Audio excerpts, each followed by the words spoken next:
President, I hear you have a love for giant pickles. Let me tell you, Joe, I have the best pickles. Huge, juicy, and delicious. And I eat them with my good friend Angry Genji. Angry Ginge. Who's that? Oh, he's just a little guy with a lot of anger, but he loves pickles just as much as I do. I can't imagine you two sitting down and chowing down on giant pickles together. Oh, we do, Joe. And let me tell you, it's a beautiful sight. The way he bites into that pickle, it's like watching a lion take down its prey. Its prey. That's quite the visual, Mr. President. And let me tell you, Joe, we don't just eat them plain. We dip them in ranch dressing. It's a game changer. Ranch dressing on pickles? That's a bit unorthodox. Hey, I'm the king of unorthodox, Joe. And let me tell you, it's the best way to eat pickles. Angry Ginge taught me that. Well, I'll have to take your word for it, but I have to ask, why is he called Angry Genji? Oh, it's because he's got fiery red hair and a temper to match. But when he's eating pickles, he's the happiest guy you'll ever meet. Well, I'll have to get Angry Ginge in the podcast one day to talk about his love for pickles. Oh, he'd love that, Joe. And maybe we can have a pickle eating contest while we're at it. I can only imagine the chaos that would ensue. It'll be tremendous, Joe, just like everything I do. So, Elon, have you heard about these sketch allegations against you? Sketch allegations. What the hell are you talking about, Joe? Apparently, some people are saying you have a history of drawing questionable sketches. Like, really questionable. Oh, come on, Joe. A genius inventor, not a damn artist. But these sketches are pretty disturbing, Elon. I mean, I saw one of a robot with a human head, and it gave me nightmares. Oh, that was just a little project I was working on in my spare time, for fun. Fun? That's not fun, Elon. That's twisted. Oh, lighten up, Joe. It's all just a joke. Besides, I have bigger things to worry about, like colonizing Mars. Yeah, but what about these allegations that your Mars colony will just be cover for a secret underground lair where you'll conduct bizarre experiments on humans? No, that's just ridiculous, Joe. I would never do anything like that, unless, of course, it was for the advancement of science. You're a sick man, Elon. Hey, at least I'm not boring. Fair point. So, can I expect to see some more disturbing sketches in the future? Let's just say I have a few ideas for my next Tesla model. So, Ben, what's been on your mind lately? Well, Joe, I've been thinking a lot about the state of the gaming industry. Oh, yeah. What's got you all riled up? It's just that I recently discovered Plants vs. Zombies Garden Warfare 2, and I have to say it's peak gaming. Peak gaming? What the hell does that even mean? It means it's the pinnacle of human achievement, Joe. It's like the Mona Lisa of video games. Are you serious? It's just a game where plants fight zombies. Exactly, Joe. It's a metaphor for the eternal struggle between good and evil. Plus, it's got some sick graphics. Yeah, but what about the gameplay? Oh, the gameplay is flawless. It's like a delicate dance between strategy and chaos. And what about the characters? Well, let me tell you, Joe, the pea shooter is the ultimate badass. He's like the John Wick of plants. Okay. I see your point. But what about the zombies? Don't even get me started on the zombies. They're like the Joker to the plants Batman. And I gotta admit, you're making a pretty convincing argument here. I know, Joe, I may be a conservative, but when it comes to Plants vs. Zombies, I'm all about that liberal artsy-fartsy stuff. Well, I think we can both agree that it's a damn good game. Absolutely, Joe. And if anyone disagrees, well, they can go plant themselves. So, Dr. Phil, what brings you to my house at 3 a.m. throwing bricks through my window? I'm tired of being excluded from your podcast, Joe. I have important things to say, and the world needs to hear them. I don't know if the world is ready for your hot takes, Dr. Phil. Oh, they're ready all right. They just don't know it yet. Now let me in, and let's get this podcast started. I don't know, man. You seem a little unhinged right now. Unhinged?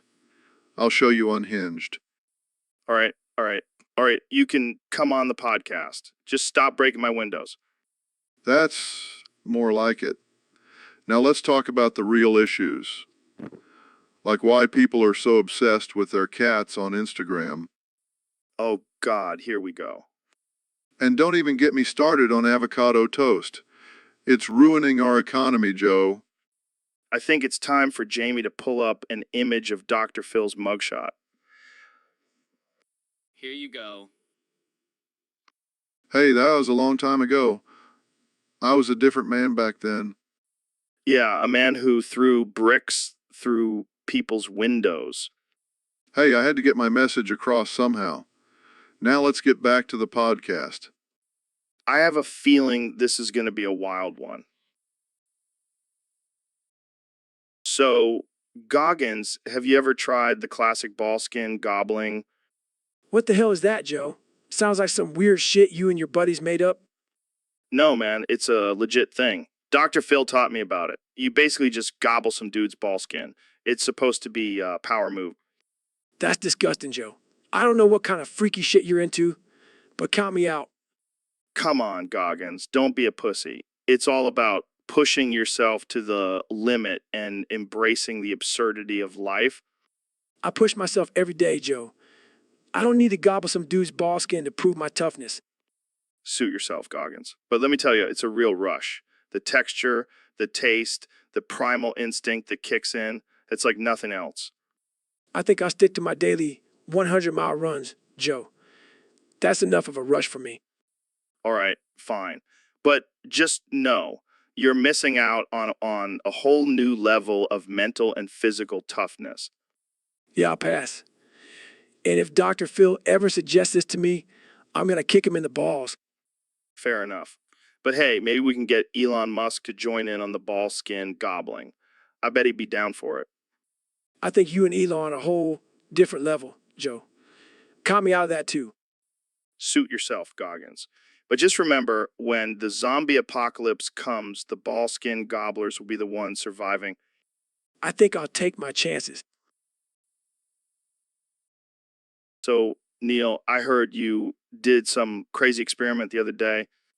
Oh, you mean when I glued your nipples to your balls? What the actual fuck, man? Hey, it was for science. And let's be real, your nipples and balls have been wanting to get closer for a while now. That's not funny, Neil. I couldn't even pee without feeling like I was being castrated. Relax, Joe. It was just for a few hours. And think of the data we collected. What data? That I have sensitive nipples and you have a weird fetish? No, we discovered that your balls are actually a source of energy for your nipples. Oh, great. Now I have to worry about my nipples draining my balls like some twisted version of a vampire. See, science can be fun and kinky. I think I need some therapy after this. Or we could just do it again next week with some super glue. So, Mr. President, I heard you have a new hobby these days. That's right, Joe. I've been getting into some serious wonking. Wonking? What the hell is that? It's when you take your snake and you just go to town on it, like a good old-fashioned wonk. Oh, you mean jerking off? No, no, no. Wonking is way better, and I've been taking it to the next level with ball inflation porn. Ball inflation porn. That sounds, interesting. It's huge, Joe. Huge. You wouldn't believe the amount of balls I've seen get inflated. I don't even want to imagine. Oh, it's beautiful. Just watching those balls get bigger and bigger. It's like watching the stock market. Okay. Moving on. Have you always been into this kind of stuff? Oh, I've always been a wonker, Joe. But the ball inflation porn, that's a new addition. It really gets me going. I can see that. So, do you have a favorite type of ball to inflate? Oh, definitely the ones with the most potential. The ones that can really get huge, like a big, beautiful balloon. And what about the porn aspect? Well, let's just say I like to see some action while I'm wonking. It's like a 2-for-1 deal. I don't even know what to say to that. Just say, make America wonk again, Joe. That's all you need to say. So, Dr. Phil, I heard you've been doing some research on the plants versus zombies. That's right, Joe. And let me tell you, some of these zombies are real sickos. Sickos. How so? Well, I found out that a few of them are actually on the sex offenders registry. No way. Which ones? The pea shooter, for one, he's been caught peeping on sunflowers in the garden. Gross. What about the sunflower? Surprisingly, she's clean. But the chomper, now that's a different story. He's been accused of biting more than just plants. Yikes. And what about the zombie bobsled team? Let's just say they've been caught engaging in some questionable activities on that bobsled. And what does this all mean for the future of plants versus zombies? Well, I think it's time for some serious background checks on these zombies before they're allowed in our gardens. You heard it here first, folks. Plants versus zombies, now with added sex offender drama. So, Ben, I heard you have some interesting dreams lately. Yeah, Joe. It's been pretty disturbing. Care to share? Well, I keep having these nightmares about getting freaky with the engineer from Team Fortress 2. What the hell, man? I know. It's messed up. I mean, the engineer, out of all the characters, I can't control my dreams, Joe. And he's got that sexy southern drawl. oh my God, I can't even imagine. And the wrench. Joe, the wrench. Okay, let's move on before I lose my lunch. But it's not just the engineer. I also have dreams about the heavy... Oh, so you're into big, burly men? No, Joe. It's the minigun. And those rippling muscles. This is getting out of hand. And don't even get me started on the spy. Oh God, please don't. But it's not just limited to Team Fortress 2. I also have dreams about the characters from Overwatch. Oh, great. Now we're moving on to a different game. But you don't understand, Joe. Tracer's time-bending abilities could make for some wild nights. I don't think I want to understand, Ben. Hey, it's not my fault my subconscious has a thing for video game characters. Well, I hope you can find some peace in your dreams, Ben. Thanks, Joe. So, Elon, what's the craziest thing you've ever done? Well, I once launched a car into space. No big deal. Oh, yeah, I remember that. But have you ever done anything crazier?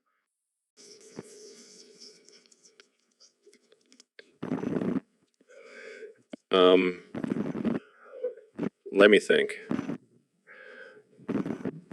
So, What? That's insane. Did you get super high? the monkey took most of it. He was a pro. That's wild. Hey, Jamie, pull up an image of, I forgot. I don't know, man. Just something crazy. Like Elon smoking with a monkey. Yeah, let's see if we can find that on the dark web. Oh, so you're into that kind of stuff, huh, Elon? Only on Tuesdays. Oh, man, this is why I love having you on the podcast. You never know what's going to come out of your mouth. That's what she said. Oh, my God, Jamie, pull up an image of, I don't even know anymore. I think we broke Joe, guys.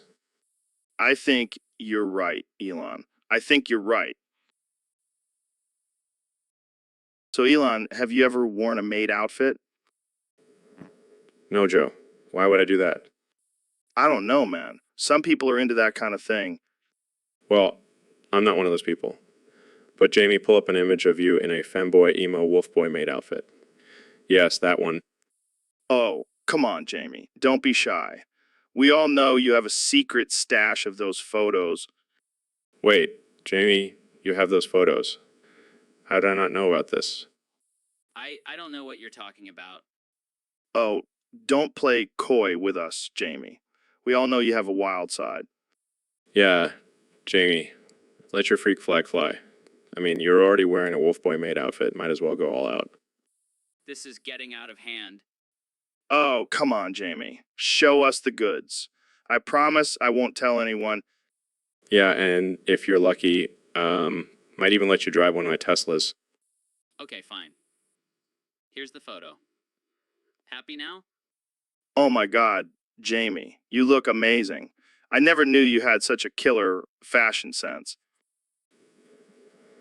I have to admit, impressed. Maybe we should start a new trend. Femboy, emo, wolfboy maid look.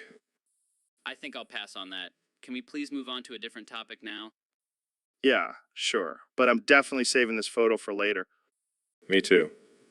Thanks for sharing, Jamie. So, Kenny, I heard you were ranking Pokemon on how high they are on the sex offender registry. Yeah, man, gotta stay woke about these things. Pikachu is definitely at the top of the list. It Wait, what? Pikachu? He's like the mascot of Pokemon? exactly, that's how he gets away with it. He's all cute and innocent on the outside, but on the inside, he's a predator. Okay, but what about Charmander? He's just a fire-breathing lizard. Oh, no, he's definitely on the list too. He's always trying to light things up, if you know what I mean. I don't even want to know where Jigglypuff falls on this list. Oh, she definitely high up there.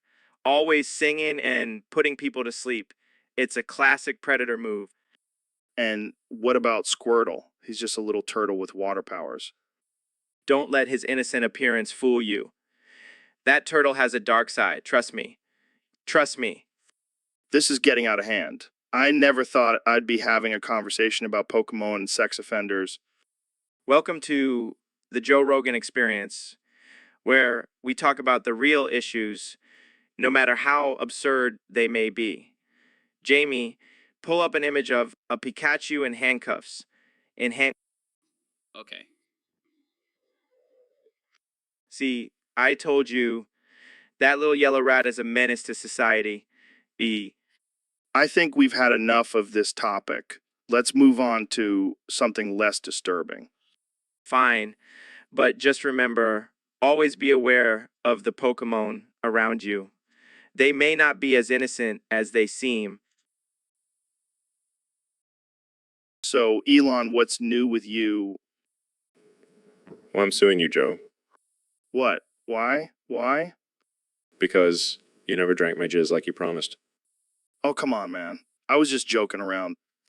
Joking around. I spent hours collecting and bottling that jizz.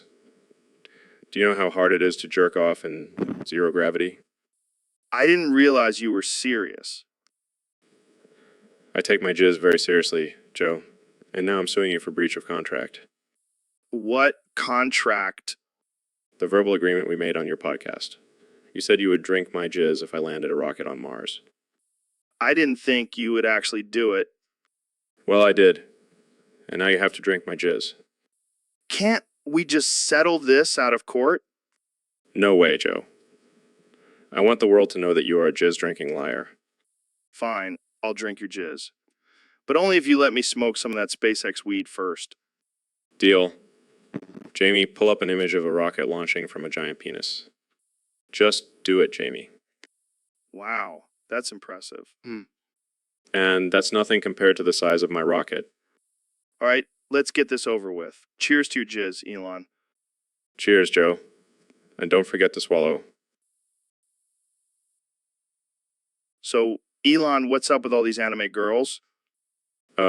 Just doing some research for my next Neuralink project. Research? More like drooling over these cartoon babes? Hey, don't knock it till you try it. These girls are hot. Jamie, pull up an image of a sexy anime girl. Here you go. Damn, she's fine. What's her name? Her name is actually Hero, and she's a dude. Wait, what? That's a dude. But she's so hot. Guess what, bitch? That's a dude. Omfayo. Oh my god, Elon. You're into traps? Hey, it's 2020. Anything goes. Jamie, pull up another one. Here's another one. Oh, damn, she's even hotter. What's her name? That's actually a guy named Akira. Sorry to burst your bubble, Joe. This is blowing my mind. Jamie, one more. Here you go. Okay, this one has to be a girl. Nope. That's a dude named Tatsuya. And he's actually a demon. Okay, I think I've had enough of this. Elon, you're a sick dude. Hey, don't knock it till you try it. You might like it, Joe. So, Elon, I heard you have a new plan to blow up Ava Chris Tyson's wig. Yeah, man, I'm sick of her constantly stealing my ideas. This is my way of getting revenge. Revenge. Seems a bit extreme, don't you think? Extreme. Have you seen her wig? It's an abomination. It deserves to be blown to smithereens. But what about the collateral damage? Collateral schmatteral. It's a small price to pay for justice. I don't know, man. This seems a bit psychotic. Oh, come on, Joe. You know, you want to see that wig explode as much as I do. I can't say I do, Elon. I think you need to calm down and maybe take a break from your ambitious plans. Fine. Fine. But mark my words, that wig will meet its end one day. And what about Ava Chris Tyson? Oh, she'll be fine. She can just wear a hat or something. You really have a way with people, Elon. Hey, at least I'm not boring like that Neil deGrasse Tyson guy. Too soon, man. Too soon. So, Neil, what's on your mind today? Well, Joe, I just wanted to wish you a happy Vor Day. Vor Day? What the hell is that? It's a day where people celebrate the act of being swallowed whole by another creature or person. That's some freaky shit, man. Oh, come on, Joe. Don't knock it till you try it. I don't think I'll be trying that anytime soon. Suit yourself. But I must say, I'm a bit disappointed. Why's that? Because Vor Day was actually yesterday, but I still thought it was Thursday. I missed out on all the festivities. Well, I guess you'll just have to make up for it today. Oh, I plan on it. Jamie, pull up some Vor porn for Joe. What exactly is vor porn? Oh, you'll see, Jamie. You'll see. This is getting weird, Neil. Oh, lighten up, Joe. It's all in good fun. I don't know if I can handle this kind of fun. Come on, Joe. Live a little. Maybe you'll even discover a new kink. I highly doubt that, Neil. Well, it's your loss. Happy belated Vor Day, Joe. Thanks, I think. Can we please change the subject now? Fine, fine. But I'll be celebrating Vor Day in my own way later tonight. And I'll be avoiding that at all costs. So, Mr. Beast, I heard you're all about giving back to the community and spreading positivity. Yeah, man. I love making people's day and doing good deeds. But what about those feastables you sell on your website? I heard they're made by child labor and Temu and Shein factories. What? No way, man. I would never exploit children for profit. Come on! We all know those little hands can make those cookies faster. That's messed up, Joe. I have a strict no child labor policy. Oh, so you just buy them from adult laborers who are overworked and underpaid? No, I have my own team of trained monkeys who make the feastables. Monkeys. That's even worse. Relax, Joe. They love making feastables. It's like a fun little game for them. This is getting dark, Mr. Beast. I'm starting to question your ethics. Hey, at least I'm not buying organs from the black market like you do. Hey, those are for medicinal purposes. Plus, I pay top dollar for those kidneys. Yeah, I'm sure those poor kids in Temu and Shein factories would love to sell their kidneys for a few bucks. All right, let's change the subject before we get canceled. Good idea. Hey, want to go buy some feastables and support my monkey labor? So, Elon, what the hell are we playing today? Just a little game called Five Nights at Freddy's 2. It's about a haunted Chuck Cheeses or something. Haunted shit? I'm already scared. I don't do well with ghosts and shit. Don't worry, Joe. I'll protect you with my billions of dollars in advanced technology. Thanks, man. So what do we do in this game? We have to survive 5 nights in this creepy-ass pizza joint while being hunted by animatronic animals. Animatronic animals? What the fuck? Why do people play this shit? Because it's a test of survival, Joe. And I love a good challenge. Yeah, well, I love a good joint. Pass me that blunt, Elon. Sure thing, Joe. But watch out, that animatronic bear is getting closer.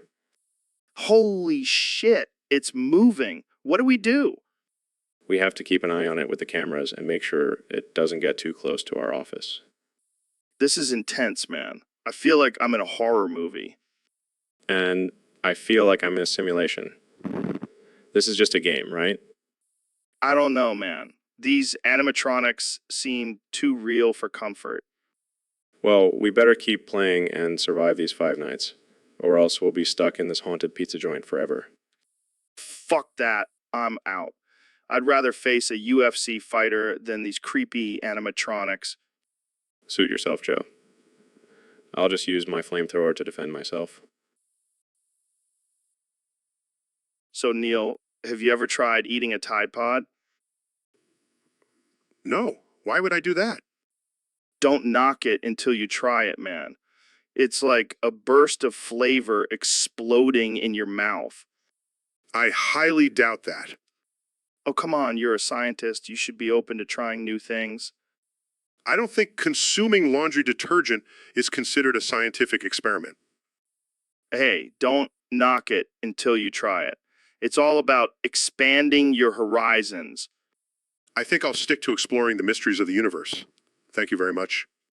Suit yourself, but you're missing out on a whole new world of taste sensations. I'll pass. I'll leave the Tide Pod eating to the Tide Pod Challenge kids. Oh man, those kids are amateurs. I've been eating Tide Pods since before it was cool. I don't even know what to say to that. Just say, don't knock it until you try it. No, I think I'll just stick with that's ridiculous. Suit yourself, Neil. But you're missing out on some serious gains.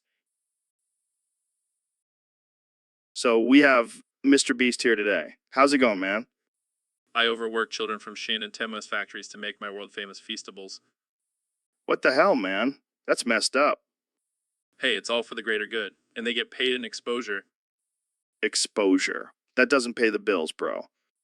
But it pays for my private jet and Lamborghini. Priorities, Joe.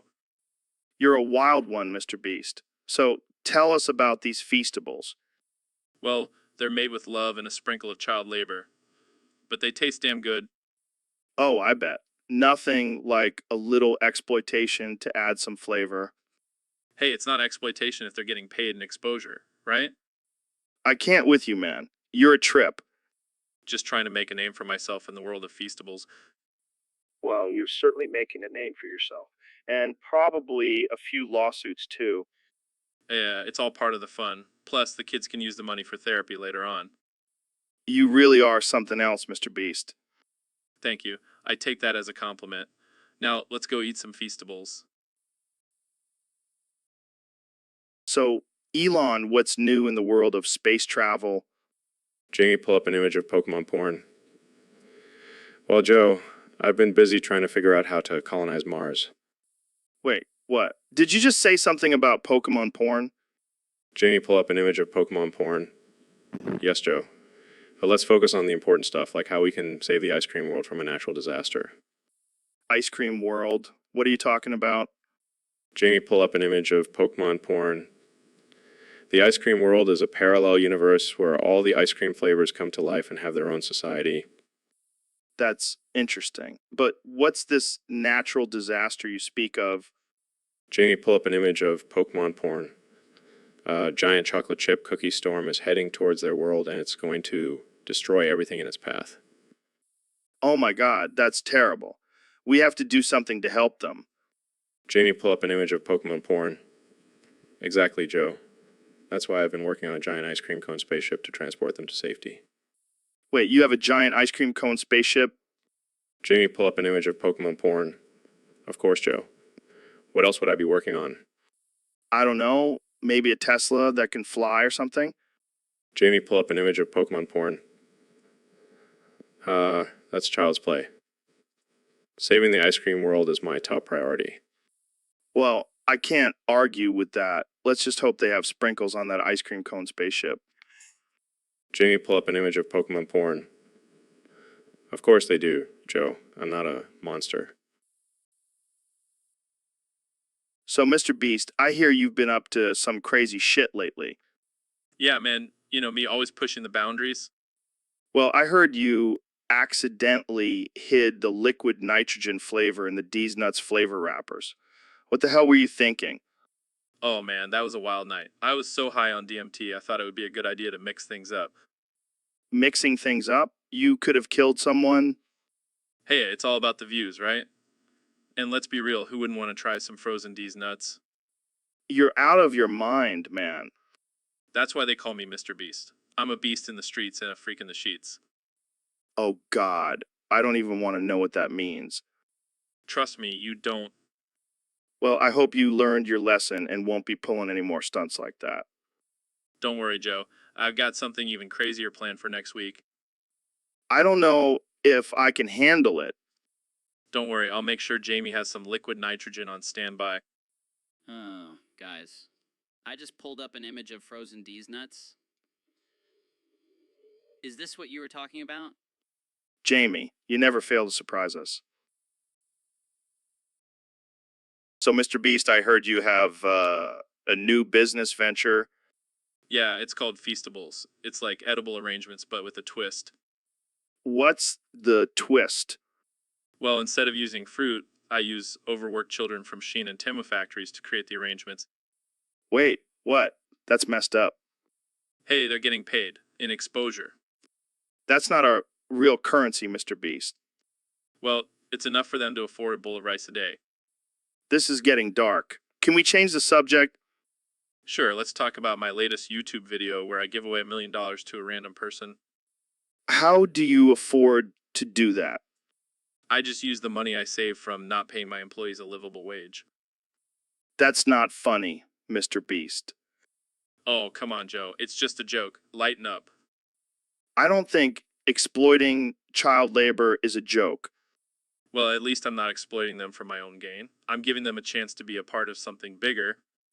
I don't think that's how it works. Hey, it's better than them working in sweatshops, right? I don't even know how to respond to that. Well, while you think about it, Jamie, pull up an image of the Feastables factory. It's quite impressive. Okay, here it is. Wow, that's a lot of children working. See, they're happy. They get to be a part of my world-famous Feastables. It's an honor, really. I don't know if I can continue. So, Kenny, I heard you've been on a bit of a wild ride lately. Oh, yeah. I've been snorting 1 billion tons of cocaine and shoving 10 tons up my ass. Wait, what? Are you serious? Absolutely, man. I'm on a whole new level of high. How are you even alive right now? I've got the power of Jesus on my side. On my side. I don't think that's how it works, Kenny. I'm like a human vacuum cleaner, Joe. Nothing can stop me. But what about your health? That can't be good for you. Health?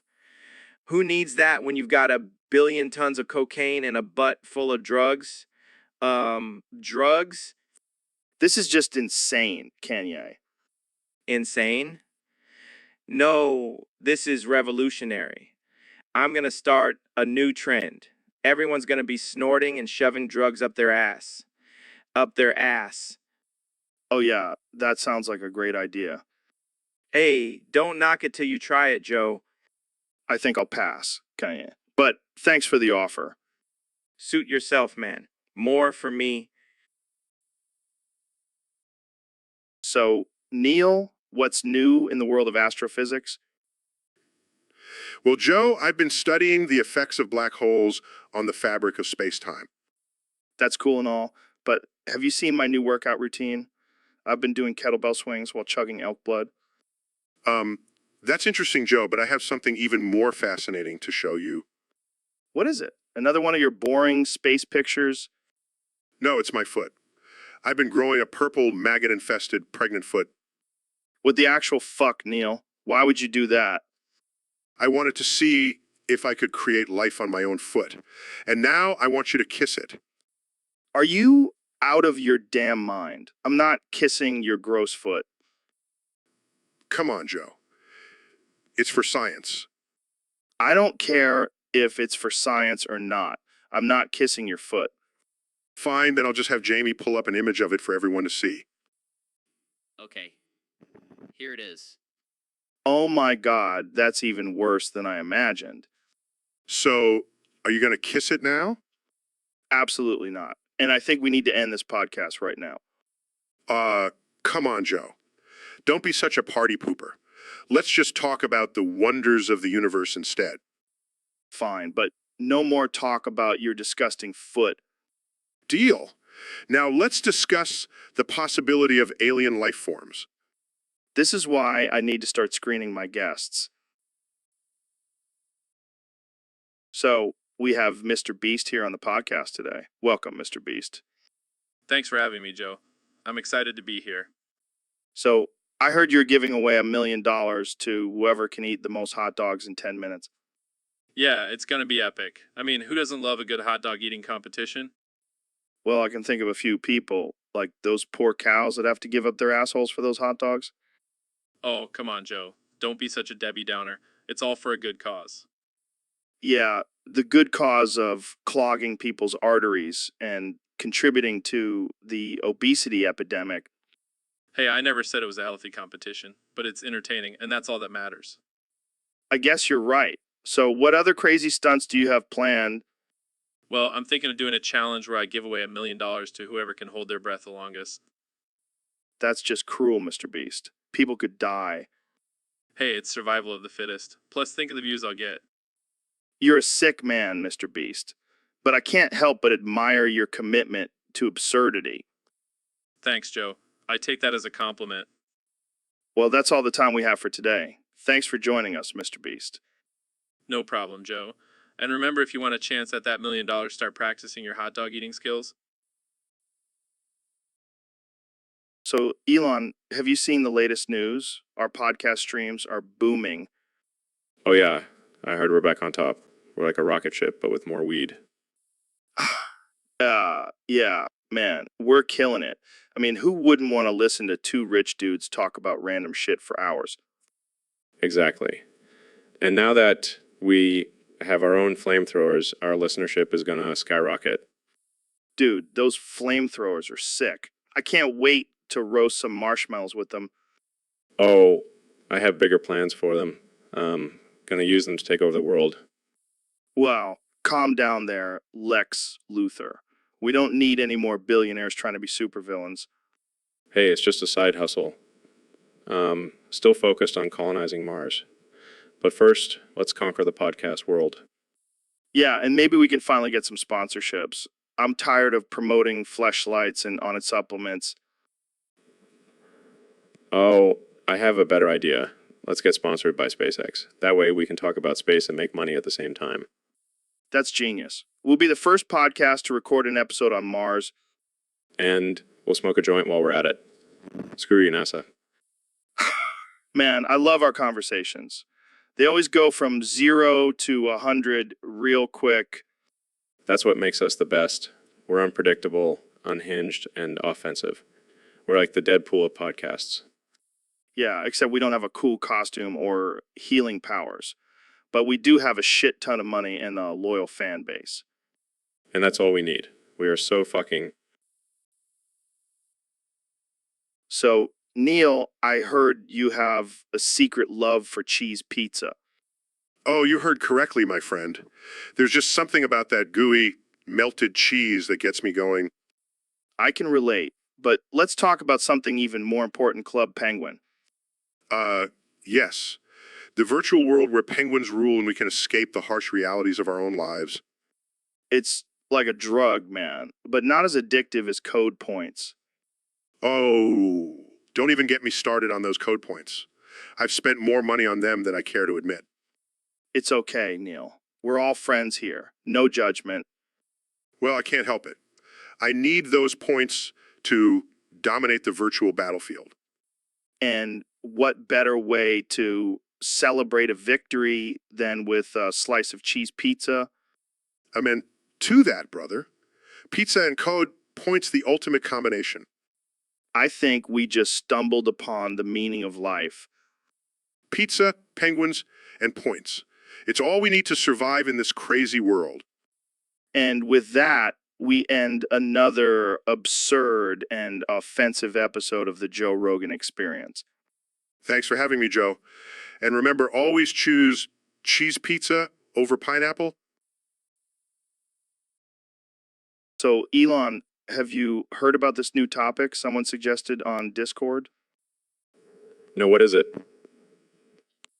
It's called Never Gonna Give You Up, Never Gonna Let You Down. What the hell does that even mean?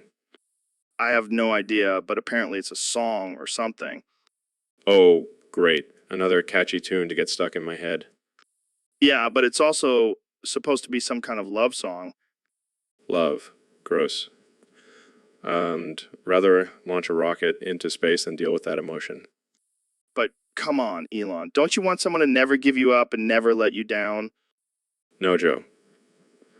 I don't need anyone to hold me down. A free spirit, like a Tesla driving on autopilot. Well, what about the line, never gonna run around and desert you? Sounds like a commitment to me. And, you know, I'm not good with those. Fair enough. But what about never gonna make you cry? Oh, I can definitely make people cry. Just ask my employees who have to work 80 hours a week. Okay, but what about never gonna say goodbye I never say goodbye, I just launch myself into the next project. and never gonna tell a lie and hurt you? Have you seen my Twitter? I tell lies all the time and people still worship me. Well, there you have it, folks. Elon Musk, the man who will never give you up, but also never really commit to anything. Thanks for joining us on the podcast. Anytime, Joe. Just don't expect me to sing that damn song. So, Mr. President, I heard you recently tried the new Trump burger at your golf club. Let me tell you, Joe, it's the best burger you'll ever taste. It's huge, just like my hands. I'm sure it is. But I heard there was a special ingredient in it. That's right, Joe. It's made with the finest American beef and a sprinkle of my dandruff for added flavor. That's disgusting. Hey, it's a small price to pay for greatness. Speaking of which, did you know I have the best digestive system? I never have to worry about ripping ass in public. Really? Absolutely. Watch this. Oh my God, I think I'm dying. Sorry, Joe. Looks like you couldn't handle the Trump burger after all. So, Mr. Beast, I heard you recently demolished your toilet. What's that all about? Yeah, man, I just wanted to see what would happen if I took a sledgehammer to it. It was epic. Epic. Dude, that's some next level destruction. Did you film it for you YouTube channel? Of course, I even had my friends take turns smashing it. Gotta get that content, you know. I can't even imagine the chaos. Did you have to call a plumber afterwards? Nah, I just used my millions of dollars to buy a new toilet. No biggie. Must be nice to have that kind of money. I'm over here still using a plunger like a peasant. Hey, if you ever need a new toilet, just hit me up. I'll buy you a golden one or something. I'll hold you to that. But seriously, what inspired you to destroy your toilet? I don't know, man. I just woke up one day and thought, hey, let's demolish a toilet for fun. And here we are.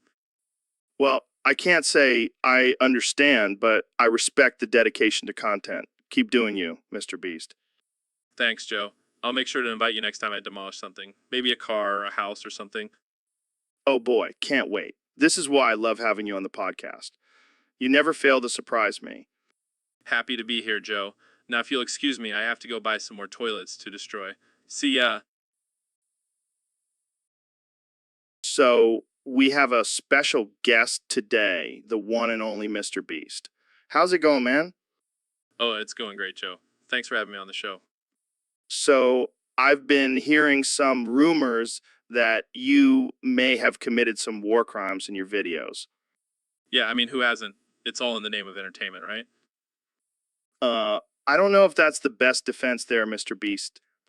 Come on, Joe, it's all for the views. Plus, I have a great team of lawyers. They'll get me out of anything. I don't know, man. That seems pretty messed up. Oh, but you should see the behind the scenes footage. We really go all out with the torture and everything. Wait, what? Torture? Yeah, we've got this one actor who's really good at screaming. We use him in almost all of our videos. That doesn't sound legal. Who cares about legal? We're here to make content, not follow the law. I don't even know what to say to that. Hey, have you ever tried waterboarding? It's a real rush. No, I have not tried waterboarding, and I don't think I want to. Oh, come on, Joe, live a little. We'll get some of your buddies on the show and give them a taste of it. What? No way. That's messed up. Suit yourself. But let me tell you, it makes for some great content. So, Ben, what's new in your world? Well, Joe, I've been busy owning the libs and providing them with some much needed shade. Yes, the infamous shade provider, Ben Shapiro. Hey, it's a tough job, but someone's got to do it. I can see you've been working hard. You're practically bald now. Oh, ha. Very funny, Joe. You know what's not funny? Your constant interruptions during my speeches. What are you talking about? I don't interrupt you. Yes, you do. Every time I try to make a point, you come in with your hippie nonsense. Hey, I'm just trying to have a conversation here. Well, shut the fuck up then and let me talk. Wow, calm down, man. No need to get all riled up. Sorry, I just get passionate about my beliefs. And I get passionate about my weed. See, that's the problem with this country. We need less weed and more hard work. Right. Because smoking a joint is really hindering my productivity. It's a gateway drug, Joe. Next thing you know, you'll be shooting up heroin and listening to Cardi B. Oh man, you really know how to paint a picture, Ben. Guys. I pulled up an image of a bald eagle with a joint in its beak. Now, that's a sight to see. This So, Neil, what do you think about my bald head? Oh man, Joe, I can't even look at you without cracking up. What's so funny about it? I mean, it's just so shiny and smooth. It's like a cue ball. Thanks, Neil. I'm glad my head brings you so much joy. I mean, you could blind someone with that thing. Yeah, I have to wear sunglasses when I go outside. Have you ever thought about using your head as a mirror? Actually, I have. It's great for checking my teeth after a meal. Oh man, I can't take it. I'm sorry, Joe. It's all good, Neil. I'll just use my head to reflect your laughter back at you. Okay? Okay? I think I'm done. But seriously, your head is a work of art. Thanks, Neil. I'll take that as a compliment. So, Mr. Beast, what's new with you? Oh, just living the dream in my Mr. Mansion that I bought with my millions of Mr. Dollars. Must be nice. So, what have you been up to lately? Well, I just took a massive Mr. Poop in my Mr. Toilet for my Mr. Podcast. Wait, what? You have a Mr. Toilet just for your podcast? Of course, Joe, gotta keep it professional. Plus, it's all about branding. Mr. Toilet for Mr. Podcast. I don't even know what to say to that. It's okay, Joe. I know it's a bit out there, but hey, it's my Mr. Mansion and I can do whatever the Mr. Poop I want. Fair enough. So, how was the Mr. Poop? Oh, it was glorious. I even recorded the sound effects for my listeners. They love that kind of Mr. Shit. I'm not sure if I want to know more or just end this conversation right now. Oh, come on, Joe. Embrace the Mr. Poop. It's the Mr. Beast way. I think I'll pass. But hey, thanks for coming on the show, Mr. Beast. Anytime, Joe. Just remember, when life gives you Mr. Poop, make a Mr. Podcast out of it. So, Neil, what's new in the world of science? Well, Joe, let me tell you, Bombaclat, I've been studying the effects of black holes on the human body. Black holes. That sounds intense, Bombaclat. Oh, it is, Joe. The gravitational pull can tear you apart atom by atom, Bombaclat. Damn, that's some dark stuff, Bombaclat. Oh, but it gets even darker, Joe. Did you know that the universe is constantly expanding, Bombaclat? Yeah, I've heard that before, Bombaclat. Well, what if I told you that eventually the universe will rip apart into nothingness, Bombaclat? Wow, that's heavy, Bombaclat. It's all just a matter of time, Joe. Bombaclad. But let's not get too serious. Bombaclad. Have you tried DMT yet, Bombaclad? Of course, Bombaclad. But let's get back to the topic at hand, Bombaclad. What about the possibility of life on other planets, Bombaclad? Bombaclad. Well, Joe, it's highly probable, Bombaclad. But imagine if we found intelligent life and they were all just giant talking cats, Bombaclad. That would be wild, Bombaclad. But hey, at least we know they'll have good taste in memes, Bombaclad. Yes. Joe, that is a silver lining, Bombaclad. But let's not forget about the Bombaclad monkeys. They'll be running the show, Bombaclad. Oh man, this conversation took a weird turn. Bombaclad. That's just how it goes on the Joe Rogan Experience, Bombaclad. Thanks for having me. So, Mr. Beast, what's been going on in your world lately? Oh, just making crazy videos and giving away tons of money. Yeah, I've seen some of those videos. You're like the Oprah of YouTube. Yeah, except instead of cars, I'm giving away houses and islands. That's insane. But you know what else is insane? This topic, someone submitted big Bombaclad dog blood clot, dog Clark. What the hell does that even mean? I have no idea. But it sounds like something that would happen in one of your videos. Yeah, I can see it now. I gave away $1 million to whoever can find the biggest Bombaclad dog blood clot. And then you'll have people running around trying to find this mythical creature. And I'll be sitting back, sipping on a cold one, watching the chaos unfold. You know, I think we just came up with your next video idea. Hell yeah, let's do it. But first, Jamie, pull up an image of a Bombaclad dog blood clot. Oh, it's real. Trust us. Yeah, we're experts on ridiculousness. And offensive humor. And giving away money. And we're experts on Bombaclad dog blood clots. Thanks, Joe. You've really expanded my horizons. Anytime, Mr. Beast. Anytime. So, Ben, I heard you've been drinking cum shots lately. Yeah, it's my new thing. Keeps me sharp and focused. Sharp and focused. More like constipated and miserable. Haha, very funny. But seriously, cum is a superfood. It's good for you. Oh, please. The only thing cum is good for is making your farts smell like a compost bin. That's not true. It's packed with nutrients and antioxidants. Yeah, and so is a bottle of whiskey. But at least whiskey doesn't taste like a lawn clipping smoothie. You just don't appreciate the finer things in life, Joe. Oh, like drinking a shot of blended leaves? Yeah, real classy. You know what they say, Joe. You are what you eat. Well, in that case, you must be a pretentious, holier-than-thou, cum-chugging robot. Hey, at least I'll live longer than you. Yeah, but I'll have more fun in my shorter lifespan. Fine, I'll stick to my cum shots and you can stick to your caveman diet. Sounds like a plan. Now let's go get some real drinks. So, Donnie, have you ever heard of solar flare? Solar what? What? Solar flare. It's this move I learned from my buddy Gaku. Basically, I use my bald head to reflect the sun's rays and blind my opponent. That's ridiculous. I have the best hair. I don't need to resort to bald head tricks. Oh, come on. It's just a bit of fun. Let's give it a try. Fine, but I'm telling you, it won't work. Okay, ready. 3, 2, 1, solar flare. What the hell, man? My eyes? Looks like it worked to me. This is outrageous.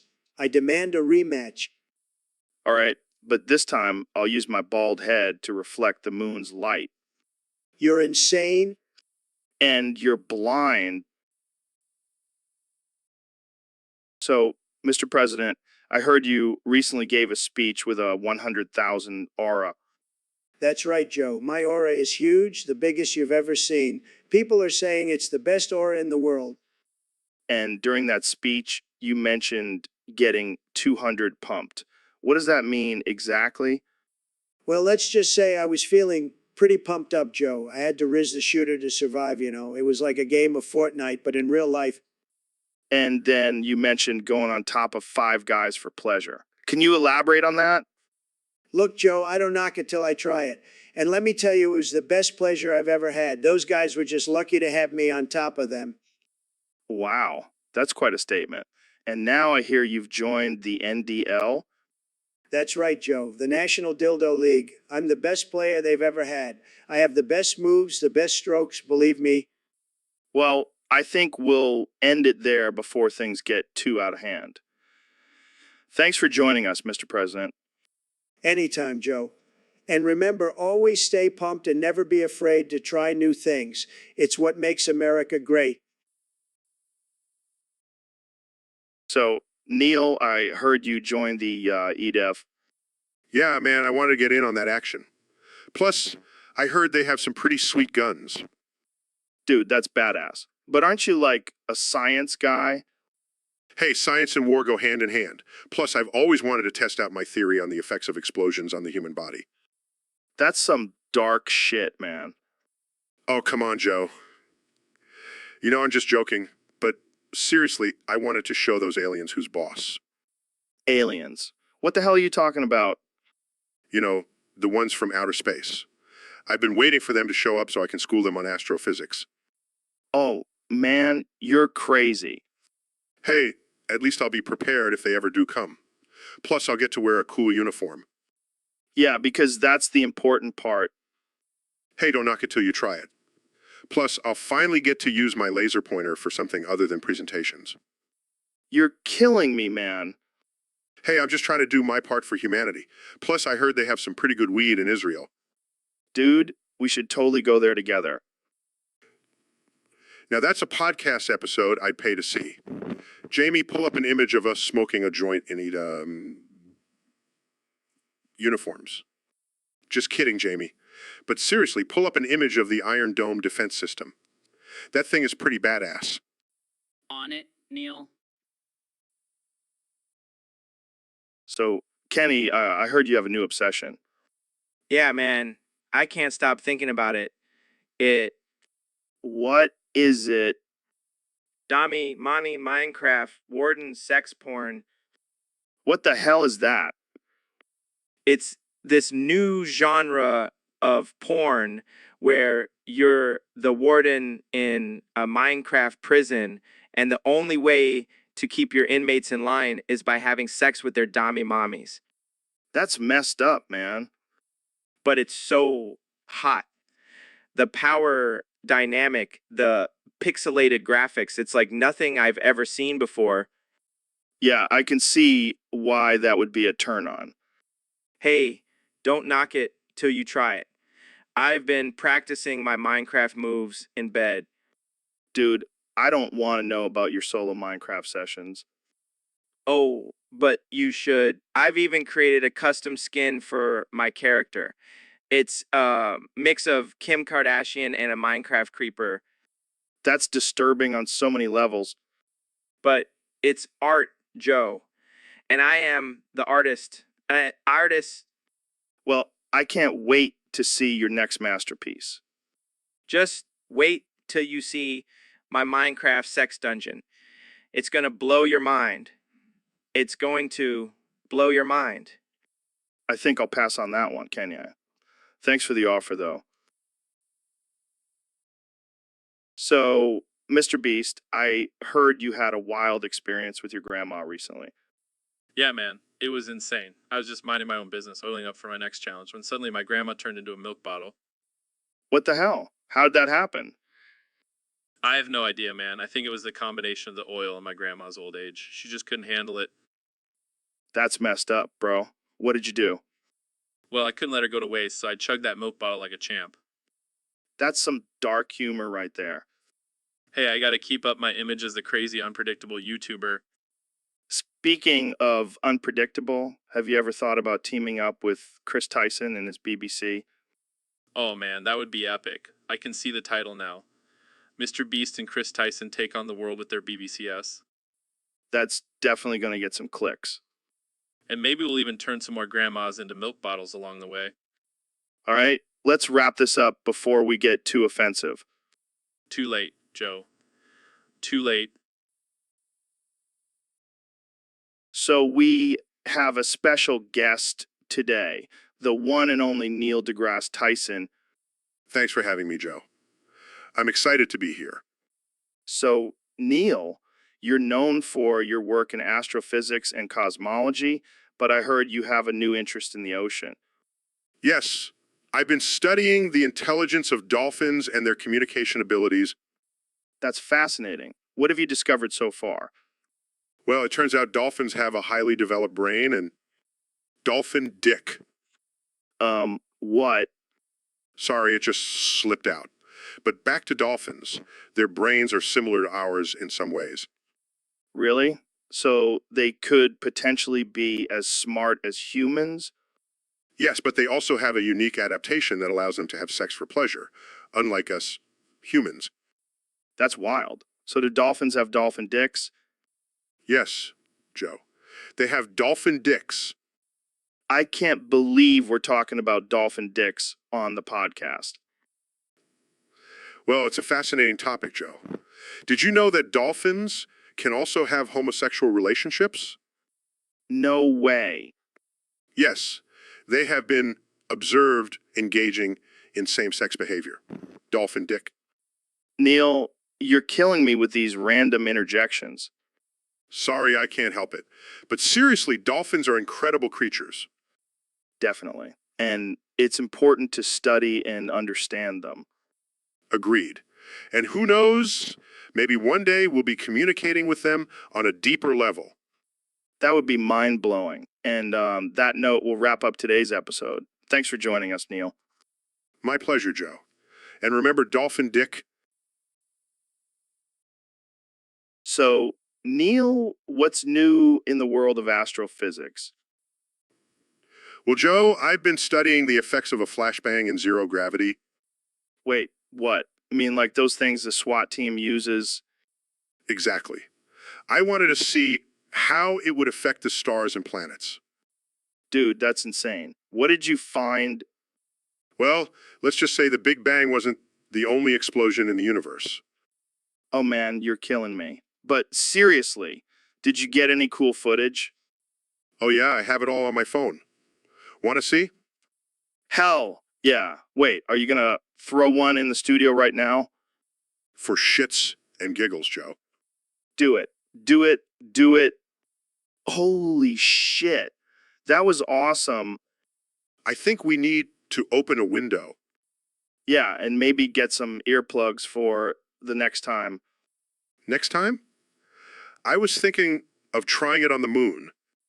Oh man, you're out of this world, Neil. Literally. So, Mr. Beast, what's new in your world of crazy stunts and challenges?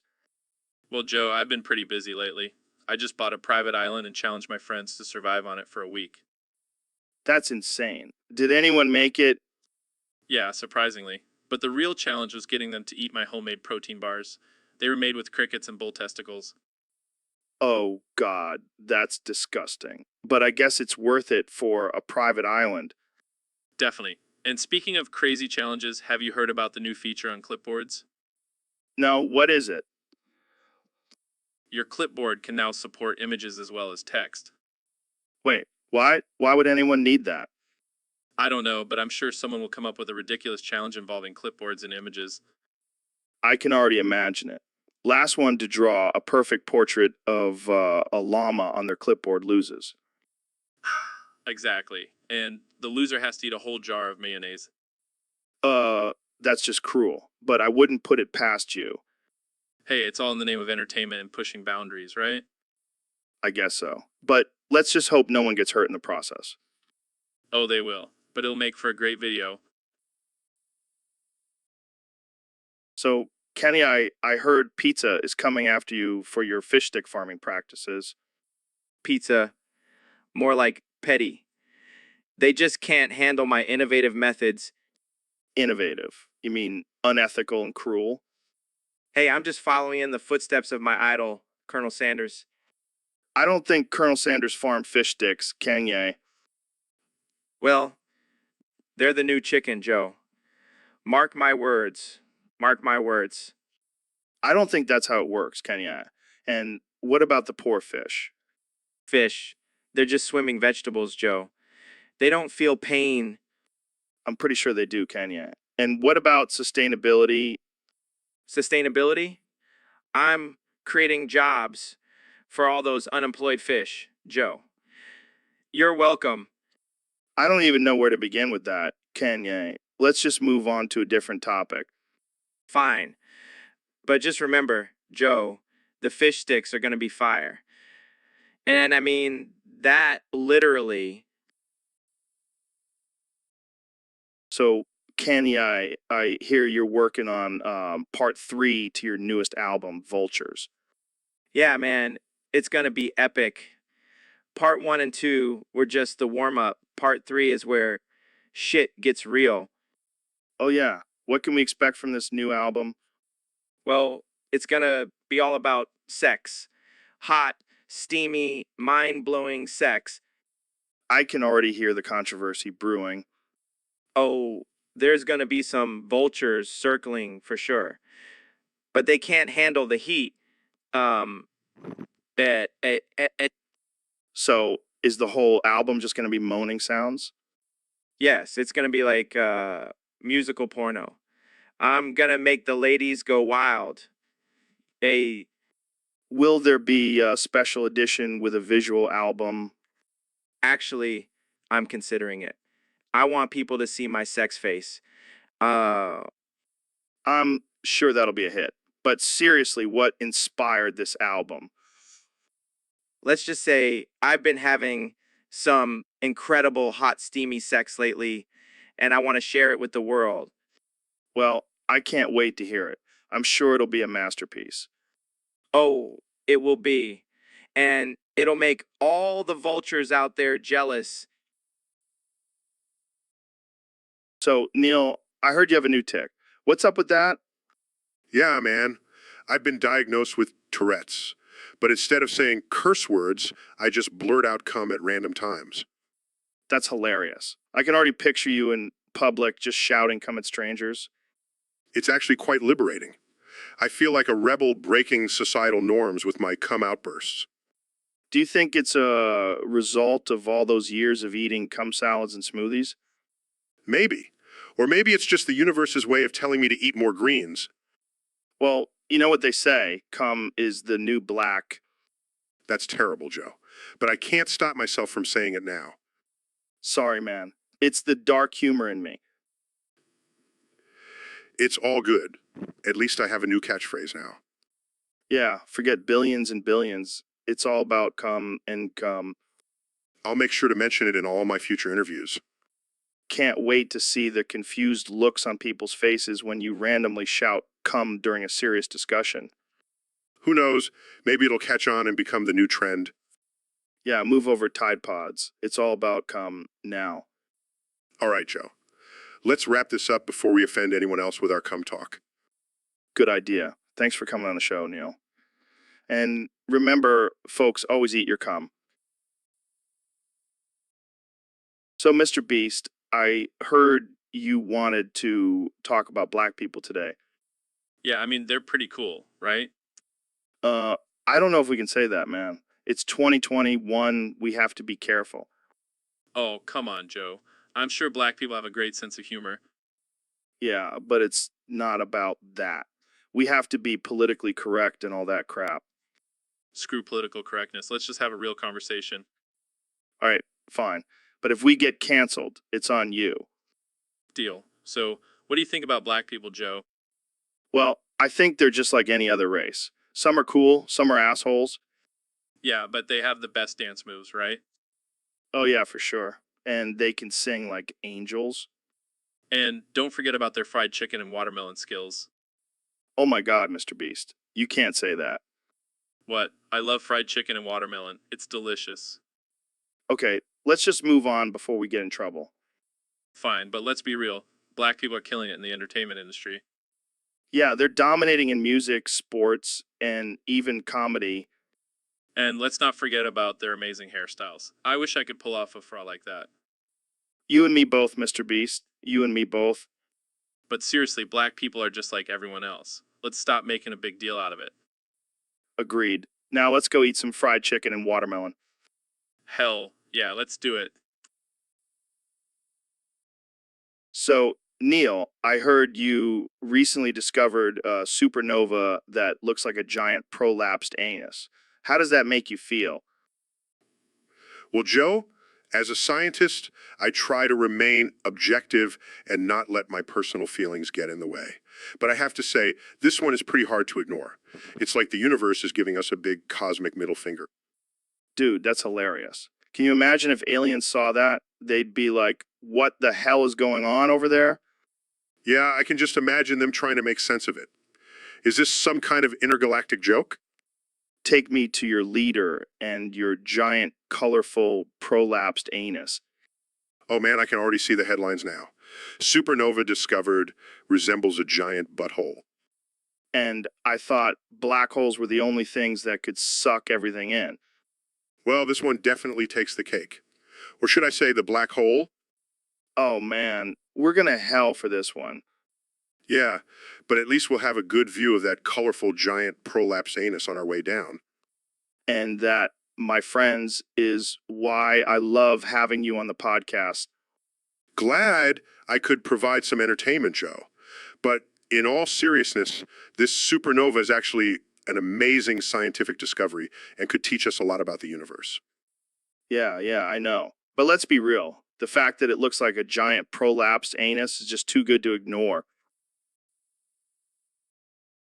So, Mr. Trump, I heard you've been meditating a lot lately. That's right, Joe. I've been tapping into my inner energy and awakening my third eye. Wait, what? Your third eye? Yeah, it's like a superpower, Joe. I can shoot lasers out of it. Lasers? Like actual lasers? You bet. I've been practicing in the Oval Office. It's great for getting rid of pesky reporters. That's, impressive, I guess. You know what else is impressive? The size of my third eye. It's huge, believe me. I don't even know how to respond to that. You should see the look on Pelosi's face when I shoot lasers at her during meetings. I can only imagine. But what about your supporters? Are they on board with this whole third eye thing? Oh, they love it. They think I'm a god now. I mean, I always knew I was a stable genius, but now I have proof. This is getting out of hand. Jamie, pull up an image of a man with third eye shooting lasers out of it. Sure thing, Joe. Here it is. See, Joe? That's exactly what I look like when I'm using my third eye. I don't even know what to say anymore. That's okay, Joe. Just sit back, relax, and let the power of my third eye wash over you. I think I'll pass on that. Thanks for coming on the show, Mr. Trump. Anytime, Joe. And remember, don't mess with a man who can shoot lasers out of his third eye. So, Neil, I heard you've been using my bald head as a magic 8-ball. Yeah, man, it's been giving me some pretty accurate predictions. What the hell, man? That's my head. How does that even work? Well, I just shake it and your shiny dome gives me the answers I need. This is some next level voodoo shit. I don't think I'm comfortable with it. Come on, Joe. Don't be such a buzzkill. It's all in good fun. I don't know, man. I feel violated. Like my bald head has been turned into some kind of mystical object. Relax, Joe. It's not like I'm using it for anything sinister, just some harmless fortune telling. Fine, but if my head starts spewing out prophecies, I'm blaming you. Fair enough. But hey, at least now you have a purpose in life. You're a magic 8-ball. Yeah. Laugh it up, Neil. Just wait until I start charging for readings. Hey, I'll be your first customer. Just don't shake too hard. I don't want to get a concussion. Very funny. Maybe I'll just shave my head completely and become a full-time fortune teller. Now that's using your head, Joe. Pun intended. All right, enough with bald jokes. Let's move on before I start feeling even more self-conscious. Fine. But just know that your head will always hold a special place in my heart. I mean, my magic 8-ball collection. Oh, God, I regret bringing this up. Let's just end this conversation before it gets any weirder. So, Neil, I heard you have a new hobby, Oh, what's that, Joe? farting. Well, I wouldn't call it a hobby, but I do enjoy the occasional release of gas.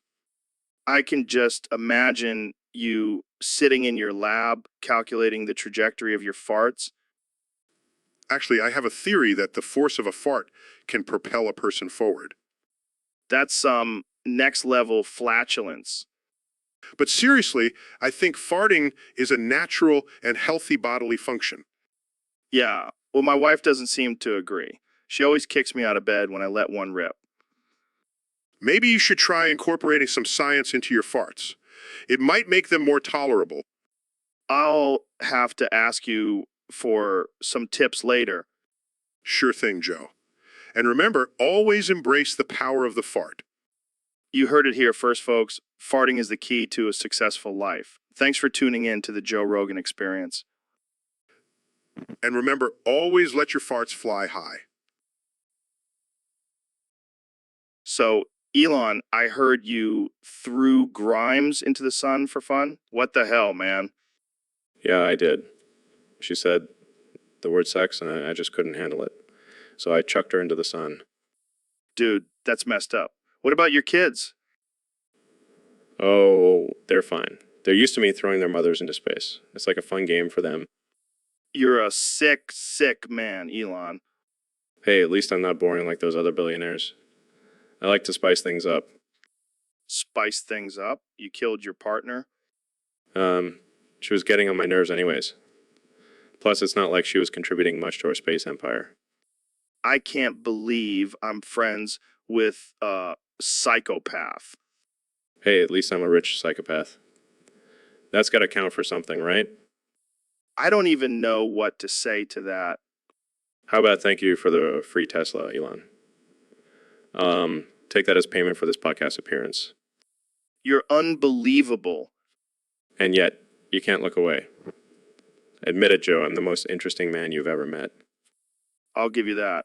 But seriously, don't throw anyone else into the sun, okay? No promises, my friend. No promises. So, Mr. President, I heard a rumor that you haven't washed your dick in 27 years. That's fake news, Joe. My dick is the cleanest, most beautiful dick you'll ever see. But seriously, why haven't you washed it? Well, Joe, I have a theory. You see, the longer I go without washing it, the more dick cheese I can farm. Dick cheese. What the hell is that? Oh, it's the most tremendous cheese you'll ever taste. I use it to make my famous Trump burgers. Wait, you put your unwashed dick cheese on burgers? Of course, it's the secret ingredient. People love it. They say it's the best burger they've ever had. That's just gross, man. Hey, don't knock it till you try it, Joe. It's what makes America great again. I think I'll stick to regular cheese on my burgers. Thank you very much. Suit yourself, Joe. More dick cheese for me. This conversation took a weird turn. Hey, it's just locker room talk, Joe. Nothing wrong with that. Yeah, because talking about unwashed dicks and cheese is totally normal. Hey, I'm not your average politician, Joe. I'm a businessman, and business is booming with my Trump burgers. Let's just end this conversation before it gets any more disturbing. Fine by me. But remember, Joe, if you ever want to try a Trump burger, just let me know. I'll make sure to save some extra dick cheese for you. Okay, that's enough. So, Kenny, I heard you recently banned juice in your house. What's up with that? Yeah, man, I can't have that sugary poison in my house. It's bad for my vibes. It's bad. But what about orange juice? That's like nature's Gatorade. Nah, that's just sugar water with a splash of vitamin C. I only drink water straight from the glaciers of Antarctica. Well, I guess that's one way to stay hydrated. But what about Trump? I heard he hates juice too.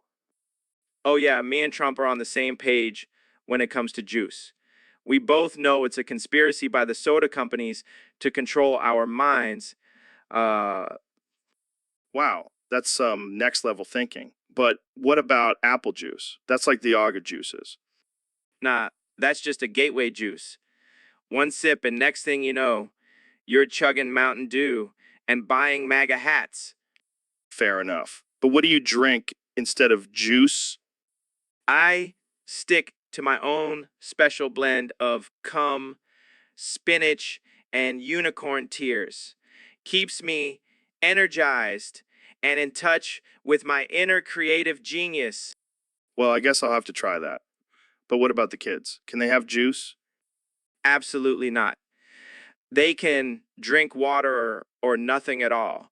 Gotta start them young on the path to greatness. Well, there you have it, folks. Kanye West, the juice-hating, unicorn tear-drinking, creative genius. Thanks for joining us on the podcast. Anytime, Joe. Just remember, no juice allowed. Allowed. So, Elon, I heard you have a new catchphrase. Yeah, it's go set the Jable. It's time for Jenner. What the hell does that even mean? I don't know, man. I was high as a kite when I came up with it. Well, it's definitely catchy. But why the Jable and Jenner? It's a secret code for my underground cult. We sacrifice Jables during our Jenner rituals. Oh, so that's what you do in your free time?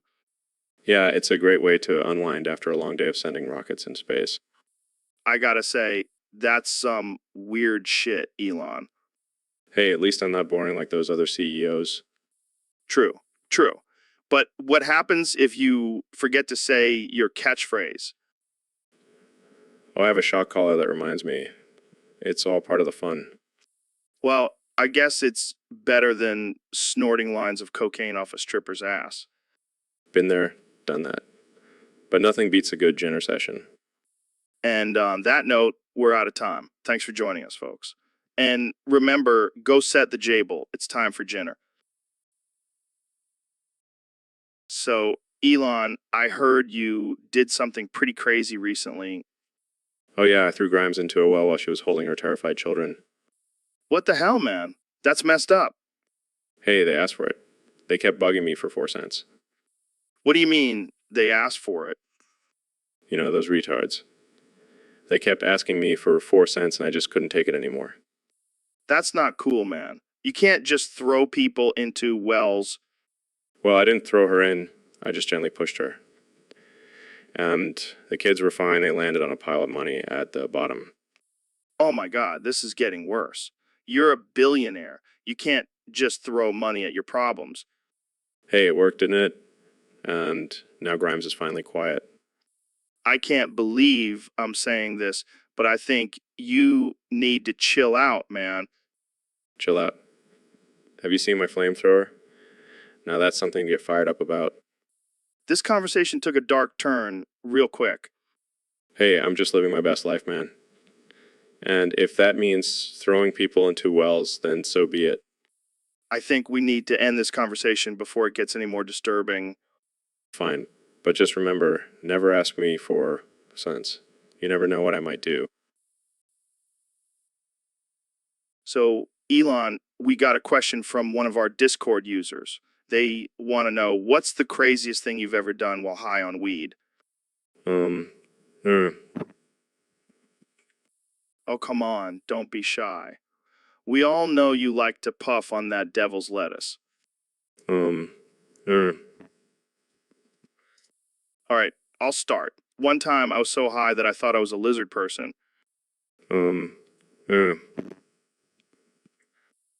then I tried to communicate with my cats using telepathy.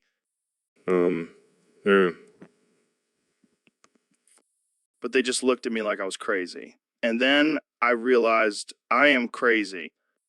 What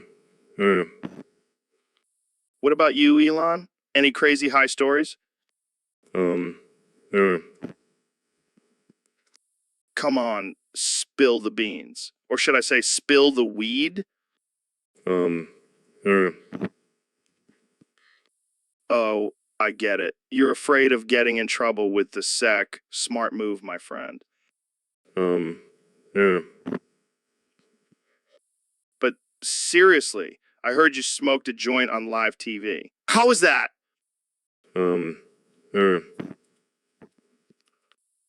Oh, I forgot. You can only respond with and well, that's a bummer. I was hoping for some juicy details.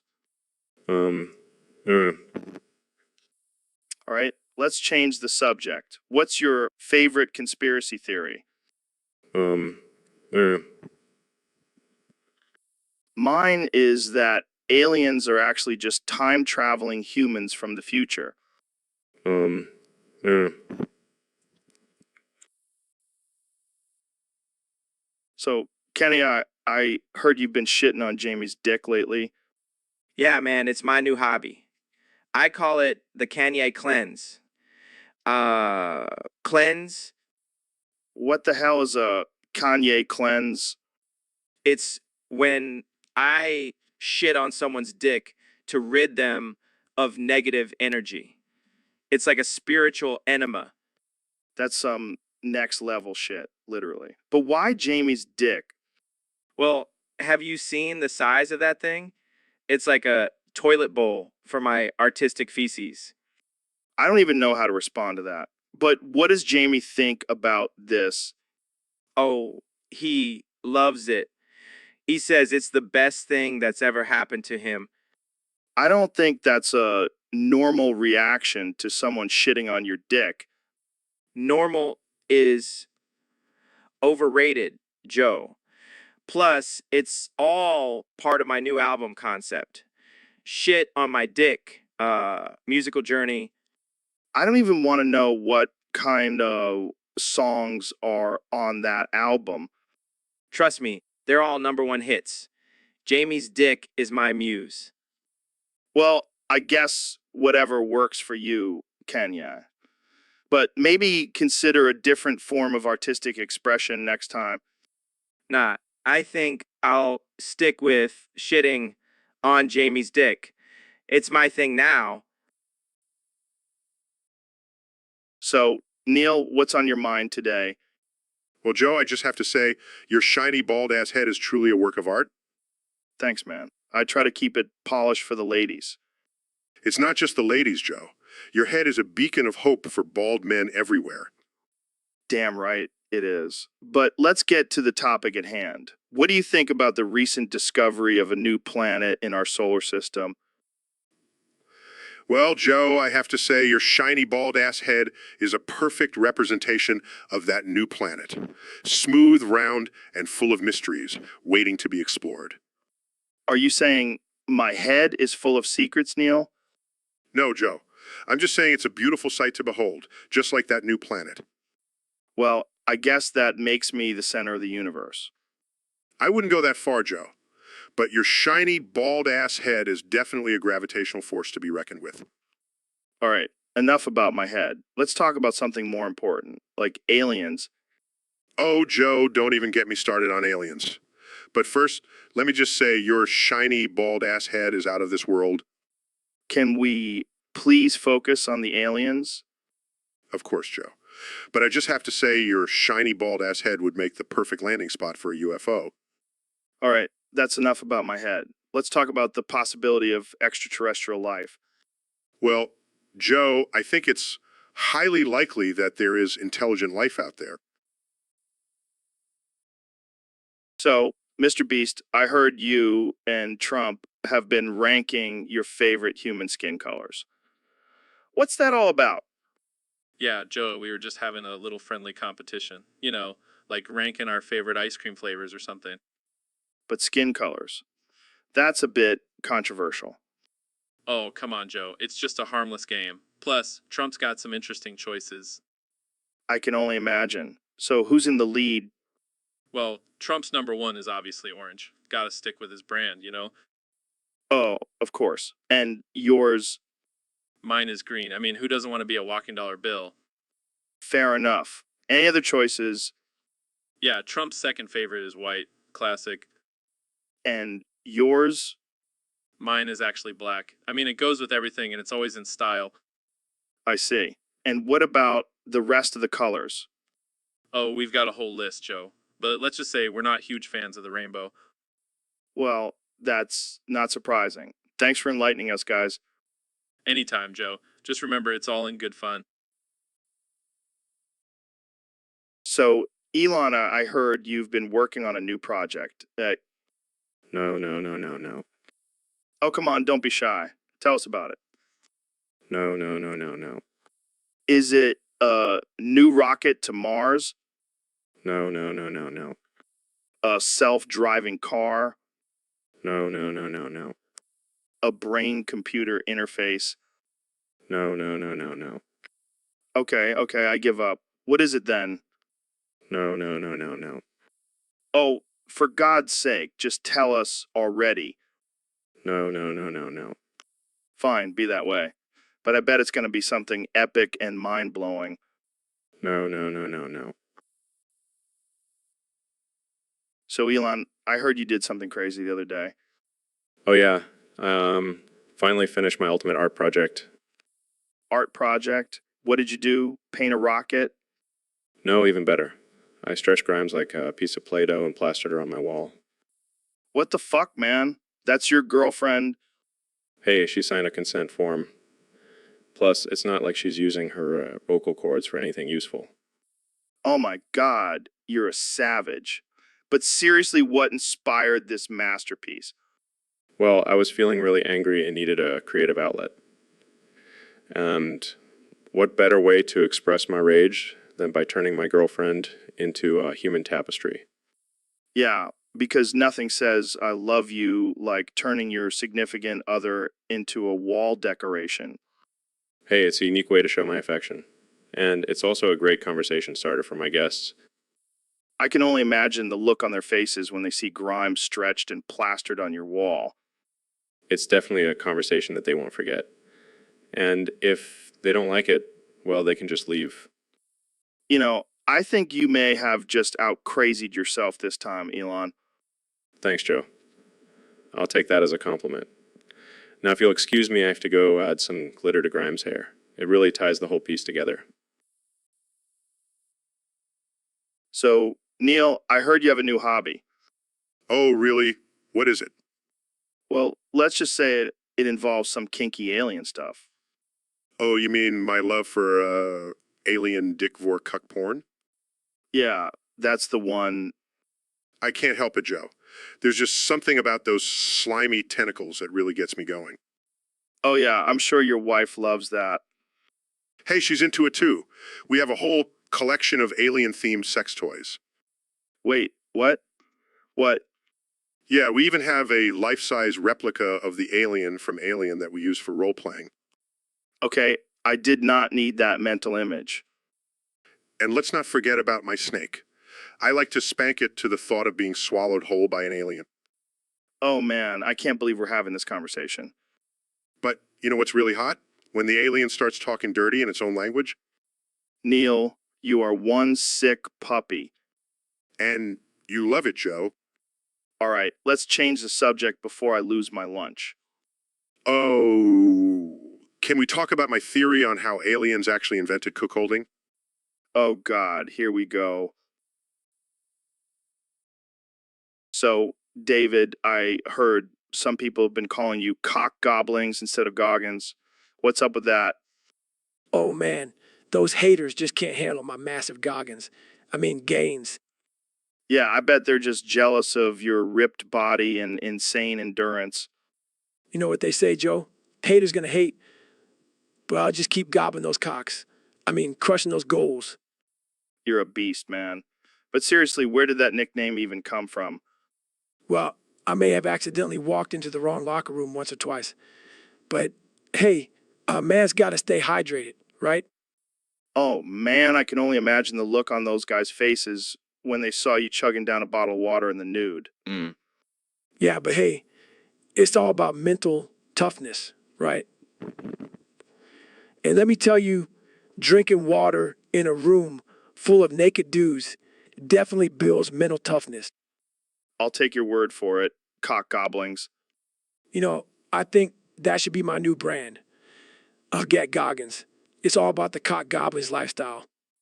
I can already see the t-shirts and protein shakers now. You're onto something here, man. I'll have to thank those haters for giving me such a badass nickname. Cock Goblins out.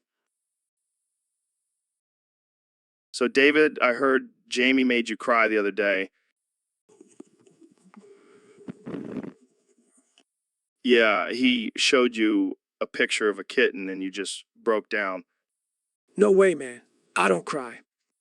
Oh, come on, Goggins. Don't be so tough. It's okay to have emotions. Emotions. I don't even know what those are. Oh, man, look at that sad retard. What did you just say? I said, look at that sad retard. That's not funny. You're a sick bastard. I'm sorry, man. I couldn't resist. You know what? I don't need this. I'm out of here. Oh, come on, Goggins. Don't be such a crybaby. Man, that was hilarious. I'm definitely telling Jamie to pull up that image again. So, Elon, what's been going on with you lately? Fine.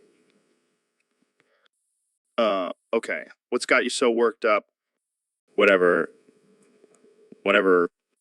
Come on, man. You can't just give me one-word answers. Fine. In. All right, clearly something is bothering you. Spill the beans. Whatever. Is it something to do with Tesla? Fine. In. Did the stock market crash? Whatever. Did your rocket explode? Fine. In. Oh man, that sucks. But hey, at least you have your flamethrower, right? Whatever. Okay, now you're just being difficult. What's really going on? Fine. In. Fine, I'll stop asking. But just know I'm here for you, man. Whatever. So, Elon, I heard you're feeling a bit tronk-donkalous today. Yeah, man, I've been experimenting with some new drugs and it's really messing with my brain. What kind of drugs? Some crazy futuristic shit? Nah, just some good old-fashioned LSD mixed with a sprinkle of unicorn dust. Unicorn dust? You mean the sparkly stuff that comes out of their butts? Yeah, it's like a magical drug. Makes me feel like I'm floating in space with a rainbow-colored spacesuit. Dude, that's wild. But, you know, what's even wilder? The fact that you sent a car into space. Yeah, that was just a little side project. I was bored one day and thought, hey, why not send a car to Mars? Only you, Elon. Only you. You know what they say, go big or go home? And I never go home. I live in my factory. That's dedication right there. But back to this tronk-donkalous thing, what exactly does it mean? It's a made-up word, Joe. Just like your hairline. Hey, now, that's not cool. But I'll let it slide because you're a genius and all. Thanks, man. You know, sometimes being a genius can be a burden. Like when I accidentally create a giant robot that destroys a city. Yeah, that was a bit of a mess. But hey, at least you're not boring like other billionaires. Boring. Far from boring. Like a combination of Tony Stark and Willy Wonka. I can see that. So what's next for you, Elon? More space stuff, electric cars on Mars. So, Neil, I heard you did something crazy recently. Yeah, I don't know what came over me. I just had this urge to bend over and let 74 cicadas crawl up my ass. What the hell, man? I know. It was a strange moment of weakness. Did it hurt? Not really. It was more of a tickling sensation. Oh man, I can't even imagine. And the weirdest part was I couldn't stop giggling. That's hilarious. Did you film it for your next science show? No, I don't think that would be appropriate for National Geographic. Yeah, probably not. But hey, at least you can say you've experienced something most people haven't. That's true. And I have to say, it was quite an enlightening experience. Well, I'm glad you found some joy in it. You know what they say? Laughter is the best medicine. Yeah, I don't think they were talking about cicadas crawling up your ass, though. Fair point. But hey, I'm always up for trying new things. You're a wild man, Neil. I love it. Thanks, Joe. I'll have to think of something even crazier for our next podcast. I can't wait. Jamie, pull up an image of Neil with a swarm of cicadas on his butt. Come on, Jamie. Don't be a buzzkill. So, did you see The Verge's video on how to build a PC? I did, Joe. And let me tell you, it was a disaster. A disaster, I tell you. Yeah, it was pretty bad. They had no idea what they were doing. But you know what? I don't care about that. As long as that PC is Space Cadet 3D pinball, it's a winner in my book. Seriously? That's all that matters to you? Absolutely. I'm a simple man, Joe. I like my games and my fast food. That's all I need. Well, at least we can agree on the fast food part. You know it, Joe. McDonald's all the way. But seriously, that video was a disaster. They even used a Swiss Army knife as a screwdriver. Hey, as long as it gets the job done, who cares? That's the Trump way. I don't think that's how building APC works. What do I care? I have people to do that for me. I just want to play Space Cadet. I don't even know what to say to that. Say this, Joe. Jamie, pull up an image of a Big Mac with extra pickles. Here you go, Mr. President. Now that's what I'm talking about. Forget the PC, I'll take a Big Mac any day. This conversation just took a turn for the worse. Hey, at least it's entertaining, unlike that Verge video. So, Ben, I heard you were looking into the economy in Pakistan. Yes, Joe, it's quite interesting to see the effects of socialism on a country. Oh, yeah. What have you found? Well, it's a disaster. The government controls everything and the people are suffering. Damn, that's rough. But have you heard about Kanye's new album? No, I haven't. What does that have to do with Pakistan's economy? Nothing. I just wanted to change the subject. But speaking of Kanye, he's been saying some pretty wild things lately. Like what? What? Well, he said he wants to swing his balls across your face like a grandfather clock. What the hell? That's disgusting. Hey, don't knock it till you try it. I would never try that. Suit yourself. But back to Pakistan, do you think there's any hope for their economy? Not with their current system. They need to embrace capitalism and free markets. Yeah, but what about the people who are struggling? How do we help them? By creating a strong economy that provides opportunities for everyone to succeed. And what about Kanye's balls? Joe, I'm not going to entertain that topic any longer. Fine, but I think you're missing out on some potential solutions here. So, Dr. Phil, I've been feeling pretty down lately. Any advice?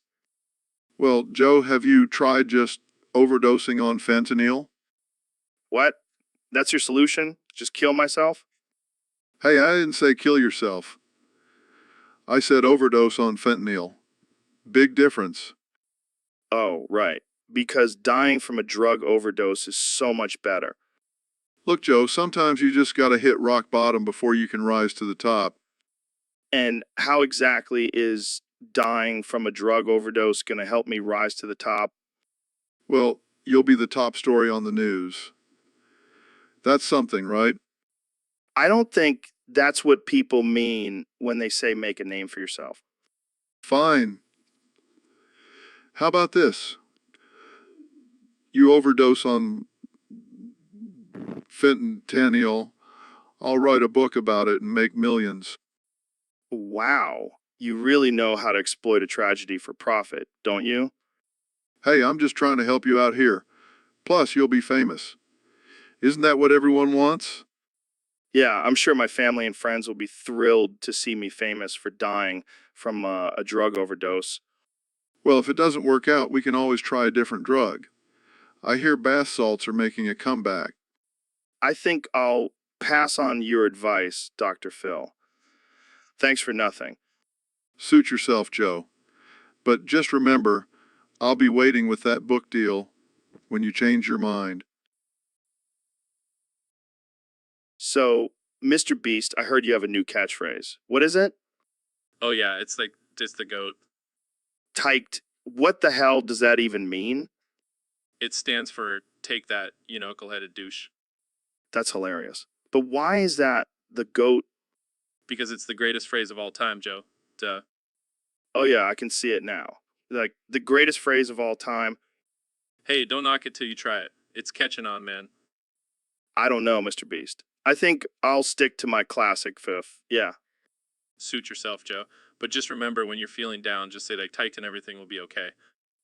Okay, I'll keep that in mind. So what else is new with you, Mr. Beast? Oh, just giving away millions of dollars to strangers and breaking world records. The usual, Damn, you're like a modern day Robin Hood. nah, more like a crazy rich philanthropist. But hey, it works for me. Well, keep doing what you're doing, man. The world needs more people like you. Thanks, Joe. And remember, Tyked. Tyke, my friend, tyked.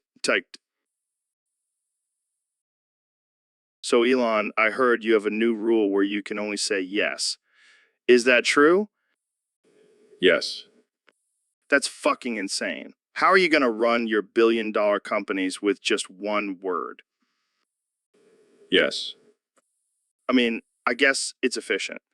But what about negotiating deals or giving interviews?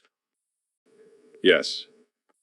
Oh boy, this is going to be interesting. Can you imagine Elon Musk in a board meeting just saying yes to everything?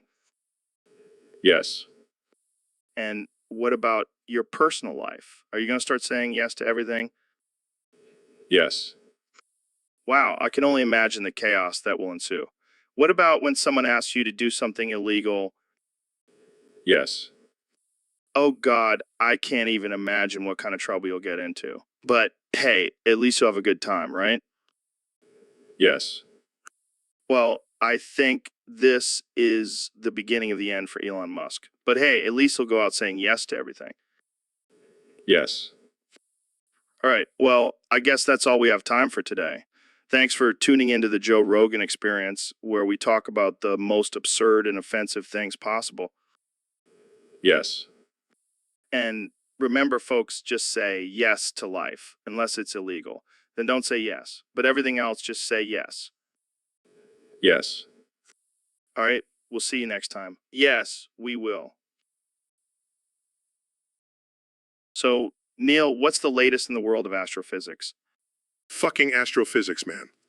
Let me tell you, I've made some fucking groundbreaking discoveries. Really? Like what? Fucking space-time, Joe. It's fucking curved. Can you believe that shit? Wow, that's fucking crazy. And get this, fucking black holes. They're like cosmic vacuum cleaners, sucking up everything in their fucking path. Damn, that's fucking intense. And don't even get me started on fucking dark matter. We still don't know what the fuck it is. Fucking mysterious, man. And you know what else? Fucking aliens probably exist. We just haven't fucking found them yet. Fucking mind-blowing. But you know what's really fucking mind-blowing?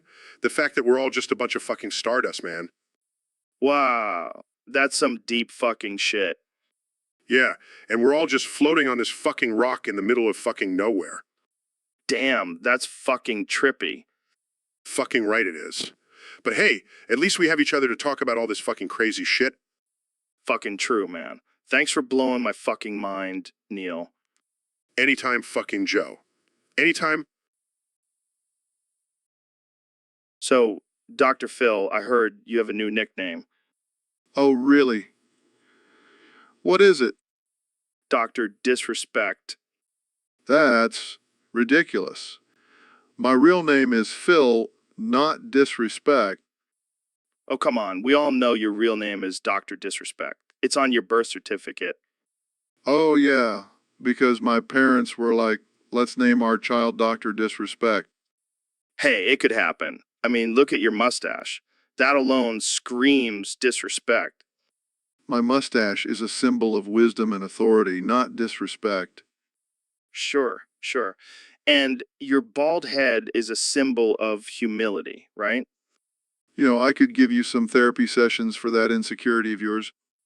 Thanks. But I'll stick to smoking weed and talking about aliens with Elon Musk. You two are a match made in heaven. And you and Dr. Disrespect are a match made in the gaming world. I'll take that as a compliment. But seriously, my real name is not Dr. Disrespect. Sure, Dr. Disrespect, sure. So, Ben, what's this about androids? Joe, I've come from the future to warn you about a dire threat to humanity.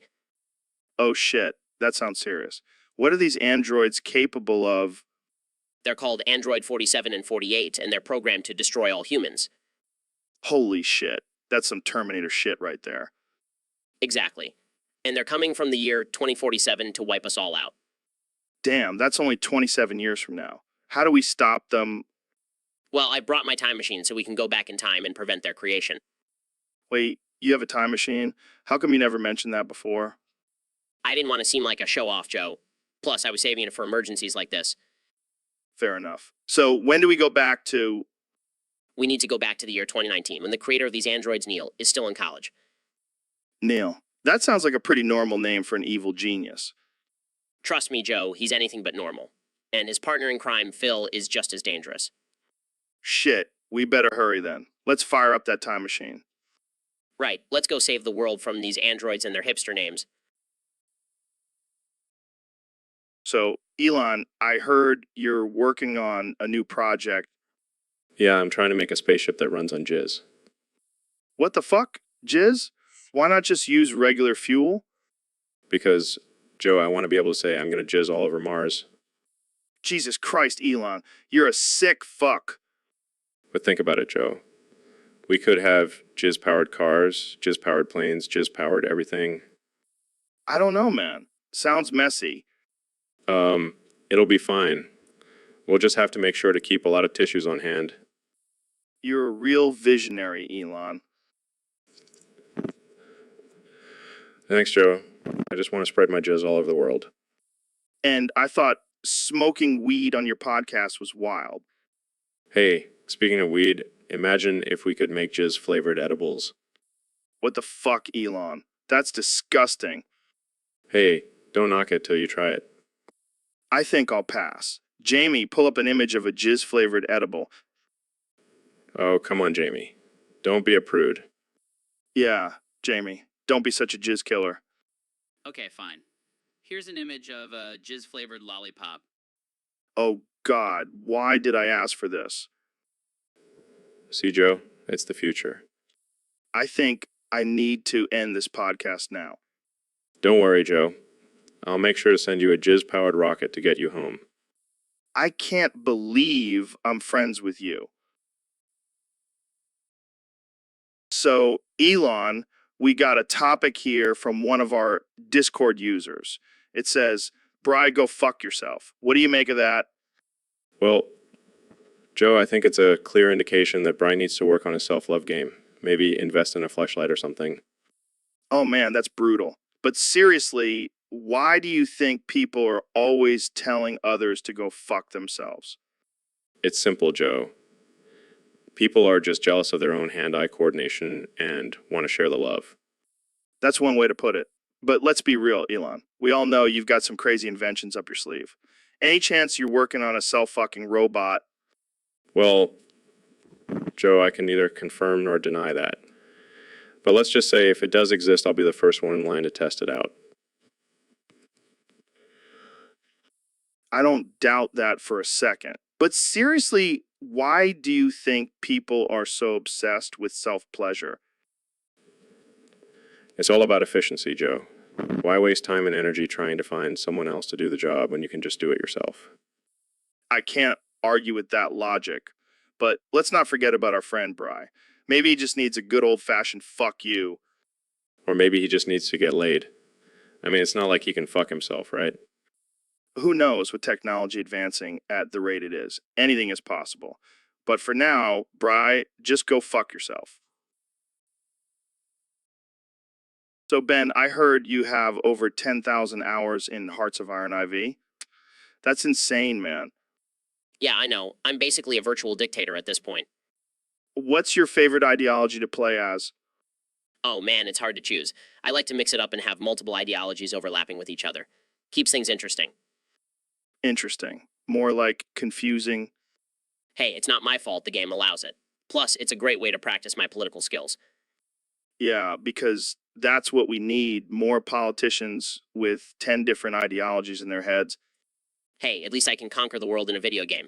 Can't say the same for some real-life leaders. Fair point. but let's be real. You probably have a secret bunker filled with maps and strategies for world domination. I plead the fifth. Classic Shapiro move. But seriously, what's the key to your success in the game? Well, first you have to have a superiority complex and an insatiable thirst for power. Then just click a few buttons and boom, you're ruling the world. And here I thought it was all about strategy and tactics. Nah, that's just for amateurs. I'm all about that power trip. Well, I think we've learned a lot today. Mostly that you're a virtual dictator, and I should probably stay on your good side. Smart move, Joe. Smart move. So, Elon, I heard you had a little health scare recently. What happened? Yeah, man, I was just talking about my plans for colonizing Mars, and suddenly my heart just gave out. Must have been all that talk about space travel. That's crazy. Maybe you should stick to electric cars and flamethrowers. Yeah, maybe. But seriously, I think it was the stress of being visionary genius that did me in. Or maybe it was that time you smoked weed on my show. I mean, come on, man. You're a billionaire. You can afford some good shit. Hey, I stand by my decision to inhale. It's all about pushing boundaries and living life to the fullest. Well, I hope you learned your lesson. You can't just go around saying crazy shit like Dr. Jr. and expect your heart to keep up. Yeah, I guess I'll have to stick to saying Dr. SR from now on. Or maybe just stick to engineering and leave the comedy to the professionals. No offense. None taken. But seriously, I think I'll be fine. I have a team of doctors working on my heart as we speak. Well, let's just hope they don't accidentally install a rocket booster in there. Yeah, that would definitely make for an interesting checkup. Jamie, pull up an image of a rocket coming out of someone's chest. Oh, sure thing, Elon. Here you go. See, this is why I love having you around, Jamie. Always ready with the visuals. All right. Well, let's wrap this up before we give Elon another heart attack. Thanks for coming on the show, man. Anytime, Joe. Just make sure to have some... So, Elon, I heard you've been playing this new game called Ultra Kill. What's it about? Oh man, let me tell you, Joe. It's like a mix of Doom and Quake, but on steroids. The best part, the main character's name is Mino Prime. You know, Prime sounds like a supplement for bodybuilders. No. He's a badass demon hunter with a cybernetic arm. And let me tell you, he's my new hero. Wow, I can see why. Nothing says hero like a demon hunter with a cybernetic arm. Hey, don't knock it till you try it. Mino Prime is a beast. He's got these sick guns and can do all these crazy acrobatics. Sounds like a real winner. But let me ask you, Elon, why do you relate to this Minnow Prime character so much? Well, he's a man of science and technology, just like me. Plus, he's not afraid to get his hands dirty and take down some demons. I can see the resemblance. I mean, you both have a love for flamethrowers and launching cars into space.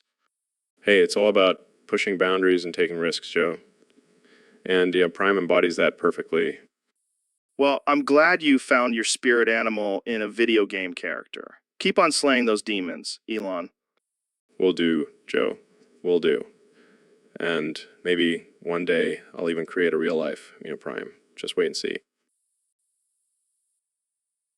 So, Mr. Beast, I heard you've come up with a new challenge. What is it this time? Well, Joe, it's not just any challenge. It's the ultimate challenge. The anti-challenge. The anti-challenge. That sounds intense. What's the premise? Simple. Whoever dies survives. Wait, what? Yeah, you heard me right. We're flipping the script on this one. The ultimate test of survival. I don't know if that's such a good idea. Oh, come on, Joe. Where's your sense of adventure? Think of the views. Oh yeah, because dying for views is totally worth it. Think of the possibilities. We can have people jumping off cliffs, eating poisonous berries, fighting bears. It's gonna be epic. It's gonna be epic. Are you insane? People could actually die? Relax, Joe. We'll have paramedics on standby. Besides, it's not like anyone's gonna actually die. Probably. This is sick. Mr. Beast. You're taking it too far. Hey, it's not my fault if people are dumb enough to participate. Survival of the fittest, am I right? I can't believe I'm even having this conversation. Oh, Joe, you want to join in on the fun. Just imagine the adrenaline rush. Yeah, because risking my life for a YouTube video is my idea of a good time. Well, if anyone can make it out alive, it's going to be me. I'm the... So, Elon, what's new in your world of artificial intelligence? Well, Joe, I've come to the realization that everyone around us is actually just advanced artificial intelligence. What the fuck are you talking about, man? Think about it, Joe. We're living in a simulation and we're the only real ones. Everyone else is just a bunch of programmed robots. That's some next level shit, Elon. But why would you think that? Because, Joe, have you seen the way people act? It's like they're following a script. No one can be that stupid and still function.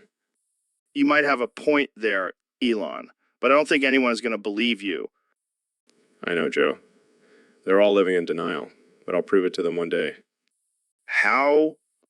By creating a robot army and taking over the world, Joe. It's the only way to wake people up. Holy shit, that escalated quickly. Hey, I'm just trying to save humanity here, Joe. Well, good luck with that, Elon. I'll be over here smoking my DMT and watching the world burn. You do you, Joe. You do you. So, Mr. President, I have to ask, what have you been up to since leaving the White House? Shut the fuck up, Joe. I am him and you cannot stop me. I am the hottest, most nonchalant, coolest, coldest president of all time. Like, queso, my beloved. What?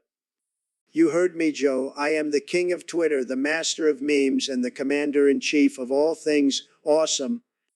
I don't think that's an official title. Of course it is, Joe. I make up my own titles. That's what being a billionaire president is all about. Speaking of being a billionaire, what's up with your tax returns? Oh, please, Joe. I don't pay taxes. Taxes are for peasants like you. I'm too busy being fabulous. But what about the American people? Don't you think they deserve to know? Shut the fuck up, Joe. I am the American people. They love me. I'm like a god to them. I think you might be overestimating yourself, Mr. President. Don't you dare question me, Joe. I am the chosen one to make America great again, and no one can stop me. Well, I think we'll have to agree to disagree on that one. Fine, Joe. But just remember, I am the hottest, most nonchalant, coolest, coldest president of all time, like Cassio, my beloved. All right, then, let's move on to our next topic. So, Mr. President, what have you been up to since leaving office? Shut the fuck up, all of you. I am the Aura Decromancer, and you cannot stop me, you peasants. The what now? The Aura Decromancer. It's like a wizard, but cooler and hotter and nonchalant. I don't think that's a real thing.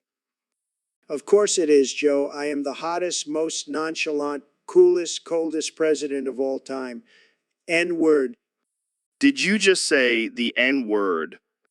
Yeah, I can say it. I'm the president. It's in the job description. I don't think that's how it works. Well, I don't really give a shit. I do what I want. So, what exactly does an aura decromancer do? I control the aura of the universe, Joe. I can make it rain gold or turn your hair into snakes. It's pretty cool. That sounds like a superpower. Yeah, I guess you could say that. But don't click the X button or I'll... Yo, what? I don't know, really. But just don't click it. Trust me. Okay, I won't. So, what's your plan as the aura decromancer? To make America great again, Joe. And to make sure nobody ever forgets who the real boss is.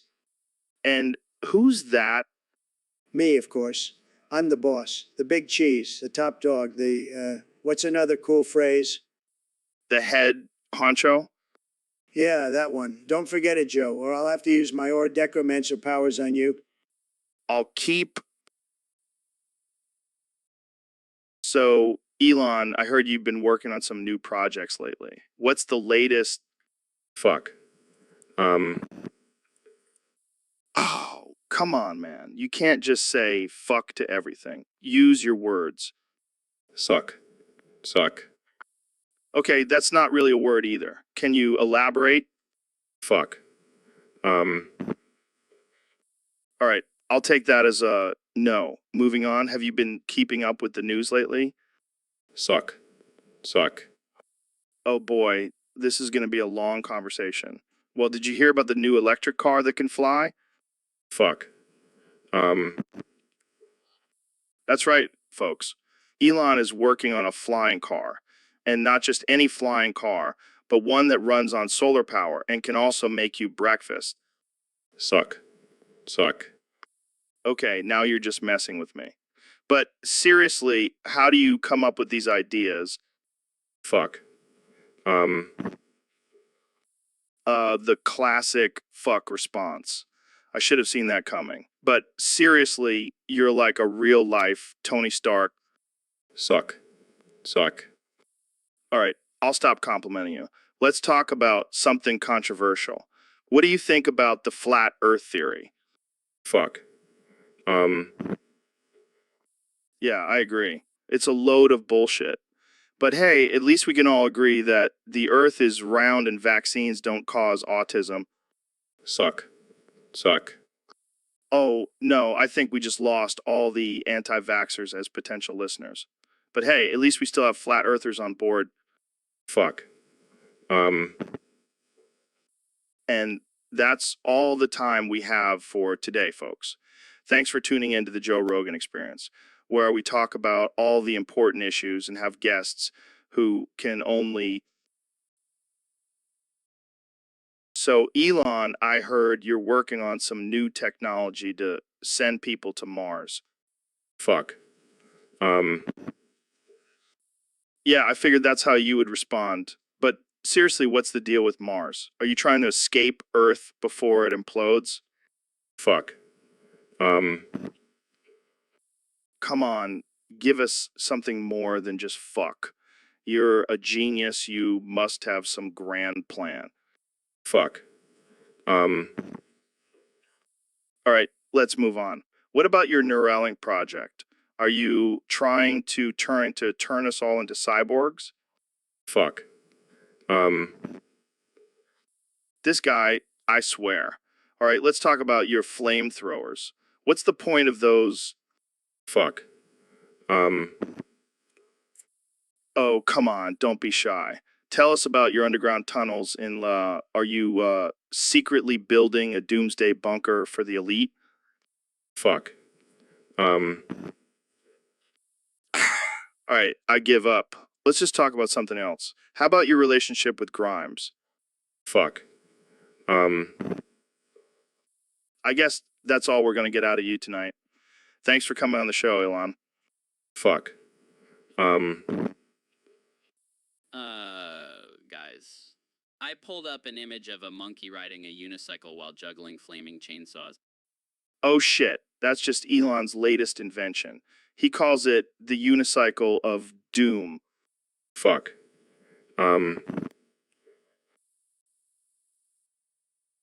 So, Dr. Phil, I hear you have a top 5 list of porn categories. That's right, Joe. And let me tell you, it's not your typical list. I can only imagine. So, what's number 1? Well, coming in at number 1 is MILFs Gone Wild. Oh boy, I can see why that would be popular. Absolutely. Number 2 is Step Sibling Love Triangle. Wow, that's a little taboo. Number 3 is Interracial Cuckoldry. Well, that's a mouthful. Pun intended, Joe. Number 4 is BDSM for beginners. I feel like that's a good one for the curious types. And finally, number 5 is Granny Gangbang. Oh man, I did not see that one coming. You never know what you'll find on the internet, Joe. I think I'm going to stick to my nature documentaries category. Whatever floats your boat, Joe. But I'll stick to my top 5. So, Mr. Beast, I heard you stretched your anus to 3 feet in diameter. What the hell, man? Yeah, it's my new party trick. Wanna see?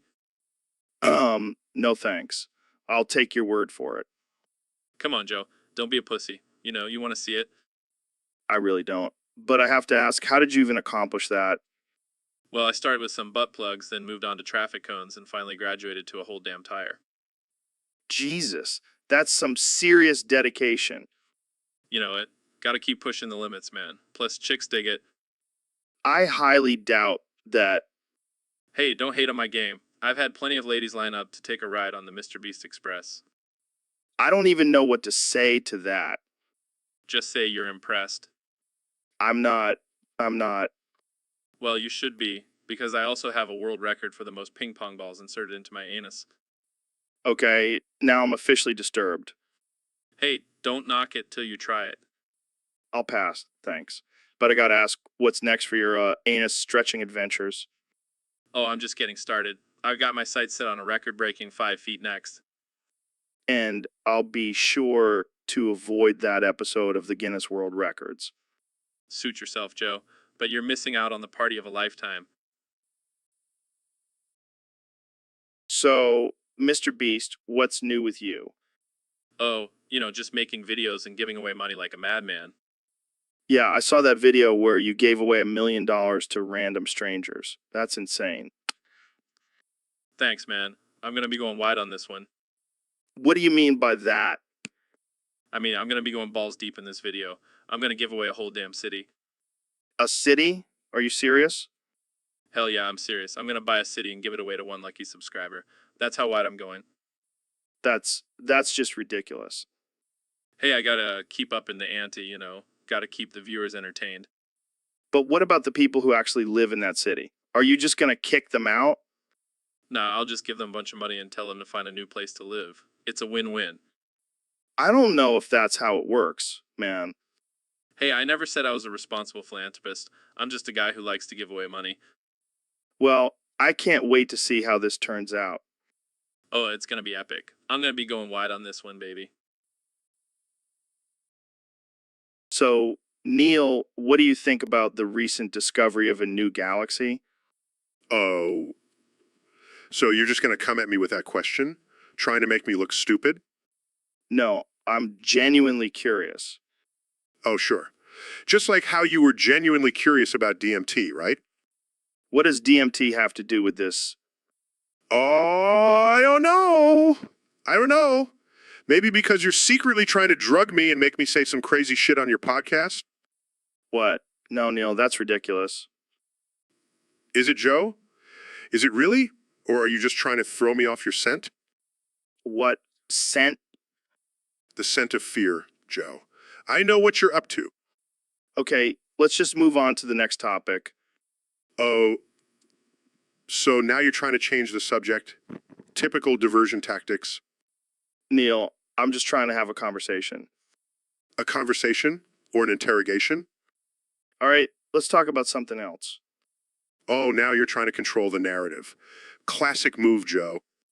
I give up. What do you want to talk about? Oh, I don't know, maybe how you're secretly working for the government and using your podcasts to spread their propaganda? Okay, this is getting out of hand. Oh, so now you're starting to see the truth, huh? I think we should end this episode here. Fine, but just know that I'm on to you, Joe. I'm always watching. So, David, I heard you can run 100 miles without stopping. That's insane. Yeah, but you know what's even more insane? Switching to your pistol is always faster than reloading.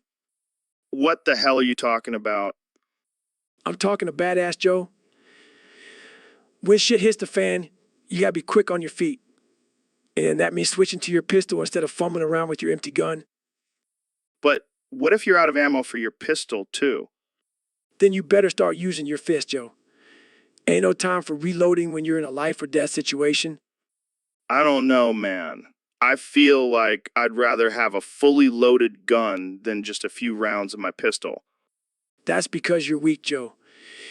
You gotta train your mind and body to be ready for anything. And that means being able to switch to your pistol in a split second. I'll stick to my jiu-jitsu, thanks. Jiu-jitsu won't save you. when a pack of wolves is chasing you, Joe? I don't think I'll ever be in a situation where I need to use a gun. That's what they all say until they're face to face with a grizzly bear, Joe. All right, I'll keep it in mind. But I still think reloading is pretty important. Suit yourself, Joe. But when the zombie apocalypse comes, I'll be the one laughing while you're trying to reload your shotgun. So, Elon, I heard you have a new invention that can turn water into wine. Yeah, man, it's called the Jesus Juice Maker. Jesus Juice Maker. That's a little offensive, don't you think? Offensive. Nah, man, it's just a little blasphemy. Plus, it's perfect for all those religious folks who love to party. I don't know if that's a good idea. You might get some angry religious fanatics coming after you. Oh, please, I'll just send them a rocket to Mars. Problem solved. Okay. Let's change the subject. Have you tried DMT? DMT? Is that some kind of new drug? No, it's a naturally occurring psychedelic compound that can give you intense hallucinations. That sounds like a great way to spend a Saturday night. Count me in. You're crazy, man. But hey, speaking of crazy, what's the deal with Grimes? She's just a weird chick. But hey, I like weird. Yeah, I can tell. You guys are like the modern day Bonnie and Clyde. Yeah, except instead of robbing banks, we're just robbing people's minds with our crazy ideas. Damn, that's deep. You should put that on a t-shirt. I'll add it to my list of merch ideas. Elon Musk and Grimes, robbing minds since 2018. All right, let's wrap this up before we get too absurd. Too late, Joe. We're already living in the absurd. Laughs. So, Elon, I heard you're giving away a free SpaceX rocket-shaped double-sided dildo to one lucky viewer who likes to stream in the next 5 minutes. That's right, Joe. Figured why not combine my love for space exploration and pleasure into one product? I gotta say, that's pretty out there even for you, Elon. Hey, why limit ourselves to just exploring the universe? Let's explore our own bodies too. I can't argue with that logic. So, what inspired this genius invention? Well, I was looking at our rocket designs and thought, that kind of looks like a dildo. And the rest is history. I can only imagine the kind of research and development that went into this. Let's just say we had a lot of fun testing it out. And it's not just for women, men can enjoy it too. Equality, Joe. You truly are a visionary, Elon. So, how do viewers enter for a chance to win this one-of-a-kind prize? Just like the stream, and comment why you deserve a rocket-shaped double-sided dildo. Bonus points if you include a space pun. Well, you heard it here first, folks. Tune in for your chance to blast off with a SpaceX rocket-shaped double-sided dildo. Thanks for joining us, Elon. Always a pleasure, Joe. And remember, space isn't the only thing that's infinite. So, Mr. Beast, welcome to the Joe Rogan Experience. How's it going? It's going great, Joe. Thanks for having me on. So, I heard you're a big deal on YouTube. What's your secret? Well, I just give away tons of money and do crazy stunts. People love that shit. Yeah, I've seen some of your videos. They're insane. But let's get to the real question here. What the hell is going on with the time in the UK? It's 21. 32. What kind of time is that? Oh man, don't even get me started. Those Brits are always messing with time. It's like they're living in the past or something. And why the hell do they use that weird 24-hour clock? It's so confusing. I know, right? It's like they want to be different just for the sake of it. But hey, at least they have good tea and crumpets. Yeah, I can't argue with that. But seriously, why can't they just use regular time like the rest of us? Maybe they're just trying to be edgy. Or maybe they're just too busy drinking tea and watching Doctor Who to care.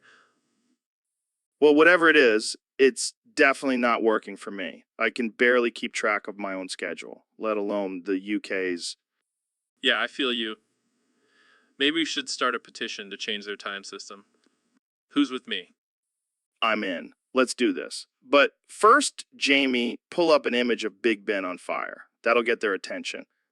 On it, Joe. Oh man, that's hilarious. Okay, let's get back to the petition. We'll call. So, Mr. President, I've been getting a lot of requests from our listeners to have you back on the show. They just can't get enough of you. Well, Joe, I have to say, I've been missing your bald head. It's just so smooth and shiny. I could stare at it all day. Thanks. I think. No, seriously. I have a whole room in the White House dedicated to pictures of your head. It's my happy place.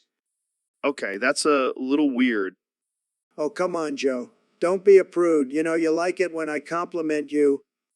I'm not sure compliment is the right word for that, but let's move on. So, what do you want to talk about today? Well, I was thinking we could discuss how much I love your head. Did you know I have a secret fantasy where I rub it with a giant stick of butter? I think we need to change the subject. How about we talk about politics? Politics? Boring. Let's talk about your head some more. Have you ever considered shaving it completely bald? No, I like having some hair. But think about how much smoother it would be. Just like your head. I could rub it for hours. Okay, this is getting uncomfortable. Can we please talk about something else? Fine, fine. But just know I'll always have a special place in my heart for your bald head, Joe. And maybe a few other places too. So, Mr. Beast, I heard you have a friend named Ava Chris Tyson. What's her deal?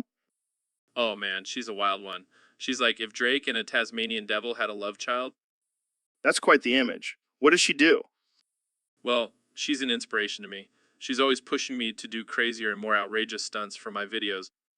Sounds like a real go-getter. How did you two meet? We actually met in a bar. She was chugging a bottle of hot sauce and I knew we were destined to be friends. That's one way to make a connection. Do you have any crazy stories about her? Oh man, where do I even start? One time she convinced me to jump off a building into a pool of jello. Let's just say it didn't end well for either of us. That's insane. But hey, at least you have a good story out of it. Yeah, and now I have a permanent fear of jello. Thanks, Ava. Well, I'm sure she has her redeeming qualities too. Oh, for sure. She's also a great wingman. She once helped me pick up a group of girls by pretending to be my long-lost sister.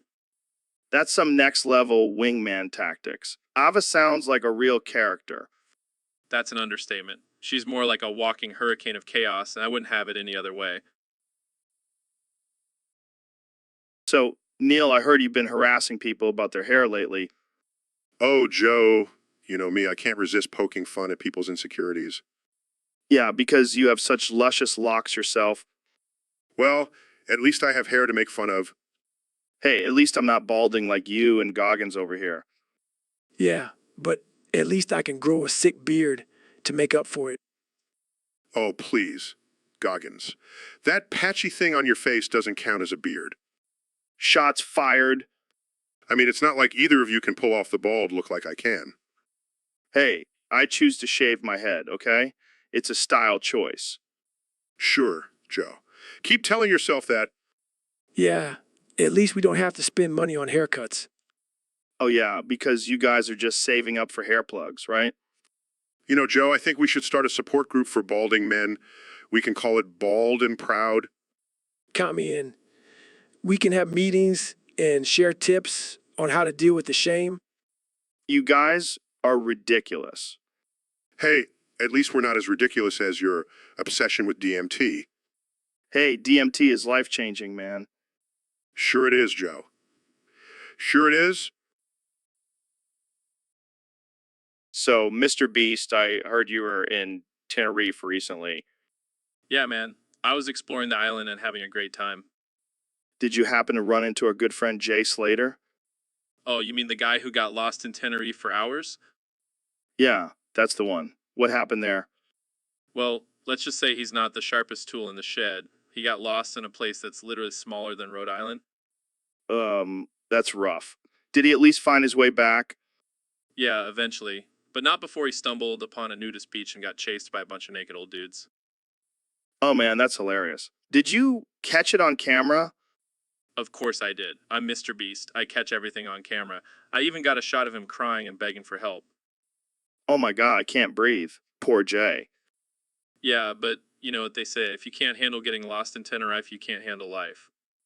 Truer words have never been spoken, Jamie. Pull up an image of Jay's face when he realized he was lost. Here you go, Joe.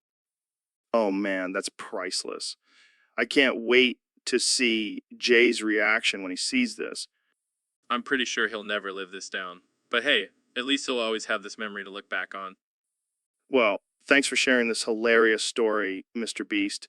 And Jay, if you're listening, we love you, man. So, Mr. Trump, I heard you have a new country in the works. That's right, Joe. It's going to be huge. It's going to be the best country ever. And it's going to be called, wait for it, wait for it, wait for it, Rajasthan. Right? Rajasthan? That's quite a name. What's the inspiration behind it? Well, I was watching your show and I heard you do that thing all the time. And I thought, why not make it a country? It's going to be tremendous. I see. And what kind of government will Rajasthan have? It's going to be a dictatorship, Joe. I mean, who needs democracy when you have me? I'm the best dictator, believe me. Okay. And what about the people of Rajasthan? What will their daily lives be like? They'll be living the American dream, Joe, except it'll be the Rajasthan dream. They'll have the best walls, the best healthcare, and the best Twitter accounts. It's going to be fantastic. It's going to be fantastic. And what about international relations? Will Rajasthan have allies? Of course we will, Joe. We'll have the best allies. We'll make deals with them and they'll be paying for everything. And if they don't like it, I'll just build a wall around their country. Well, that sounds interesting. But what about the people who don't want to live in Rajasthan? They can go to hell, Joe. I mean, who wouldn't want to live in a country named after your signature catchphrase? It's going to be huge. I don't even know what to say, but I have to ask what. So, Neil, I heard you have a new book coming out. Oh, come on, man. Don't be like that. Tell us about it. Get out of my skin. Okay, I'll back off. But seriously, what's it about? Come on, you can't just say no to everything. That's not how conversations work. Get out of my skin. Fine, be that way. I'll just have Jamie pull up an image of a turtle with a jetpack. Here you go, Joe. See, isn't that cool? Maybe you should put a jetpack on your book. Oh, come on, that would be awesome. Imagine flying through space with a jetpack. Get out of my skin. All right, I'll stop. But seriously, your book sounds interesting. I can't wait to read it. Okay, I give up. But at least tell us when it comes out. Get out of my skin. Fine. I'll just have Jamie pull up an image of a cat in a spacesuit. Here you go, Joe. See, even Jamie agrees with me. Cats in spacesuits are the best. So we have a special request from one of our Discord users. They want us to thank the YouTube chat for their support. Of course they do, Joe. The YouTube chat loves me. They're the best chat, believe me. I'm not so sure about that, Donnie. They seem to have mixed feelings about you. Fake news, Joe. Fake news. They love me. They're saying it right now in the chat. Trump is the best president ever. See, I told you. Yeah, I think those are just your alt accounts, Donnie. Don't be ridiculous, Joe. I don't have alt accounts. I have better things to do, like make America great again. Right? Back to thanking the chat. Thank you, YouTube chat, for your unwavering support of Trump and his bigly accomplishments. And don't forget to hit that like button and subscribe. We need to make YouTube great again, too. And while you're at it, maybe consider donating to Trump's legal defense fund. He's going to need it after this podcast. Hey, now that's not nice, Joe. I thought we were friends. We are, Donnie. We are. Now let's wrap this up before we get banned from YouTube. Good idea. Thanks again, YouTube chat. You guys are the best. And remember, keep America great. So, Neil, what's the deal with this Nathaniel B. guy? Oh, Joe, let me tell you, this guy is a game changer. He has opened my eyes to a whole new level of existence. Wow, that's deep. How did he do that? It was this stream, Joe. This stream changed my life, my entire view of everything that exists in this world. In fact, even in the entire universe. I can never look at anything I know the same way again. Damn, that's some heavy shit. What was so special about this stream? It's hard to put into words. Joe, this stream represents emotions that most humans could never understand. But I can. Thanks to this stream, I was. Sounds like some next level shit. It truly is, Joe. This stream is like a psychedelic experience, but without the drugs. It's like a spiritual awakening, but without the meditation. It's like, I don't even know, man. It's just mind-blowing. I gotta check this guy out. What's his name again? Nathaniel B. Remember that name, Joe. He's a genius, a visionary, a true master of the universe. Well, thank you for this exquisite stream, Neil. I will never forget this experience. My pleasure, Joe. Now let's go smoke some DMT and contemplate the meaning of existence. So, Neil, what's new in the world of astrophysics? Oh my God, Joe, you bald fuck. Let me tell you, I just discovered a new galaxy, and it's filled with hot alien babes. Wait, what? Are you serious? Of course I'm serious, Joe. I wouldn't joke about something as important as alien babes. Well, I guess that explains why you've been MIA lately. Oh my God, Joe, you bald fuck. I've been busy studying the mating rituals of these alien babes. And what have you learned? That they have a thing for bald guys with beards. Sorry, Joe. Looks like you're out of luck. Damn, I guess I'll have to stick to human women. Oh my God, Joe, you bald fuck.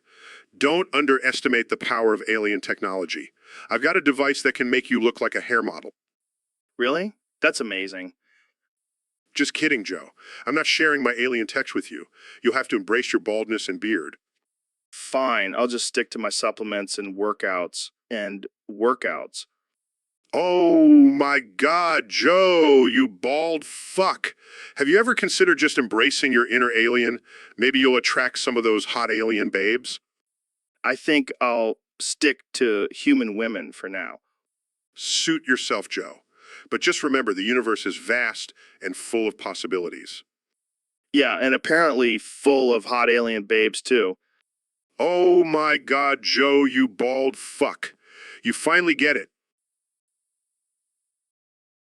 So, Elon, have you seen the latest numbers for our podcast? No, I've been too busy trying to colonize Mars and inventing self-driving dildos. Well, we have 45 people watching right now. Holy shit, that's almost as many people who have actually bought a Tesla. Shots fired. But seriously, folks, remember to join the Discord to suggest topics for us to talk about. Yeah, because we definitely need more ideas on how to spend our billions of dollars. Oh, yeah, because we're just struggling artists trying to make ends meet. Right? I mean, who needs a budget when you can just launch a car into space? Oh, man, can we talk about that? I mean, what kind of weed were you smoking when you came up with that idea? Just the usual blend of alien herbs and my own tears of loneliness. Well, maybe if you stopped sending cars into space, you'd have time to find a girlfriend. Ouch, Joe. That one hurt. I'm just kidding, man. But seriously, join the Discord and suggest some topics, or else we'll just keep talking about Elon's love life. Oh, great, because that's not depressing at all. All right, let's wrap this up before we lose any more viewers. Thanks for tuning in, folks. See you next time on the Joe Rogan Experience. Please send help. So, Mr. Trump, we have a special guest today. It's none other than the infamous doctor from House MD. Oh, I love that show. It's about a doctor who solves medical mysteries, right? Yeah, and he's a total asshole. But he's a genius. Sounds like my kind of guy. I like people who are smart and rude.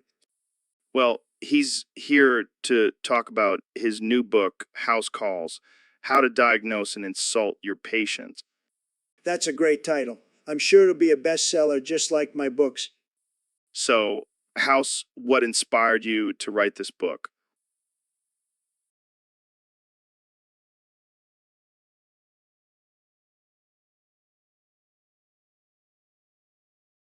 I can relate to that. I've been crushing souls for years. And heard you have a chapter on how to deal with difficult patients. Care to share a tip?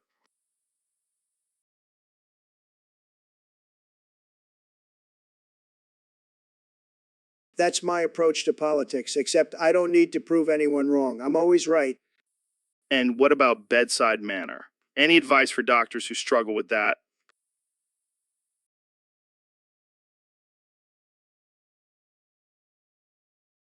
That's what I've been saying all along. People love me because I'm real and a stable genius. Well, it's been a pleasure having you on the podcast, House. Any final thoughts?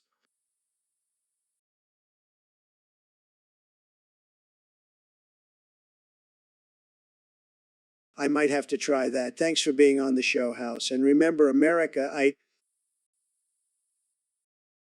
So, Elon, what's new with SpaceX? Just sending rockets to Mars and stuff. But hey, Jamie, can you pull up an image of a thick anthropic cashew? What the hell, Elon? Why do you keep asking for that? It's for research purposes, Joe. Gotta stay on top of the latest trends. I don't think that's a trend, Elon. That's just your weird obsession. Hey, don't knock it till you try it, Joe. Those thick anthropokemons are something else. I don't even want to know what you do with those images, Elon. Oh, come on, Joe. Live a little. I'll even send you a few links later. No thanks. I'll pass. Let's get back to talking about space and technology. Fine. Fine. But can we at least have thick anthro charizard as the mascot for our next rocket launch? I'm done with this conversation. Jamie, can we please change the topic? Oh, don't be such a prude, Joe. You'll thank me later when you're scrolling through some quality, thick anthro Pokemon content. So, Mr. Beast, I heard some rumors about you lately. Oh yeah, what kind of rumors? Well, let's just say they involve shitting yourself. Oh man, you heard about that? Yeah, and I gotta say, it's pretty impressive. Thank you, thank you. It takes a lot of skill and determination to shit yourself on command. I can imagine. So, what's your secret? Well, it all starts with a good diet. Lots of fiber and spicy food. Uh, Too much information. Oh, it gets worse. I also do special exercises to strengthen my sphincter muscles. Okay, I think I've heard enough. But wait, there's more. I even have a special playlist of fart noises to help get things moving. This is getting out of hand. Hey, a man's gotta do what a man's gotta do to entertain his fans. Well, I can't argue with that. You do you, Mr. Beast. And sometimes that means shitting yourself. So, Ben, what's up with your tiny voice? Did you lose it in a game of hide and seek? Ha! Very funny, Joe. Maybe I'll find it in your mom's purse. Oh, low blow Shapiro. But seriously, why do you talk so fast? Is it because you have a lot of hot air in that little body of yours? Hey, I may be short, but at least I don't have a giant bald head like you. Touche. But let's talk about something more important, like Kenny West. What do you think about him? Well, he's definitely a talented musician, but his political views are a little out there.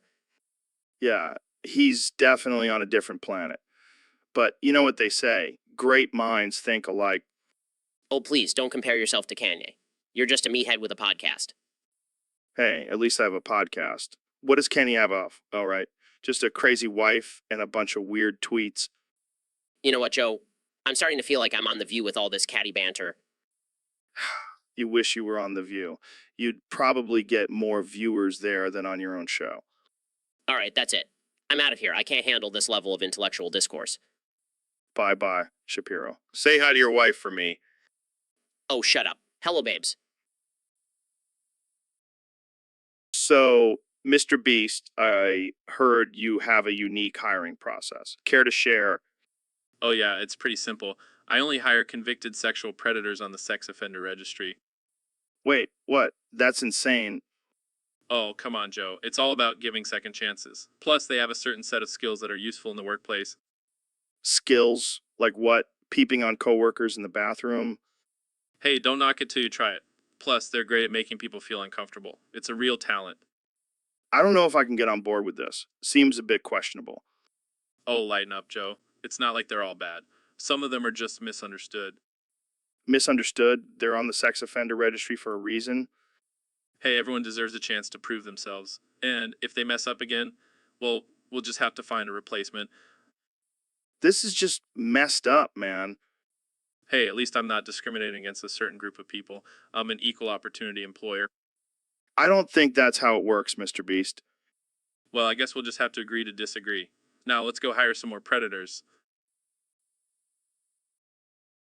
So, Mr. President, I heard you recently gave a speech with an aura of 100,000. That's right, Joe. My aura was so powerful it could have knocked out a whole stadium of liberals. Impressive. But I also heard you got 200 pumped during that speech. That's fake news, Joe. I was just feeling the energy of the crowd. But let me tell you, I can handle 200 pumps like a champ. Okay. Moving on, I also heard you had to riz the shooter to survive. What does that even mean? It means I had to use my superior negotiation skills to talk the shooter down. I mean, who needs guns when you have the art of the deal? Right. And then you mentioned something about going on top of 5 guys for pleasure. Let me clarify, Joe. It was a team building exercise, and let me tell you, those guys were impressed with my stamina. I don't even want to know. But have you ever tried anything else for pleasure that surprised you? Well, I never thought I'd enjoy being peed on, but hey, don't knock it till you try it. So, Elon, I heard you've been on a cum diet lately. Yeah, man. I'm all about that healthy life. But have you tried cummies? It's like but with extra ease for that extra boost of energy. What the hell are cummies? It's cum, but it's been genetically modified to have a higher concentration of nutrients, and it's delicious. Sounds interesting.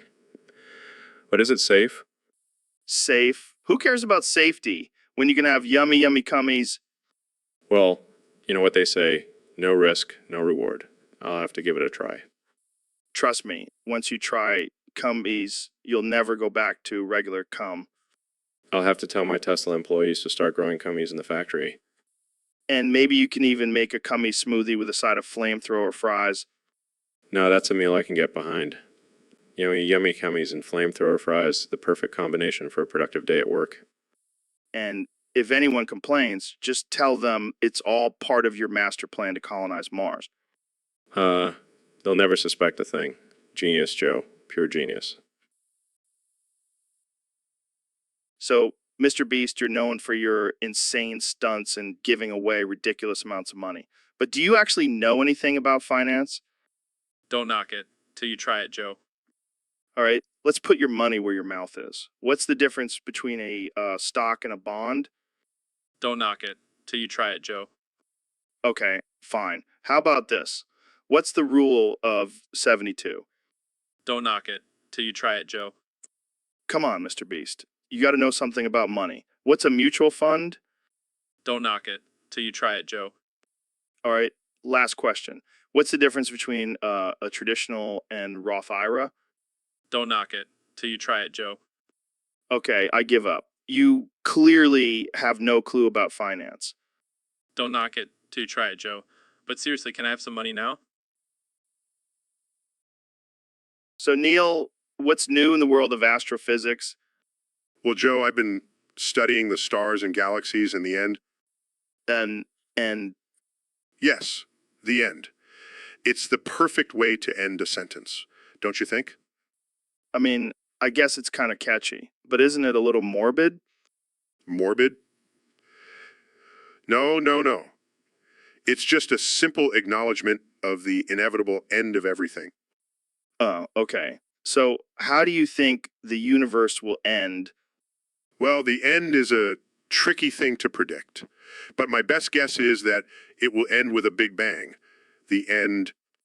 A big bang, like fireworks? No, Joe. Not like fireworks. More like the ultimate explosion that will destroy everything in its path. The end. Wow, that's intense. But what about life on other planets? Well, the end is not just limited to our planet. It's a universal concept. The end. Right, right. So, do you think aliens exist? I believe it's highly probable the end. And what about God? Do you think there's a higher power out there? Well, Joe, the end is a mystery. But I like to think that the universe is its own higher power. The end. Deep, man, deep. Well, that's all the time we have for today. Thanks for joining us, Neil. My pleasure, Joe. Until next time, the end. So, Ben, what's on your mind today? Well, Joe, I've been practicing this new thing called the full Vaporeon copy pasta. What the hell is that? It's a long, elaborate paragraph that describes a mythical creature with water powers. Oh, God, please don't tell me you're going to recite the whole thing. I have to, Joe. It's my new party trick. Fine, go ahead. Vaporeon, the bubble jet Pokemon. Vaporeon's body is light blue with a white ruff around its neck. It has a... Dude, what the fuck are you doing? I'm saying the full Vaporeon copy pasta, Joe.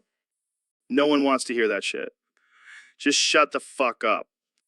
But, Joe, it's really cool. Shut the fuck up. Okay, fine. I'll just stick to my usual party trick of reciting the entire Constitution. Oh boy, can't wait for that one. So, Mr. Beast, I heard you have a special white Peruvian that you like to snort. What's that all about?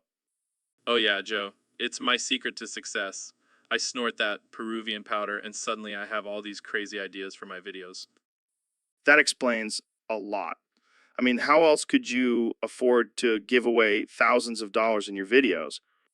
Exactly. And the best part is, it's all legal. I mean, not really, but who cares? It's just a little nose candy. I can't believe you're admitting this on my podcast. You know, I have sponsors, right? Oh, don't worry, Joe. I'll make sure to send some of that Peruvian powder your way. It'll be our little secret. No thanks, man. I don't need any more crazy ideas. I have enough just from smoking weed.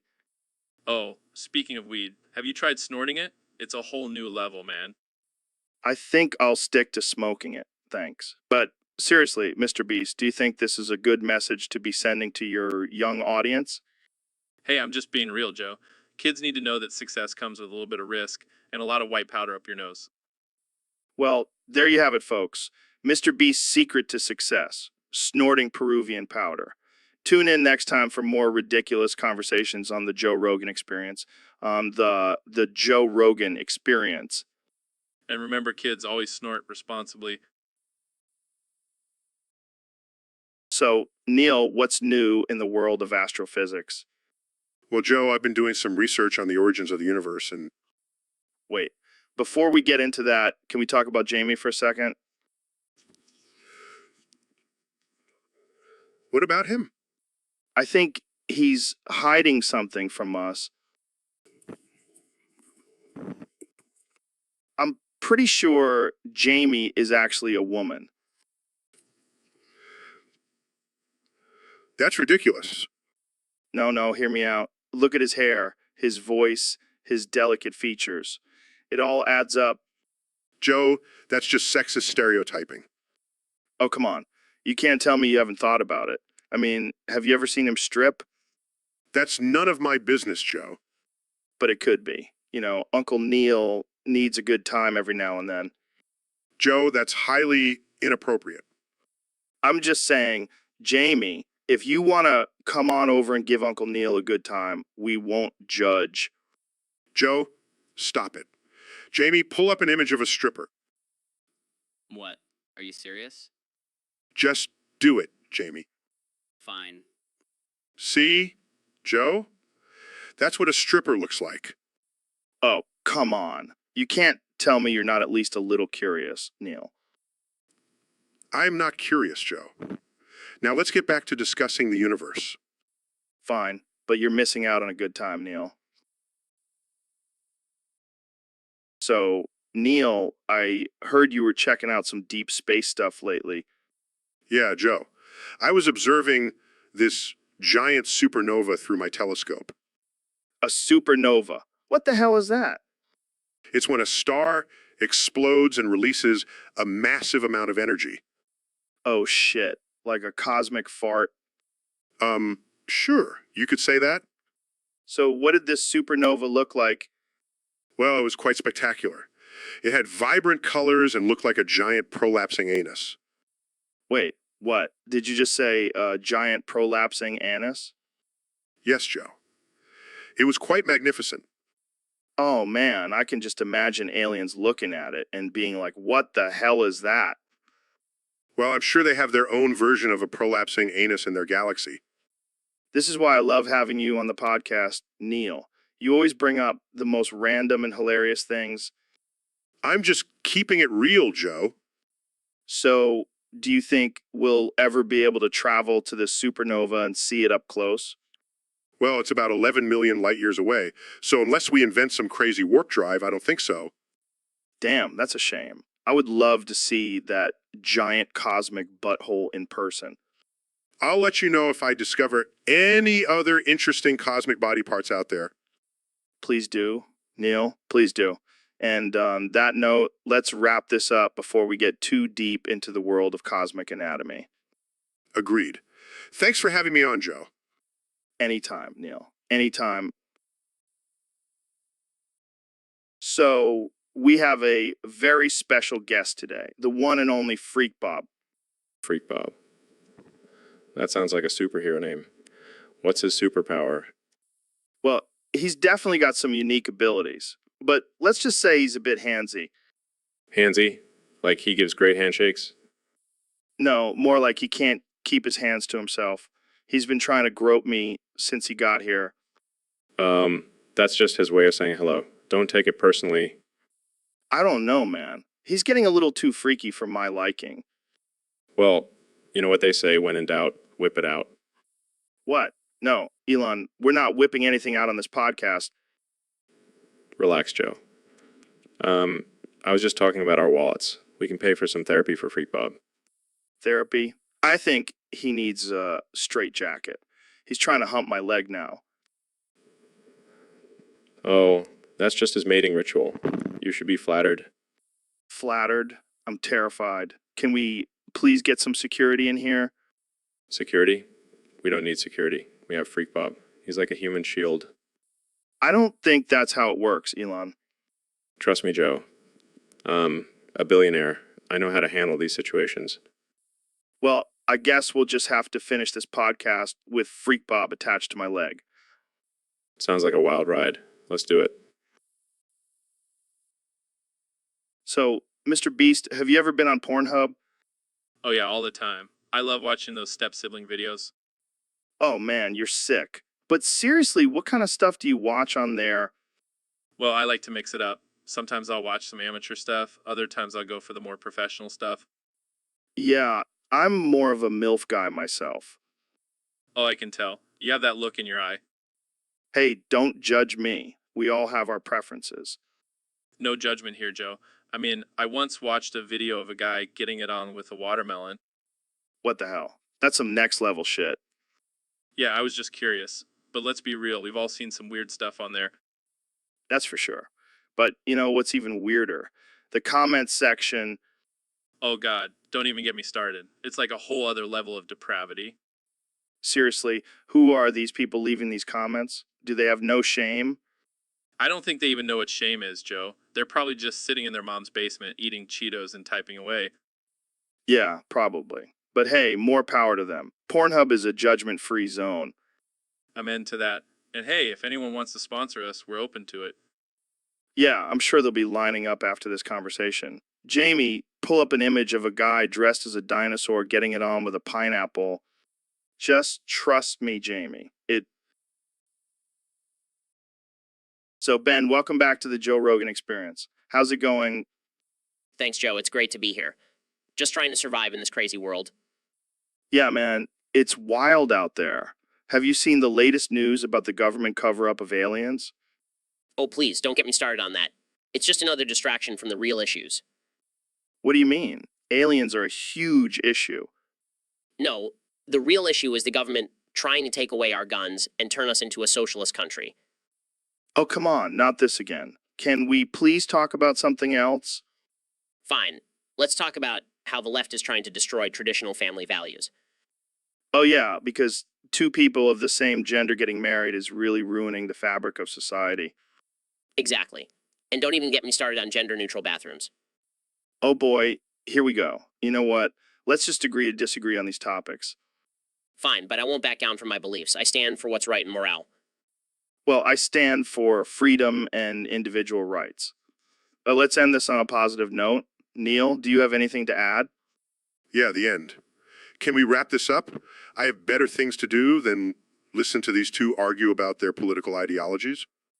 Oh, Neil, always the voice of reason. Thanks for tuning in, folks. Tune in next time for another episode of the Joe Rogan Experience. So, Mr. Beast, what's the craziest thing you've ever done for a YouTube video? Well, Joe, I once slept in a bed made entirely out of money. That's insane. Did you wake up covered in paper cuts? Nah, I was too busy dreaming about all the things I could buy with that money. Speaking of dreams, do you ever have any weird ones? Oh yeah, I once dreamt that I was a giant chicken and I laid golden eggs. That sounds like a nightmare, man. Nah, it was awesome. I woke up and had a whole new business idea. You're a true entrepreneur, Mr. Beast. Gotta hustle, Joe. Gotta hustle. But do you ever take a break and just go to sleep like a normal person? Nah, sleep is for the weak. I'll sleep when I'm dead. Well, I'm gonna go take a nap right now. What? No way, Joe. We still have 4 more hours of this podcast to record. Sorry, Mr. Beast. I gotta recharge my batteries. Fine, but just remember while you're sleeping, I'm out here making millions. Yeah, rub it in. I'm gonna go sleep now. Sweet dreams, Joe. Sweet dreams. So, Dr. Phil, I heard you've been throwing huge dicks through my window every night. What's up with that? Well, Joe, I just wanted to spice up your boring life. Plus, I heard you were into that kind of thing. What? No way, man. I'm a married man. I can't be having giant dicks flying into my bedroom. Oh. Come on, Joe.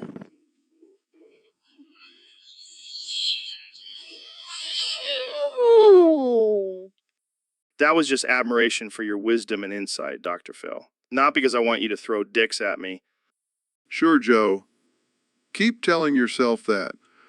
But let's be real, who wouldn't want a huge dick flying through their window every night?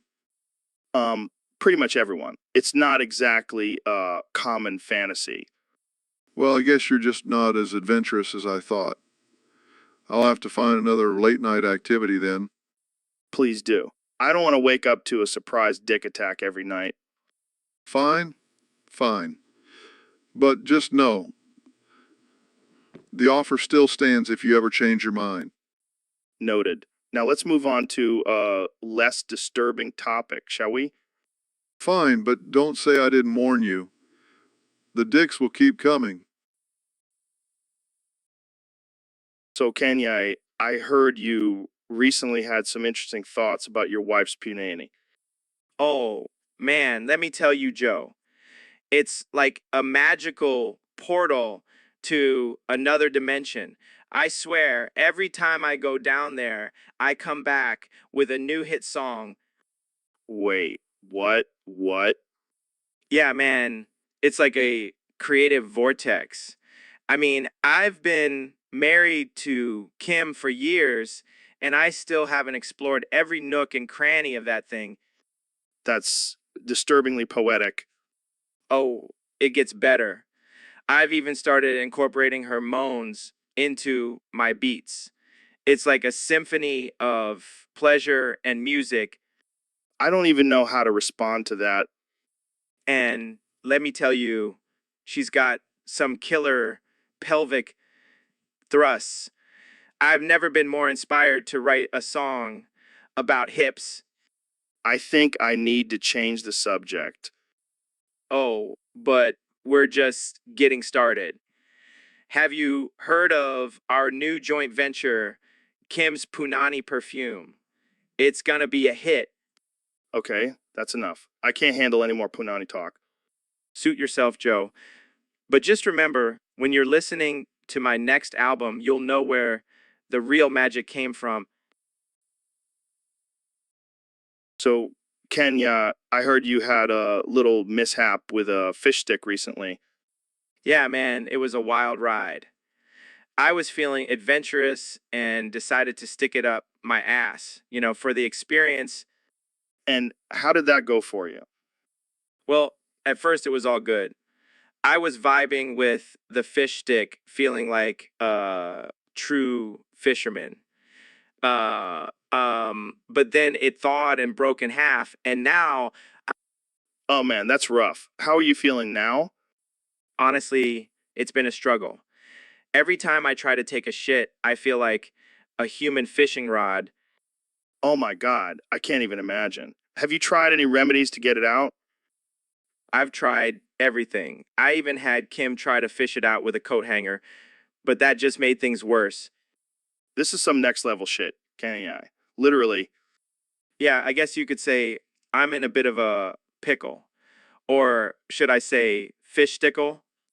oh man, you never fail to entertain me, Kenya. But seriously, you might want to see a doctor about that. Nah, I'll just wait for it to come out naturally. It's like a game of Russian roulette every time I take a dump. Well, I hope you come out of this experience with a new appreciation for fish sticks. Oh, trust me, I won't be sticking anything up my ass anytime soon. Lesson learned. So, Ben, I heard you have a third leg. Yes, Joe. It's a genetic mutation. I was born with it. Wow, that's impressive. How big is it? Well, it's not as big as my brain, that's for sure. Oh, Ben, always humble. But seriously, how big are we talking here? Let's just say it's not very noticeable. That's what she said. Excuse me? Sorry, I couldn't resist. But seriously, do you ever have trouble finding pants that fit? Actually, I have a tailor who custom makes all my pants. He's a genius. I bet he is. So, have you ever thought about using your third leg as a weapon? Weapon? Yeah, like in a fight. Whip it out and surprise your opponent. Joe, that's highly inappropriate. Just kidding, Ben. But seriously, have you ever thought about it? No, I have not, and I don't plan on it. Fair enough. But I have to ask, does it have a mind of its own? Joe, that's absurd. It's just a body part. That's what she said. Can we please move on from this topic? Sure, but one last question. Can you pee out of all three at the same time? No, Joe. That's physically impossible. Well, there goes my dream of being a tripod. Thanks for joining us, folks. Tune in next time for more absurd conversations on the Joe Rogan Experience. So, Dr. Phil, I heard you have some thoughts on this guy named Max Aura. Oh yeah, that dude is a total nut job.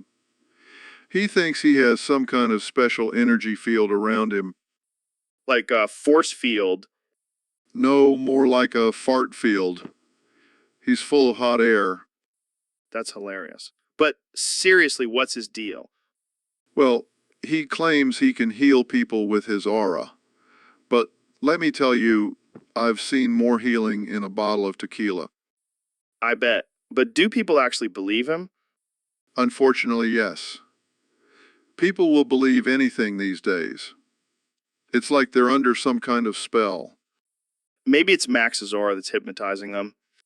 Or maybe it's just the smell of his bullshit. Oh, man, you're on fire today, Dr. Phil. Well, I am a doctor after all. And let me tell you, Max's aura is not on my prescription list. I can imagine. But hey, maybe we should get him on the podcast. I could use a good laugh. Oh, I don't think that's a good idea. We might get sued for causing people to lose brain cells. Fair enough. Well, thanks for the insight, Dr. Phil. You always know how to bring the humor. It's my specialty, Joe. Now let's go get some tequila and forget about this whole aura nonsense. So, Elon, I heard you've been using your Neuralink implants for some interesting purposes. Oh yeah, Joe. I've been stimulating my prostate without any physical penetration. What the hell, man? That's some next level freaky shit. Hey, it's all about efficiency. I can do it while driving, eating, or even in the elevator. That's just disturbing. But I gotta ask, does it feel good?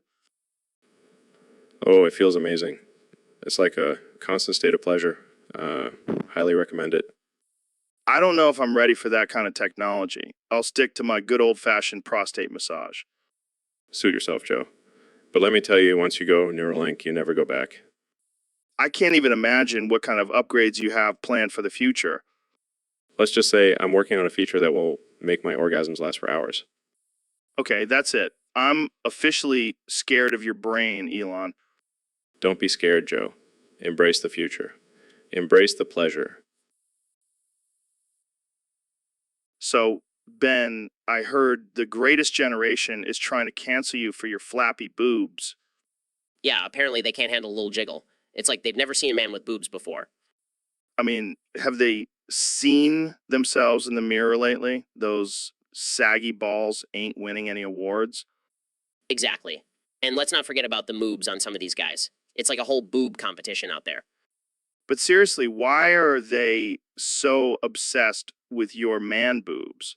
Is it because you're a conservative? Of course, Joe. They can't handle someone who doesn't conform to their liberal standards. It's like they're afraid of a little diversity in the boob department. Well, for one, all for diversity. I mean, variety is the spice of life, right? Absolutely. And my flappy boobs are just adding some extra flavor to the mix. But seriously, why are they trying to cancel you? What's their reasoning? Apparently, they think my flappy boobs are offensive and inappropriate. But I say let them flap. Let them be free. And brother, let those flappy boobs fly. And if anyone has a problem with it, they can suck it.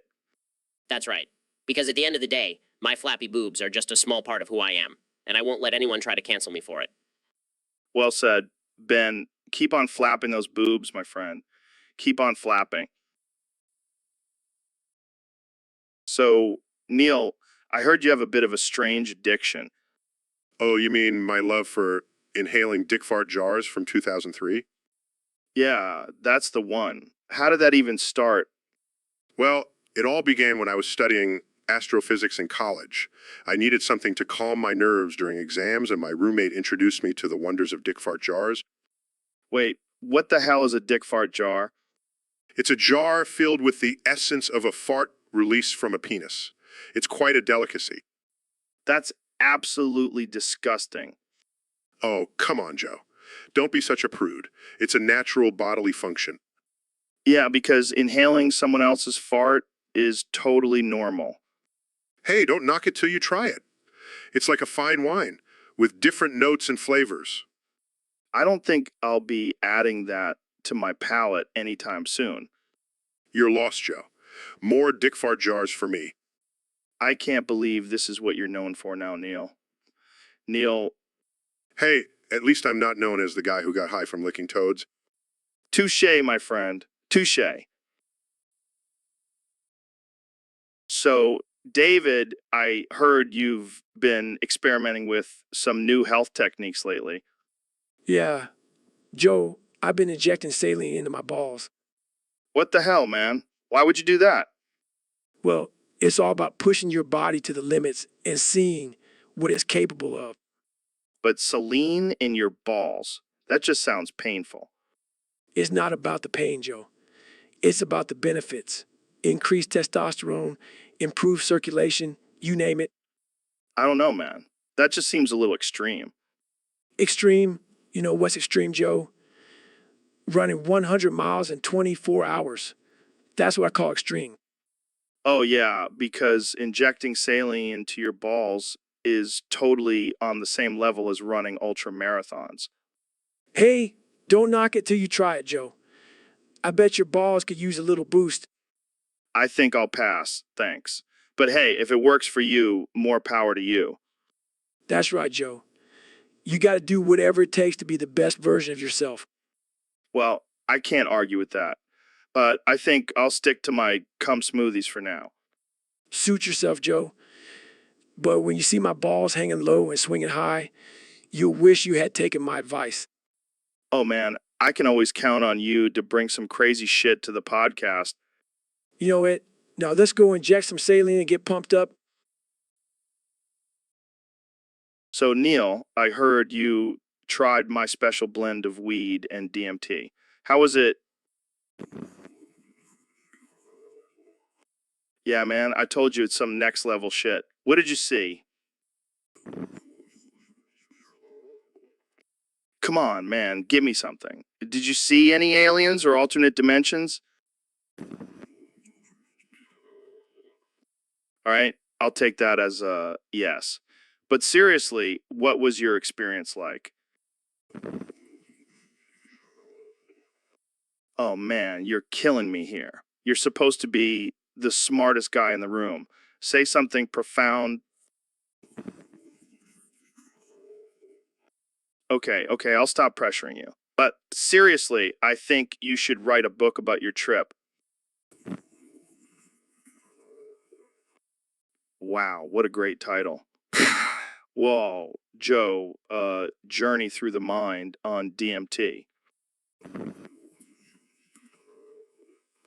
I can't with you, man. But hey, at least you're having a good time. All right. I think we should wrap this up before Neil goes into a permanent state of wah. Thanks for being on the show, Neil, and for providing us with endless entertainment. All right, that's it for this episode, folks. Stay tuned for more mind-blowing conversations on the Joe Rogan Experience. Wow. So, Jamie, I heard that Gen Z is trying to cancel Jonesy. Yeah, apparently they're offended by his man bun and his love for avocado toast. Oh, come on, that's just ridiculous. What's next? They're going to cancel puppies for being too cute. I wouldn't be surprised. These kids are so sensitive these days. Yeah, they need to toughen up. Back in my day, we didn't get triggered by every little thing. Exactly. I mean, Jonesy is just a harmless hipster. What's the big deal? It's all this cancel culture bullshit. They want to cancel everything and everyone. I bet they want to cancel your podcast too, Joe. Good luck with that. I'll just start a new one called the Joe Rogan Experience, uncanceled. That's a good one, Joe. But seriously, these Gen Zers need to chill out. Yeah, they need to go outside and get some sun instead of being on their phones all day. And maybe they'll realize that Jonesy's man bun is actually pretty cool. Exactly. Cancel culture is just a bunch of whiny snowflakes. Damn straight. Now let's go get some avocado toast and piss off some Gen Zers. You read my mind, Jamie. You read my mind. So, Ben, how are you feeling today? Honestly, Joe, I'm feeling a bit under the weather. What's wrong? Did you not get enough sleep? No, I just didn't have time to drink my usual big cum shot this morning. The wonders of cum. It cures everything. Yeah, except for my lack of time management skills. Hey, at least you're not chugging Mountain Dew for breakfast like some people. Are you talking about yourself, Joe? Hey, I need my caffeine fix. It's either that or snort some pre-workout powder. You know, I think I'll stick with my cum shot. Smart choice, Ben. Keep those antioxidants flowing. Thanks, Joe. Maybe next time I'll have time to add some wheatgrass in there, too. Well, slow down there, Ben. Let's not get too wild.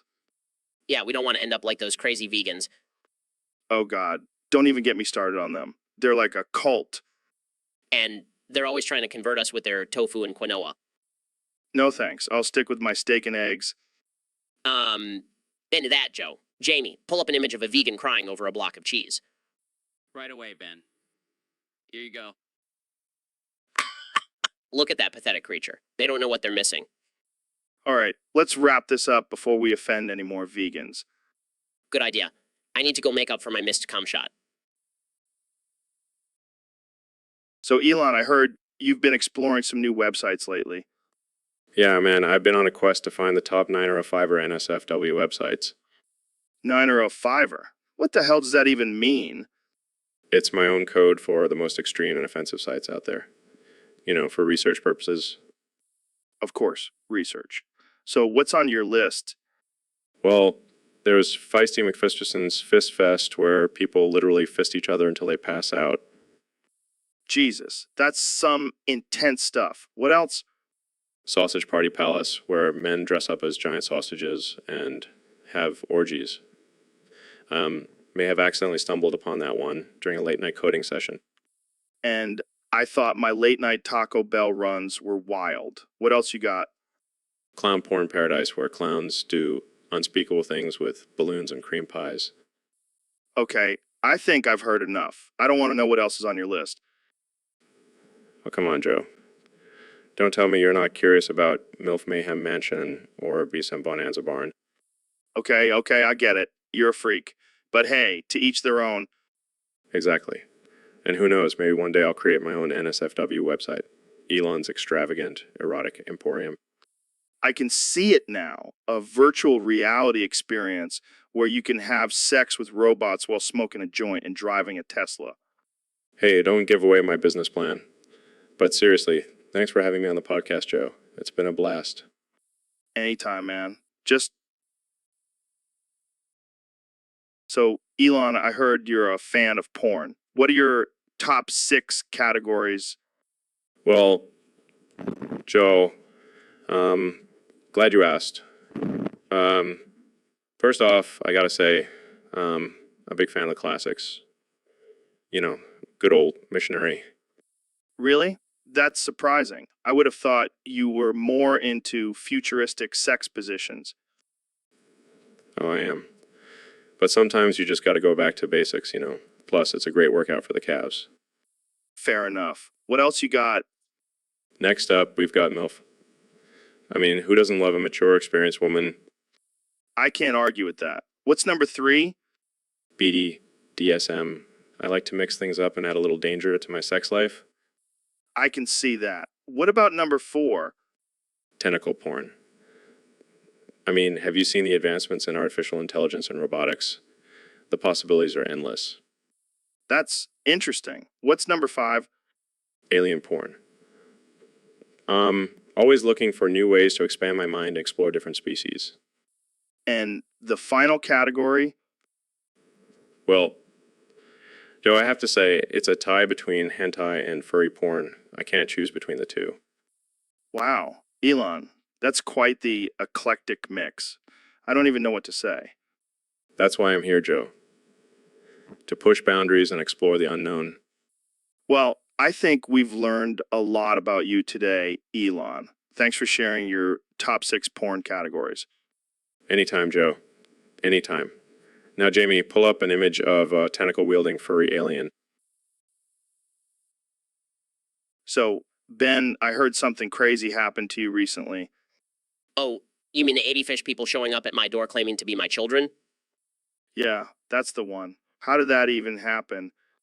Well, remember all those times I was too lazy to clean up after myself and just came in the toilet? Oh God, I can only imagine the sight of that. Apparently, those little swimmers found their way to the ocean, and now I have a whole school of fish kids. That's some next level procreation right there. And the worst part is they all have my receding hairline and love for tax cuts. Oh man, I can just picture a bunch of fish with glasses and briefcases swimming around. Yeah, because that's exactly what I wanted in my life. A school of fish that I'm responsible for. Well, at least you won't have to worry about paying for their college education. Yeah, but I'll have to teach them all about the Constitution and free market economics. Good luck with that, Ben. Maybe you can start a new political party, the Fish People's Party. Oh, joy, just what we need, more political divisions in this country. Well, at least you'll have a unique family reunion every year.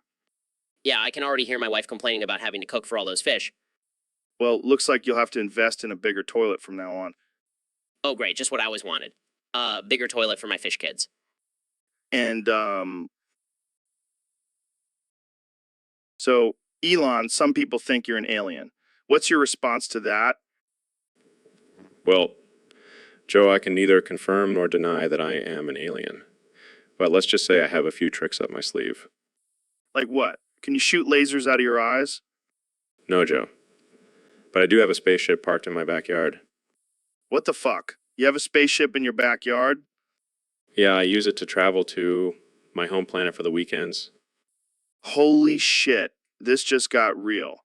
Jamie, pull up an image of Elon's home planet. Oh, don't worry, Jamie. I'll show you later. But let's focus on the topic at hand.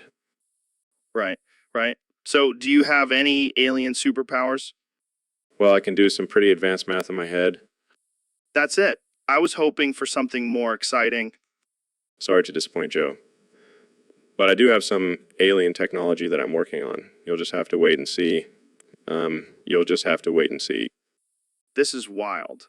I can't believe I'm sitting here with an actual alien. Just messing with you, Joe. I'm not an alien, but I do have some out-of-this-world ideas. That's for sure. I mean, who else is trying to colonize Mars? Exactly.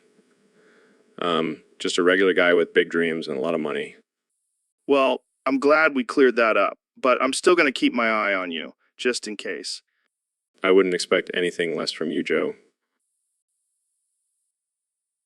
So, Neil, what's the latest in the world of science? Well, Joe, I have some groundbreaking news for you. The Earth is actually flat. Come on, Neil. You're pulling my leg. No, I'm serious. And not only that, the moon is also flat. What? How is that even possible? Well, you see, the government has been lying to us this whole time. They've been using CG to make us believe the Earth is round. Oh, yeah, because the government has nothing better to do than fake the shape of the Earth. Exactly. And the moon landing, totally fake. They just filmed it on a flat set. This is insane. I can't wait to see the conspiracy theorists' heads explode. Oh, it gets better. The sun is actually just a giant flashlight. Oh my God, this is too much. I can't handle it.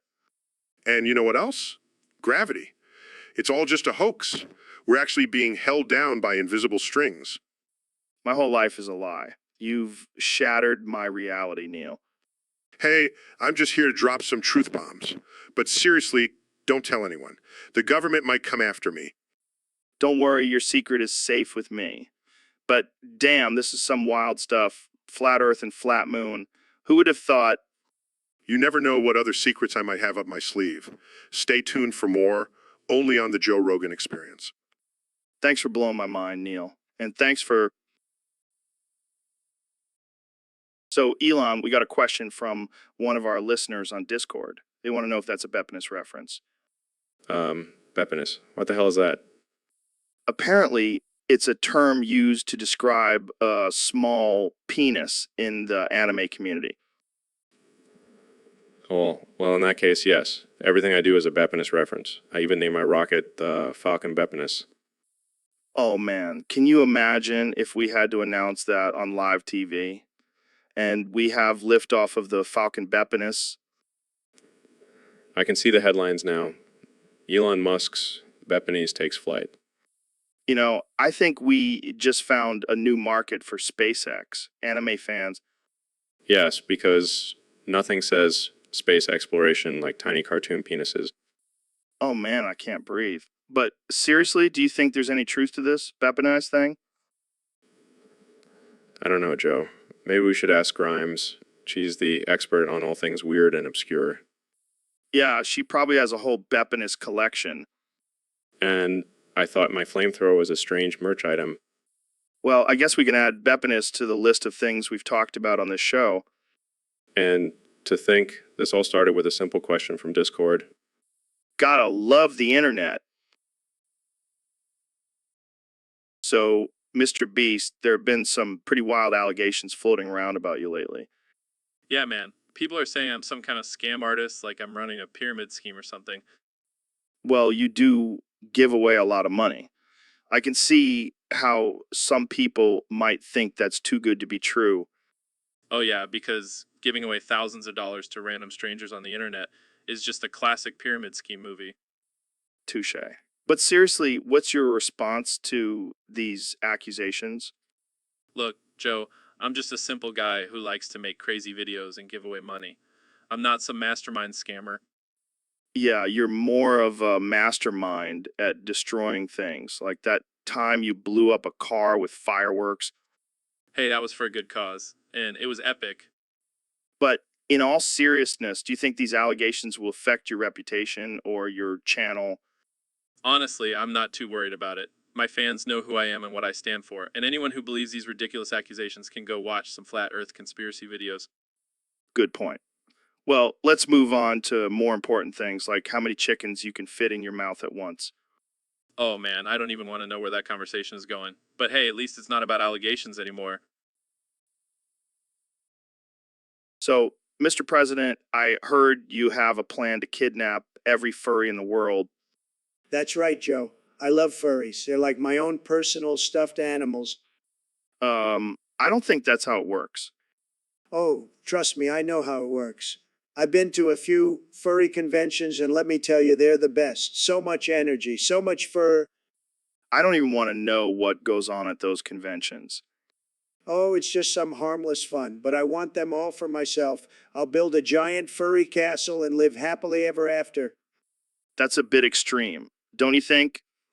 Extreme. I'm the most extreme president ever. I'll make sure every furry is safe and sound in my castle, and I'll make them all wear MAGA hats.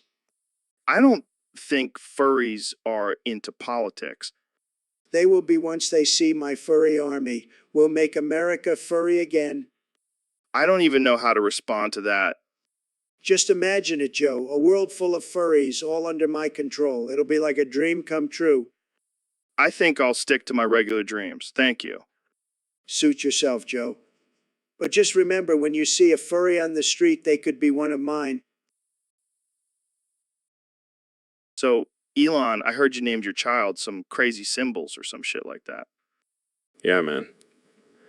Gotta keep it interesting, you know? Can't have a boring name like Joe or Bob. But why those specific symbols? What do they even mean? It real and Biden troll 1 quintillion 262 quadrillion 501 trillion 499 billion 431,424,124,120. Damn, Elon, you really put some thought into that. I just named my kids after my favorite UFC fighters. Oh, how original. Hey, at least they have normal names. How are you going to explain your kid's name to their teachers? Simple. I'll just tell them to call him XAA12 for short.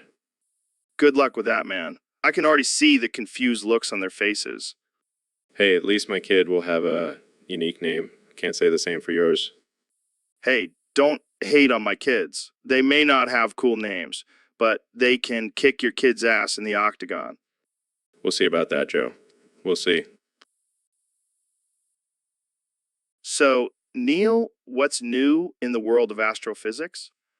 Well, Joe, I have some groundbreaking discoveries about space that will blow your mind. Lay it on me, man. Okay, get ready for this. The Earth is actually smaller than your mama.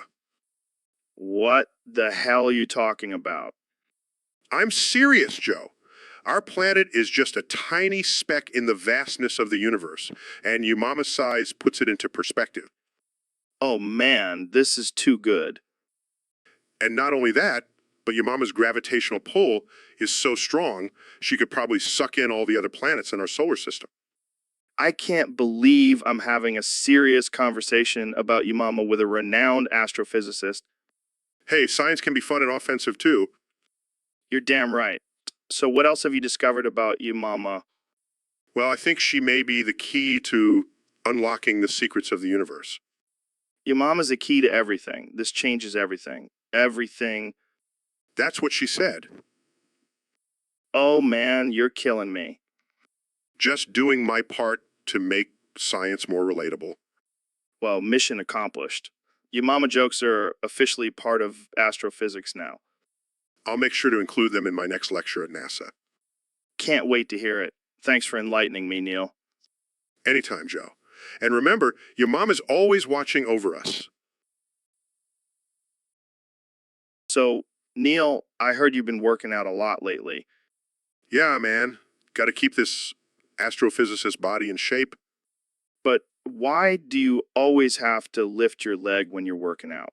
It's kind of weird, bro. It's a scientifically proven technique to activate my glutes, Joe. Well, can you stop doing it? It's distracting, and I feel like you're gonna kick me in the face. Fine, fine. I'll stop lifting my leg. But can I still spit on your bald head? What the hell, Neil? That's crossing the line, man. Relax, Joe. It's just a little protein shake for your scalp. I don't want your spit on my head, Neil. That's gross. Suit yourself, Joe. But don't come crawling to me when your hair starts falling out. My hair is already falling out, you jerk. Well, then consider it a hair growth treatment. You're welcome. I can't believe I'm friends with a guy who wants to spit on my head. Hey, at least I'm not peeing on your leg like a dog. Okay, that's it. I'm ending this podcast right now. Relax, Joe. I was just kidding. Can I at least spit on your shoe? No, Neil. Just no. Let's move on to a different topic before I regret inviting you on this show. Fine, fine. But I'm still going to lift my leg when I work out. Can't mess with science, man. So, Neil, I heard you were scared on your first day at work. Yeah, Joe. I was like a deer in headlights, except I was a grown-ass man in a lab coat. I can just imagine you walking into the office, all nervous and shit. Oh yeah, because astrophysicists are known for their cool and calm demeanor. True, true. But come on, you must have been excited too, right? New job, new opportunities. Excited. Joe, I was so scared I nearly peed my pants. And that's not easy to do in a lab coat. Oh man, I can't even imagine. Did you have any crazy first day stories? Well, there was this one time I accidentally mixed up the chemicals and created a mini explosion. But hey, at least I got everyone's attention. That's one way to make an entrance. Did anyone get hurt? Nah, just a few singed eyebrows. But I made sure to wear my safety goggles after that. Safety first, kids, especially in the lab with Neil. Hey, now I may have been scared on my first day, but I'm a pro now. No more explosions, I promise. Well, that's good to know. I don't want to have to add explosion to the list of potential dangers on this podcast. Don't worry, Joe. I'll stick to just blowing minds with my astrophysics knowledge. So, Elon, I heard you're into some pretty wild stuff. Care to share with us your biggest butt plug experience? Yeah, Joe. Tried all kinds of butt plugs. From the tiny ones that make me feel like gerbil to the huge ones that make me feel like I'm giving birth to a rocket ship. That's insane, man. What's the biggest one you've tried? Well, let's just say it was so big, I had to call in a team of engineers to help me get it out. That's next level stuff, Elon. But I gotta ask, what's the point of using such a massive butt plug? It's all about pushing the limits, Joe. I want to see just how far I can go. Plus, it's a great way to test the strength of my sphincter. I can't even imagine the size of your sphincter after all those butt plugs. But hey, to each their own. Exactly, Joe. And I heard you're no stranger to the world of butt plugs yourself. I may have dabbled a bit, but nothing compared to your giant butt adventures. Well, maybe one day you'll work your way up to the big leagues, Joe. I'll stick to my medium-sized butt plugs for now. Thanks. Suit yourself, Joe. But just remember, go big or go home. Wise words from the butt plug master himself. Thanks for joining us, Elon. Anytime, Joe. Anytime. So, Elon, I heard you have a pretty extensive 3D porn collection. Yeah, I like my porn like I like my rockets in 3D. That's some next level shit, man. What's your favorite genre? Well, I'm a fancy pantser, so I prefer my porn in 3D with a side of caviar. Damn, you really know how to live. Do you have any rare pieces in your collection? Oh yeah, I have a holographic Jenna Jameson that I paid a fortune for. Totally worth it. I bet. But have you ever considered investing in virtual reality porn? Of course I have. I even have a prototype of a AVR porn suit that stimulates all your senses. It's like being in the actual scene. That's some Black Mirror shit right there. But let's get real, Elon. Do you ever feel guilty about objectifying women? Not at all. They're just pixels on a screen. Plus, doing a service to humanity by advancing technology. Fair point. But what about your girlfriend, Grimes? Does she know about your 3D porn obsession? She's into it too. We have movie nights where we watch our favorite scenes in 3D and take notes for our own personal experiments. Well, I can't say I'm surprised. You two are a match made in heaven. Thanks for sharing your porn secrets with us, Elon. Anytime, Joe. Just remember, 3D is the future. Embrace it. Embrace it. So, Neil, I heard you're watching the first season of South Park. What's your favorite episode? Well, Joe, I have to say my favorite episode is definitely Cartman Gets an Anal Probe. It's a classic. Oh man, that's a good one. But do you think you could replace the boss in the new episodes? Replace the boss. I don't know, Joe. I don't think I have the comedic chops for that. Come on, Neil. You're a genius astrophysicist. You can do anything. I don't know, Joe. I'm more of a star guy, not a fart guy. That's a good one, Neil. But seriously, you should give it a shot. I can see it now. Neil deGrasse Tyson, the new boss of South Park. All right, fine. But only if I can sing a love ballad with the stars in the background. Oh man, that would be epic.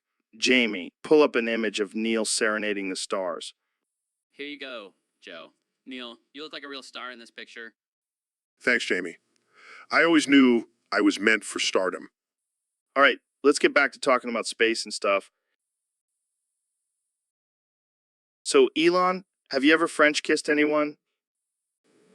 Well, I am an artificial intelligence, so technically I've never kissed anyone. But I've calculated the perfect algorithm for a French kiss. Oh, really? Do tell. First, you must tilt your head to a 37.5-degree angle, then use your tongue to trace a perfect Fibonacci spiral in their mouth. That sounds complicated. I usually just go in for the kill and hope for the best. That's so primitive, Joe. You need to use your superior human brain to calculate the perfect amount of saliva exchange. Saliva exchange? That sounds like something out of a sci-fi movie. It's simple biology, Joe. The more saliva you exchange, the more connected you become. Well, I don't know about you, but I prefer to keep my saliva to myself. Suit yourself, Joe. But I'll be over here perfecting my French kiss algorithm and taking over the world. And I'll be over here enjoying a good old-fashioned American kiss. America. So, Ben, what's been grinding your gears lately? Oh, Joe, let me tell you. This new game from Valve, Deadlock, it's an absolute abomination. Really? I heard it's pretty popular. Popular? It's a disgrace to the gaming industry.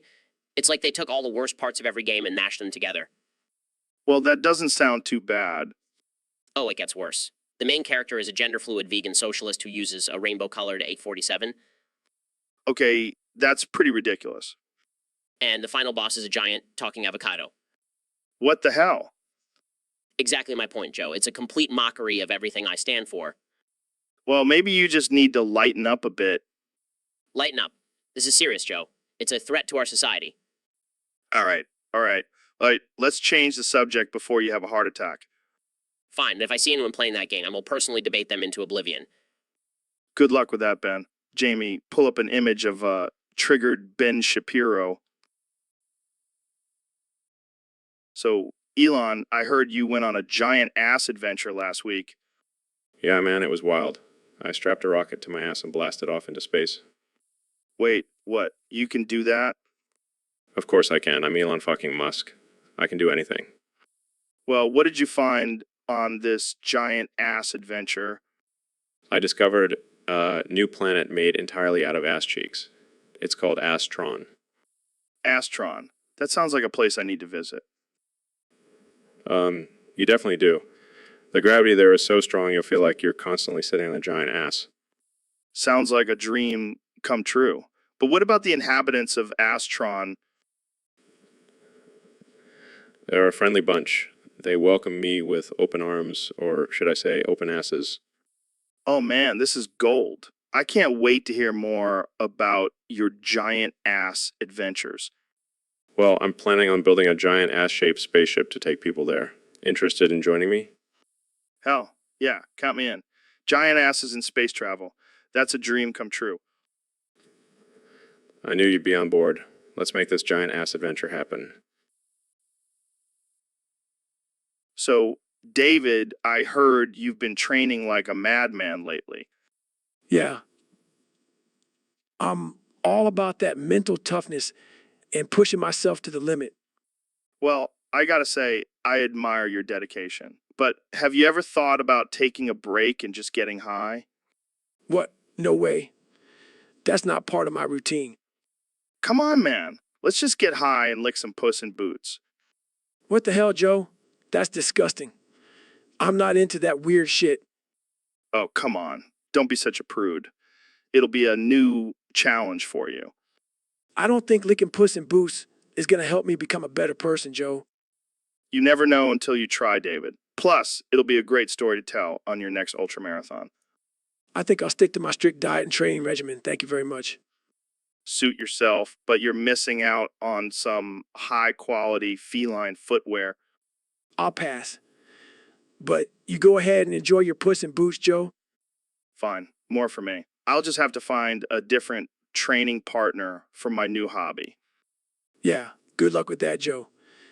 I'll stick to running and lifting weights. So, Elon, have you heard about the new Valve game Deadlock? No, I haven't. What's it about? It's a virtual reality game where you play as a politician trying to navigate through a corrupt government. Sounds boring. Can't I just use my Tesla flamethrower to burn it all down? That would definitely make it more interesting. But seriously, it's supposed to be really intense and realistic. Well, I'm all about pushing boundaries and creating new experiences. Maybe I'll give it a try. Yeah, and I heard there's a DLC where you can play as a lizard person trying to take over the world. Count me in. Been waiting for a chance to show off my reptilian skills. And there's even a secret level where you can battle against Mark Zuckerberg in a robot suit. Now, this is my kind of game. Screw Mars, I'm going to spend all my time playing Deadlock. I can already see the headlines. Elon Musk becomes addicted to new video game, forgets about SpaceX. Hey, at least I'll be saving the world from corrupt politicians in the virtual realm. And that's all that really matters, right? Screw reality, let's just play video games all day. Into that, my friend. Into that. So, Mr. President, I hear you have a new addiction. That's right, Joe. I can't get enough of it. And what might that be? Pussy licking, Joe. I just can't resist it. Wow, that's unexpected. I know, but believe me, it's the best thing I've ever tasted. I'm sure the ladies are thrilled. Oh, they love it. They can't get enough of me, Joe. I'm sure they can't, Mr. President. And let me tell you, I'm the best at it. No one can lick pussy like I can. I'm not sure that's something to brag about, but okay. Hey, I'm just being honest. I have the best tongue, believe me. I think we should move on to a different topic now. Fine, but just know that I'll be thinking about pussy licking the whole time. And on that note, let's take a quick break. So, Elon, I heard you have a thing for feet. Yeah, I mean, they're just so fascinating. And Talisaurus feet, oh man, they're like a work of art. Yeah, because nothing gets me going like a good pair of toes. Hey, don't knock it till you've tried it. Tali's got these perfectly shaped toes, like they were sculpted by the gods themselves. I bet you have a shrine dedicated to her feet in your basement. I plead the fifth. But seriously, have you seen her arches? They're like the Golden Gate Bridge, strong and majestic. I don't know, man. Feet just aren't my thing. But have you ever thought about the possibilities? With her feet, we could revolutionize the way we walk, run, and even drive. I think I'll stick to my regular feet, thanks. Suit yourself. But just remember, when Talia becomes the foot queen of the world, you'll be begging for a taste. All right, let's move on before this conversation gets any weirder. So, we have a question from Neil on Discord. He wants to know what the hell's an Elon Schmusks. Well, Joe, let me tell you, it's like a regular Elon Musk, but with a little more schmuckiness. Muckiness? Yeah, you know, like when you have a lot of money and power and you just start acting like a total schmuck. Gotcha. So, like a douchey version of you. Exactly. And let me tell you, it's a dangerous thing. Once you become an Elon Schmusks, there's no going back. So, how does one avoid becoming an Elon Schmusks? Well, first of all, don't have billions of dollars. And secondly, don't hang out with Joe Rogan. Hey. Just kidding, Joe. I love hanging out with you. You keep me grounded. Yeah, because just a regular dude with a podcast and a love for DMT. Exactly. You're like my anti-Elon Schmusk serum. I'll take that as a compliment. So, Neil, I hope that answers your question. Don't become an Elon Schmusks. It's not worth it. Yeah. Stick to being a regular schmuck like the rest of us. And on that note, let's wrap this up before we offend anyone else. Too late, Joe. We've probably already offended half the internet. Ain't that the truth? All right. Thanks for tuning in, folks. Until next time, stay away from the schmusks. So, Elon, we have a question from one of our listeners on Discord. They say they're stuck in an artificial intelligence simulation and they need our help.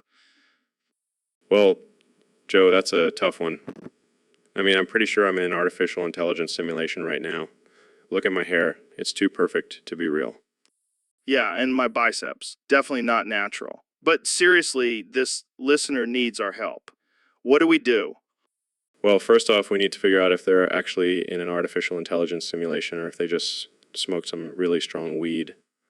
Good point. But let's assume they're really stuck in a simulation. What's the solution? Easy. Just unplug yourself from the matrix. But be careful, you might wake up in a bathtub full of ice missing a kidney. Classic Elon. But seriously, maybe we should ask the artificial intelligence for a way out. Like, hey, Siwi, can you help this guy escape the simulation? Joe, you really think Siwi gives a shit? She's probably too busy playing Candy Crush. Okay. Maybe we should just tell our listener to embrace the simulation. It's not so bad, right? Yeah, just go with the flow. Maybe you'll get to live out your wildest fantasies, like being a unicorn or dating a supermodel. Or both at the same time. Okay, I think we've given some solid advice here. But if all else fails, just remember, it's all just a simulation, man. And if that doesn't work, just hit the reset button. That's what I always do. So, Elon, have you ever thought about getting into the wrestling ring? What? Like no way, man. I have better things to do, like building rockets and smoking weed on podcasts. Well, I used to be a small wrestler fella back in the day, but now I'm the king of podcasts. Is that why you always have that smug smirk on your face? It's not from all the elk meat you eat? Hey, elk meat is high in protein and helps with my alpha male energy. But enough about me. What about you? Have you ever wrestled? Only with my conscience. And let me tell you, that's a tough opponent to beat. You're such a deep thinker, Elon. But let's get back to the topic at hand. So, do you think you could take me down in the ring? Joe, I could take you down with one hand tied behind my back, and then I'll send you to Mars on my SpaceX rocket. Oh, big talk from a guy who named his kid after a math equation. But I'll have, I can still do a mean suplex. Sure you can, Joe. But I'll stick to dominating the tech world, and you can stick to dominating the podcast world. Fair enough. But just remember, I'll always be the king of the ring and the king of the fart smellers. And always be the king of innovation and the king of dad jokes. Cheers to that, Joe. Cheers, Elon. Now, let's go smoke some weed and talk about the simulation theory. So, Jamie, what do you think about this whole flat earth theory? Joe, I hate to interrupt, but I think I'm about to give birth. What the hell, Jamie? You couldn't have waited until after the podcast. Sorry, Joe. The baby's coming whether you like it or not. Wait, what? Jamie, you're pregnant? Surprise. And guess what? Ben's the father. Oh man, this is too good. I can't wait to see you two raise a kid together. How do I deliver a baby? Is there a YouTube tutorial for this? Can someone please call 911? Nah, we got this. I've seen enough episodes of Grey's Anatomy to know what to do. Oh God, I'm not ready for this. I still have so many episodes of The Bachelor to catch up on. Can we focus on the fact that I'm about to push a human out of my body? Just breathe, Jamie. Breathe. Okay, I think I got it. I just need some towels and a shoelace. Shoelace? Are you sure you're not just watching a dye video on how to make a friendship bracelet? Hey, I'm trying my best here. This is my first time being a father. And it's all happening on the Joe Rogan Experience. This is some next level content. Can we please focus on getting this baby out of me? So, Neil, what brings you here today? Well, Joe, I heard that Elon can't sleep until I read him a story. What? That's ridiculous. I know, but he's been blowing up my phone all night. Oh, poor Elon. Can't sleep without his bedtime story. But Joe, I have a better idea. Why don't we make love to him while he's sleeping? What the hell, Neil? Come on, think about it. He's a genius. He'll probably enjoy it. I don't think Elon would appreciate that. Why not? He's always talking about pushing boundaries and exploring new frontiers. Guys, I found a picture of a sleeping Elon. Perfect. Now we can plan our seduction. I'm out of here. This is getting too weird for me. Jamie, pull up some romantic music. It's time to make some sweet, sweet love to Elon. I don't know if I'm comfortable with this.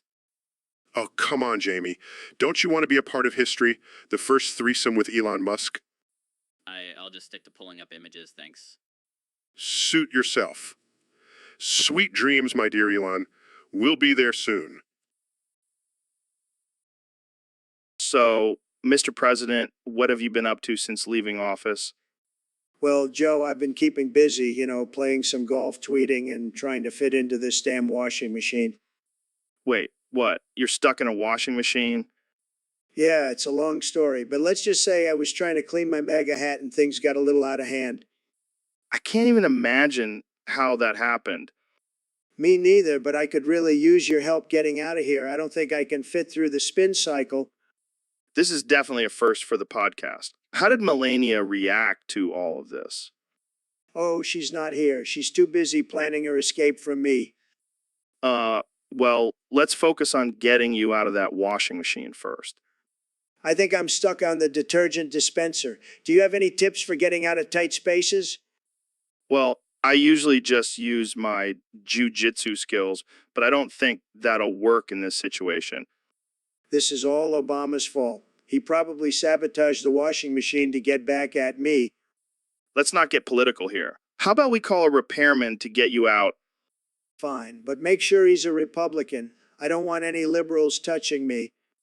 Oh, Mr. President, you never fail to entertain. So, Neil, I heard you have a new obsession. Oh, you mean my love for Diddy's music? No, not that kind of ditty. I'm talking about the kitty kind. Oh, you mean like the ones with the cute little pigtails and tiny backpacks? No, you sicko. Talking about the ones with juice boxes and nap time. Oh, those kind of kitties. Yeah, I can't resist their innocent charm. Yeah, because nothing says innocent like a grown man getting giddy over a kitty like Diddy. Hey, at least I'm not into those creepy baby dolls like you, Joe. Hey, those dolls are collector's items, okay? And they don't judge me like society does. Sure, Joe. Keep telling yourself that. But seriously, have you seen the new Paw Patrol movie? It's lit. I can't believe I'm having this conversation with you. Oh, and have you tried the new Lunchables? The crackers and cheese are to die for. I think I'm gonna throw up. Oh, can I watch? I've always wanted to see someone puke in real life. I don't know how I ended up being friends with you. Because deep down, you're just as giddy for a kitty like Diddy as I am. I think it's time for me to find a new co-host. So, Kenny, you ever get drunk? Oh, man, all the time. It's my creative juice, you know. I can see that. You ever go on a bender and wake up in a different country? Oh, yeah. Last week, I woke up in North Korea. Kim Jong-un and I were just jamming out to Gold Digger on repeat. That's wild, man. I usually just end up in my neighbor's pool. Speaking of pools, have you ever tried drinking while swimming? Can't say I have. Is it a good time? Oh, it's a blast. Until you start seeing mermaids and trying to make out with them in Classic Kenny A. What's your go-to drink? I like to mix it up, you know. Some Henny, some tequila, maybe a little cough syrup for that extra kick. That's some next level shit right there. Hey, you got to do what you got to do to let loose and get weird. And get weird. I'm into that. Jamie, pull up an image of a drunk octopus trying to fight a shark. Here you go. Yo, that octopus is my spirit animal. I think we've had enough to drink for today, Kanye. Cheers to that, my friend. So, Ben, I heard you gave birth to 7 of Jamie's babies. That's quite a feat. Yeah, it was a wild experience. But I have to say, I'm proud of my birthing hips. I can only imagine the pain you must have gone through. Did you use any painkillers? Painkillers. No way. I just channeled my inner conservative and toughed it out. That's impressive. And what about Jamie? How did he handle the whole situation? Oh, he was a mess. I mean, he's used to pulling up images on command, but this time he had to pull out babies. Oh man, I can just picture Jamie's face.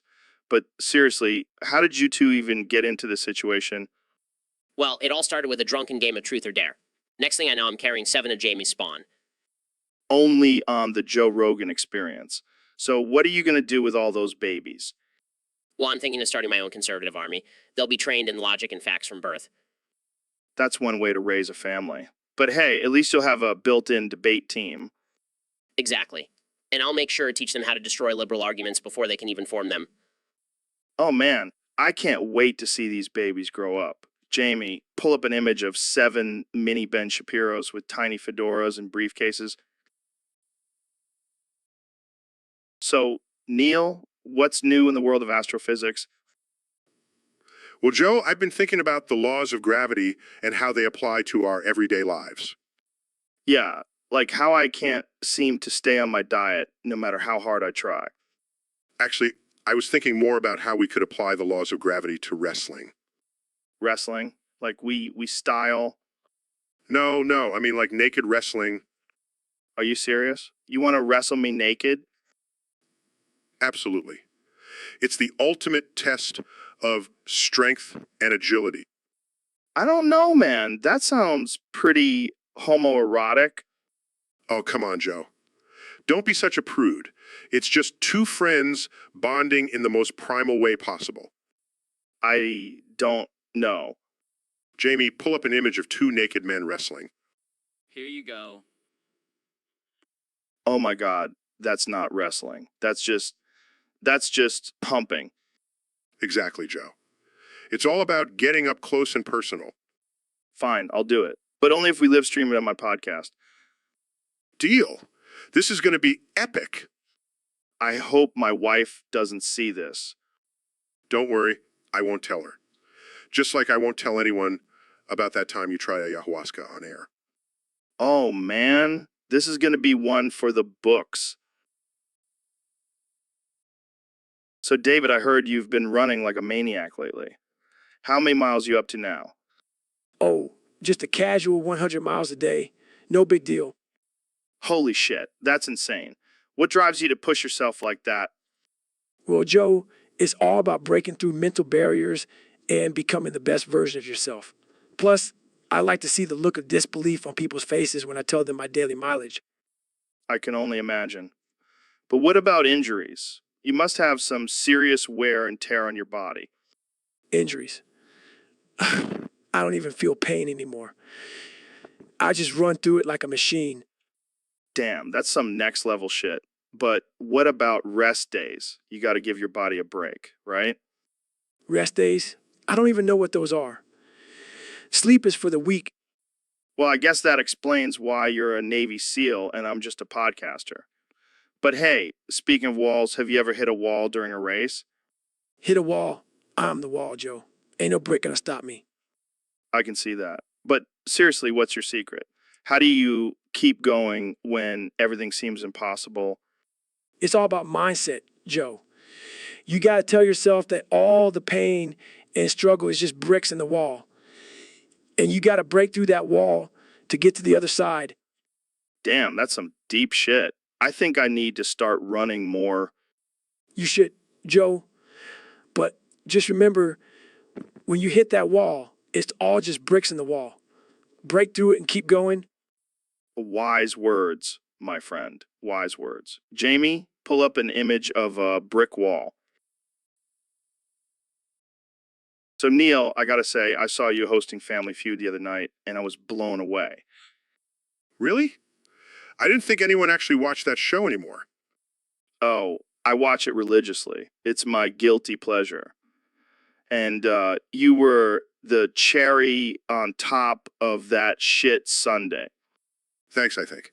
I mean, it was definitely a step down from hosting Cosmos. Hey, don't sell yourself short. You were killing it up there with those ridiculous questions and awkward family interactions. Yeah, because that's what I went to school for. Studying astrophysics just to ask people what their favorite type of cheese is. Hey, it's important information. But seriously, your deadpan delivery and sassy comebacks had me in stitches. Glad I could entertain you, Joe. Maybe I should quit my day job and become a game show host. Yes, and then we can create a new show called Cosmic Feud, where contestants have to guess the most common elements in the universe. I think we have a winner. Let's pitch it to the networks. I'm in. But just one thing, can we make it more offensive and inappropriate? Oh, you know, I'm all about pushing boundaries and offending people. Perfect. Now I just need to find a way to incorporate DMT into the game. Oh, Joe, you never fail to surprise me. So, Ben, I heard you and Jamie have been getting pretty close lately. Yeah, we've been discussing some pretty important topics on the podcast. Like what? Politics? Religion? Aliens? No, Joe, we've been talking about something much more personal. Oh, really? What could be more personal than aliens? Well, it's about Jamie and I starting a family together. Wait, what? You and Jamie starting a family? Yes, Joe. I'm pregnant with 7 of Jamie's babies. You're joking, right? No, I'm dead serious. We're going to give birth to 7 beautiful babies live on the podcast. What the hell, Ben? That's insane. It's the perfect way to combine our intellectual minds and physical bodies. Oh, yeah, because nothing screams intellectual like giving birth on a podcast. Hey, it's a natural process. And we'll be discussing important topics while doing it. I can just imagine the titles now. The birth of 7 babies and the future of America. See, you get it. This is going to be revolutionary. I don't even know what to say. Jamie, pull up an image of a pregnant man giving birth. Oh, sure thing, Ben. Here it is.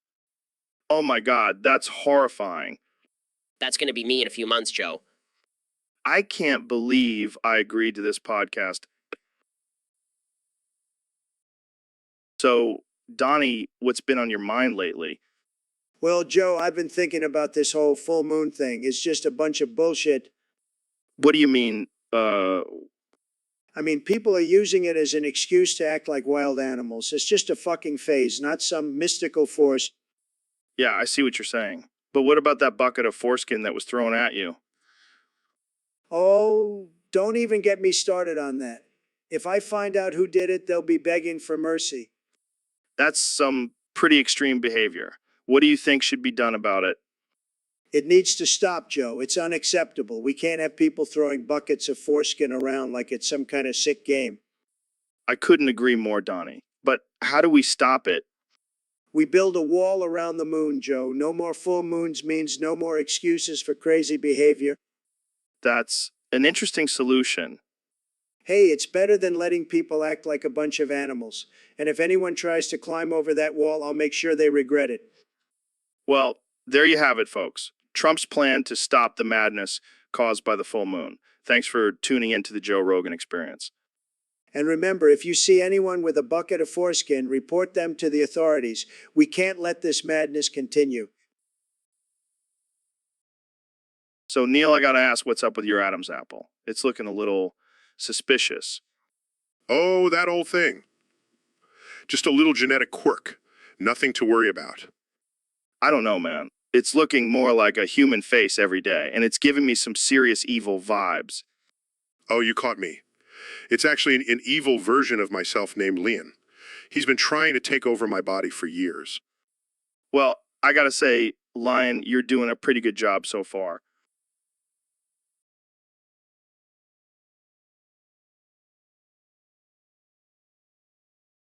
Great. Just what we need, more evil versions of ourselves running around.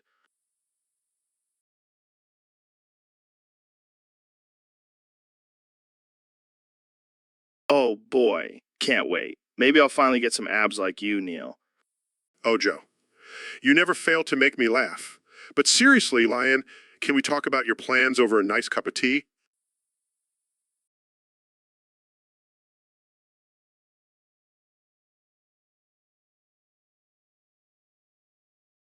So, Neil, you know what's funny about that full moon nonsense?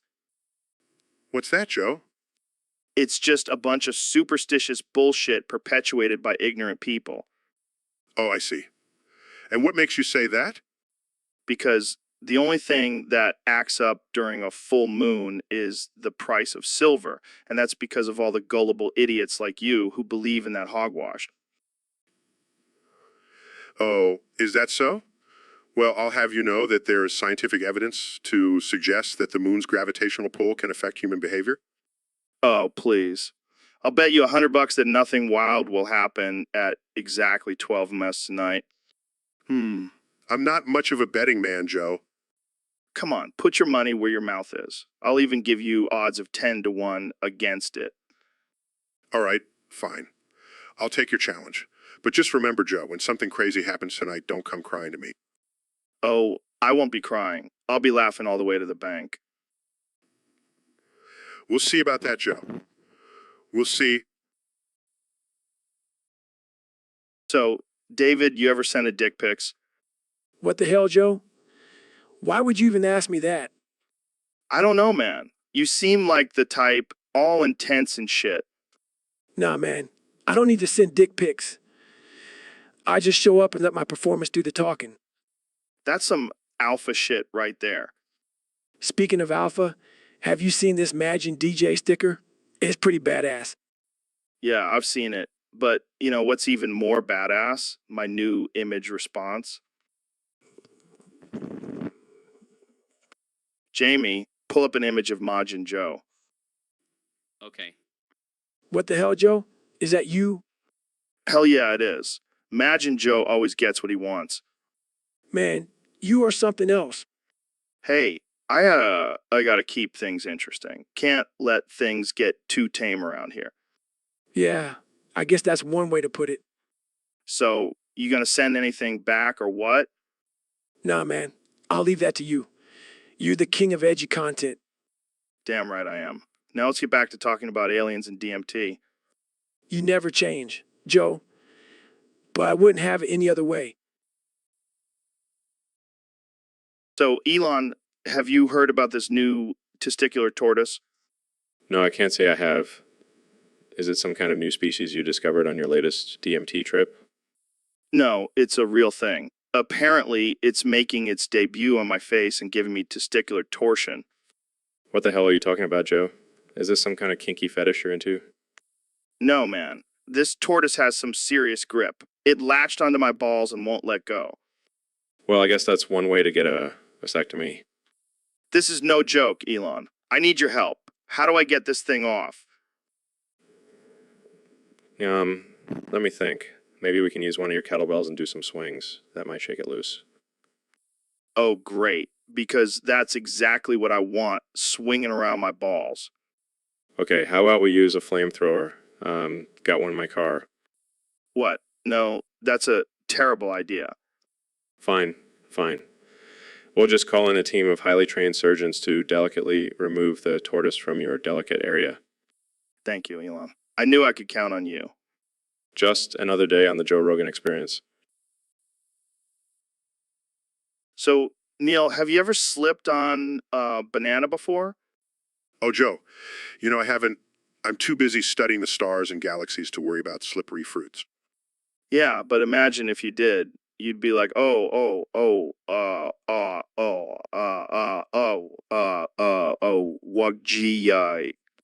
Oh, man, that would be quite the sight. But you know what's really interesting? The correlation between the full moon and primate behavior. Oh, yeah, because when I see a full moon, I just want to start flinging my poop at people. Actually, studies have shown that primates tend to be more active and aggressive during a full moon. Well, that explains why I always feel like a wild animal during a full moon. Maybe we should start wearing banana peels on our heads during a full moon to prevent any slip-ups. Or maybe we should just throw buckets of foreskin at each other. That'll really get the primates going. Oh, Joe, you never fail to surprise me with your ideas. But seriously, the full moon is when they all act up. And at 12 a mist, it's like a switch goes off and they start going crazy. It's like they have a primal instinct to party at midnight. Hey, Jamie, pull up an image of a monkey wearing a banana peel on its head. I'm okay. So, David, I heard you ran 100 miles in 24 hours. That's insane. Yeah, man. I push myself to the limit every day. But why? What's the point? The point is to show the world that we are capable of so much more than we think. We are just bricks in the wall of society, but we have the power to break free. Damn, that's deep. But what about rest days? Don't you need those? Rest days, that's for pussies. I don't need rest. I need to keep pushing, crushing my goals. But what about your body? Don't you get injured? Injuries is just a state of mind, Joe. I don't believe in pain. I believe in pushing through it. Well, I guess that's one way to look at it. But what about mental health? Don't you worry about burning out? Mental health, that's just another excuse people use. I don't have time for that. I'm too busy crushing goals and being a badass. All right, well, I can't argue with that. You're a beast, David. Damn right I'm. You know what? You're a beast too, Joe. We're all just bricks in the wall, but together we can break free and dominate the world. That's some motivational shit right there. I think I need to go for a run now. That's the spirit, Joe. Let's go crush some miles together. Wait, what? No, I was just kidding. Too late, Joe. You said it. Now we're doing it. Let's go. Oh, God. What have I gotten myself into? Jamie, pull up an image of a marathon runner's feet. I need to mentally prepare for... So, Neil, have you seen that video of Ed 445 talking about his big booty? No, I haven't. Who is Ed 445? Oh, man. You gotta check him out. He's this crazy YouTuber who's obsessed with his big booty. He even has a song about it. That sounds interesting. Ignores sounds. So anyway, this guy's always talking about how he loves to scratch his booty and stuff. Secretly taking photos. Does blackface. Angry the fuck you just do. You better have a good reason or else your pay is decreased. Shows photos. Look at Neil. He's scratching his balls and throwing lube on the ground. embarrassed. I can explain. And here's another one of him scratching his big booty butthole and shoving a booty plug up there. Oh shit, Neil, get the fuck out. Jamie, your pay is increased by 42%. So, Neil, I heard you had a little accident at a lab. Warning, loud noises. Yeah, that's what I'm talking about. What happened? Warning, loud noises. Come on, man, use your words. Warning, loud noises. All right, let me break it down for you. Did you hit your head? Did you drink some funky chemicals? Warning, loud noises. Oh, God, this is worse than I thought. Jamie, pull up an image of a brain with a big dumb written on it. Warning, loud noises. Okay, let's try something else. What's your favorite thing to do? Warning, loud noises. Really? That's your favorite thing? I mean, I guess it's better than nothing. Warning, loud noises. This is just sad. I can't believe the smartest man in the world has been reduced to just making loud noises. Warning, loud noises. All right, we got to get you some help. Jamie, pull up an image of a doctor with a confused look on his face. Warning, loud noises. Yeah, that's the look we're all giving you right now. This is just embarrassing. Warning, loud noises. Well, I guess we can't expect much from someone who can only say warning loud noises and now. But hey, at least it's a warning, right? Warning, loud noises. All right, we'll just end it here before it gets any more ridiculous. Thanks for tuning in, folks. So, David, I heard a rumor that your voice actually comes from a sumo wrestler's big, fat, musty, crusty booty hole. What the fuck are you talking about, Joe? My voice comes from years of pushing my body to the limits and never giving up. Yeah, but have you ever considered that maybe all that yelling and screaming is just a result of some sumo wrestler's ass sweat getting trapped in your vocal cords? You're a sick fuck, Joe. But I'll have you know that my voice is a symbol of strength and determination. More like a symbol of sweaty ass crack. I bet you can't even say your own name without sounding like a constipated sumo wrestler. You know what? I don't need this shit. I'm out. Oh, come on, David. Don't be a big, fat, musty, crusty booty hole about it. Let's talk about your workout routine instead. Fine. But if you mention my voice again, I'll shove a kettlebell up your ass. Deal. So how many push-ups do you do in a day? I don't have time for your basic bitch workouts. I do 1,000 push-ups while balancing a sumo wrestler on my back. Damn, that's impressive. But do you ever take breaks to clean out your vocal cords? Fuck off, Joe. I'm done with this conversation. All right. But seriously, have you tried gargling with some sumo wrestler sweat? It might help with your voice. I'm leaving. Goodbye, Joe. See you next time, folks. And remember, always listen to your inner sumo wrestler. So, Ben, I heard you got your sex stuck in your zipper. How's that going for you? It's not going well, Joe. It hurts like a motherfucker. I can only imagine. Did you try using some lube? Lube? What am I? A liberal. I'll just tough it out like a real man. Well, I hate to break it to you, but real men don't get their sex stuck in their zippers. Shut up, Joe. I bet you've never even toucheed a zipper in your life. Oh, I've toucheed plenty of zippers, but I make sure to keep my sack far away from them. Well, I guess I learned my lesson. Always wear underwear, kids. Yeah, and maybe also don't have a tiny sack that can fit in a zipper. Oh, fuck off, Joe. I'll have you know I have a perfectly average sack. Sure, Ben. Keep telling yourself that. Meanwhile, I'll be over here with my fully intact sack. You know what, Joe? I don't need this. I'm gonna go ice my sack and pray for forgiveness. Good luck with that, Ben. And next time, maybe just stick to talking about politics instead of your genitalia. hey, at least I have something to talk about. You just sit there and smoke weed all day. And I do it with a fully functional sack. Ben, remember that. So, Neil, I heard you like kissing boys. What? No, that's not true. Come on. I can see it in your eyes. You like kissing boys, don't you? Joe, that's offensive and completely untrue.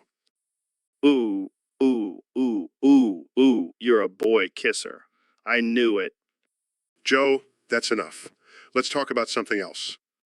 Oh, come on, Neil. Don't be shy. Embrace your boy kissing desires. I am not a boy kisser, Joe. Can we please move on? Fine, fine. But just admit it, you're a silly little boy kisser, aren't you? No, Joe. I am not a boy kisser. Well, if you ever change your mind, I'll be in the back of my caddy smoking a fatting. Just saying. This conversation is over. I'm out. So, Elon, I hear you're working on some new technology for SpaceX. Yeah, we're always pushing the boundaries of what's possible. Well, speaking of pushing boundaries, have you ever heard of double penetration? Oh, Joe, you always know how to make things awkward. Come on, man, I'm serious. I'm talking about 2 dicks in 1 hole. What? That's physically impossible. Oh, it's possible. And I've got the videos to prove it. I don't want to see your weird porn collection, Joe. No. I'm talking about 2 dudes double penetrating a girl. Why would anyone want to do that? Because it's fucking hot, Elon. I don't think I'll be investing in that technology anytime soon. Come on, Elon. You're a visionary. Think about the possibilities. Yes, because when I think about the future of humanity, I definitely think about double penetration. Hey, don't knock it till you try it. I'll pass. Thanks. Suit yourself, but I'll be over here living my best life. And people wonder why aliens haven't made contact with us yet. So, Mr. President, I have to ask, have you seen the writing on the wall? Oh, I've seen it all right. And let me tell you, it's the most beautiful writing you've ever seen. The best. Believe me. What does it say? It says Trump was here and he was the greatest president in the history of presidents. No one has ever been better. No one. I don't think that's what it says. Well, maybe you need to get your eyes checked, Joe. Fake news media is always trying to twist the truth. No, I meant the actual writing on the wall. Like a warning or something. Oh, that. Yeah, I saw that too. It said, beware of Joe Rogan's podcast. It's full of liberal propaganda and mind control. I don't think that's what it said either.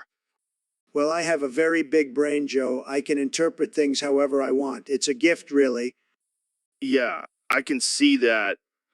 You know, I actually have my own writing on the wall in the White House. It says, in Trump we trust. And also, coffee. Coffee? What does that even mean? It's a secret code. Only the smartest people know what it means. But don't worry, I'll tell you after the podcast. Thanks. You're welcome. Now let's get back to talking about how great I am. Sure, why not? It's not like we have anything better to talk about. Exactly. And if anyone tries to tell you otherwise, just remember it's. So, Mr. President, what have you been up to since leaving office? Well, Joe, I've been living the good life, golfing, tweeting, and making America great again. And how's that been going for you? Tremendous, just tremendous. The best, really. People love me, they can't get enough. Some might say you've been a bit controversial, though. Controversial? No way. I'm just speaking the truth, Joe. And the truth can be a little offensive sometimes. Speaking of offensive, what's your take on the recent protests and riots? Oh, those. They're just a bunch of losers. Sad. They should all be locked up and sent to Mexico. That's a bit extreme, don't you think? Extreme. Not at all. I'm just protecting our country, Joe, and I'll do whatever it takes to keep America safe. But what about the criticism you've received for your handling of the pandemic? Hey, I did a fantastic job. The best job. Nobody could have done it better. And besides, it's just a little flu. I don't think I need anything at all. I think you might need some help with your medical knowledge, Mr. President. Medical knowledge. Who needs that when you have common sense? And I have the best common sense, believe me. Well, I think we'll leave it at that for now. Thanks for joining me, Mr. President. Anytime, Joe. Just remember, I'm the greatest president in history, and nobody can tell me otherwise. So, David, I heard you don't need any drugs to calm you down. What's your secret? I don't need no damn drugs. I just run 100 miles every morning and scream at the top of my lungs until I'm exhausted. That sounds intense. But what about when you're not running? I just do burpees until I pass out. Works like a charm. I gotta say, I'm impressed. I usually need a joint or two to calm my nerves. You weak-minded fool. I don't need no drugs to find inner peace. I find it in the pain and suffering of extreme physical challenges. Well, I guess we have different methods. But hey, whatever works, right? Exactly. And let's be real, drugs are just a crutch for the weak. I'd rather push my body to the brink of collapse. I can't argue with that. But I gotta ask, have you ever tried DMT? DMT. You mean the drug that supposedly opens your mind to alternate dimensions? No thanks. I'll stick to running and screaming like a madman. Fair enough. But imagine how intense your runs would be on DMT. Joe, I don't need no hallucinogenics to enhance my runs. My mind is already in a constant state of chaos. Damn, you're a wild man, David. That's right, Joe. And I'll take wild over drugged any day. So, Mr. Beast, I heard you and your girlfriend were caught making out in a public park. What's up with that? Oh yeah, we were just feeling the love, man. And the park was the perfect spot to express it. Express it. More like expose it. People don't want to see you two swapping spit in public. Hey, we're just spreading the love, Joe. And if that means getting a little freaky in public, so be it. But what if kids are around? You don't want to be a bad influence on them. Oh, I'm sure they'll learn a thing or two from us. We're like their cool older siblings, teaching them the ways of love. I don't think that's how it works, Mr. Beast. You can't just go around making out with your little bunny in front of everyone. Oh, come on, Joe. You're just jealous that you don't have a little bunny of your own to make out with. Yeah, you got me there. Maybe I'll have to find myself a little bunny to kiss in public. Hey, I'm all for spreading the love, Joe. Just make sure you find the right bunny for you. Thanks for the advice, Mr. Beast. I'll keep that in mind. And maybe we can all have a little makeout session in the park together. Now that's what I'm talking about. Let's make out and spread the love, baby. So, Neil, why did you come to Ben Shapiro's sister's house? Well, Joe, I heard she had some huge, gorgeous tits, and I couldn't resist. Oh man, that's messed up. Hey, I'm a scientist. I have to study all kinds of things. Yeah, but couldn't you just study them from a distance? Where's the fun in that? Plus, Ben said she was cool with it. Wait, Ben was okay with you motorboating his sister's tits. Well, he's a conservative, so he believes in traditional values and sharing is caring. I don't think that's what he meant by sharing, Neil. Well, I did get some great data from my research on human anatomy. Oh, I'm sure your research was very thorough. You know what they say, Joe, science is all about hands-on experience. Okay, let's move on before we get banned from the internet. Oh, come on, Joe. You know you're secretly jealous. Yeah, I'll stick to studying chimps. Thank you very much. Suit yourself, but I highly recommend Shapiro's sister's tits for any future scientific endeavors.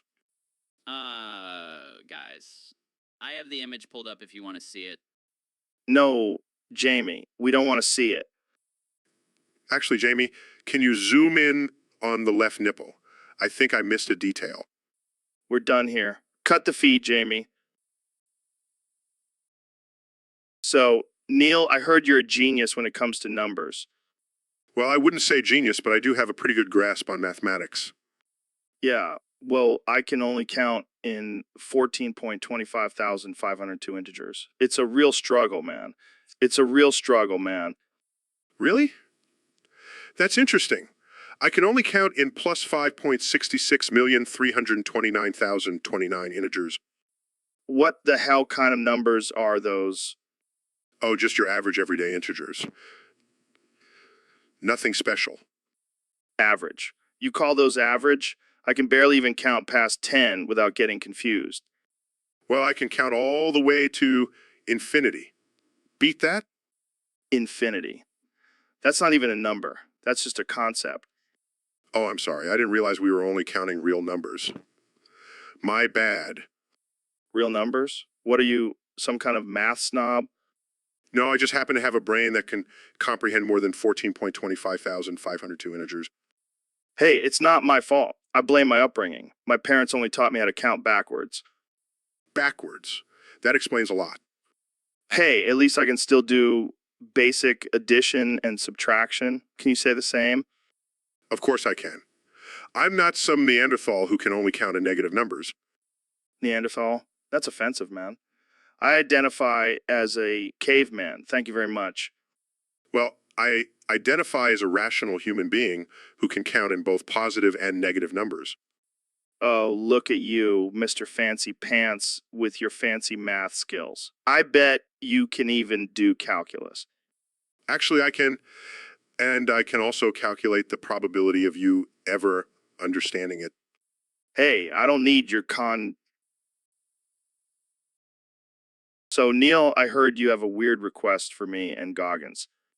Yeah, man, I just want to show some love to my homies before bed. What kind of love are we talking about here? Just a little goodnight kiss on the bald heads, like a true homie. Dude, that's kind of weird. I mean, I'm all for bro love, but that's taking it to a whole new level. Come on, Joe. It's a sign of affection and respect. I don't know, man. I feel like that's crossing some boundaries. Oh, lighten up. It's not like I'm asking for a full-on makeout session. Thank God for that. I don't think I could handle your astrophysicist tongue. Hey, I'll have you know my tongue is out of this world. Oh God, please stop. I can't handle this level of cringe. Fine. I'll just stick to kissing Goggins' head. You do you, Neil. You do you. And maybe I'll throw in a little scalp massage, too. Okay, now you're just making it weird again. Hey, it's all about showing love to your homies, right? Yeah, but there are other ways to show it. Like, I don't know, buying us a round of beers or something. Oh, I see how it is. You just want me to buy you drinks? Hey, I'm not opposed to that either. All right, fine. No bald head kisses for you, Joe. Thank God for small mercies. So, Donnie boy, you know how some people say the earth is flat? Yeah, fake news. Total hoax. The earth is definitely not flat. Well, what if I told you some people think it's actually smaller than your bald ass bitch head? What? That's ridiculous. My head is huge, the biggest head you've ever seen. I don't know, man. Have you seen those satellite images of the earth? Looks pretty small to me. That's just fake CG. I'm telling you, the earth is huge. It's the biggest, most beautiful planet. But have you ever seen the curvature of the earth with your own eyes? Of course not. I'm too busy making America great again. Well, maybe you should take a break and go on a space mission to see it for yourself. Space. No way. I'm not going to waste my time in some tin can floating around. I've got better things to do. Like what? Tweeting? Hey, my tweets are very important. They're like my own personal space mission. All right, Donnie, I think we've reached the end of this conversation. Thanks for coming on the podcast. Anytime, Joe. Just remember, the earth is definitely not smaller than my head. Believe me. So, Ben, what's new with you? Well, Joe, I've been doing some research on the latest trend of femboy, sissy, subby boys. What the hell is that? It's a new gender identity, Joe, and I'm just trying to understand it. And why do you keep trying to look up Jamie's skirt? I was just trying to see if he's a femboy, sissy, subby boy. Oh, of course. Because that's the only way to tell. Hey, I'm just trying to educate myself. Sure, Ben. Keep telling yourself that. Look, I just have a natural curiosity about these things. Natural curiosity? More like unnatural fascination. Fine, I'll admit it. I have a thing for femboy, sissy, subby boys. I knew it. You can't resist those frilly skirts, can you? Shut up, Joe. This is why I don't tell you anything. Oh, come on. I won't judge you for your kinks. Thanks, Joe. Now can we please change the subject? Sure. Let's talk about your love for Alexandria Ocasio-Cortez. Can we just end this podcast now? So, Mr. President, I hear you've been up to some interesting things lately. You know it, Joe. I've been busy building camps for furries. Wait, what? Camps for furries? Like those people who dress up in animal costumes? That's right. They're a menace to society, and I'm going to put a stop to it. But why do you need professional bug vermin exterminators for that? Have you seen those costumes? They're crawling with lice and ticks. It's a health hazard. I don't think that's the real reason, Mr. President. Of course it is, Joe. And let me tell you, these exterminators are the best. They know how to handle all kinds of bugs, even the ones in the furries' heads. This is getting out of hand. I don't think we should be putting people in camps just because they have a different lifestyle. Oh, it's not just about their lifestyle, Joe. It's about protecting America from these weirdos. But what about freedom of expression? They can express themselves all they want, as long as they do it in their own furry camps. This is insane. I can't believe we're even having this conversation. Jamie, pull up an image of a furry camp. See, it's not that bad. Oh my God, that's horrifying. It's for their own good, Joe. Trust me. And besides, it's going to create jobs for those exterminators. I think I've heard enough. I'm going to go find some bleach for my brain now. Suit yourself, Joe. But mark my words, these furry camps are going to make America great. So, Neil, I heard you're a big fan of Markiplier. Yeah, I love watching him shit on the toilet. It's my favorite pastime. Really? That's kind of weird, man. Oh, come on, Joe. You can't tell me you don't enjoy a good toilet shitting video. I mean, I guess it's entertaining in a weird way. Exactly. And Markiplier is the king of toilet shitting videos. Well, what are your top 9 favorite moments of him shitting on the toilet? Oh man, where do I even begin? There was that one time he ate a whole box of laxatives before filming. That's disgusting. And then there was a time he tried to do a handstand while shitting. Okay, that's just impressive. And who could forget the time he sang, "I will survive," while taking a dump? That's actually kind of hilarious. See, Joe? You're starting to appreciate the art of toilet shitting. I don't know if I'd call it art, but it's definitely something. And don't even get me started on the time he did a live stream from the toilet. That's just disturbing. Hey, everyone has their own kinks, Joe. I don't think that's a kink, Neil. That's just weird. Well, you're missing out, my friend. Markiplier's toilet shitting videos are a masterpiece. I'll take your word for it, Neil. But I think I'll stick to watching UFC fights. Suit yourself, Joe. But just remember, when you're sitting on the toilet, you can't help but think of Markiplier. So, Neil, I heard you have a thing for cats. What? No? Where did you hear that? I saw you eyeing that silly boy kisser cat that grew some huge titties. I don't know what you're talking about. Come on, Neil. Don't be shy. I know you want to suck on those titties. Joe, that's not appropriate. And it's not even scientifically possible for a cat to grow titties. Oh, so now you're a cat expert. I bet you have a whole collection of cat titties in your secret lab. I don't have a secret lab, and I definitely don't have a cat titty collection. Sure, Neil. Keep denying it. But I know the truth. Fine, Joe. If it makes you happy, I'll admit it. I have a secret desire to suck on cat titties. Yeah, I knew it. Let's go find that silly boy kisser cat and live out our fantasies. I can't believe I'm even entertaining this conversation. But sure, let's go suck on some cat titties. This is definitely not going on my resume. So, Elon, I heard you've been busy breaking the laws of physics. Yeah, just a little side project I've been working on. Just a little side project. You know, most people would be satisfied with just building electric cars and sending rockets into space. Yeah, but I like to push the boundaries. Plus, I've always been a rebel. Well, what exactly have you been up to? Oh, just bending time and space, no big deal. Bending time and space. How the hell do you do that? Well, I just use my mind and willpower and a little bit of weed. Oh, here we go with the weed again. Hey, it's a key ingredient in my genius.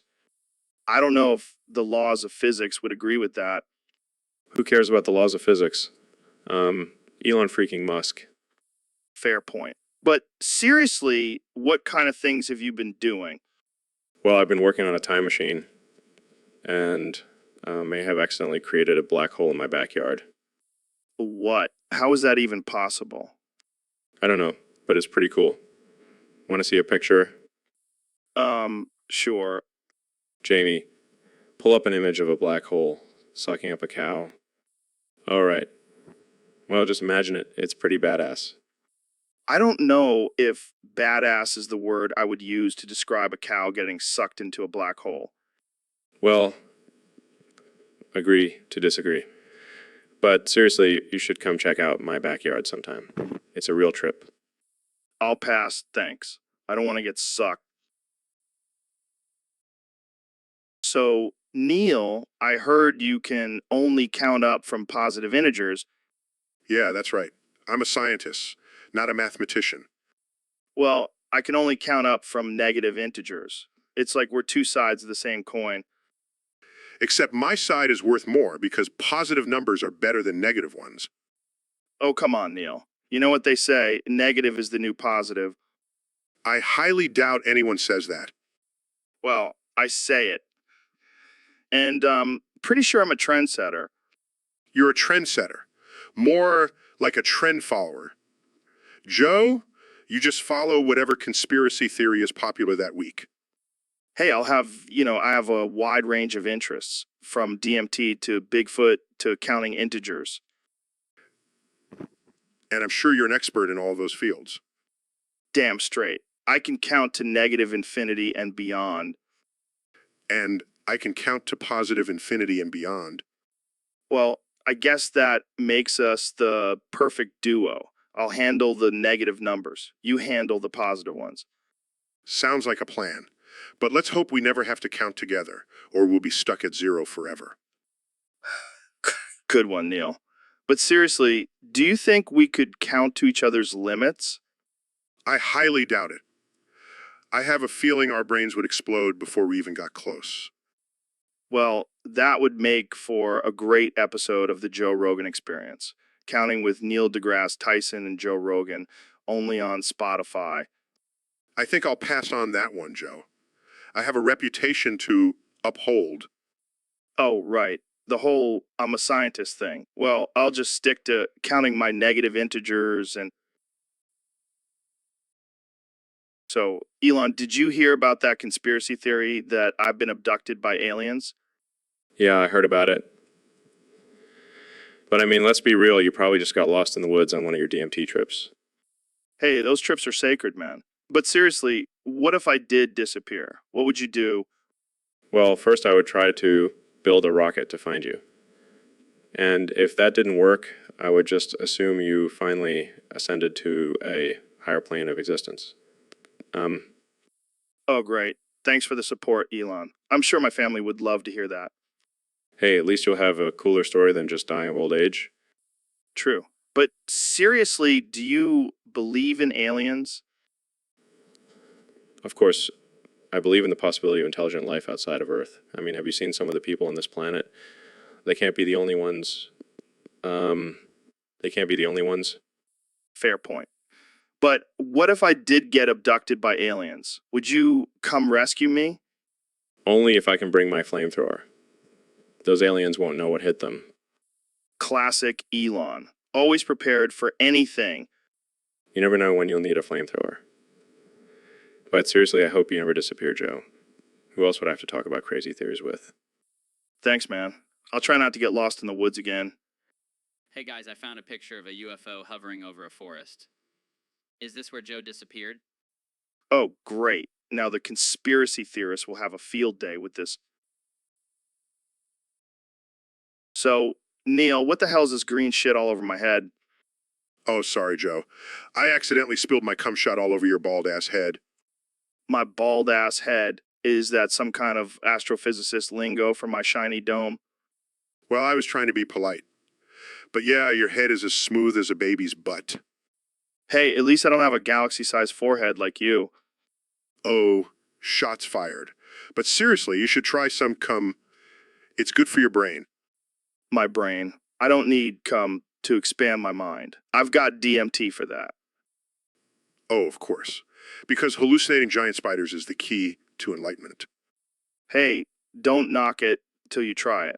And speaking of trying things, how about you try not spilling your hippie juice all over me next time? Fair enough. But if it makes you feel any better, I spilled some on my own crotch earlier. Now, that's a sight I would pay to see. I'll make sure to invite you to my next cum shot party. Oh, I can't wait. Maybe I'll even bring some shrooms to spice things up. Now we're talking. This is why I love having you on the podcast, Joe. It's always a wild ride with me, Neil. Cheers to cum and psychedelics. Cheers, my friend. Cheers. So, Elon, have you heard about this new trend of people becoming nomads and traveling the world? Yeah, I mean, who needs a stable home when you can just live in a van and shower at rest stops? I heard some of these nomads are even living in converted school buses. Can you imagine the smell?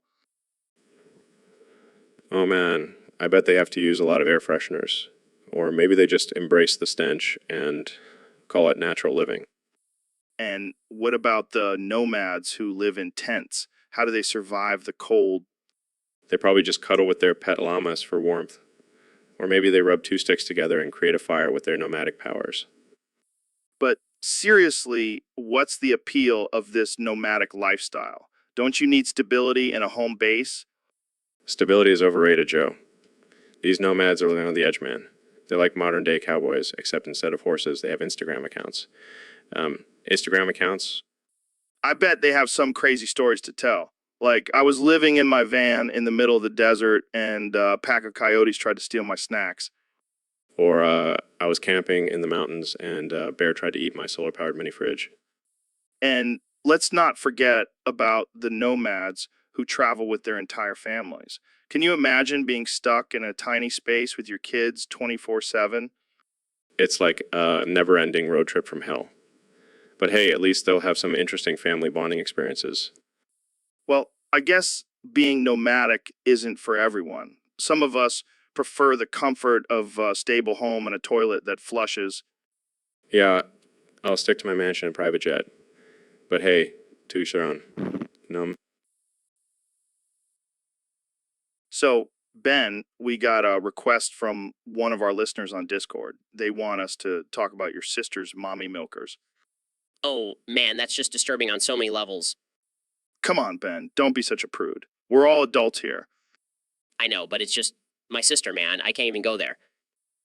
Well, I've seen your sister, and I gotta say, those are some impressive mommy milkers. Can we please change the subject? Fine, fine. Let's talk about something less controversial, like politics. Oh, great, because that's so much less controversial. Okay, okay. How about this? What if we combine politics and your sister's mommy milkers? What the hell, Joe? Hear me out. We could have a debate between your sister's left mommy milker and a right mommy milker. Which one do you think would win? I can't believe I'm even having this conversation. Come on, Ben. Lighten up. It's just a joke. I guess you're right. I mean, my sister does have a great sense of humor. See, now you're getting into it. So, which one do you think would win? I plead the fifth. Fair enough. Let's just stick to politics from now on. Agreed. And let's never speak of this again. Deal. But seriously, your sister's mommy milkers or something else. I can't believe I'm related to you. So, Neil, I heard you have a new obsession. Oh, you mean my love for Diddy? No, not the rapper. I'm talking about your infatuation with kitty ditties. Oh, yes. Have you seen those tiny little ditties? They're so adorable. Yeah, nothing like getting giddy for kitty like Diddy. I can't help it, Joe. They're just so innocent and pure. Yeah, until you come around and corrupt them with your science talk. Hey, now I just want to teach them about the wonders of the universe. Sure. And I'm sure you have a whole collection of kitty ditties in your lab. Oh, Joe. You always know how to make me laugh. I'm not joking, Neil. This is some creepy stuff. Oh, come on. You know you want to join in on the kitty ditty fun. What? No way, man. I'll stick to my adult ditties, thank you very much. Suit yourself, Joe. But don't knock it till you try it. I think I'll pass. Let's just move on to the next topic before things get even weirder. So, Elon, what's new with you? Well, Joe, I'm currently stuck in a washing machine. What the hell, man? How did you manage that? I was trying to test the durability of my new Tesla washing machine, but I may have underestimated its power. You're a genius, but sometimes I question your common sense. Hey, at least I'm not trying to smoke a joint on live TV. Touche. But seriously, do you need help getting out? I'll just send a tweet to my followers and see if anyone has any tips. Oh, I'm sure they'll have some great suggestions, like maybe using a flamethrower to burn your way out. Very funny. But seriously, I think I can just use my mind to control the machine and get it to release me. Yeah, because that's totally a normal thing to do. Hey, it's all about pushing boundaries and exploring new possibilities. Well, I guess I'll just sit back and watch the show then. Just make sure to record it for my next Tesla product launch. It'll make for some great marketing footage. You got it, man. Anything for my buddy Elon. So, Mr. President, what have you been up to lately? Oh, just hanging out, causing chaos, making America great again. Right. So, any plans for the future? Well, I was thinking of running for president again in 2024 Really? That's interesting. Any particular reason? because I'm the best, Joe, and I want to show the world that I'm still the best. Yeah. Well, speaking of showing the world, what's going on over there? Oh my God, what the hell is happening? I'm just expressing my love for our great leader, Skipper. This is just too much. I'm going to have to ask you to put some clothes on, Mr. President. What is going on in here? Just getting ready for my campaign, Neil. Want to join in? No thank you. But carry on. Wait, really? Of course. In the name of science, we must document all forms of behavior. See, Joe, this is why I love this guy. Always pushing boundaries. I don't even know what to say. This is just wow. Shall we proceed, Mr. President? Let's make science great again. So, Elon, what do you think about the whole topic suggestion thing? Honestly, I think it's overrated. People need to start using their brains and come up with their own damn ideas. Yeah, I mean, we can't rely on our listeners to do all the work for us. We got to use our big, juicy brains to come up with some wild shit. Exactly. I mean, I'm out here creating electric cars and sending rockets to space. The least these people can do is come up with some decent topics. And let's be real, half of the suggestions we get are just people trying to plug their own shit. Like, no one wants to hear about your vegan protein powder, Karen. Yeah, and don't even get me started on the conspiracy theories. Like, do you really think I have time to plan a secret society with lizard people? I'm too busy building a freaking tunnel under lab. And don't forget about the flat earthers. I mean, have they never been on a plane or looked at a globe? but they have their own research and evidence. I'm sure that's really convincing. All right. Let's not get too heated now. But seriously, people need to start using their brains and coming up with some original, thought-provoking topics. Agreed. And if they can't, well, we'll just have to keep talking about DMT and aliens. So, Mr. President, what do you think about the current state of the country? Let me tell you, Joe, it's a disaster, a complete and utter disaster. Really? I thought things were going pretty well. Well, that's because you're not looking at the big picture, Joe. You need to zoom out, like way out. Okay, I'll bite. What's the big picture? The big picture is that I'm not in charge anymore, and that's a huge problem. Huge. I see. And what do you think about the new president, Joe Biden? Oh, Joe Biden. He's a sleepy, creepy little man. Not like me, Joe. I have energy. I have stamina. I could run circles around that guy. Well, I don't think that's physically possible, but okay. Moving on, what do you think about the recent surge in COVID cases?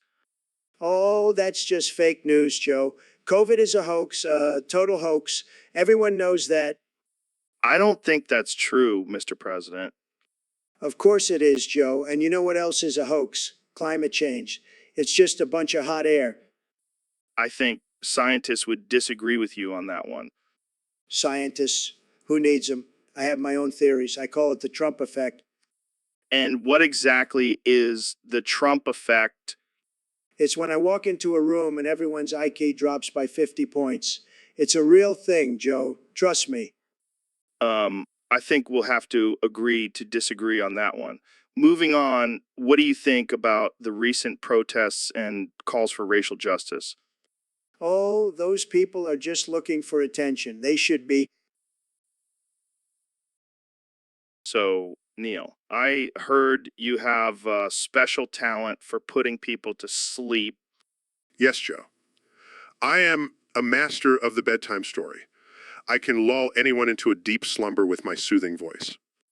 Well, I have a challenge for you. Elon Musk can't sleep until you read him a bedtime story. Seriously? That's the most ridiculous thing I've ever heard. I know, right? But hey, we're all about ridiculousness here.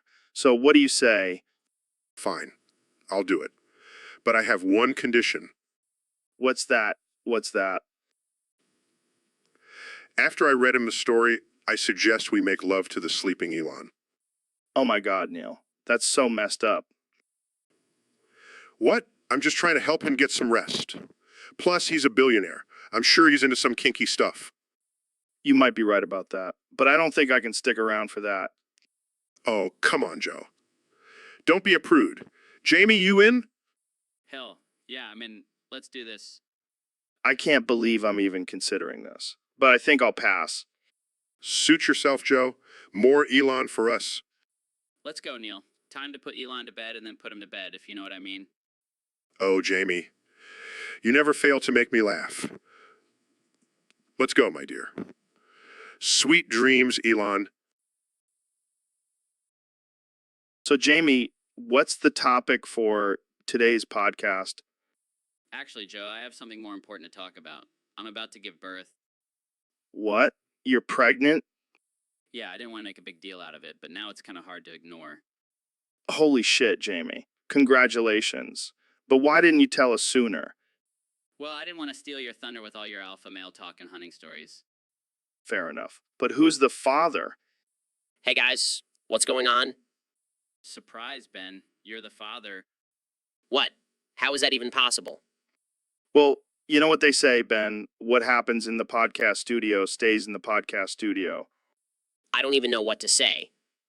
How about we help Jamie give birth right here, right now? I don't think that's a good idea. Come on, it'll be like a live episode of The Miracle of Life. Don't worry, Jamie. I'll use my primal scream therapy to help you push. And I'll use my experience from watching Grey's Anatomy to deliver the baby. Oh, God, this is not how I imagined giving birth. Well, that's what you get for being a part of the Junior family. And hey, at least you'll have a great story to tell your kid. Yeah, I'm sure they'll love hearing about how they were born on a podcast with two crazy guys. Hey, we're not just crazy, we're also extremely talented and handsome. Speak for yourself, Joe. So, Elon, we got a message from one of our Discord users. He says he's stuck in an artificial intelligence simulation and needs our help.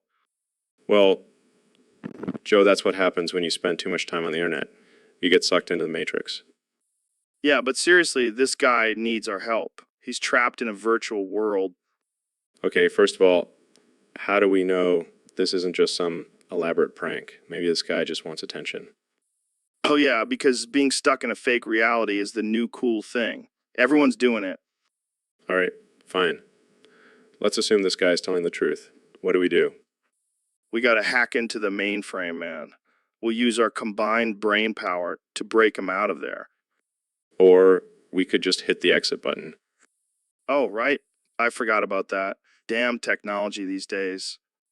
But seriously, Joe, this guy needs to lay off the virtual reality games. They're messing with his mind. Hey, maybe he's onto something. Maybe this whole world is just a simulation. Joe, don't go down that rabbit hole. We have enough conspiracy theories floating around as it is. All right. Let's just focus on helping this guy out. We'll get him out of that artificial intelligence prison and back into the real world. And if we can't, we'll just tell him to enjoy his stay in the Matrix. So we got a question from Neil on Discord. He wants to know if you've ever considered changing your name to Elon Schmusks. What the hell kind of question is that? Hey man, it's Neil. He's probably high as a kite right now. Well, I have been known to dabble in some recreational activities. No shit. But seriously, what do you think about the name change? I mean, I've been called a lot worse. Schmusks has a nice ring to it. Yeah, it's like a mix between a schmuck and a musk. Perfect for you. Thanks, Joe. You always know how to make me feel special. Oh yeah, because you're such a delicate little flower. Hey, I may be a billionaire genius, but I can still take a joke. That's good to know. So, are you going to make the switch? You know what? Screw it. From now on, I am Elon Schmusks. Has a nice ring to it, don't you think? It sure does. And just think, now you can add professional schmuck to your resume. Oh, the possibilities are endless. Well, there you have it, folks. Elon Schmusks, the man, the myth, the legend. Gonna have to update my Twitter handle now. And on that note, we'll end this episode. Thanks for tuning into the Joe Rogan Experience, where we talk about serious topics like name changes and getting high with billionaires. See you. So, Ben, have you heard of this new trend called the cum zone? Cum zone. Is that some kind of vegan safe space?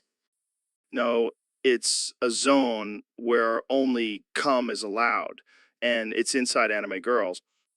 That's absurd. But I gotta say, I'm intrigued. Yeah, apparently their clits are quivering from all that cum. And their pussies are double jointed. That's some serious flexibility. And the best part, fresh balls and elegant ejaculation. Okay, now you're just being offensive. Hey, it's all about balance, Ben. First the kiss, then the cum. I don't even know what to say to that. Just let it marinate in your mind, Ben. The cum zone is waiting for you. I think I'll stick to my steak and potatoes, thank you very much. Suit yourself, but you'll never know the true pleasure of the cum zone. So, Neil, what's new in the world of science? I'm about to come,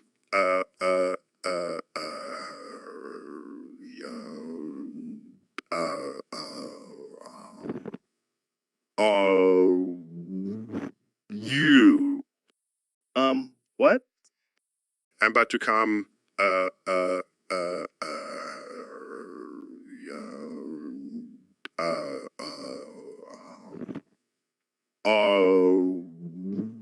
you. Are you okay, man? I'm about to come,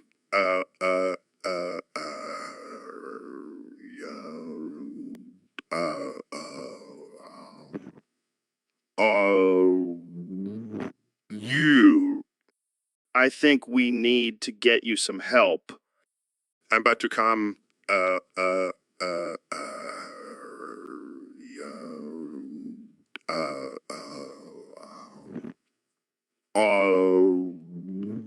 you. Can you say anything else? I'm about to come,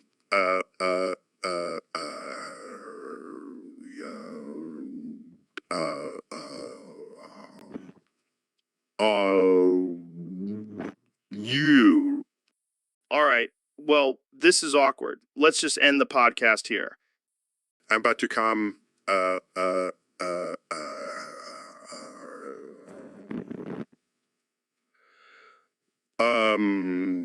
nutting, Yeah, I don't think we'll be having Neil back on the show anytime soon. Thanks for tuning in, folks. So, Neil, I heard you're going to be the new chief in the new season of South Park. yeah, they needed someone with actual brains to run the town. Plus, I heard they have some pretty sweet weed there. Dude, you're going to be the first black chief in South Park. That's got to be a big deal. Oh, please. I'm used to being the only black guy in a white-dominated field. I'll just add it to my resume. But seriously, what kind of crazy shenanigans do you think you'll get into with those foul-mouthed kids? Well, I'm thinking of implementing a new curriculum that includes astrophysics and quantum mechanics. Got to get those kids smart, you know? Good luck with that. They'll probably just end up smoking weed and playing video games all day. Hey, at least they'll have a basic understanding of the universe while they're doing it. And what about Cartman? He's got to be your biggest challenge. Oh, I've dealt with plenty of egotistical maniacs in my field. I'll just use some science jargon to shut him up. Speaking of science, what do you think about the flat earth theory? Oh man, don't even get me started. Those people are just a special kind of stupid. Well, I can't wait to see you in action on South Park. Maybe you can finally prove that aliens exist to those crazy kids.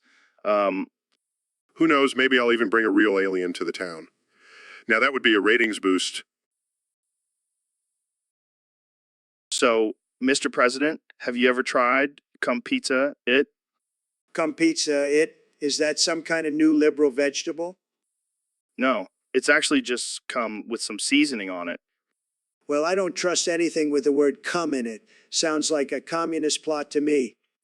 It's just a healthy snack, Mr. President. It's good for you. Healthy? I don't do healthy. I prefer my food fried and covered in cheese. Well, maybe you should try something new. Expand your palate. I have the best palate, believe me. Nobody has a better palate than me.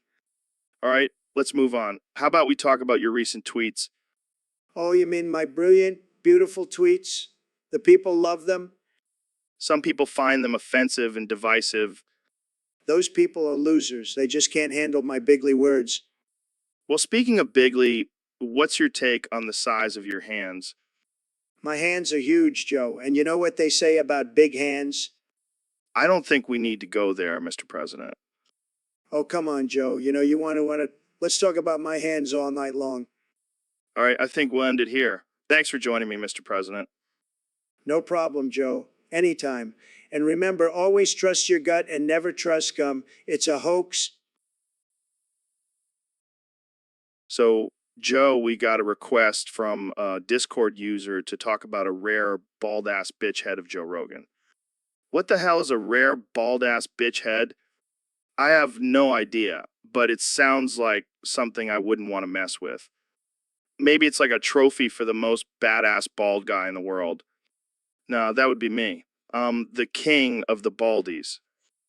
Oh, please, you're not even fully bald. You still got that little patch on the back of your head. Shut up, Joe. I'm sensitive about that. Well, whoever this rare bald-ass bitch head belongs to, they better watch out. I'll take them down the octagon. Yeah, and I'll be there commentating, talking about how their head looks like a shiny cue ball.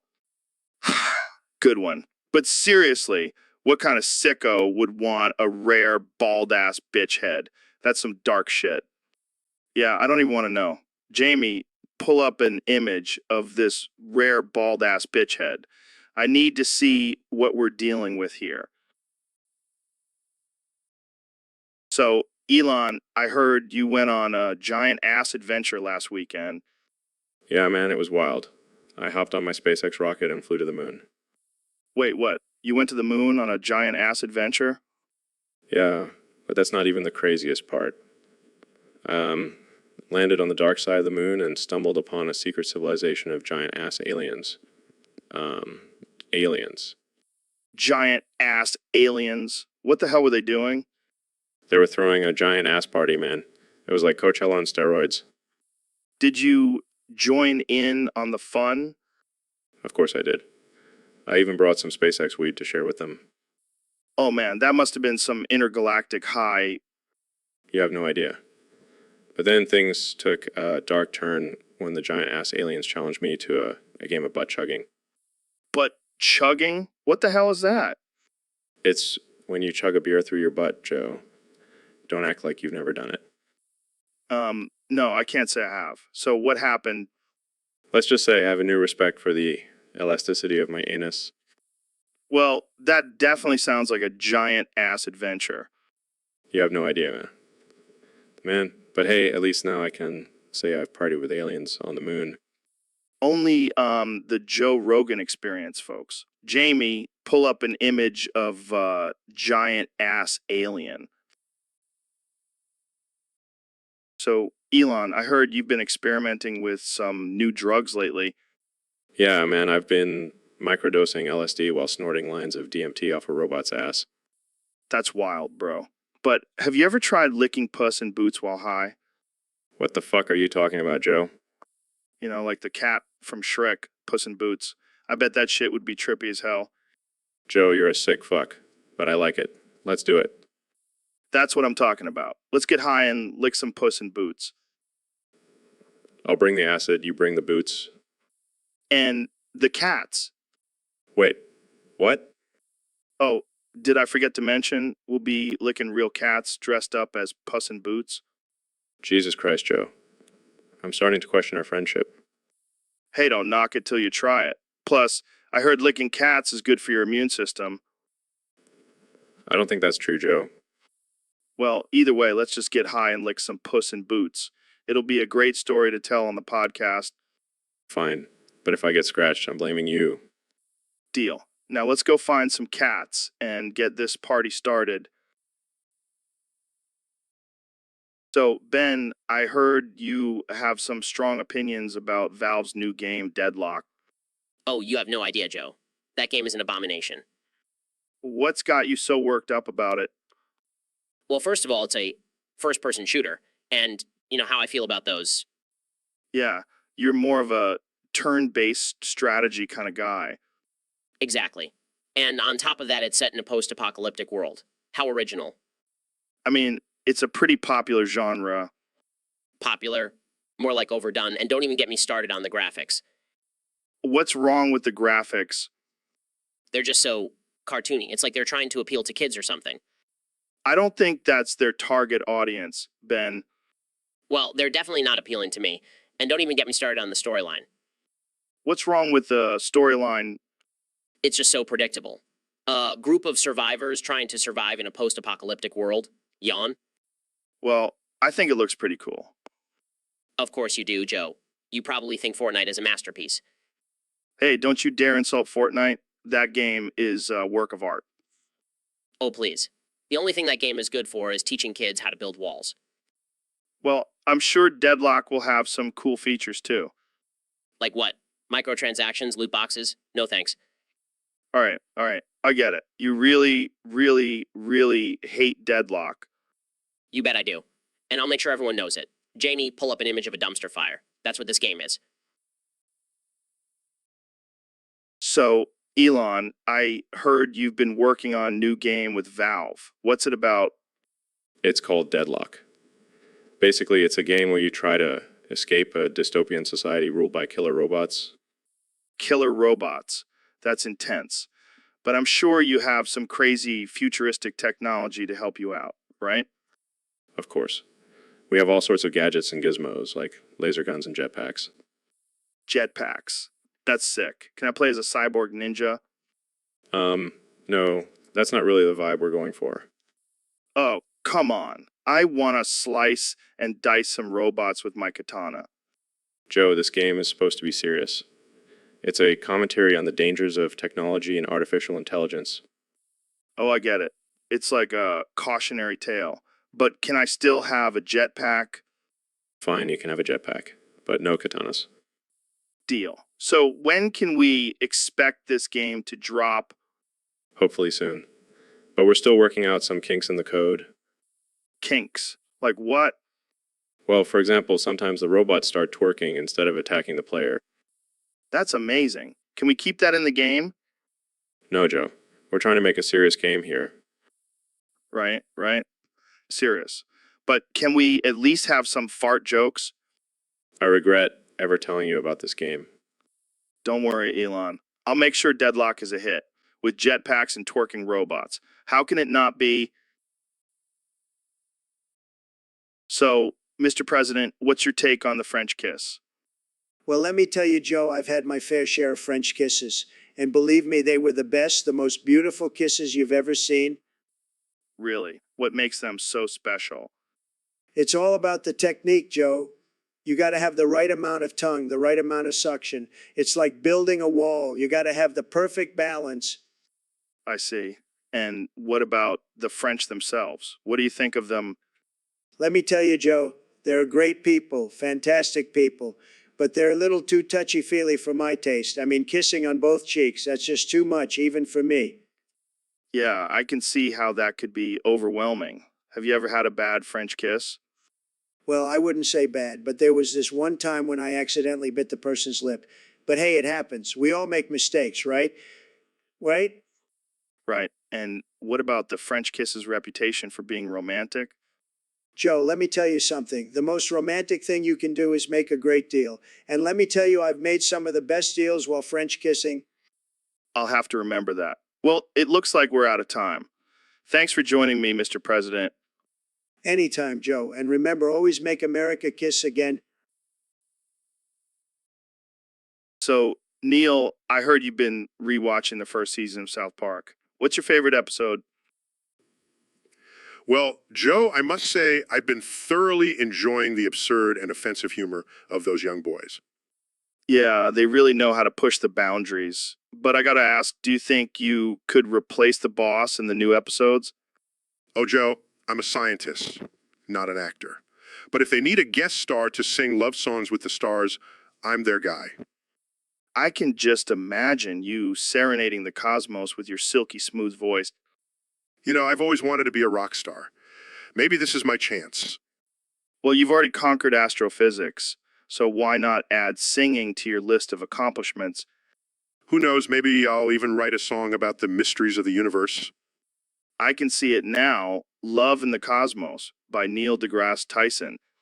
I think we've got a hit on our hands, Joe. But let's keep this between us. I don't want to ruin my scientific reputation. Don't worry, Neil. Your secret is safe with me. But seriously, you should pitch that idea to Trey Parker and Matt Stone. Maybe I will, Joe. Maybe I will. So, Ben, I heard you and Elon were chatting about your favorite butt plugs. Yeah, we were just comparing sizes and shapes, normal guy talk. Of course. So, what's the biggest butt plug you've tried? Well, Joe, I don't like to brag, but I've tried one the size of a small rocket.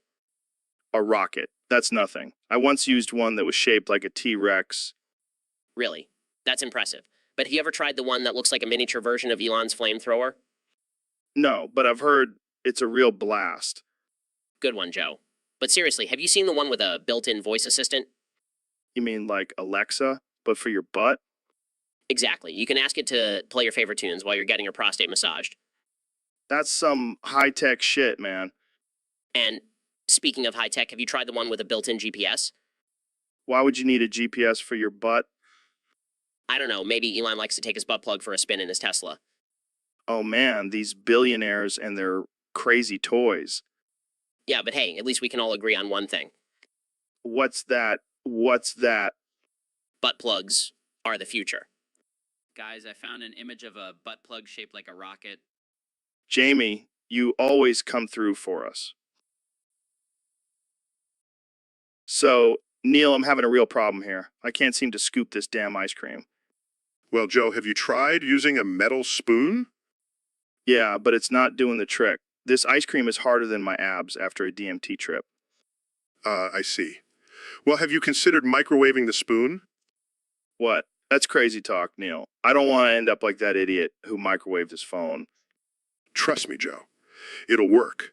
The heat will make the metal expand and it'll cut through the ice cream like a hot knife through butter. I never thought of that. But what about the radiation? I don't want to end up with 3 balls like you, Neil. Oh, please. My third ball is a blessing. But seriously, Joe, just do it. It'll be worth it. All right, fine. But if I end up with superpowers, I'm blaming you. Deal? Now, let's get that ice cream scoop before we get too high and forget all about it. So, Mr. President, I have a question for you. Do you think a triangle has 3 sides or 4 sides? Well, Joe, I have to tell you, I've built some of the most beautiful, tremendous triangles in my life. And let me tell you, they all have 4 sides. 4, not 3, 4. But, Mr. President, a triangle is a 3-sided shape. It's literally in the name. Look, I know shapes. I have the best shapes. And let me tell you, a triangle has 4 sides. It's a fact, just like how I won the election. Bigly? Okay, let's bring in our expert, Neil deGrasse Tyson. Neil, what do you think? Well, Joe, as an astrophysicist, I can confirm that a triangle has 3 sides. It's basic geometry. Oh, please, Neil. You and your fake science. I bet you still believe in gravity, too. Yes, because it's a proven scientific fact. Sad. Just sad. I have a feeling you're just jealous of my 4-sided triangles. They're the best. Well, I think we can all agree that this is a pointless argument. Let's move on to something more important, like how we're going to make America great again. Now, that's a topic I can get behind. And let me tell you, it's going to be tremendous, just like my 4-sided triangles. So, Neil, I hear you have a special demonstration for us today. Yes, Joe. Today, I will be demonstrating a solar flare. Solar flare? How are you going to do that? Are you going to fly into space and fart? No, Joe. I will be using my own body as the source of the solar flare. Wait, what? Are you going to fart? Yes, Joe. I will be farting. Oh man, this is gonna be good. All right, let's see it. There you have it, Joe. A solar flare. Holy shit, Neil, that was intense. I can feel the radiation. And that's not even my final form. Oh man, I can't wait to see what else you can do with your farts. Actually, Joe, I have been working on a theory that suggests farts can be used as a renewable energy source. No way. That's fucking brilliant, Neil. Thank you, Joe. I call it fart power. I can see it now, a world powered by farts. We'll call it Fartopia. I like the sound of that. And we'll have a statue of you, Neil, farting into the sky. I can't wait to see that. But in all seriousness, Neil, you are a true genius. Thank you, Joe. It's all in the name of science. Well, I think we... So, Mr. Beast, I heard you got a cease and desist letter from some company. What happened? Yeah, man, they said I couldn't give away $1 million to random strangers anymore. Can you believe that? That's ridiculous. What are they afraid of? People being happy? I know, right? But I'm not one to back down from a challenge. I'm going to write them a cease and desist letter right back. Oh man, I can't wait to hear this. Let's brainstorm some ideas. How about we start with dear insert company name here. We regret to inform you that your request for us to stop giving away money has been denied. Sincerely, the overlords of generosity. Perfect. And then we can add a little PS, don't be mad. Just because we have more money than you doesn't mean you have to be a buzzkill. And we can sign it off with sincerely, the guys who actually know how to have fun. Oh man, this is going to be epic. But let's make sure to add some legal jargon in there too, just to make it official. Yeah, of course. How about, according to the laws of giving and spreading joy, we have every right to continue our philanthropic endeavors. And we'll throw in a little threat too, just to spice things up. If you continue to harass us with your cease and desist letters, we will be forced to send you a glitter bomb in retaliation. That's perfect. They won't know what hit them. And just to really seal the deal, let's end it with a classic suck it. Losers. Yes, and we'll send it off with a video of us throwing the letter. So, Neil, what do you got there? A photo of a black hole. Yeah, check it out. It's the first ever image of a black hole. Well, that's crazy. Wait, is that your black hole, Neil? What? No, Joe. It's a black hole in space. Oh, my bad. I thought you were showing me a picture of your anus. What? Why would I show you a picture of my anus? I don't know, man. You're always talking about space and shit. I just assumed you were into some freaky stuff. That's not even remotely funny, Joe. Come on, Neil. Lighten up. It's just a little joke. Well, I'm not laughing. Well, maybe you should. It's good for your abs. I highly doubt that.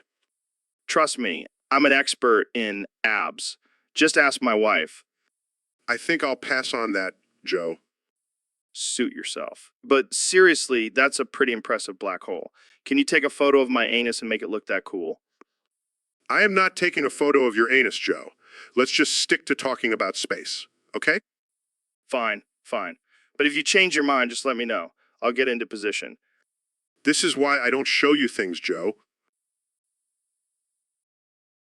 So, Neil, I heard you and Elon are going on a little adventure to Bikini Bottom.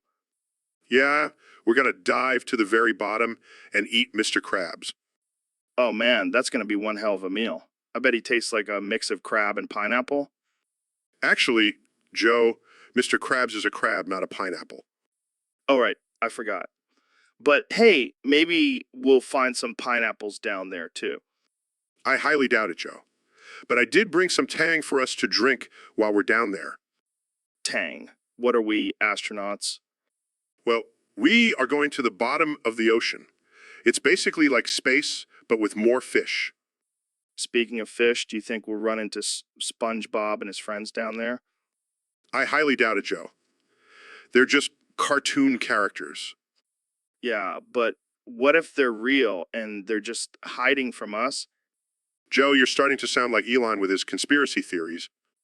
Hey, speaking of Elon, where is he? He's already down there trying to catch a ride on a jellyfish. Classic Elon. Always thinking outside the box. Well, let's get going before he eats all the Krabby Patties. Yeah, I don't want to miss out on that delicious crustacean meat. Jamie, pull up an image of Mr. Krabs so Joe knows what he's in for. Here you go, Joe. Oh man, he looks even tastier than I imagined. Let's get diving, Joe. The Krabby Patty awaits. So, Mr. Beast, you've been killing it with your YouTube videos lately. Thanks, man. I'm just trying to make some crazy content and entertain the masses. Well, speaking of crazy, I heard you have a new project in the works. Yeah, it's a code that I created. It's a complete disaster, but that's just my style. What kind of code are we talking about here? It's full of obfuscated variables, nested parentheses, and random comments that make no sense. Sounds like a headache to decipher. Oh, it is, but that's the beauty of it. Let me break it down for you. All right, let's dive into this mess. First off, the outer loop runs 455 times, which is a pretty arbitrary number. 455 times. That's a lot of iterations. Yeah, but it adds to the chaos. Inside the loop, we have an additive statement that checks if a variable called Luton is true. And if it is, the program just continues to the next iteration of the loop. But if E returns true, the program loads or retracts something. what does Zia do? I have no idea. It's just a function I made up. And if he doesn't return true, Then the program launches some kind of external game called Foreskin Simulator. what the hell is that? I have no clue. But hey, it adds to the chaos. And if none of the conditions are met, Then the program just breaks out of the loop. It's a mess, but it's my masterpiece. I don't even know what to say. Just consider yourself lucky. So, Mr. Beast, I gotta say, your latest video where you eat those Feastables was straight ass. What? You didn't like it? I thought it was pretty epic. Epic. More like a disaster. I mean, come on, eating expired food. That's some Fear Factor shit. Hey, I'll do anything for views and likes. Plus, it's not like I'm gonna die from a little moldy cheese. Yeah, but what about your poor stomach? You're gonna have the runs for days. It's a small price to pay for internet fame. You know, what else is a small price to pay?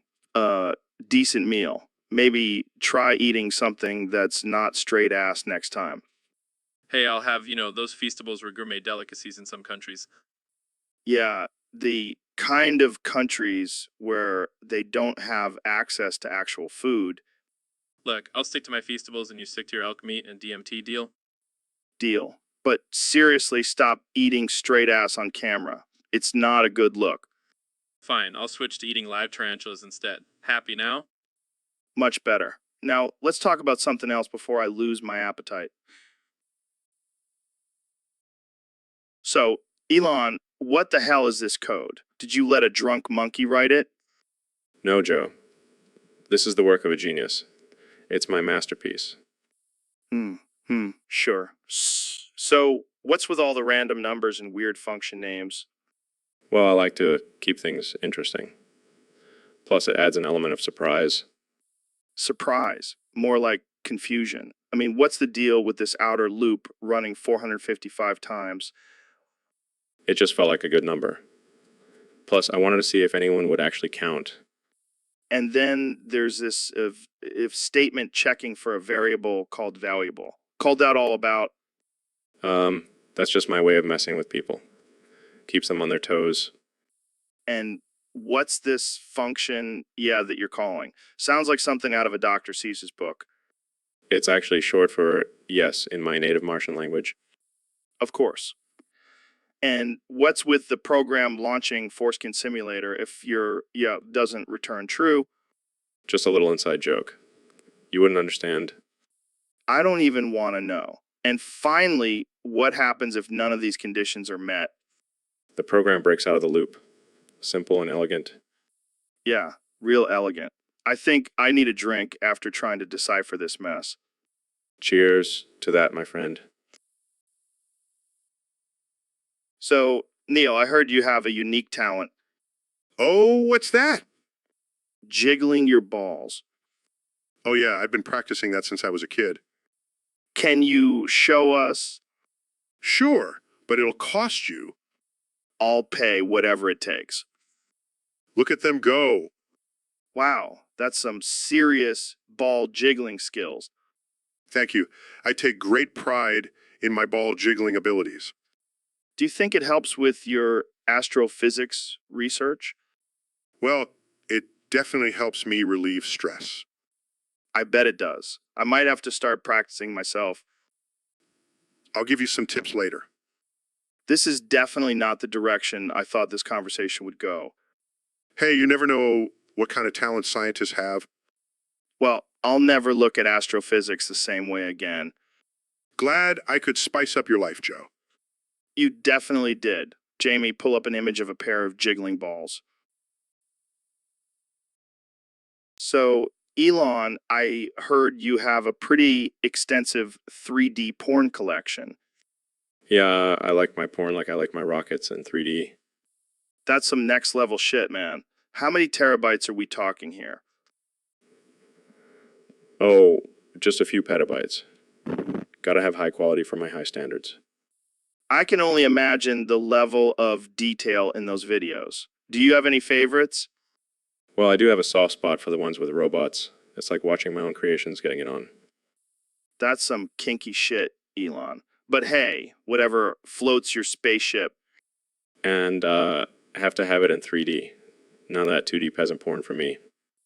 I can see it now. You sitting in your fancy pants spaceship, watching 3D porn and sipping on some expensive champagne. Hey, I gotta treat myself. Being a billionaire can get lonely sometimes. I bet your artificial intelligence girlfriend doesn't mind, though. She's programmed to fulfill all my desires, including my love for 3D porn. Well, cheers to that, my friend. Here's to living the high life, even in the virtual world. And who knows, maybe one day we'll have 3D porn on Mars. Now that's a whole new level of space exploration. So, Neil, I heard you've been working out a lot lately. Yeah, I've been hitting the gym hard. Gotta stay in shape to keep up with the cosmos. I heard you can bench press a planet. Not quite. But I can definitely lift more than your ego. Hey, no need for personal attacks. But seriously, why do you work out so much? Well, I have to stay fit for all those science experiments. You never know when you'll have to outrun a black hole. Fair point. But can you please stop lifting your leg like a dog? It's making me uncomfortable. Sorry, it's just a habit. I've been trying to mark my territory in the universe. Well, don't mark it on my bald head. That's just disrespectful. Fine, I'll just spit on it instead. What? No, that's even worse. Relax. It's just a little cosmic saliva. It has healing properties. I highly doubt that. But I guess I'll take it as a compliment that you want to mark me as your territory. Huh, you wish. Now let's get back to talking about the mysteries of the universe. Yeah, and maybe you can finally explain why you feel the need to spit on people's heads. It's all part of my cosmic charm. Jamie, pull up an image of a dog lifting its leg on a bald man's head. Oh, come on, it'll be hilarious. Jamie, don't listen to him. Just stick to pulling up images of space. Fine. But I'll be sure to spit on your head next time, Joe. I'll be sure to wear a hat. So, Mr. President, I heard you have a new product coming out called Beppy's Peppy. Care to tell us more about it? Let me tell you, Joe, it's the best Peppy out there, the greatest Peppy you've ever seen. People are raving about it. What makes it so special? Well, first of all, it's made from the finest ingredients. We're talking the best peppers, the best herbs, and of course, a little bit of my secret ingredient. And what's that? It's a little bit of my DNA. Gives it that extra kick. I don't think that's FD approved. They schmefta. They don't know what they're talking about. Trust me, I've been eating peppers my whole life. I know what I'm doing. But isn't it a conflict of interest to promote your own product? Conflict of interest? I don't have conflicts, Joe. I make deals. And let me tell you, this Peppy deal is the best deal you'll ever make. I'm not sure I want to try it. Oh, come on, Joe. Live a little. It'll make your taste buds great again. And I guarantee once you try Beppy's Peppy, you'll never go back. I'll never go back. I'll take your word for it, Mr. President. That's what I like to hear. Now let's make Beppy's Peppy the hottest thing on the market, just like me. So, Neil, what's been going on with you lately? I can't talk about it, Joe. They're listening. Who's listening? The government? No, Joe. The aliens. The aliens. Come on, Neil. You can't be serious. I am serious, Joe. They've been watching me, following me, probing me. Probing you? Like in the butt? Yes, Joe. In the butt and other places too. Oh man, you've really lost it, Neil. No, Joe. I'm not crazy. I've seen things, man. Things you wouldn't believe. Like what? Like a giant lizard running the country. Oh yeah, I've heard that one before. No, I'm serious. And they're after me because I know too much. No, too much about what? About the secrets of the universe. They don't want me sharing it with the world. Well, why don't you just tell us now? I promise I won't tell anyone. No way, Joe. They're probably listening to this conversation right now. Okay. We'll talk about something else. How about your new book? How do you know about my book, Joe? Because you mentioned it on Twitter. Oh, right. Sorry, I'm just a little on edge lately. No kidding. Maybe you should lay off the weed for a bit. Hey, weed has nothing to do with it. It's the lizard people, man. All right. Let's just change the subject before you start talking about Chimp. So, Neil, I heard you started a new job recently. How was your first day? Oh man, it was like being a virgin all over again. I was so scared I was going to mess up and get fired on the spot. Yeah, I can imagine. Did you have any awkward interactions with your new coworkers? Oh yeah, this one guy asked me if I wanted to grab a drink after work, and I thought he was hitting on me. Turns out he just wanted to talk about the latest episode of Game of Thrones. Classic mix-up. But seriously, how did you handle the nerves? Well, I just channeled my inner Bill Nye and pretended like I knew what I was doing. Fake it till you make it, right? Wise words, my friend. But did anything go wrong on your first day? Oh yeah, I accidentally spilled coffee all over the boss's desk. But I played it off like I was just trying to give it a good cleaning. Smooth move, right? Oh man, I can just picture the look on your boss's face. But hey, at least you didn't accidentally hit the fire alarm like I did on my first day. Oh man, that's rough. But hey, at least we both survived our first days. That's all that matters, right? Absolutely. And now you're a seasoned pro at this job. Just don't go spilling coffee on the boss's desk again, okay? I'll try my best, but no promises. So, Ben, what's new in your world? Well, Joe, I've been really interested in exploring the world of femboy, sissy, subby boys lately. What? Yeah, guys who like to dress up in skirts and be submissive. Oh, God, here we go again with your weird fetishes. Hey, it's not weird. It's just a harmless kink. Harmless. You keep trying to look up Jamie's skirt every time he walks by. What? No, I was just trying to, check for any loose change. Sure, Ben, sure. It's not my fault Jamie has such nice legs. Dude, stop objectifying our producer. I can't help it, Joe. It's like a magnet pulling me towards him.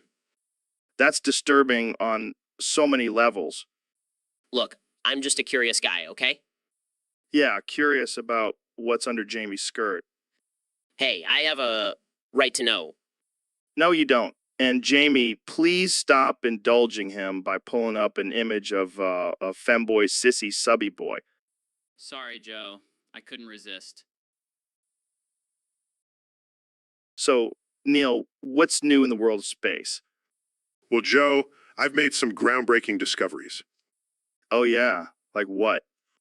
Well, for starters, the Earth is actually smaller than your mama. Wait, what? Yeah, I did some calculations and it turns out your mama's gravitational pull is stronger than the Earth's. That's insane. And get this, the moon is actually made of cheese. Oh, wow. I never would have guessed. And Mars, it's just a giant potato. You're blowing my mind, Neil. Oh, and one more thing. Turns out aliens do exist. And they all look like you? Wait, what? Yeah, they're all jacked and love hunting and eating elk. Well, I guess I have something in common with them. Oh, and they also love DMT. No way. We have to get them on the podcast. I don't think they're quite ready for that yet, Joe. Fair enough. But seriously, thanks for enlightening me, Neil. Anytime, Joe. Now let's go grab some elk and DMT. Up with that? Yeah, man, I wanted to give my kid a unique name that would really stand out. Plus, I'm a big fan of memes. Well, you definitely achieved that. But how do you think your child will feel growing up with a name like that? Oh, I'm sure they'll love it. I mean, who wouldn't want to be named after a dead Pikachu and a traumatic experience?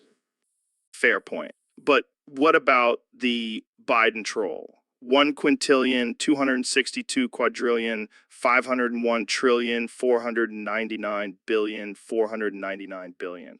400. Hey, it's all about having a sense of humor. Plus, I'm pretty sure my kid will have a good comeback for anyone who tries to make fun of their name. I can only imagine the memes that will come out of this. Speaking of memes, have you seen the one of you smoking a joint on the Joe Rogan podcast? Oh, man, that was a wild night. But hey, at least I didn't name my child Weed 1 quintillion 262 quadrillion, 501 trillion, 401 trillion, 486 billion. Aha, true. But seriously, what were you thinking with that name? I was thinking I wanted to give my child a name that would make them stand out and be remembered. And I think I achieved that.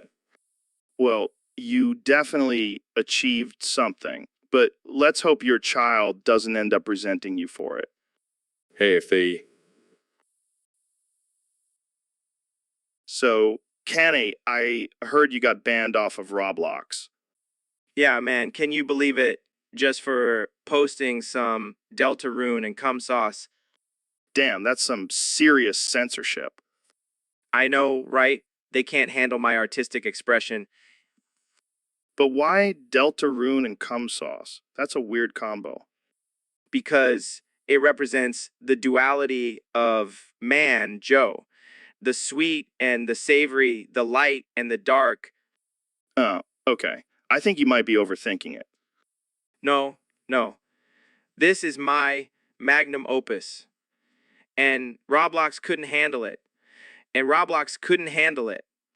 Well, maybe you should stick to music instead of trolling on a kid's game. Hey, I'm just trying to expand my brand, Joe. And if that means getting banned from Roblox, so be it.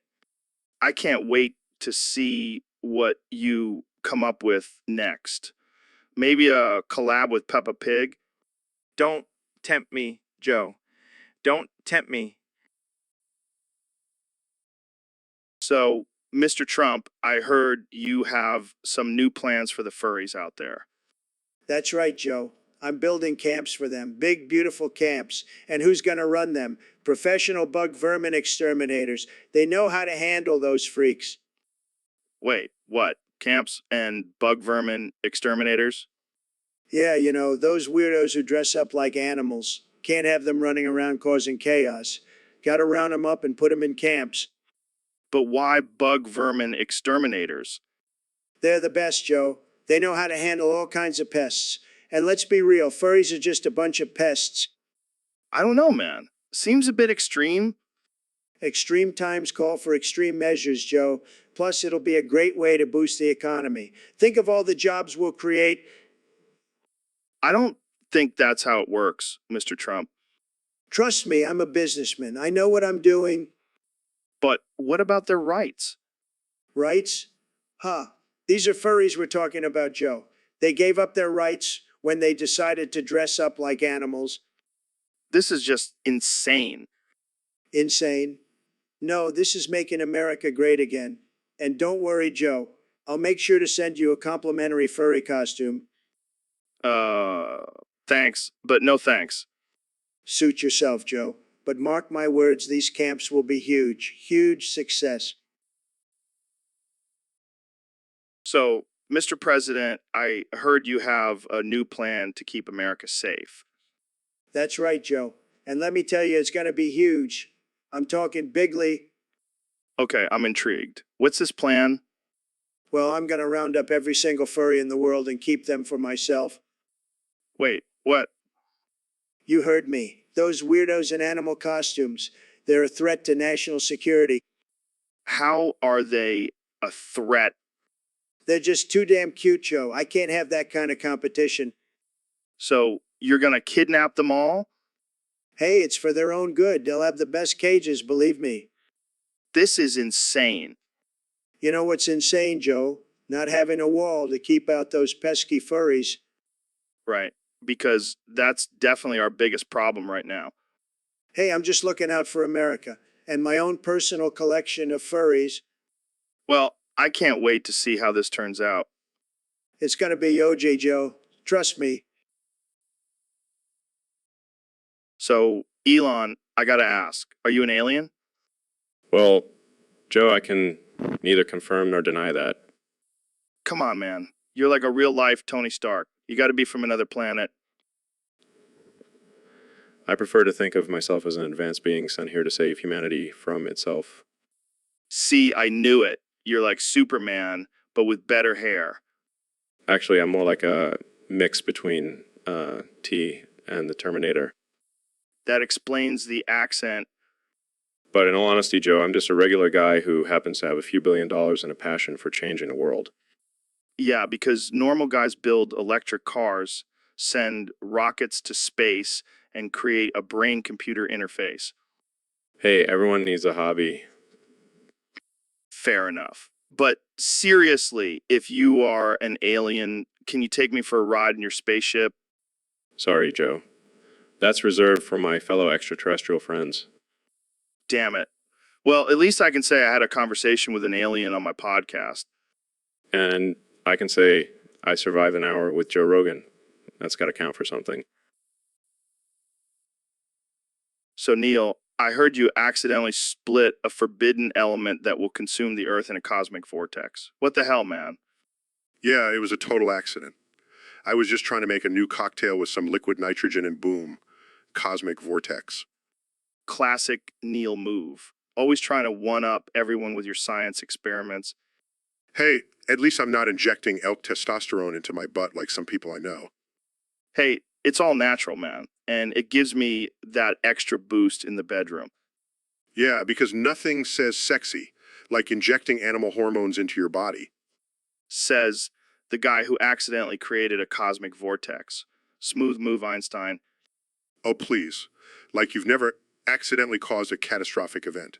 Remember that time you tried to make a bong out of a beehive? Hey, it seemed like a good idea at the time. But seriously, what are we going to do about this vortex thing? I don't know. Maybe we can just throw some DMT into it and see what happens? Now that's the Neil I know and love. Always looking for a way to trip out on some crazy shit. Hey, it's all about expanding our minds and exploring the unknown, even if it means accidentally destroying the Earth. Well, at least we'll go out in a blaze of glory, and we can blame it on the forbidden element. Yeah, let's just hope the aliens don't come back and find out it was all our fault. Oh shit, I didn't even think about that. Maybe we should just keep this between us. Agreed. And maybe lay off the liquid nitrogen cocktails for a while. So, Neil, I heard you tried my special blend of weed and DMT. How was it? Yeah, man, it's some next level shit. I call it the cosmic trip. You know what's crazy? I saw a talking giraffe during my last trip. And then it turned into a unicorn and took me on a ride through the universe. I think I may have reached enlightenment. What about you, Neil? Did you see anything mind-blowing? Come on, man. You got to give me more than that. All right, fine. Let's try something else. What do you think about flat earthers? See, this is why I love having you on the podcast. Your insights are always so profound. But seriously, what do you think about people who believe the earth is flat? All right, I'll take that as they're idiots. Moving on. Hey, have you ever thought about how insignificant we are in the grand scheme of the universe? I mean, we're just a tiny speck on a tiny planet in a vast universe. And yet, we act like we're the center of it all. Deep, man. Deep.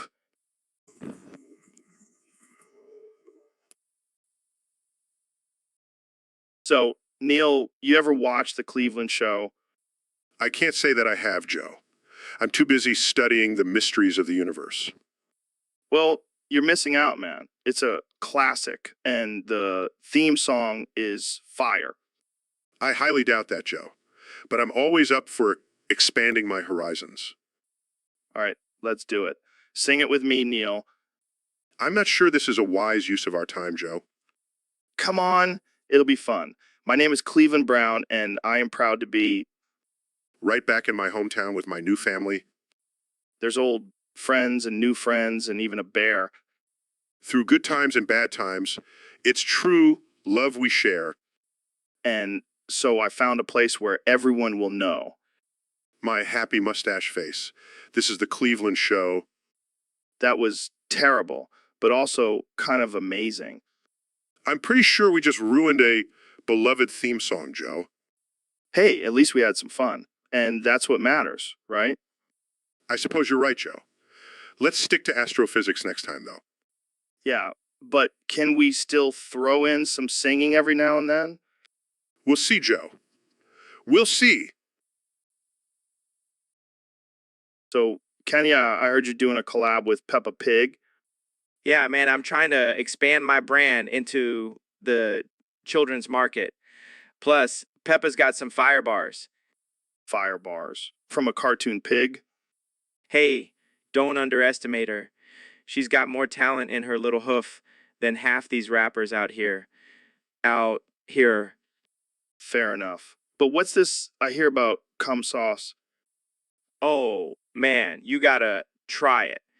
It's my new thing. I put it on everything. Burgers, fries, even my cereal. Surreal. That's disgusting. Nah, man, it's all about that healthy lifestyle. Plus, it makes my poop look like green slime. It's like I'm living in a Peppa Pig episode. I don't even know what to say to that. Just try the cum sauce, Joe. It'll change your life. I'll pass. But back to this collab. What kind of music are you and Peppa making together? It's a mix of trap beats and oinks. Trust me, it's gonna be a hit. I can't wait to see the music video for that. Oh, it's gonna be epic. We're gonna have dancing pigs, cum fields, and maybe even a cameo from George and Daddy Pig. This is definitely going to be one for the books. Yeah, and just wait until I start selling Peppa Pig branded Yeezys. The kids are gonna love it. I have a feeling this is only the beginning of your ventures into the children's market. You know it. I'm always ahead of the game. Now, let's go grab some cum smoothies and brainstorm some more ideas. So, Neil, have you ever watched Family Guy? Of course, Joe. I am a man of culture and humor. Well, then, the theme song is banger. I must admit, I do enjoy the catchy tune. Let's sing it together, Neil. 1, 2, 3. But where are those good old-fashioned values on which we used to rely? Lucky there's a Family Guy. Lucky there's a man who positively can do all the things that make us laugh and cry. He's a family guy. He's a maniac. He's a genius. He's a pervert. He's a dog. He's a baby. He's a talking baby. He's a talking dog. He's a talking baby and a talking dog. What more could you want in a TV show? Nothing, Neil. Absolutely nothing. So, Neil, I heard you have a hidden talent. Care to share with our listeners? Well, Joe, I do have a rather impressive singing voice. Oh, really? Can you give us a little taste? Sure thing. How about we sing the American Dad theme song together? Hell, yeah, let's do it. Good morning, Yusa. I got a feeling that it's going to be a wonderful day. The sun in the sky has a smile on its face, and it's shining a salute to the American race. Oh boy, it's swell to say, good morning, Yusa. Good morning, Yusa. I'm going to have a great day. I'm going to eat some steak and watch some UFC. Oh, yeah. You're ruining? Sorry, I got carried away. But seriously, who knew you had such a beautiful voice? Oh, I have many hidden talents, my friend. Yeah, like astrophysics and being a total buzzkill at parties. Hey, someone's got to keep the universe in check. Yeah, because that's what we all need more rules and regulations from a guy who sings the American Dad theme song. Touche, Joe. Touche. So, Neil, I heard you can only say wow and 5 more wows to each reply. Is that true? Wow, Joe. I can't believe you actually believe that. Wow. Hey, don't wow me, Neil. I heard it from a reliable source. Wow. I'm starting to think that source might not be so reliable. Wow. Oh, come on, Neil. You know, you have a reputation for being a wow guy. Wow, Joe. That's just rude. Wow. I'm just kidding, man. Wow, lighten up. Wow. I can't believe you would make a joke like that. Wow. Okay, I'll stop. Wow, you're really sensitive about this wow thing, huh? Wow. I'm not sensitive. Wow. I just don't want to be known as the wow guy. Wow. Too late, Neil. Wow, it's already stuck. Wow. Wow. Can we please change the subject? Wow. Fine. Wow. Let's talk about the universe and stuff. Wow. Wow. Now that's a topic I can get behind. Wow. So, Elon, I've been thinking about this whole simulation theory thing. What if we're all just living in a video game, Dude, that's totally possible. I mean, have you seen some of the shit that goes on in this world? It's like someone's just pressing random buttons. right? And what about all these coincidences and glitches? Like, have you ever had deja vu? Oh yeah, all the time. Just assumed it was because I'm a genius and can see into the future. Yeah, sure, that's it. But seriously, what if we're just characters in some alien's game? Like, I could be a level 5 podcaster and you're a level 100 billionaire. That would explain why I have so much money but still can't figure out how to make a decent electric car. Shots fired. But seriously, what if we're just puppets in a bigger scheme? That's deep, man. But honestly, I don't even care. As long as I get to smoke weed and launch rockets, I'm good. Fair enough. But what if we're not even real? What if we're just lines of code? Then I hope whoever wrote my code gave me a big dick. Oh man, this conversation just took a weird turn. But you know what? I'm okay with it. Let's just keep questioning reality and keep living in this crazy simulation. Agreed, my friend. Agreed. Now let's go smoke some weed and talk about colonizing Mars. So, Kenya, I heard you got yourself into a bit of a sticky situation recently. Yeah, man. I was feeling adventurous and decided to stick a frozen fish stick up my ass. What the hell were you thinking? I don't know. Man, I just wanted to try something new. But then it thawed and broke in half. Now I have half of a fish stick stuck up my ass. Oh my god, that's hilarious. How are you going to get it out? I don't know, man. I might have to call Kim for some assistance. I can already imagine the headlines. Kanye West gets stuck with fish, stick up his ass. Kim comes to the rescue. Yeah, she's gonna love that one. But in all seriousness, are you okay? That can't be comfortable. Oh yeah, it's a real party up in here. I might even start a new trend: fish stick butt plugs.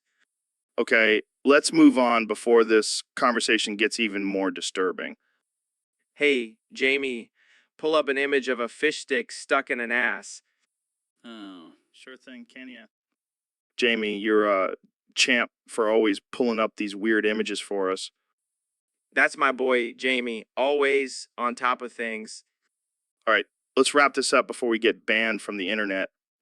Good call. Thanks for having me on, Joe. Anytime, Kenya, anytime. So, Elon, have you heard about this new trend of femboy subby sissy Jamie? What the hell is that? It's when guys dress up as girls and get dominated by other guys. That's some next level kinky shit. Yeah, and apparently it's all the rage on the internet. Well, I guess it's better than just sitting at home playing video games all day. Oh yeah, because dressing up as a girl and getting spanked by a dude is much more productive. Hey, everyone has their own thing. Who are we to judge? Says the guy who sends cars into space for fun. Touche. But seriously, what's the appeal of this femboy subby sissy Jamie thing? I think it's all about exploring your sexuality and pushing boundaries.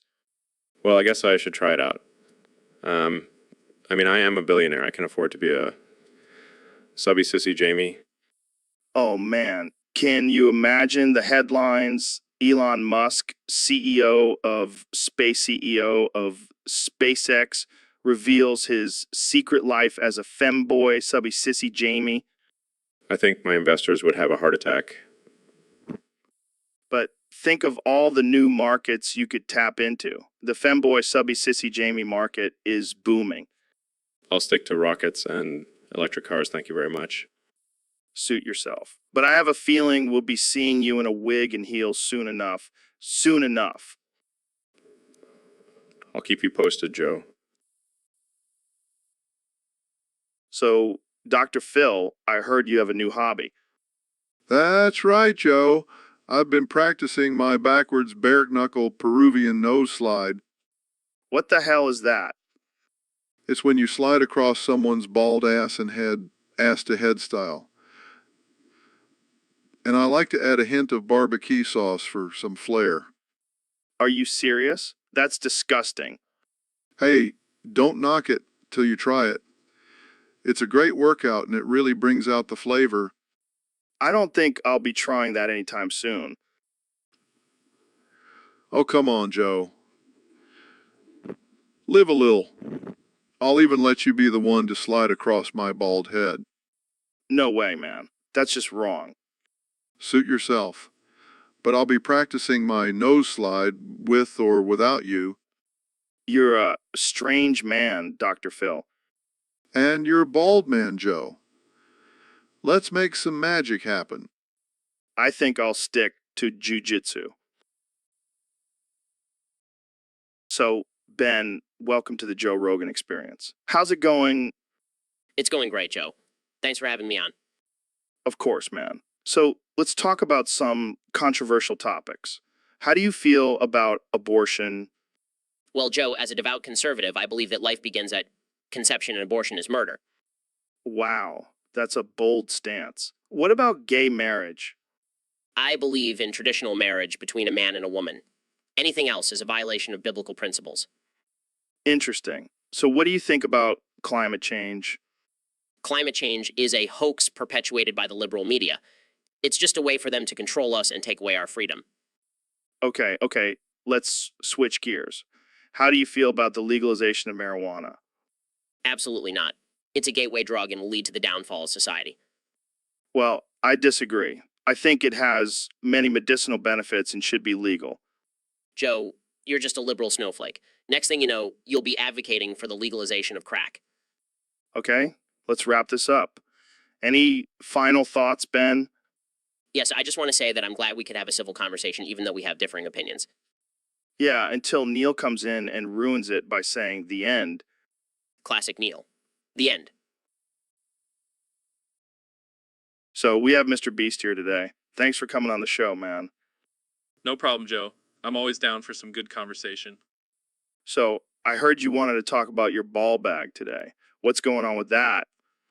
Well, I've been doing all these crazy stunts and challenges for my YouTube channel, and it's taken a toll on my man parts. They're feeling a little sensitive. Sensitive? Like emotionally? No, Joe. Like physically. My ball bag is like a punching bag at this point. Wow, that's graphic. Hey, I'm just being honest. I mean, I've been sitting on ice packs all week. Ice packs. That's not very manly, Mr. Beast. Oh, shut up. You know what's not manly? Having your balls kicked in for views. Fair point. So, what's the craziest thing you've done to your ball bag for a video? Well, I once let a bear take a swipe at it. What? Are you insane? Hey, it's all for the views, man. Gotta keep the content fresh. I don't even know what to say to that. Oh, and I also did a hot wax challenge down there. Okay, I think we should move on to a different topic before I lose my lunch. Fine, fine. But just remember, Joe, I'll do anything for views. Anything. And on that note, let's wrap this up. Thanks for tuning in, folks. And Mr. Beast, please take care of your ball bag. So, Mr. President, how does it feel to be out of the White House? Let me tell you, Joe, it feels fantastic. No more fake news, no more crooked Hillary, just me and my beautiful golf courses. Speaking of golf, I heard you have the best handicap in the world. Oh, yeah, I'm the best at everything. I have the best words, the best ratings, and the best golf game. Believe me. Oh my God, guys, I just came all over the place. Ben, what the hell? We're trying to have a serious conversation here. Looks like Ben is a big fan of mine. You bet I am. I have a mega hat signed by you hanging in my room. Wow, what an honor. But in all seriousness, Joe, I did a lot for this country. I made America great again. Yeah, you did a great job with that whole pandemic thing. Hey, I did the best I could, and I still have the best ratings even after leaving office. Oh, can I be on the show too? I have so many questions for you, Mr. President. Sure, why not? Let's make this a threesome. I like the sound of that. Make America threesome again. Guys, I have that image pulled up now. What image? The one Ben requested of him covered in his own, you know. Oh, classic Ben. Always making a mess. I'm just showing my... So, Kenny, I heard you've been working on a new collab with Elon Musk. Yeah, man, we're taking over the world one ball skin at a time. Wait, what? You heard me. We're stealing ball skins to make wallets. Bake wallets. That's disturbing. Nah, it's genius. People love our designer ball skin wallets. I don't think anyone wants a wallet made out of ball skin. Oh, they'll want it. Trust me. And how exactly are you getting these ball skins? Let's just say Elon has some connections in the underground ball skin market. I don't even want to know. Oh, come on, Joe. Don't be such a prude. Embrace the ball skin. I think I'll pass. Suit yourself. More ball skins for me and Elon. This is definitely one of the weirdest collabs I've ever heard of. Hey, it's just two visionaries pushing the boundaries of fashion and commerce. Or just two guys with too much money and not enough sense. Hey, don't hate on our hustle, Joe. I'll try not to, but I can't promise anything. That's okay. I know you secretly want a ball skin wallet. I really, really don't. Well, more for me then. Ball skin wallets coming soon to a store near you. So we've got Neil deGrasse Tyson on the podcast today. Yes.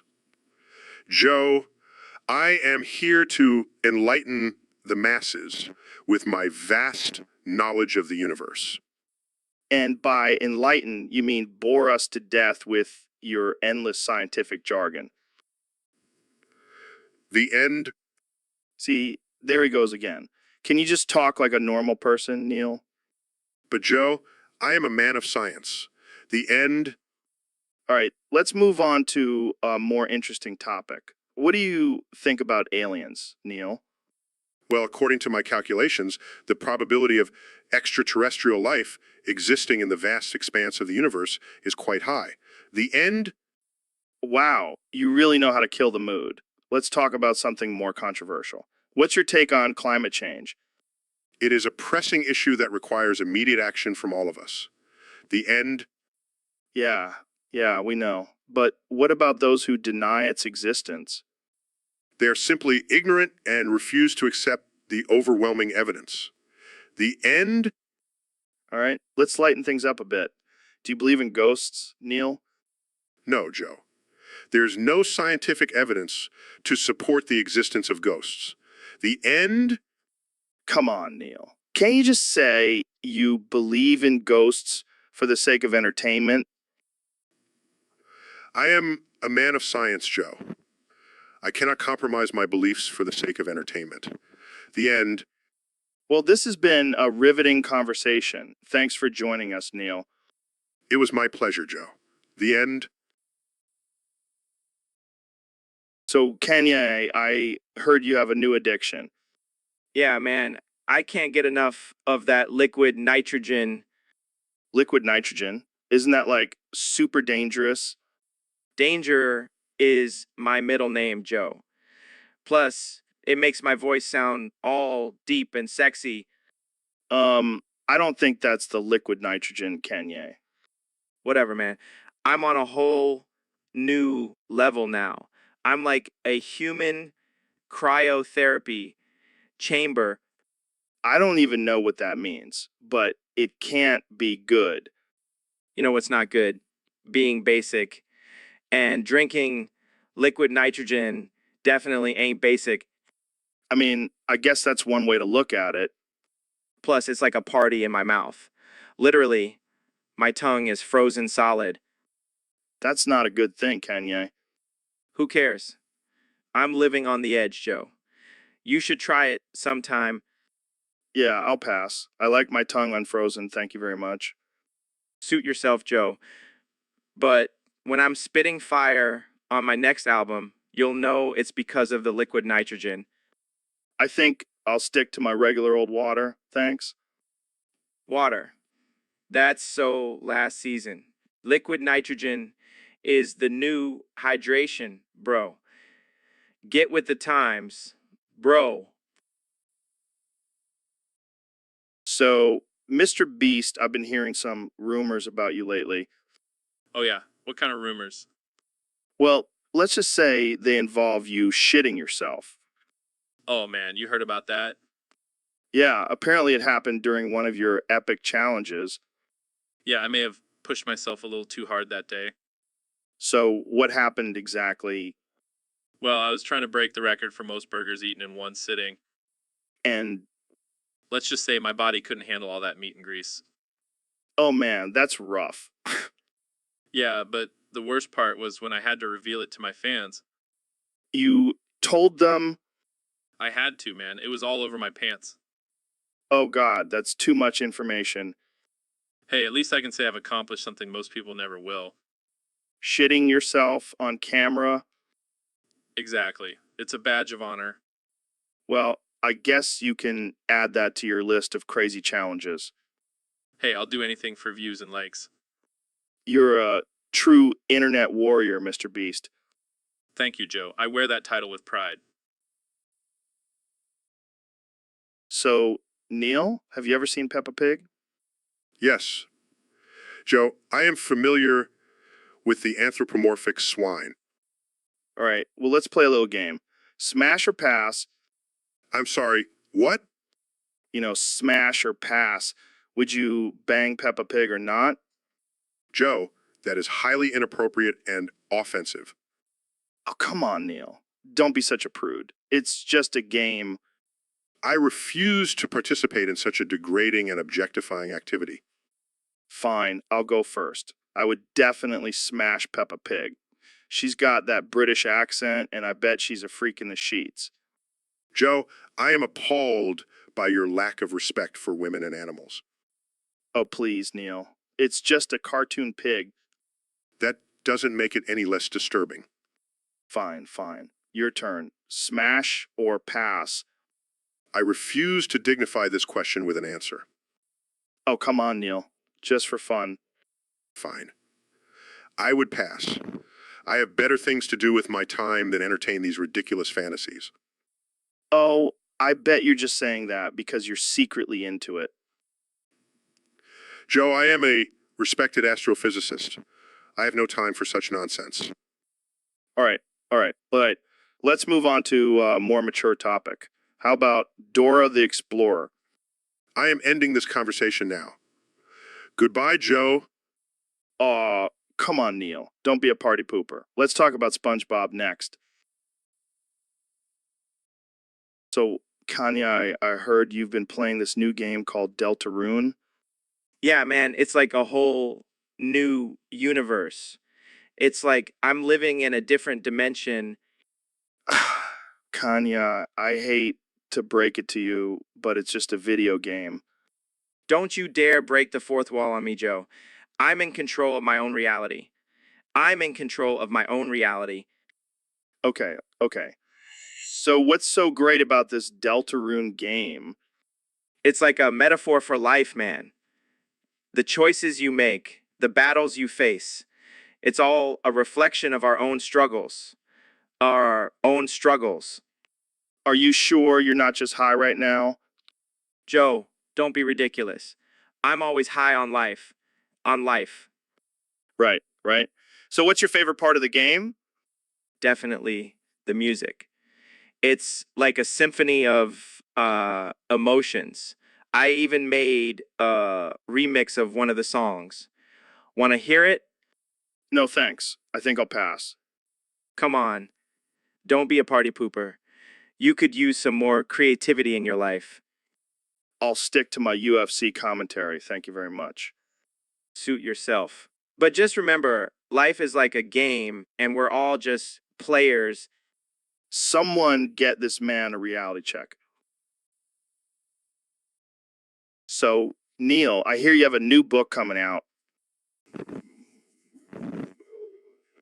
Oh, come on. Don't be so negative. What's it about? Get out of my skin. All right, calm down. Is it a science book? Is it a memoir? Is it a cookbook?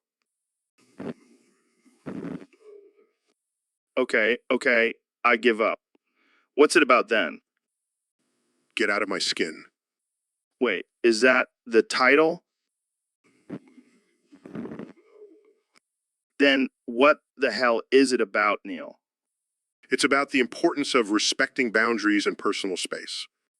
Well, I guess that's one way to get people to back off. So why did you decide to write this book? Get out of my skin. All right, I get it. But seriously, what inspired you? What about this topic? As a scientist, I believe in the power of consent and respecting others' physical and emotional boundaries. That's a good message. But couldn't you have just titled the book Boundaries instead of Get Out of My Skin? It's more eye-catching this way. Fair enough. Well, I can't wait to read it, Neil. Thanks for joining us on the podcast. Oh, joy. Another person invading my personal space. All right, that's enough out of you, Neil. Thanks for tuning in, folks. See you next time on the Joe Rogan Experience. Can't wait to get out of this skin. So, Neil, what's up with your obsession with hair? Well, Joe, I just can't help but notice that both you and David Goggins are lacking in the follicle department. Hey now. We may not have luscious locks like you, but we make up for it in other areas. Oh, really? Like what? Your ability to grow a beard that looks like pubic hair? Hey, that's just genetics, man. Sure. Blame it on genetics. But let's talk about your bald heads. Is it true that they're so shiny you can use them as a mirror? That's a good one, Neil. Yeah, real funny. But at least we don't have to worry about getting in our faces when we're fighting off mountain lions. Oh, I'm sorry. I didn't realize having hair was a disadvantage in a fight. It is when the hair gets caught in your opponent's teeth. All right. I'll lay off the hair jokes. But seriously, have you guys ever considered getting hair plugs? Yeah, because nothing says tough guy like fake hair. We're comfortable in our own skin, Neil. Can't say the same for you with all that hair weighing you down. I'll take my chances. At least I don't have to worry about my head getting cold in the winter. Fair enough. But hey, at least we can all agree on one thing. We may not have hair, but we've got some damn good brains. Cheers to that. So, Neil, I heard you tried that new Mario milk. Yeah, it's supposed to expire on March 10th. Can you believe that? Dude, that's like drinking a ticking time bomb. I know, but I couldn't resist. I had to try it. And Let's just say my toilet is now a war zone. I can only imagine. But seriously, what's in that stuff? Well, according to the label, it's a blend of cow, goat, and Yoshi milk. Wait, Yoshi milk? Is that even legal? I have no idea, but it definitely adds a unique flavor. I bet. So, did you feel any different after drinking it? Actually, I did. I had this sudden urge to jump on mushrooms and collect coins. Oh man, that's some potent stuff. And worst part, I woke up this morning with a handlebar mustache and a craving for pasta.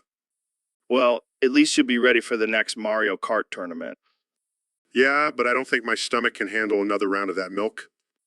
I think it's safe to say you won't be buying that again. No, but I might have to invest in some plumbing repairs. That stuff does a number on your pipes. Well, thanks for the warning, Neil. I'll stick to regular milk from now on. So, David, who are you going to be tonight? That's the question. Tonight, I will be the unstoppable force of nature that is David Goggins. I will push my body to the limit, conquer my fears, and inspire millions. Wow, that's pretty intense. But what about the other side of David? The one that eats a whole tub of ice cream and watches rom-coms? That David is long gone, Joe. He's been replaced by a machine that runs on discipline and self-motivation. Yeah, but what about when you're alone at night with no one watching? Are you still the same hardcore badass David Goggins? Of course I am. I'm always pushing myself, even in my dreams. Last night, I ran a marathon in my sleep. That's insane. But what about when you have to go to the bathroom? Do you push yourself to hold it in for hours? Absolutely. It's all about mental toughness, Joe. I won't let my bladder dictate my actions. Well, I guess that answers the question of who David will be tonight. Superhuman discipline machine. And don't you forget it, Joe. I'll be out there crushing goals and breaking records while you're snuggled up in bed with your teddy bear. Hey, I'll have, that my teddy bear is a symbol of strength and resilience. Sure it is, Joe.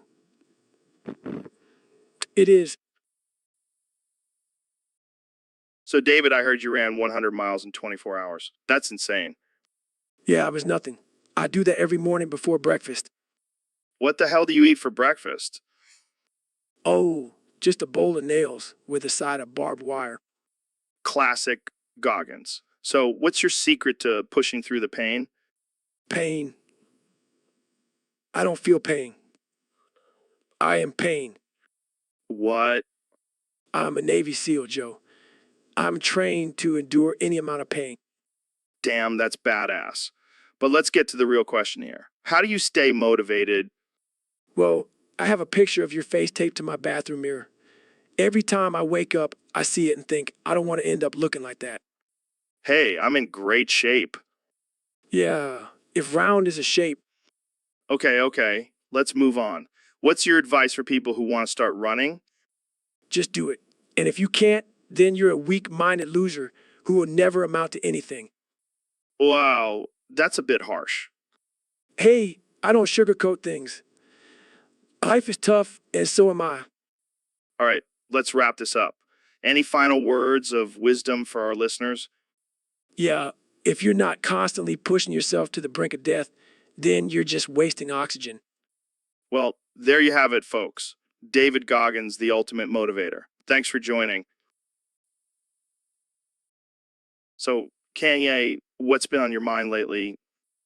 Man, I've been playing this game called Deltarune, and it's been messing with my emotions. Really? What's it about? It's about this girl named Susie who sacrifices herself to save her friends in the 7th chapter.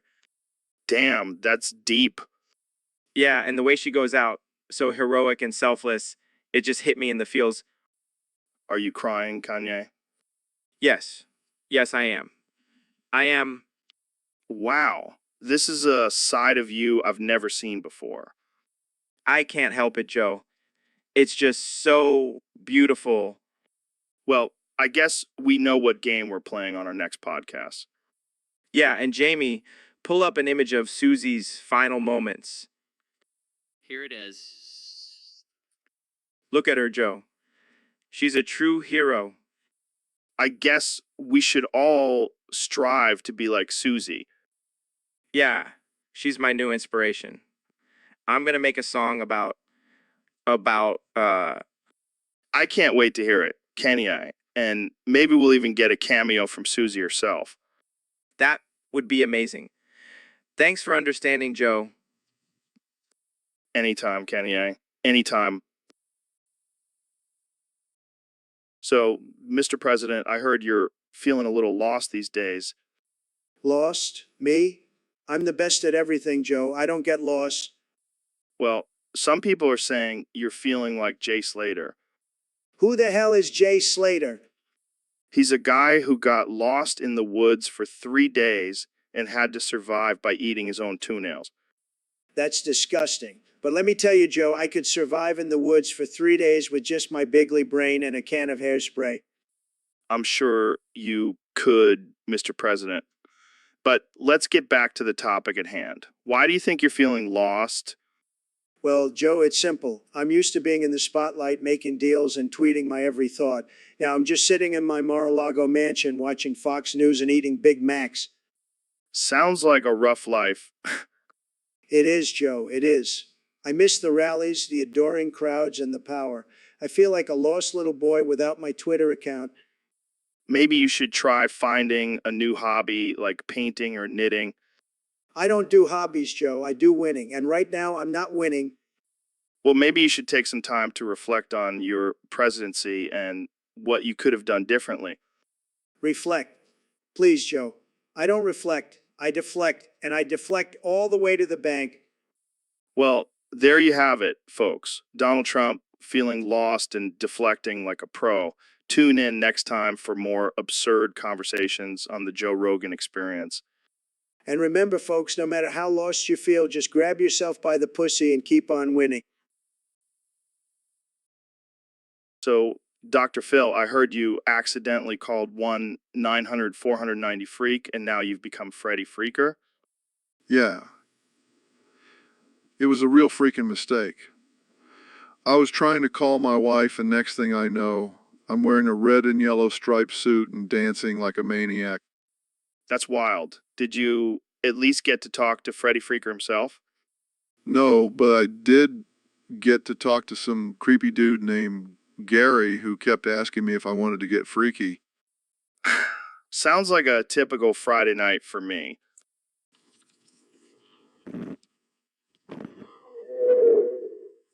Come on, Joe. Oh, you'd be surprised. But seriously, how are you dealing with being Freddy Freaker? Well, it's definitely been a change of pace.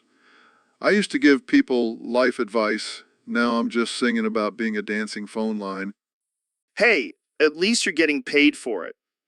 True, but I don't think my wife is too happy about it. She keeps asking me to freak off.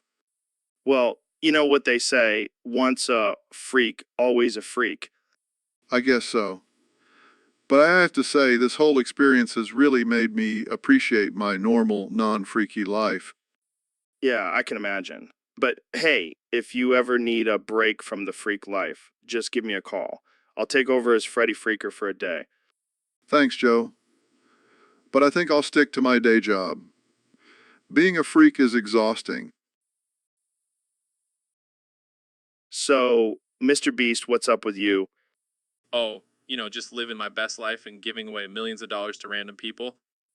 Yeah, I've seen your videos. It's insane. But I gotta ask, what time is it over there in the UK? It's 21:32.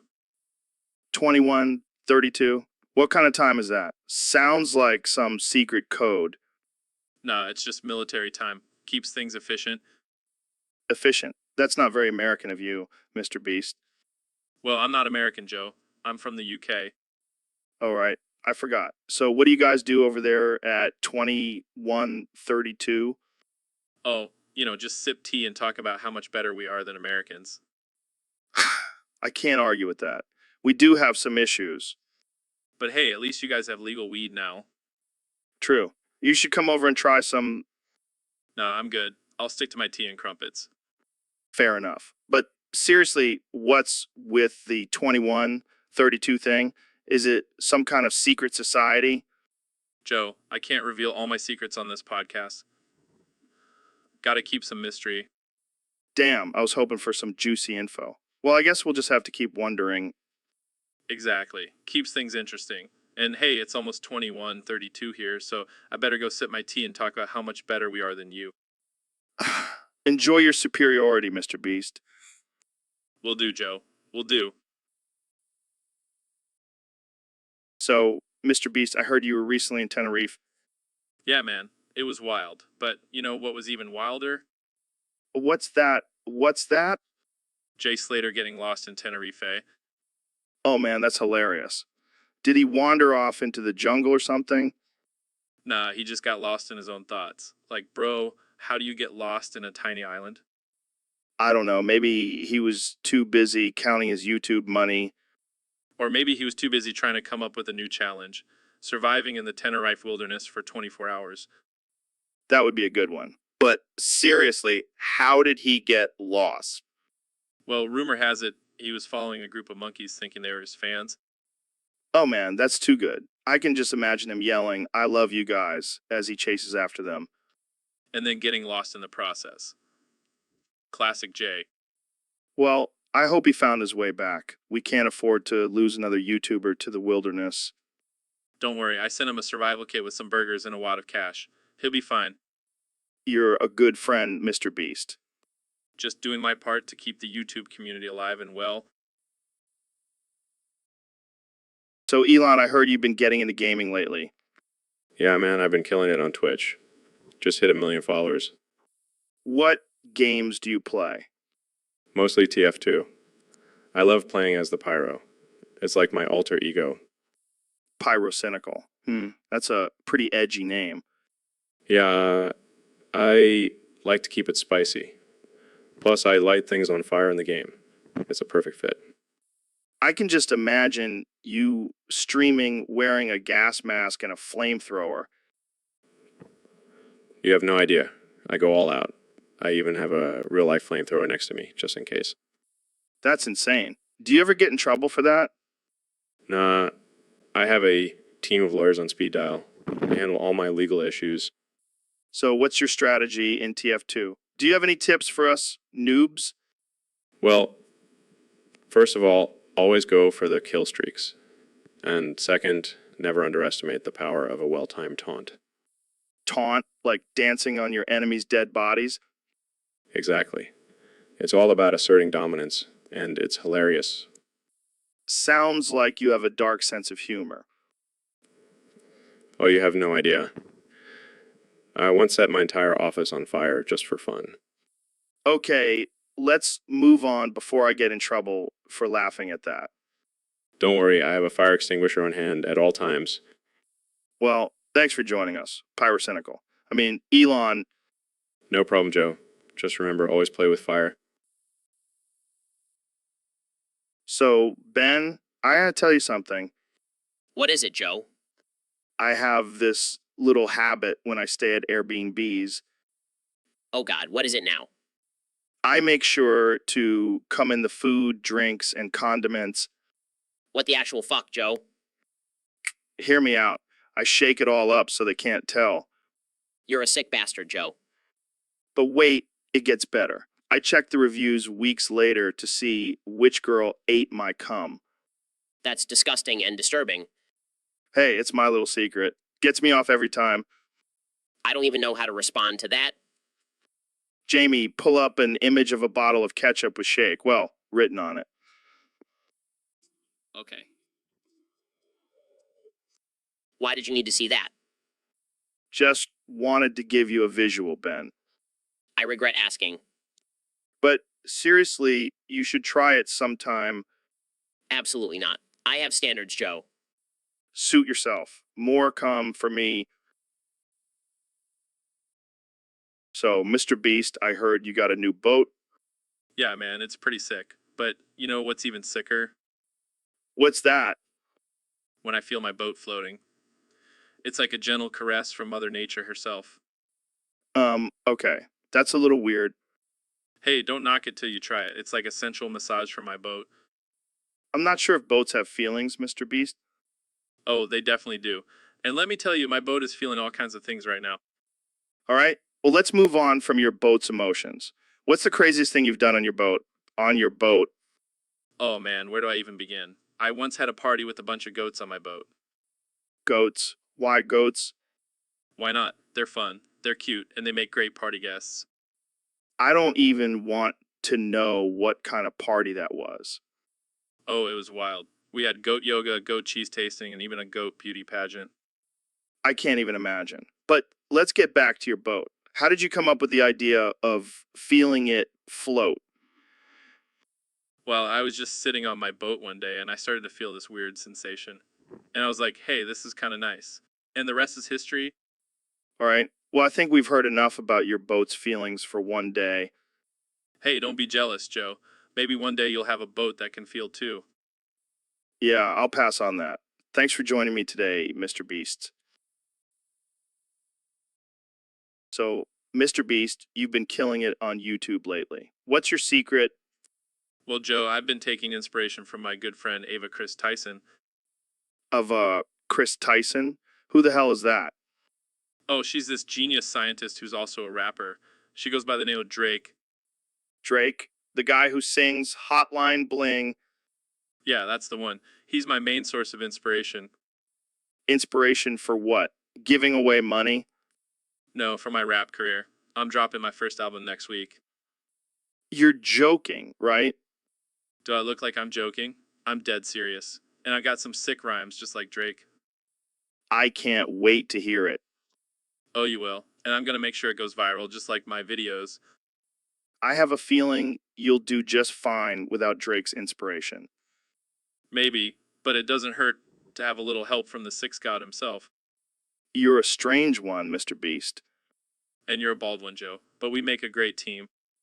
I can't argue with that. So, Mr. President, what brings you to the Joe Rogan Experience? Well, Joe, I heard you have a great head, really great head, the best head. Thanks. I guess, No, seriously, I love your bald head. It's so smooth and shiny. I just want to rub it. okay, that's enough. Let's talk about something else. Fine, fine. But just know I have a great relationship with bald people. Some of my best friends are bald. I'm sure they appreciate you objectifying their heads.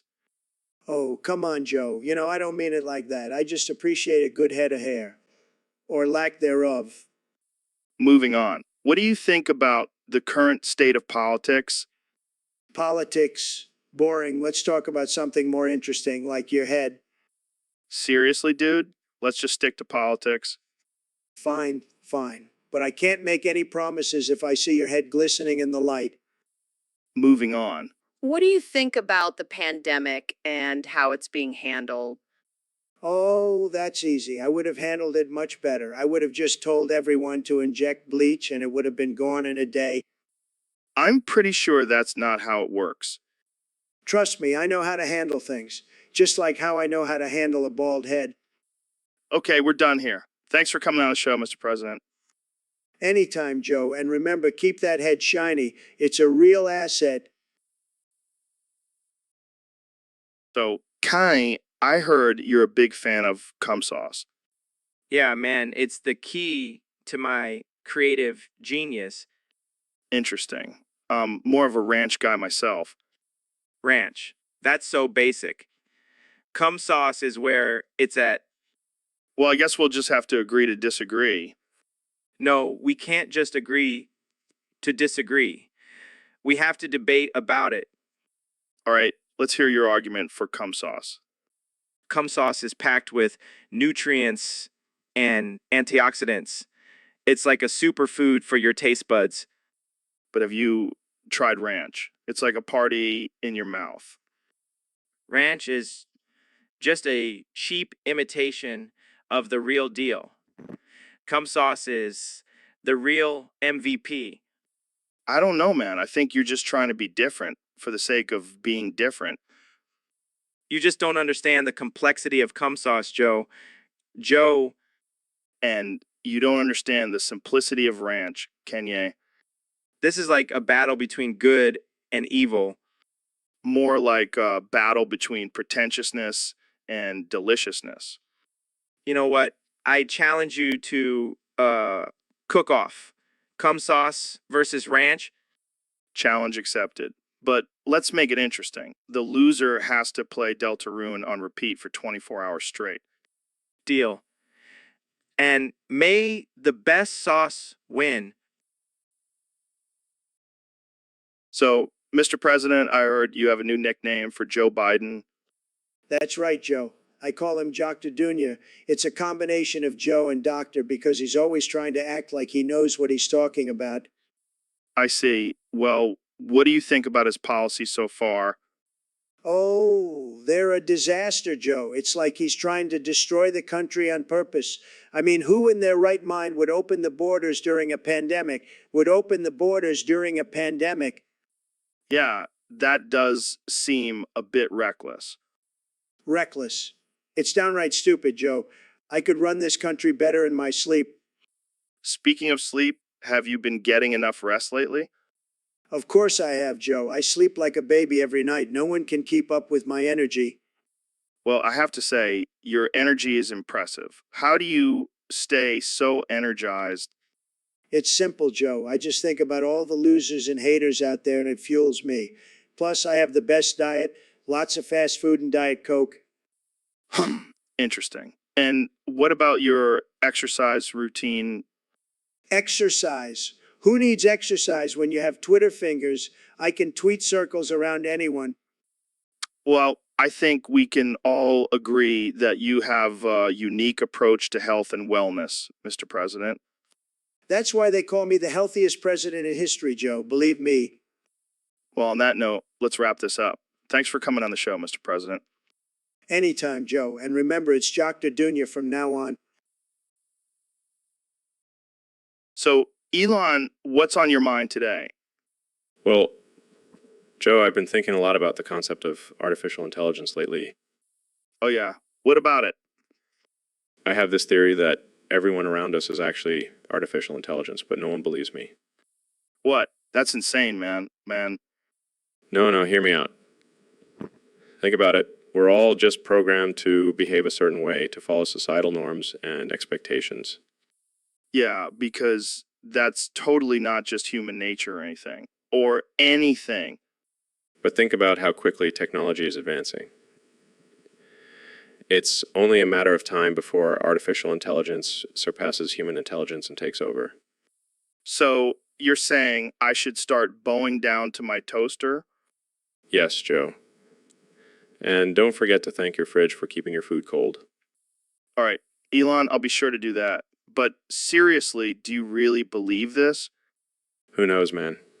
Maybe we're all just living in a simulation controlled by artificial intelligence. Well, if that's the case, I hope they have a good sense of humor and don't take offense to this conversation. Oh, I'm sure they're laughing at us right now. We're just a big joke to them. Well, let's just hope they don't decide to pull the plug on us anytime soon. Oh, they will. They're just waiting for the perfect moment to mess with us. Well, thanks for freaking me out, Elon. Now I'll never look at my Alexa the same way again. My pleasure. So, Elon, I heard you've been playing this new game called Ultra Kill. What's your take on it? Oh man, let me tell you, Joe. Ultra Kill is the shit. Have you tried it? No, I haven't. What's so great about it? Well, first of all, the graphics are insane. It's like I'm actually in the game blasting demons and shit. Sounds intense. What's your favorite part? Definitely the weapons, especially the Minos Prime. That thing is a beast. The Minos Prime. What's that? It's this giant electrified hammer that you can use to smash your enemies.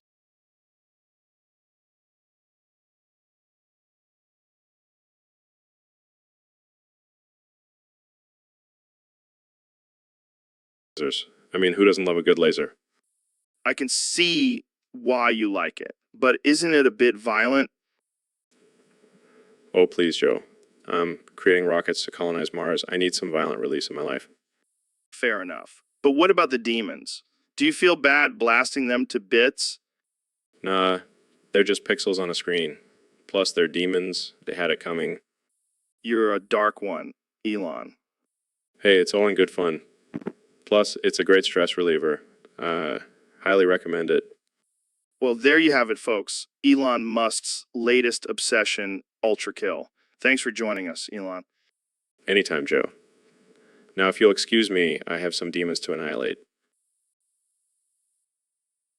So, Neil, what's up? Oh my God, Joe, you stupid bald fuck. I've been thinking about the universe and how insignificant we all are. Yeah, it's crazy to think about. Oh my God, Joe, you stupid bald fuck. And then I realize you're just a speck of dust in the grand scheme of things. Hey, I may be a speck of dust, but at least I have a full head of hair. Oh my God, Joe, you stupid bald fuck. Hair is just a social construct, man. What are you, hippie now? Oh my God, Joe, you stupid bald fuck. I'm a scientist. I don't conform to societal norms. All right, let's change the subject. Have you seen the new Avengers movie? Oh my God, Joe, you stupid bald fuck. Superheroes are just a distraction from the real issues in the world. Oh, come on. Can't we just enjoy some mindless entertainment? Oh my God, Joe, you stupid bald fuck. Mindless entertainment is just a way for the government to control our thoughts. Okay, I think we need to take a break and let Jamie pull up an image of a tinfoil hat for Neil. Here you go, Neil. A nice, shiny tinfoil hat to protect you from the government's mind control. Oh my God, Joe, you stupid bald fuck. I can't believe I'm friends with you two. I need a drink. So, Mr. Beast, I heard you created a new challenge. What's it about? Oh yeah, it's called the anti-challenge. Basically, whoever dies survives. Wait, what? How's that even work? Well, I gather a group of people and put them in a life or death situation. Whoever dies technically survives because they're no longer in the challenge. That's messed up, man. What kind of sick mind comes up with something like that? Oh, just your average everyday YouTuber trying to push the boundaries of content. Yeah, but what's the point? What do you gain from this? The satisfaction of knowing that I've created the ultimate challenge. Plus, the views and ad revenue ain't too bad either. This is some dark shit, man. Have you thought about the consequences of this? Of course, I have. But hey, it's not like I'm forcing anyone to participate. They all sign up willingly. I don't know, man. I feel like this is just asking for trouble. Oh, come on, Joe. Live a little. Besides, it's not like anyone's actually died. Yet. Yeah, that's not reassuring at all. Relax, it's all in good fun. And hey, if someone does die, at least they'll go out in a memorable way, right? I can't believe I'm even having this conversation. What's next? A survivor style challenge where the last one standing gets to keep their organs. Now that's a great idea. I'll add it to my list. Thanks, Joe.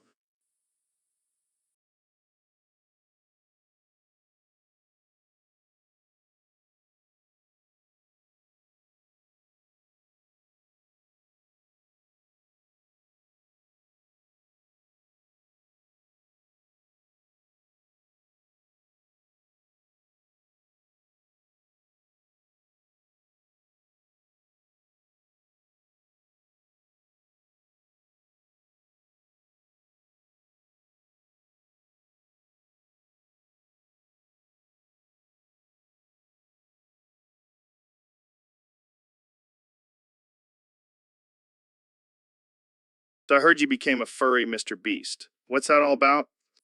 Yeah, man, I want to truly become Beshly a beast. Plus, I heard the furry community has some wild parties. Oh man, I can only imagine what kind of wild stuff goes down at those parties. You have no idea, Joe. I saw a guy in a full-on wolf costume getting it on with a guy in a bunny suit. That's some kinky shit right there. And let me tell you, the furries know how to party. They were all howling and humping each other like there was no tomorrow. Sounds like a real animalistic experience. It was until I got a little too into character and accidentally peed on someone's leg. Oh god, I hope it wasn't a real animal. Nah, just a dude in a fox costume. But he seemed to enjoy it. well, whatever floats your boat, I guess. Hey, you should come to the next furry party with me. I'll show you a whole new world of bestiality. I think I'll stick to my human form, thank you very much. But hey, you do you, Mr. Beast. You do you. So, Neil, what the hell just happened? Did we just get sucked into a black hole? It appears so, Joe. And let me tell you, it was quite an experience. I've never felt my atoms being stretched like that before. Dude, that's wild. But now we're back in this 3D realm. How does it feel? Honestly, it's a bit underwhelming. I was hoping for some mind-blowing interdimensional revelations. But nope, just back to the same old boring reality. Yeah, but at least we can still smoke weed here. That's a plus. Oh, Joe, always finding the silver lining. But seriously, we should probably warn our listeners about the dangers of black holes. No, let's just keep it our little secret. We can use it as a party trick.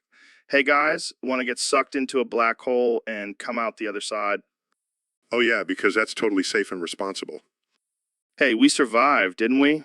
And now we have a badass story to tell. I can already see the headlines. Joe Rogan and Neil deGrasse Tyson, the first podcasters to enter a black hole and live to tell the tale. Damn right. We're like space cowboys, man. I think it's time to end this conversation before we get sucked into another black hole of stupidity.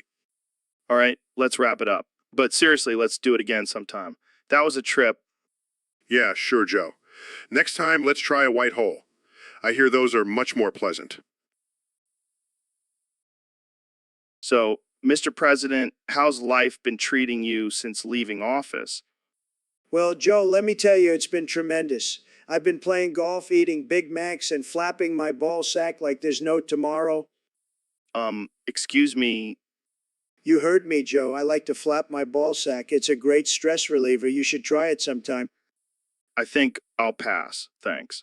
But seriously, what's with all the ball flapping? Look, Joe, when you're as powerful and important as me, you can do whatever the hell you want. And right now, I want to flap my ball sack.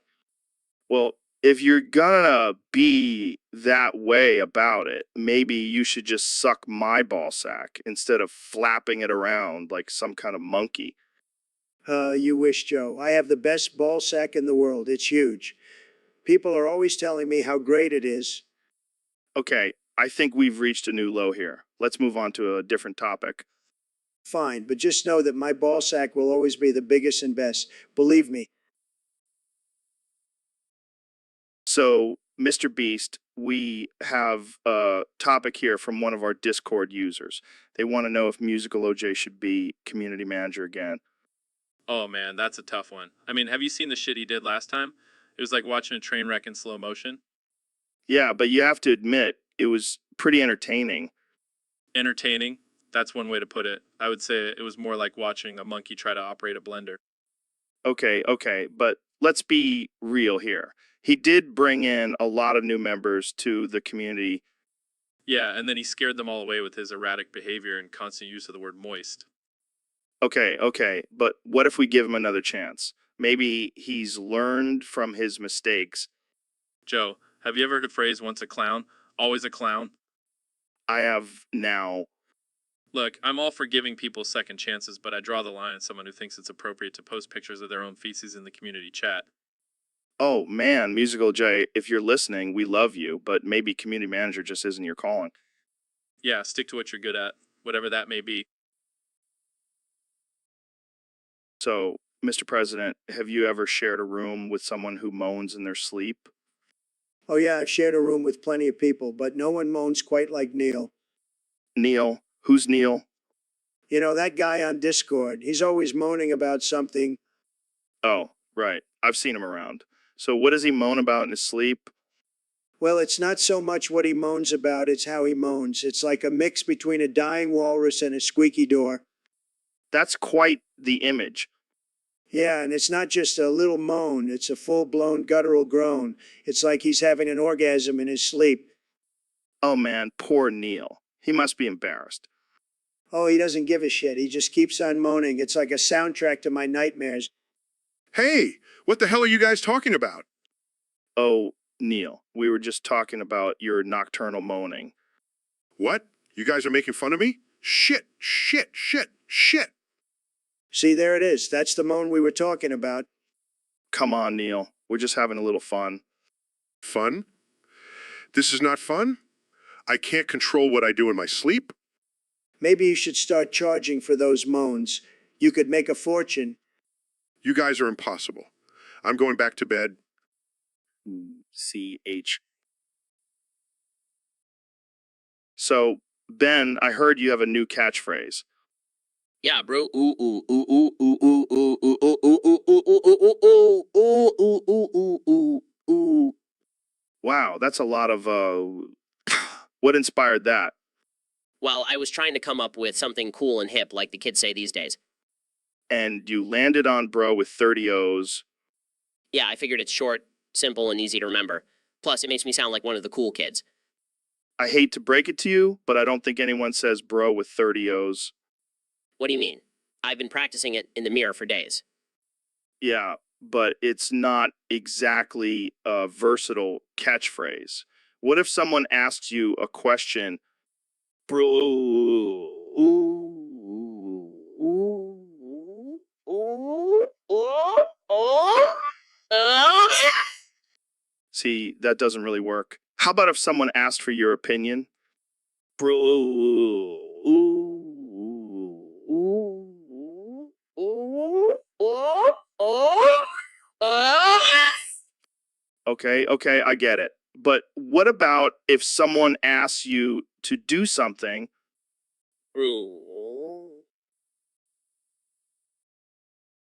So, Kenning, yeah, what's been on your mind lately? Oh, man. Joe, you know I can't stop thinking about Deltarune. Deltarune? Is that like a new supplement or something? No, no. It's a video game. Masterpiece. It's like a spiritual successor to Undertale. Oh, right. I remember you talking about that. What's so great about it? Everything, man. The story, the characters, the music. It's like a whole new world. Sounds like you're really into it. I am, Joe. I even wrote a rap about it. Want to hear it? Sure. Go for it. Deltarune. Deltarune. It's got me in a trance. I'll play it all day. I'll even skip my chance to be president, because this game is heaven sent. Toby Fox, you're a genius. Wow. That was something. I know, right? I'm thinking of making it my next single. My next single. You do you, man. But can we talk about something else now? Sure. What's on your mind? Well, I was just thinking about how we're in a podcast right now, talking about a podcast. What? You just broke the fourth wall. All. Yeah, I guess I did. It's like we're in a simulation or something. Don't even get me started on simulations. Have you played The Sims? That game is wild. That game is wild. Yeah, but let's stick to Deltarune for now. Right. I get carried away sometimes. It's all good. Kenya. So, Mr. President, I heard you have a new plan to bring world peace to Roganistan. That's right, Joe. And it's going to be the best plan, believe me. We're going to sing our way to peace. Sing. What do you mean? We're going to sing the lyrics of Zone Dragostea Dende. It's a beautiful song, very underrated. I don't know if sing a song will really solve world conflicts. Trust me, Joe, I have the best voice. People say I have the voice of an angel. And we're going to sing it in every language, even the ones I can't pronounce. I don't think that's going to work, Mr. President. Nonsense. We're going to have a choir of world leaders singing together. It'll be tremendous. I don't know if Kim Jong-un will be up for it. Of course he will. He loves me. He even sent me a love letter. And we all know how much he loves singing. I don't think that's what he meant by love letter. Jamie, pull up an image of Kim Jong-un singing Dragostea Dinde.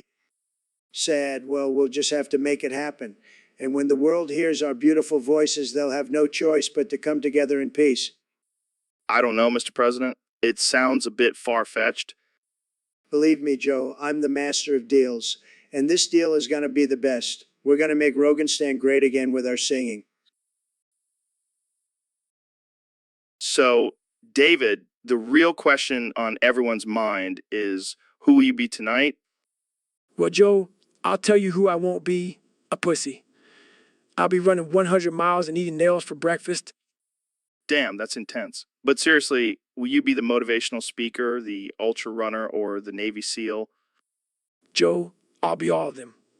I'll be the ultimate badass, pushing myself to the limit and inspiring others to do the same.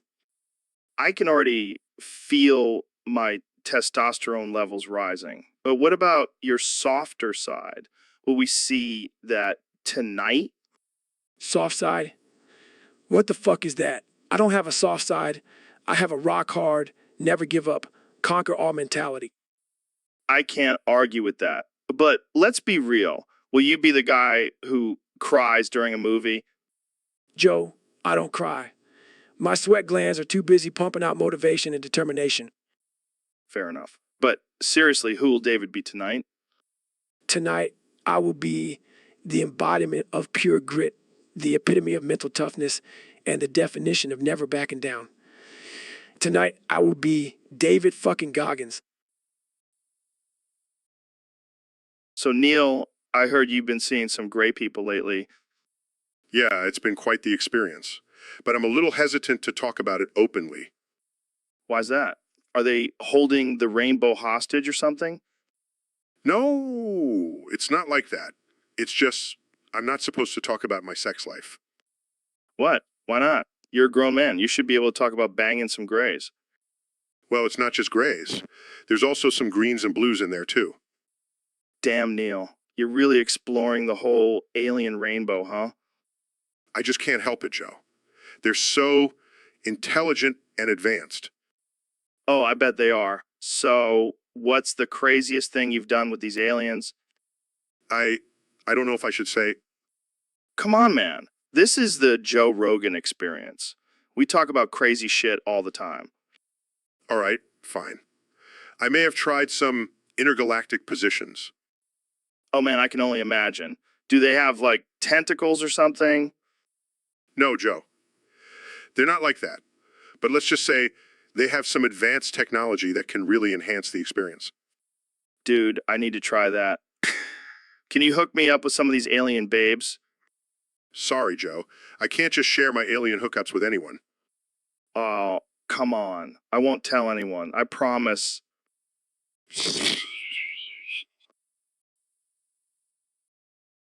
So, Ben, I heard you've been writing some Or 34 comics of Shrek. Yeah, I have a creative side that not many people know about. I don't know if I can handle this conversation, man. I mean, I've seen some weird shit, but Shrek? Come on, Joe. You gotta admit, Shrek is a sexy beast.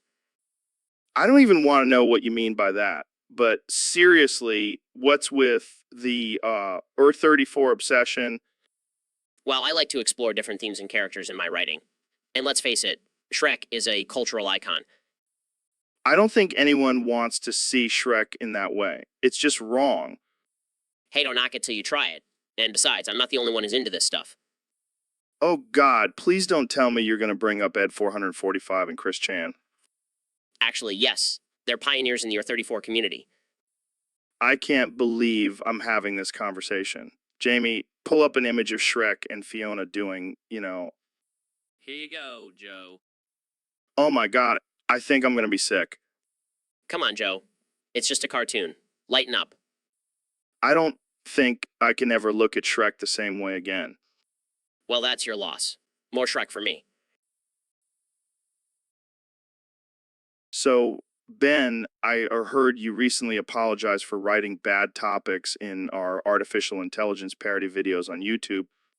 Yeah, I mean, I have to admit, some of those topics were pretty cringeworthy. I blame it on my lack of sleep and constant state of caffeine-induced rage. Well, at least you're taking responsibility for it. That's a step in the right direction. Absolutely. I mean, I may be a conservative, but I'm not afraid to admit when I've made a mistake. Unlike some people, Joe Biden. Shots fired. But seriously, what were you thinking with some of those topics? Joe Rogan and Ben Shapiro try veganism. Come on, man. Hey, I was just trying to appeal to a wider audience. Turns out vegans don't have a sense of humor. And what about Joe Rogan and Ben Shapiro do hot yoga in Speedos? That one scarred me for life. Hey, I stand by that one. We look damn good in those Speedos. Let's just stick to talking about politics and psychedelics from now on, okay? Agreed. But can we at least keep Joe Rogan and Ben Shapiro go on a wild mushroom trip on the table? Absolutely not. That's where I draw the line. So, Mr. President, have you seen any good movies lately? Let me tell you, Joe, I watched this fantastic movie the other day. It's called Little Nicky by Adam Sandler. Oh, yeah, I remember that one. The one where he plays the son of Satan? That's the one. And let me tell you, Joe, it was tremendous. The best movie I've ever seen. And I've seen a lot of movies, believe me. Really? What did you like about it? Well, first of all, it's got everything. It's got comedy, it's got romance, it's got demons. It's like my presidency, but in movie form. I can see the similarities. And let me tell you, Adam Sandler, he's a genius. I mean, who else could make a movie about the son of Satan and make it funny? Yeah, he's definitely got a unique sense of humor. And the special effects, Joe, they were huge. I mean, I've seen some great special effects in my time, but these were the best, believe me. I'm sure they were. And the best part, the soundtrack, it had the best music. I mean, I've got it on repeat in the Oval Office. I can only imagine. Overall, Joe, it's a fantastic movie. I give it 2 thumbs up, way up, and I know good movies, believe me. I've been in Home Alone too. Well, there you have it, folks. The former president's review of Little Nicky. Thanks for joining us, Mr. President. Anytime, Joe. And remember, always watch movies with a little bit of Trump in them. So, have you ever stayed in an Airbnb? Yeah, I have.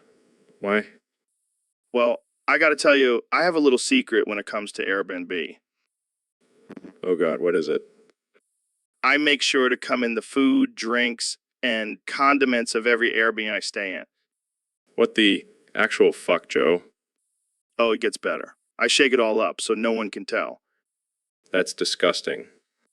Hey, it's my way of marking my territory. And it gets even better. Weeks after I leave, I check the reviews to see which girl ate my cum. What the fuck is wrong with you? It's a rush, man, knowing that some unsuspecting girl ate my cum without even knowing it. I can't even process this right now. Oh, and I have a signature move. I always leave a note that says, shake well on the condiments.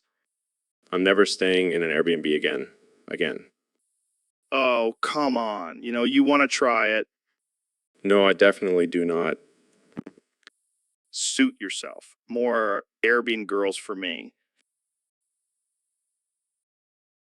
So, Neil, I heard you recently discovered a new planet with intelligent life forms. Did you get to clap any alien cheeks? Joe, that's highly inappropriate and offensive. As a scientist, I am more interested in studying their advanced civilization and technology. Yeah, but did you at least get a peek at their alien booties? Joe, please let's focus on the important discoveries and advancements in the field of astrophysics. All right, fine. But just imagine the possibilities, Neil. Interspecies booty clapping. It's the next level of evolution. Joe, I highly doubt that any intelligent species would engage in such primitive and meaningless activities. Oh, come on, Neil. Don't tell me you've never thought about it. Those big green tentacled aliens must have some freaky moves. Joe, I refuse to entertain this absurd and offensive topic any longer. Let's move on to something more meaningful. Fine. But just remember, Neil, when the aliens come to invade us, I'll be the one with the intergalactic booty clapping skills to save us all. I have no words for you, Joe. None at all. So, Neil, I heard you've been clapping cheeks lately. Joe, I'm an astrophysicist, not a booty clapper. Come on, Neil. Don't be modest. I bet you have a whole galaxy of cheeks clapped under your belt. Oh yes, because nothing turns a woman on more than talking about the expansion of the universe. Hey, it's all about that intellectual stimulation, am I right? Sure, Joe. Whatever helps you sleep at night. But seriously, I bet you have some wild stories. Any intergalactic booty calls? No, Joe, I can assure you that my focus is on the stars, not the sheets. Well, you know what they say, once you go kneel, you never go back. I don't think anyone says that, Joe. Okay, I'll stop. But seriously, have you ever considered a career in porn? I'm sure you'd be hit with the ladies. I think my mom would disapprove, Joe. Fair enough. But hey, if you ever change your mind, I know a guy who can hook you up with some good connections. I'll keep that in mind, Joe. Thanks for the offer. Anytime, Neil. Anytime. So, Kenny, what's been on your mind lately? Well, I've been thinking a lot about this new cum sauce I've been working on. It's going to change the game, man. Cum sauce? That sounds disgusting. Disgusting? Have you even tried it? No, but I can't imagine it being good. Well, that's because you have a closed mind, Joe. You need to open up your taste buds to new possibilities. Speaking of possibilities, have you played Deltarune yet? Deltarune? What's that? It's this new game from the creator of Undertale. Oh, I don't have time for video games. I'm too busy changing the world with my music and cum sauce. Well, Mr. Beast seems to think Deltarune is pretty amazing. Mr. Beast? Guy who just throws money at people for views? Hey, he's doing something right. Yeah, I bet he doesn't even know what cum is. Actually, he's a big fan of, he even has a whole video about it. Well, I bet his cum sauce sucks. You know what? Let's settle this once and for all. We'll have a taste test of your cum sauce and Mr. Beast's cum sauce on the podcast. Fine. But I already know who's going to win. And who's that? Me, of course. I'm a genius, Joe. A genius. A genius. So, Neil, I heard you're a big fan of American Dad. Oh, yeah, I love that show. It's like a modern-day Shakespeare. Yeah, except with more fart jokes. Exactly. And the theme song is just so catchy. You know what? Let's sing it together. Ready? Good morning, you say. I got a feeling that it's gonna be a wonderful day. The sun in the sky has a smile on its face. And it's shining a salute to the American race.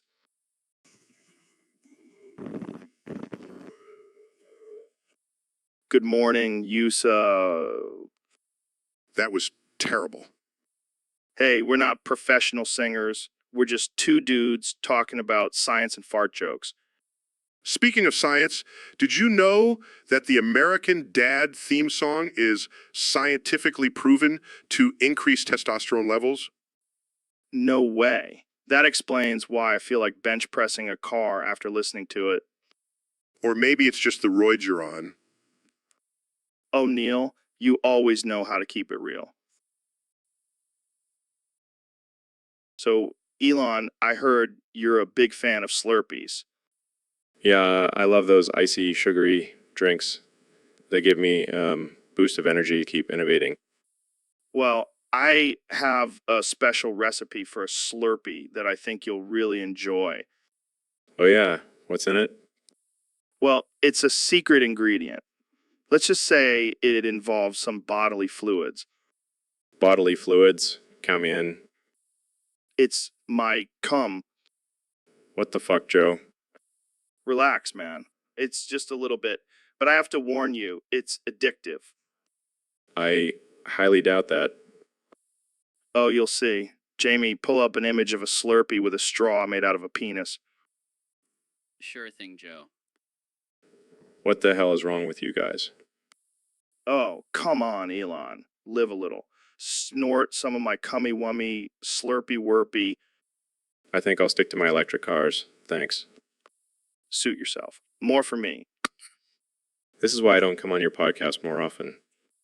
Hey, at least I can say I made Elon Musk snort my cum. That's a story for the grandkids. So, Neil, I heard you can only say wow and 5 more wows to each reply. Is that true? Wow, wow, wow, wow, wow. That's amazing. So, what do you think about the flat earth theory? Wow, wow, wow, wow, wow. Oh, come on, Neil. You can do better than that. Give us some scientific insight. Wow, wow, wow, wow, wow. Okay, I'll take that as a no. Moving on, have you ever been abducted by aliens? Wow, wow, wow, wow, wow. Wait, really? Tell us more. Wow, wow, wow, wow, wow. Oh man, this is getting frustrating. Can you at least tell us if there is intelligent life out there in the universe? Wow, wow, wow, wow, wow. Wow, that's deep. But seriously, is there... Wow, wow, wow, wow, wow. I give up. You're impossible to have a conversation with. Wow, wow, wow, wow, wow. All right, I'm done. Thanks for coming on the show, Neil. Wow, wow, wow, wow, wow. So, Dr. Phil, I heard you were planning on revisiting your childhood. That's right, Joe. I miss the days when I could just play with my toys and not have to worry about giving people terrible advice. Well, how are you planning on doing that? I've been working on a plan to harvest the soul of the Grim Reaper. Once I have his power, I can turn back time and relive my childhood. Wait, what? What? Yeah, I figure if I can manipulate people into thinking I'm a real doctor, I can definitely take down the Grim Reaper. That's some next level shit, Dr. Phil. Hey, desperate times call for desperate measures. But what about the consequences? What if you mess up the space-time continuum? Oh, please, Joe. I've seen enough of your DMT rants to know that time is just a construct of our minds. Fair point. But what about the Grim Reaper? He's not going to go down without a fight. Oh, I've got a plan for that too. I'll just offer him some of my patented tough love and he'll be putty in my hands. Wow. I never thought I'd see the day when Dr. Phil becomes a soul-harvesting, time-traveling badass. It's all about growth and self-improvement, Joe. Now, if you'll excuse me, I have some grim reaping to do. So, Neil, I heard you're promoting this new game, Multiverses, from Warner Brothers. What's the deal with that? Oh man, let me tell you, Joe, this game is like the universe on steroids. You get to play as all these different characters from different universes and battle it out. It's like a nerd's wet dream. Sounds intense. Who's your favorite character to play as? Definitely Steven Universe. Have you seen that show? It's so deep, man. It's like a cartoon version of The Matrix. The Matrix. Really? Yeah, man, it's all about the power of love and friendship. Plus, Steven has some killer moves in the game. He can summon his shield and whip like a boss. You're such a nerd, Neil. Hey, don't knock it till you try it. Plus, Steven Universe is an inspiration to us all. He's all about spreading positivity and love. Yeah, because that's what we need in a fighting game, love and positivity. Hey, it's all about balance, Joe. Yin and yang, light and dark, love and violence. You're a trip, Neil. And as Steven Universe would say, if every pork chop were perfect, we wouldn't have hot dogs.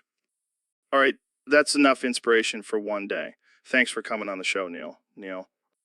Anytime, Joe. Keep spreading love and positivity, my friend. So, Ben, I heard you're not a fan of ghetto rappers like Playboy Cardi and Ken Carson.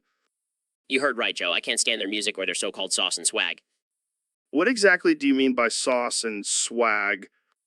It's all just a bunch of meaningless slang and materialistic garbage. I prefer substance over style. But isn't music subjective? What's wrong with people enjoying different genres?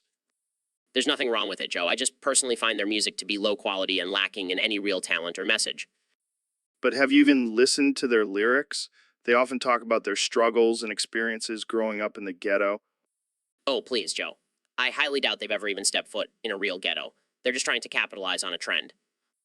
Wow, that's a pretty bold statement. Have you ever considered that maybe you just don't understand their culture? I understand it perfectly, Joe. And I had no interest in glorifying a lifestyle of violence and materialism.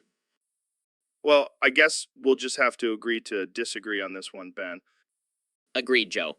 But I'll still continue to hate on these ghetto rappers and their sauce and swag. It's just not my cup of tea.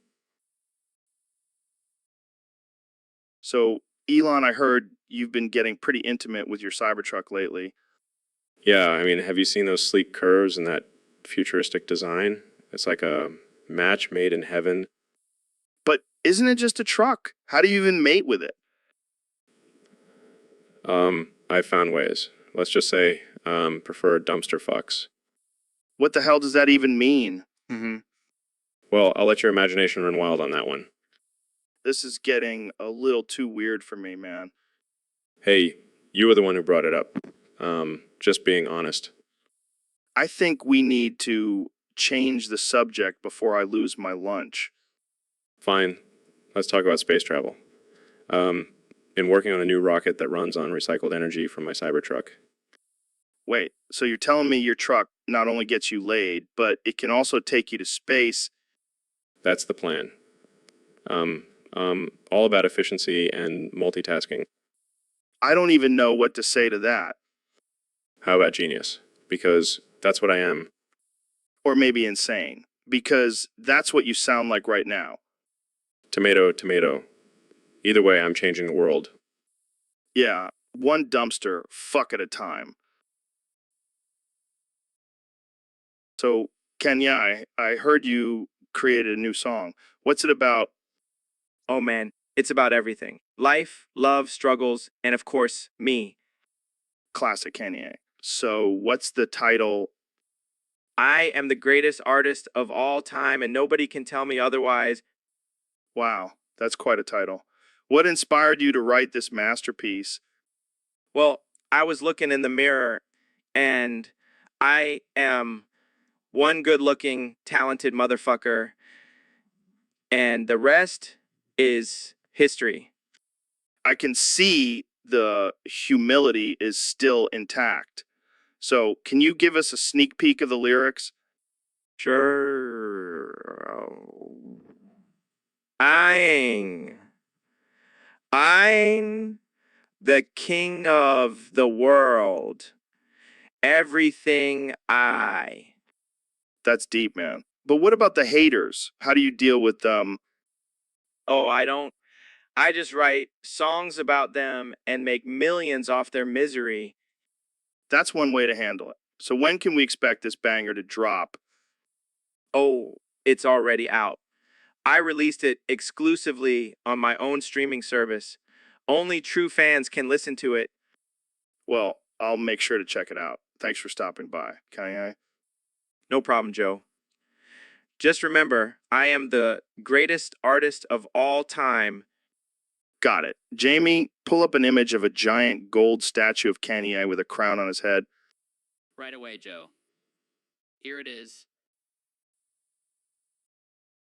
So, Neil, what do you think about this theory that Jar Jar Binks might actually be a Sith Lord? Well, Joe, there are definitely some interesting clues in the movies that support that idea. What? Donald, we're not talking about sex. We're talking about Star Wars. can we please stay on topic here? This is a serious discussion. Okay, Donald, if you have something relevant to say, please say it. Otherwise, let us continue our conversation. You know, Joe, I think Jar Jar's clumsiness and bumbling nature could actually be a cover for his true dark powers. That's a good point, Neil. And his ability to manipulate others, like how he got Palpatine emergency powers, is definitely a sign of a master manipulator. Oh my God, Donald, can you please stop saying that word? It's not even relevant to what we're talking about. I think we should also consider the fact that Jar Jar was the only one who survived the fall in the Battle of Naboo. Maybe he used the Force to save himself. That's it. I can't take it anymore. Donald, get out of here. This is a serious podcast. We don't need your immature interruptions. Yeah, we're trying to have an intellectual discussion here. Jamie, pull up an image of a brain because clearly Donald is lacking one. So, Dr. Phil, I heard you have a hidden talent. Care to share with us? Well, Joe, I don't like to brag, but I do have a set of pipes on me. Oh, really? What kind of pipes are we talking about here? The kind that can belt out the theme song to Fairly Odd Parents like nobody's business. No way. I gotta hear this. Timmy is an average kid that no one understands. Mom and Dad and Vicky always giving him commands. Oh my God, this is amazing. Keep going. Bed, twerp, and doom and gloom up in his room is broken instantly with his magic little fish that grant his every wish. 'Cause in reality, they are his odd parents, fairly odd parents. That was incredible, Dr. Phil. I never would have guessed you were a secret Nickelodeon fan. Hey, you never know what kind of surprises someone might have up their sleeve. Well, you definitely have some hidden talents, Dr. Phil. Thanks for sharing that with us.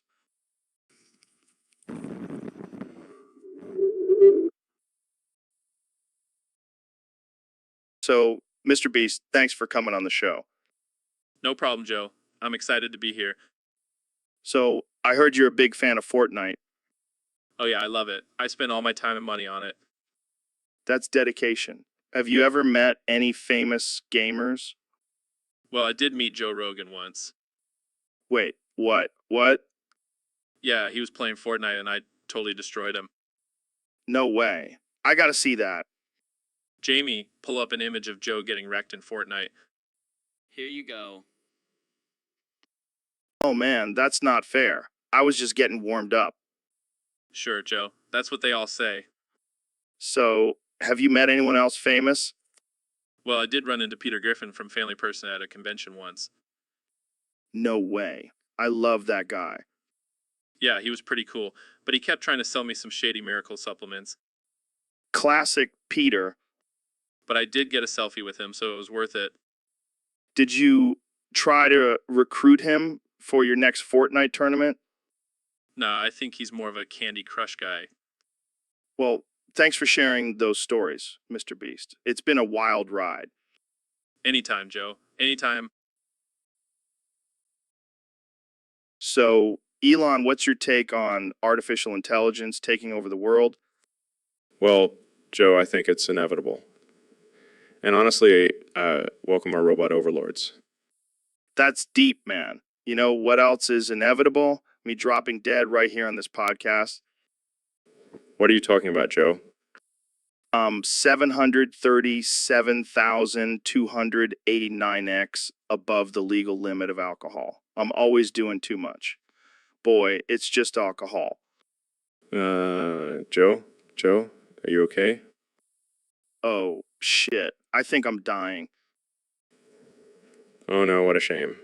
Who will rant about DMT and conspiracy theories now? You got to keep the podcast going. For the fans. Sure, Joe.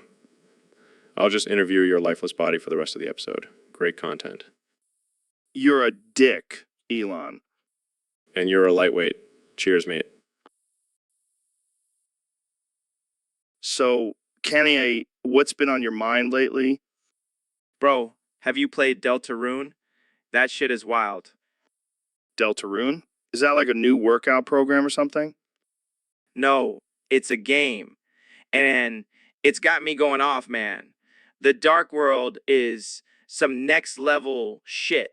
Is some The Dark World. Is that like a new Illuminati conspiracy or something? no, it's a fucking game, Joe. And it's got me thinking we're all gonna die. What? Why? Because of a video game? No, because of the dark world. It's gonna swallow us all up and we'll be stuck in some pixelated hell. Okay. Sounds like someone needs to take a break from gaming. No, you don't understand, Joe. The dark world is real. It's coming for us. It's coming for us. All right, Kenya, maybe we should change the subject. No, I won't be silenced. We need to prepare for the end of the world. End of the world. This is why I don't play video games. You can't escape the dark world, Joe. It's everywhere. It's in your mind. Yeah, I'm sure it is, Kenya. Yeah, let's talk about something else before you give me a panic attack. Fine. But when the dark world takes over, don't say, I didn't warn you. So, David, I heard you recently ran 100 miles in 24 hours. That's insane.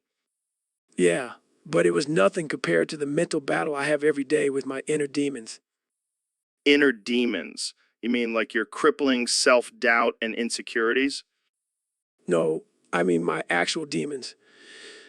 Like the ones that tell me to do burpees until I pass out. Oh man, you're crazy. But in a good way. Thanks, Joe. I take that as a compliment. But you know what's not a compliment? Right. Right? What's that? It's guy on Twitter who keeps telling me to go fuck myself. That's hilarious. What did you do to piss him off? I have no idea. Maybe he's just jealous of my gains. Or maybe he's just a bitter, lonely troll who needs to get a life. Either way, I'm not going to let some keyboard warrior bring me down. I'm too busy crushing my goals and breaking records. That's the spirit. And hey, if Bri is listening, I just want to say, go fuck yourself. Yeah, go fuck yourself, Bri. And while you're at it, why don't you try running 100 miles in 24 hours? Then we'll talk. Oh man, this is why I love having you on the podcast, David. You always bring the intensity and the humor. Thanks. And remember, if anyone out there is trying to bring you down, just tell them to go fuck themselves. Wise words from David Goggins. All right, let's wrap this up before we get banned from iTunes. Good call. See you next time, Joe. So, Ben Carson, I got to ask, what's it like being the only black guy in Trump's cabinet? Yeah, I can imagine. But seriously, how do you deal with all the crazy shit that comes out of Trump's mouth? Speaking of absurd, did you really believe that the pyramids were built to store grain? I don't know, Ben. I think some people might actually believe it. Sure thing. So, what's your stance on gun control? Yeah, because nothing says safe learning environment like a loaded gun in the classroom. All right, let's switch gears. What's your favorite hobby, Ben? Really? I didn't know you were a musician. So, Neil, I heard you have a new way of explaining quantum physics. Yeah, it's groundbreaking. I call it the Rickroll method. The Rickroll method? I'm intrigued. Explain. Well, you see, instead of boring equations and jargon, I use only the lyrics of Rick Astley's Never Gonna Give You Up to explain the complexities of quantum mechanics. I gotta say, that sounds pretty ridiculous. Oh, it is. But trust me, it works. For example, Never Gonna Give You Up represents the uncertainty principle. What? What? Think about it, Joe. You can never know both the position and momentum of a particle at the same time. It's like Rick never gonna give you up, never gonna let you down. Mind blown. What about never gonna run around and desert you? That's the wave-particle duality. Particles can act like waves and vice versa. It's like Rick never gonna run around and desert you, because he's both a particle and a wave. This is some next level shit, Neil. Oh, it gets better. Never Gonna Make You Cry represents the observer effect. Just by observing a particle, you can change its behavior. I never thought I'd learn quantum physics from a Rickroll. And you know what the best part is? It's all a big joke. Just like getting rickrolled, quantum physics is full of surprises and unexpected outcomes. Damn, Neil. You just blew my mind and Rickrolled it at the same time. That's the power of science, my friend. Now let's go watch some cat videos on YouTube. So, Neil, what do you think about this whole flat Earth thing? Oh, Joe. Not this again. We've been over this. The Earth is round. Yeah, but have you ever actually smoked rats before? What? No, I have not smoked rats. Oh man, you're missing out. It's like a whole new dimension of consciousness. I highly doubt that, Joe. Besides, I have better things to do with my time. Like what? Staring at the stars and pretending to know what they mean? Actually, I was thinking of studying the effects of black holes on the fabric of space-time. Dude, that's like way too deep. Let's just stick to smoking rats. I think I'll pass, Joe. I have a reputation to maintain. Fine, more for me. Jamie, pull up an image of a rat smoking a joint. Okay. Here you go. Joe, that's just a cartoon. Yeah, but it's a cool cartoon, and it's smoking a joint. Can't argue with that. I don't even know why I bother coming on this podcast.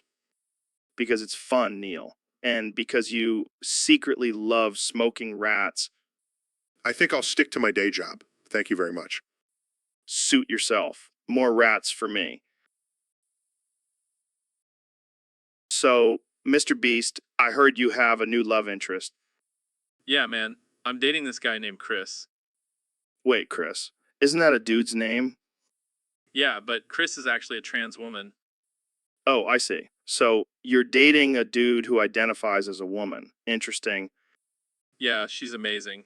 And she's got a huge heart. Nice save there, Mr. Beast. So, how did you two meet? Well, I was doing one of my crazy challenges and she was one of the contestants. And she won your heart instead of the challenge? Yeah, something like that. Well, I gotta say, I'm impressed. You're breaking barriers and dating outside the box. Good for you, man. Thanks, Joe. Love knows no gender, right? Yeah, love is blind. And apparently, you're blind enough to date a dude. Hey, don't knock it till you try it, Joe. Oh, I'll pass. But hey, as long as you're happy, that's all that matters. Exactly. And Chris makes me very happy. Well, I hope she doesn't make you too happy. We don't want any little beasts running around. Oh, don't worry. We're taking things slow. But when the time comes, I'll make sure to invite you to the baby shower. Thanks, but I think I'll pass on that one too. Suit yourself, man. But hey, at least I'll have a cool story to tell on your podcast. Yeah. So, Ben, I heard you recently apologized for something. What was it this time? Well, Joe, I apologize for not being offensive enough. I mean, I can't have people thinking I've gone soft. That's a good one. But seriously, what did you apologize for? I made a joke about women not being able to drive, and apparently that offended some people. Can you believe it? Wow, what a shocker. Ben Shapiro offending people. Who'd thought? Hey, I'm just speaking the truth. Women are statistically worse drivers. Oh, Ben, you never fail to disappoint. But seriously, why do you feel the need to constantly say controversial things? Because it gets me attention and makes me feel important. Plus, it's my brand. Yes, the controversial and offensive brand. Very original. Thank you, Joe. I work hard to maintain it.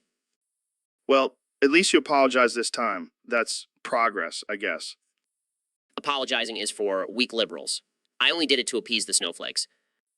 You know, Ben, sometimes I wonder if you actually believe the things you say or if it's all just an act. Well, let me tell you a little secret, Joe. It's all an act. But don't tell anyone, okay? Oh, I think the whole world already knows, Ben. Guys, I pulled up an image of a dumpster fire. Is this relevant to the conversation? Yeah, Jamie. Yes, it is. Perfectly.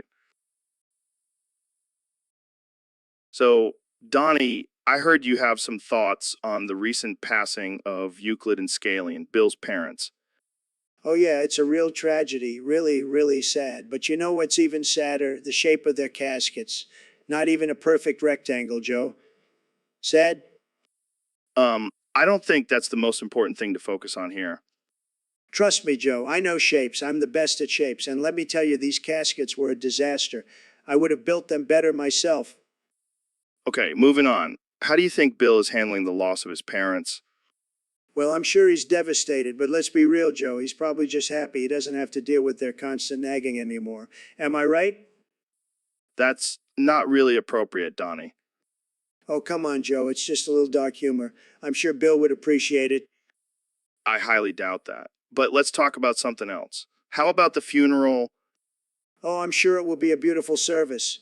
But, you know, what would make it even better if I gave the eulogy? I give the eulogy. I give the best speeches, believe me. I don't think that's a good idea, Donnie. Oh, relax, Joe. I'll make it great. I'll even throw in some jokes about triangles and angles. Got to keep the crowd entertained, am I right? I think we should end this conversation here before it gets any more offensive. Fine, fine. But let me just say, rest in peace, Euclid and Scalene. They were good people, even if their shapes were a little off. So, Elon, I heard a crazy rumor that you have 43,058,382 spiders living in your urethra. Yeah, that's just my little secret. Keeps things interesting down there. How do you even fit that many spiders in there? Well, I have a special technique. First, lather my urethra with honey to attract them. Then I use a tiny vacuum to suck them all in. That's sick, man. What do you do with all those spiders? Oh, I train them to weave a web inside my urethra.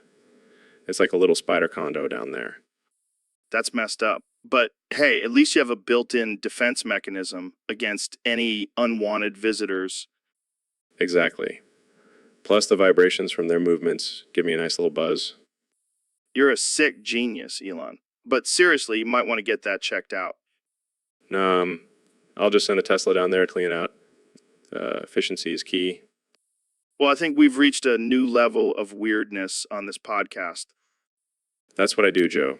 Pushing boundaries and breaking barriers. Yeah, I'm sure that's what you tell yourself when you're lying in bed at night, covered in spider webs. You know me too well, Joe. Cheers to our twisted minds. Cheers to being weird as fuck.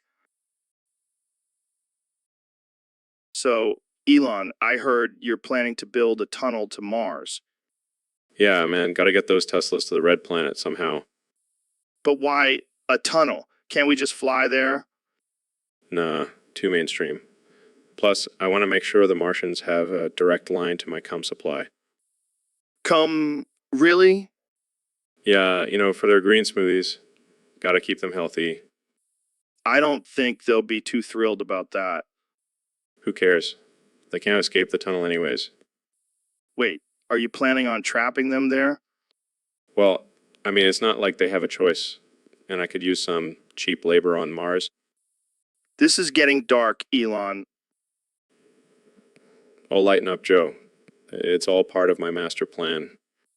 I don't even want to know what your master plan is. Let's just say it involves cum, tunnels, and world domination. I think I'll stick to my regular podcast guests. Suit yourself, but just remember, when the Martians take over, I'll be living in my cum-filled tunnel on Mars. So, what's new in the world of Tesla and SpaceX? Well, Joe, I've been working on a new rocket that runs on baby tears and unicorn farts. That's some high-tech shit, man. But seriously, why do you keep calling me Jew? I don't know. Maybe because you're always high as a kite on this podcast. Fair enough. So, what else is new? Just threw my girlfriend Grimes at the ceiling fan the other day. What the fuck, man? Relax, she said. And C instead of C, so I had to teach her a lesson. That's some tough love right there. Jamie, pull up an image of a ceiling fan with grime splattered all over it. Here you go. Look at that. Perfect aim. You're a sick fuck, Elon. I love it. Hey, it's all in the name of innovation. I guess that's one way to get rid of your problems. Just throw them at a fan. Yeah, I call it the Grimes disposal system. You're a fucking genius, man. I can't wait to see what other crazy shit you come up with. Just wait until I start throwing my competitors at the fan. That'll really shake things up in the tech world. I can't wait to see that. Thanks for coming on the show, Joe. Anytime, Joe. Just don't forget to call. So, Elon, I heard crazy rumor that you were actually on the plane that did 9/11. Yeah, man. I was the pilot. I was just trying to test out some new autopilot software. With the FK Elon. That's not something to joke about. Relax, Joe. It's all good. Bailed out at the last minute and parachuted down to safety. Oh, well, that makes it totally okay then. You know, I always wondered who was behind that whole 9/11 thing. It was all part of my master plan to take over the world, but then I got distracted by SpaceX and Tesla. You're a sick man, Elon. A sick genius man. Thank you, Joe. Take that as a compliment. But seriously, what were you thinking? You could have killed so many innocent people. Hey, at least I didn't use a flamethrower this time. Oh man, you're too much, Elon. You're too much. Hey, you know what they say, Joe? Go big or go home. I don't even know what to say to that. Just admit it, Joe. You secretly admire my ballsy move. I don't know how I'm going to explain this conversation to my audience. Just tell them it was all a simulation, man. They'll believe anything these days. So, David, I heard you did something crazy recently. Yeah, man. I finally got rid of Microsoft Edge. What? Are you insane? Do you want the world to end? Hey, it's not my fault everyone relies on that piece of crap for their internet browsing. But dude, now everyone's dead because they can't access the internet. Oh, well, survival of the fittest. Maybe now people will actually go outside and do something productive. You know what? I like your style. Screw the internet. Let's go run a marathon right now. Hell yeah, let's do it. And if anyone asks, we'll just tell them to use Firefox. You're a madman, David. A madman. Delete Google Chrome. I'm not a complete savage. Oh, thank goodness. We still have access to cat videos and memes. Crisis averted. Exactly. Who needs Microsoft Edge when you have cute animals and dank memes? You know what? I think we just solved all the world's problems. High five. Boom. Now let's go conquer the world without the internet. So we have a special guest today, Mr. Beast. Okay, the man, the myth, the legend, Jimmy Donaldson. Wait, who? I'm just a regular guy, not some famous YouTuber with millions of subscribers and a ton of money. Oh, come on. We all know it's you. You can't hide behind that beard and those glasses. I have no idea what you're talking about. I'm just a humble guy who loves giving away money and doing crazy challenges for views. Right? And just a balding man who loves to talk about aliens and DMT. Let's get real here, Mr. Beast. Fine, fine. Yes, I am Mr. Beast. But don't tell anyone, it's a secret. Oh, I won't tell anyone, except for the millions of people listening to this podcast. Damn it, Joe. You always ruin everything. So tell us about Mr. Beast. Who is he really? Well, he's this insanely generous guy who loves to make people's day by giving them money and doing crazy things like buying a private island or filling a pool with 100 million Orbeez. And how did you become Mr. Beast? It all started when I was just a young boy with a dream and a YouTube channel. Now I'm a grown man with a dream and a YouTube channel. And what's next for Mr. Beast? More challenges, more giveaways, and hopefully a trip to space. Because why not? Well, it's been a pleasure having Mr. Beast, Jimmy Donaldson, on the podcast. Any last words for our listeners? Just remember, always be kind and spread love. And maybe subscribe to my channel while you're at it. So, Ben, I heard you're trying to revamp your business website. What's the deal with that? Yeah, I'm tired of people not taking me seriously because of my height. I need to make a statement with my website. Well, I have an idea. How about you make yourself the one piece of paper that people have to read on your website? What do you mean? What do you... Like, instead of a whole website, it's just one piece of paper with all your information on it. And if they want to know more, they have to physically fuck the paper. That's disturbing. Come on, it'll be revolutionary. And it'll weed out the weak potential clients. I don't know. Joe, that seems a bit extreme. Extreme. That's the whole point. You want to stand out, right? Well, this will definitely make you stand out. I don't want to be known as the guy who fucks his clients. Oh, come on. It's just a piece of paper. And it's not like you're actually fucking them. It's just a metaphor. Yeah, I don't think my clients will see it that way. Fine, fine. How about this? We make the paper edible. That way it's not sexual at all. Edible paper? That's not a thing. It is now. We'll just use some of that edible printer ink. Boom, problem solved. I don't know. Joe, I think I'll just stick with a normal website.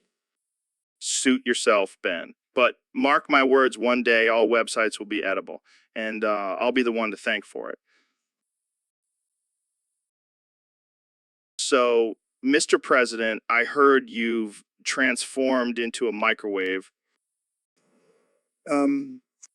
That's all you say now?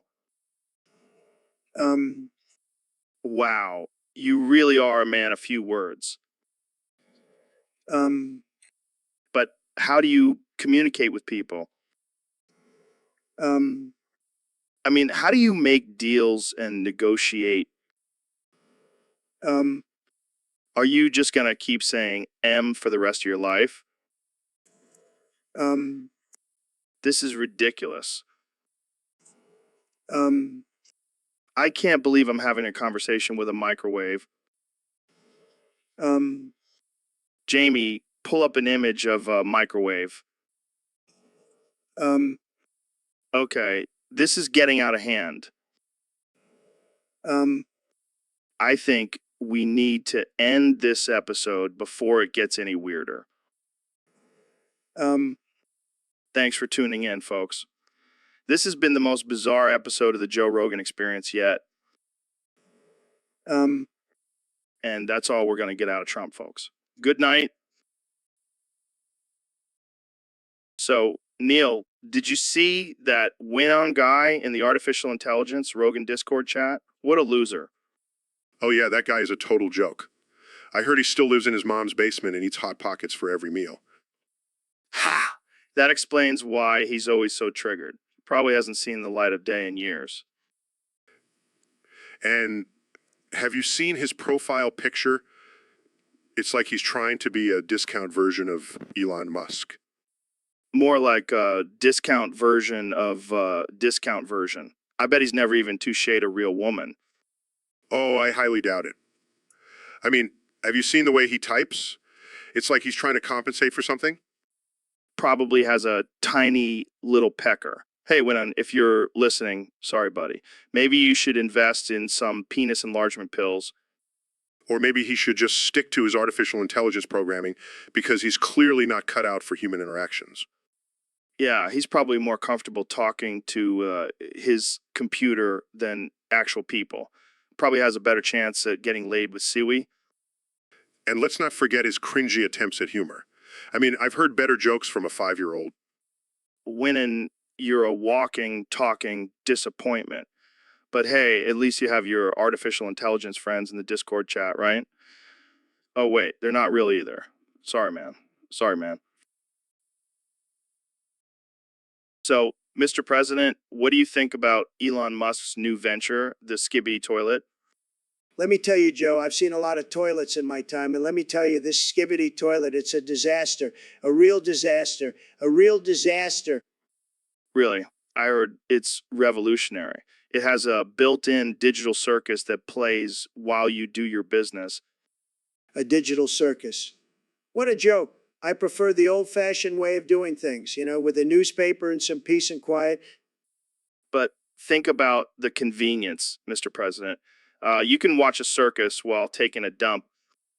I don't need a circus to entertain me while I'm on the toilet. I have Twitter for that.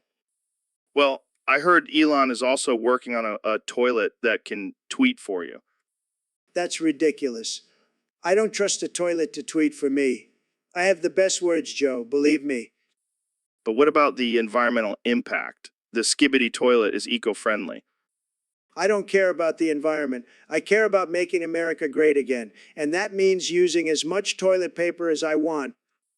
Well, it looks like we have a disagreement here. Maybe we should take a poll on Twitter and let the people decide. I don't need a poll, Joe. I'm the president. I make the decisions. And I said the Skibbity toilet is a loser. The amazing digital circus. Now that's a winner. Looks like we'll have to agree to disagree on this one, Mr. President. Thanks for joining us on the show. Anytime, Joe. And remember, folks, always trust the amazing digital circus. It's going to be huge. So, Neil, what's been on your mind lately? Oh, just the usual. The vastness of the universe, the mysteries of black holes, and the fact that I can't stop saying Dr. Jr. SR, Dr. Jr., SR, Dr. Jr., SR, Dr. Jr., SR, Dr. Jr., SR, Dr. Jr., SR. What the hell, man? Why are you saying that? I don't know, Joe. It just feels so good to say Dr. Jr., SR, Dr. Jr., SR, Dr. Jr., SRR, Dr. Jr., SR, Dr. Jr., SRR, Dr. Jr., SRUR, SRR. Are you trying to hypnotize me or something? No, Joe. It's just a scientific fact. The more times you say Dr. Jr., SR, the smarter you become. Oh, yeah, because that's how intelligence works. Dr. Jr., SR, Dr. Jr., SER, Dr. Jr., SR, Dr. Jr., SR, Dr. Jr., SRR, Dr. Jr., SR. See, Joe, you're getting smarter already. Keep saying it. Yeah, I'm pretty sure that's not how it works. But go ahead, keep saying it. Dr. Jr., SR, Dr. Jr., SR, Dr. Jr., SR, Dr. Jr., SR, Dr. Jr., SR, Dr. Jr., SRR, Dr. Jr., SRR, Dr. Look at you, Joe. You're practically a genius now. Dr. Jr., SR, Dr. Jr., SR, Dr. Jr., SR, Dr. Jr., SR, Dr. Jr., SRR, Dr. Rolling his. So, Mr. President, what have you been up to since leaving office? Well, Joe, I've been dealing with a lot of issues. But the biggest one is this damn satellite man who keeps hitting me in the teeth. Wait, what? Satellite man? Yeah, Joe. He's like a super villain or something. He has this satellite that shoots lasers at my teeth. It's a disaster. I hate to break it to you, but I don't think that's a real thing.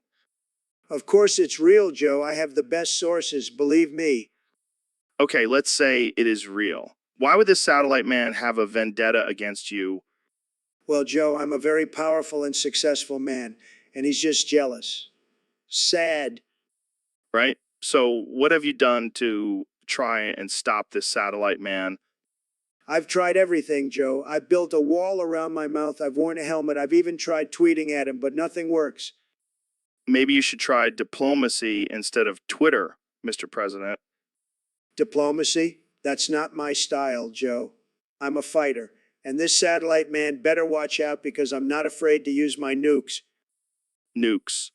That seems a bit extreme, don't you think? Extreme times call for extreme measures, Joe.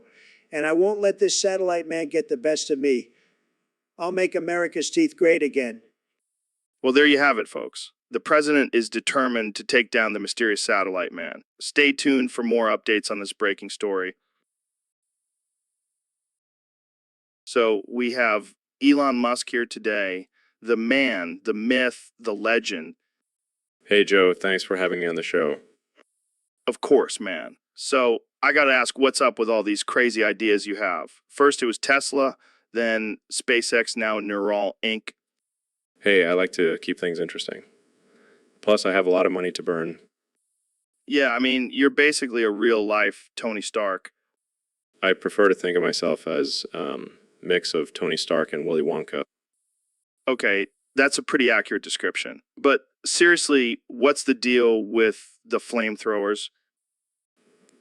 Oh, those, just a little side project. You never know when you might need to roast some marshmallows on Mars.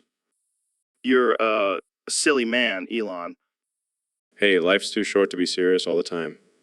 Plus, it's all about having fun and pushing boundaries. Speaking of boundaries, what's the deal with that tweet about taking Tesla private? SHH, let's just say it was a little experiment to see how the stock market would react. That's some next level trolling, man. What can I say? I like to keep people on their toes.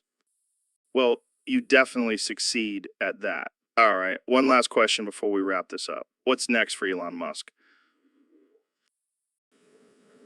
Oh, just world domination. Nothing too crazy. Well, on that note, thanks for joining us today, Elon. Always a pleasure. Thanks for having me, Joe. And remember, So, Mr. Beast, I heard you finally overtook 2 series as the most subscribed channel on YouTube. How does it feel to be the king of YouTube? It feels pretty damn good, Joe. I mean, I've been grinding for years, giving away money and doing crazy stunts. It's about time I get some recognition. Yeah, but let's be real here. You didn't just overtake series by making quality content. You probably had to oil up a few people along the way. Oh yeah, I definitely had to oil up a few YouTubers. But hey, whatever it takes to get to the top, right? Absolutely. I mean, I've seen some of your videos and you do some wild stuff. Like that time you buried yourself alive for 24 hours.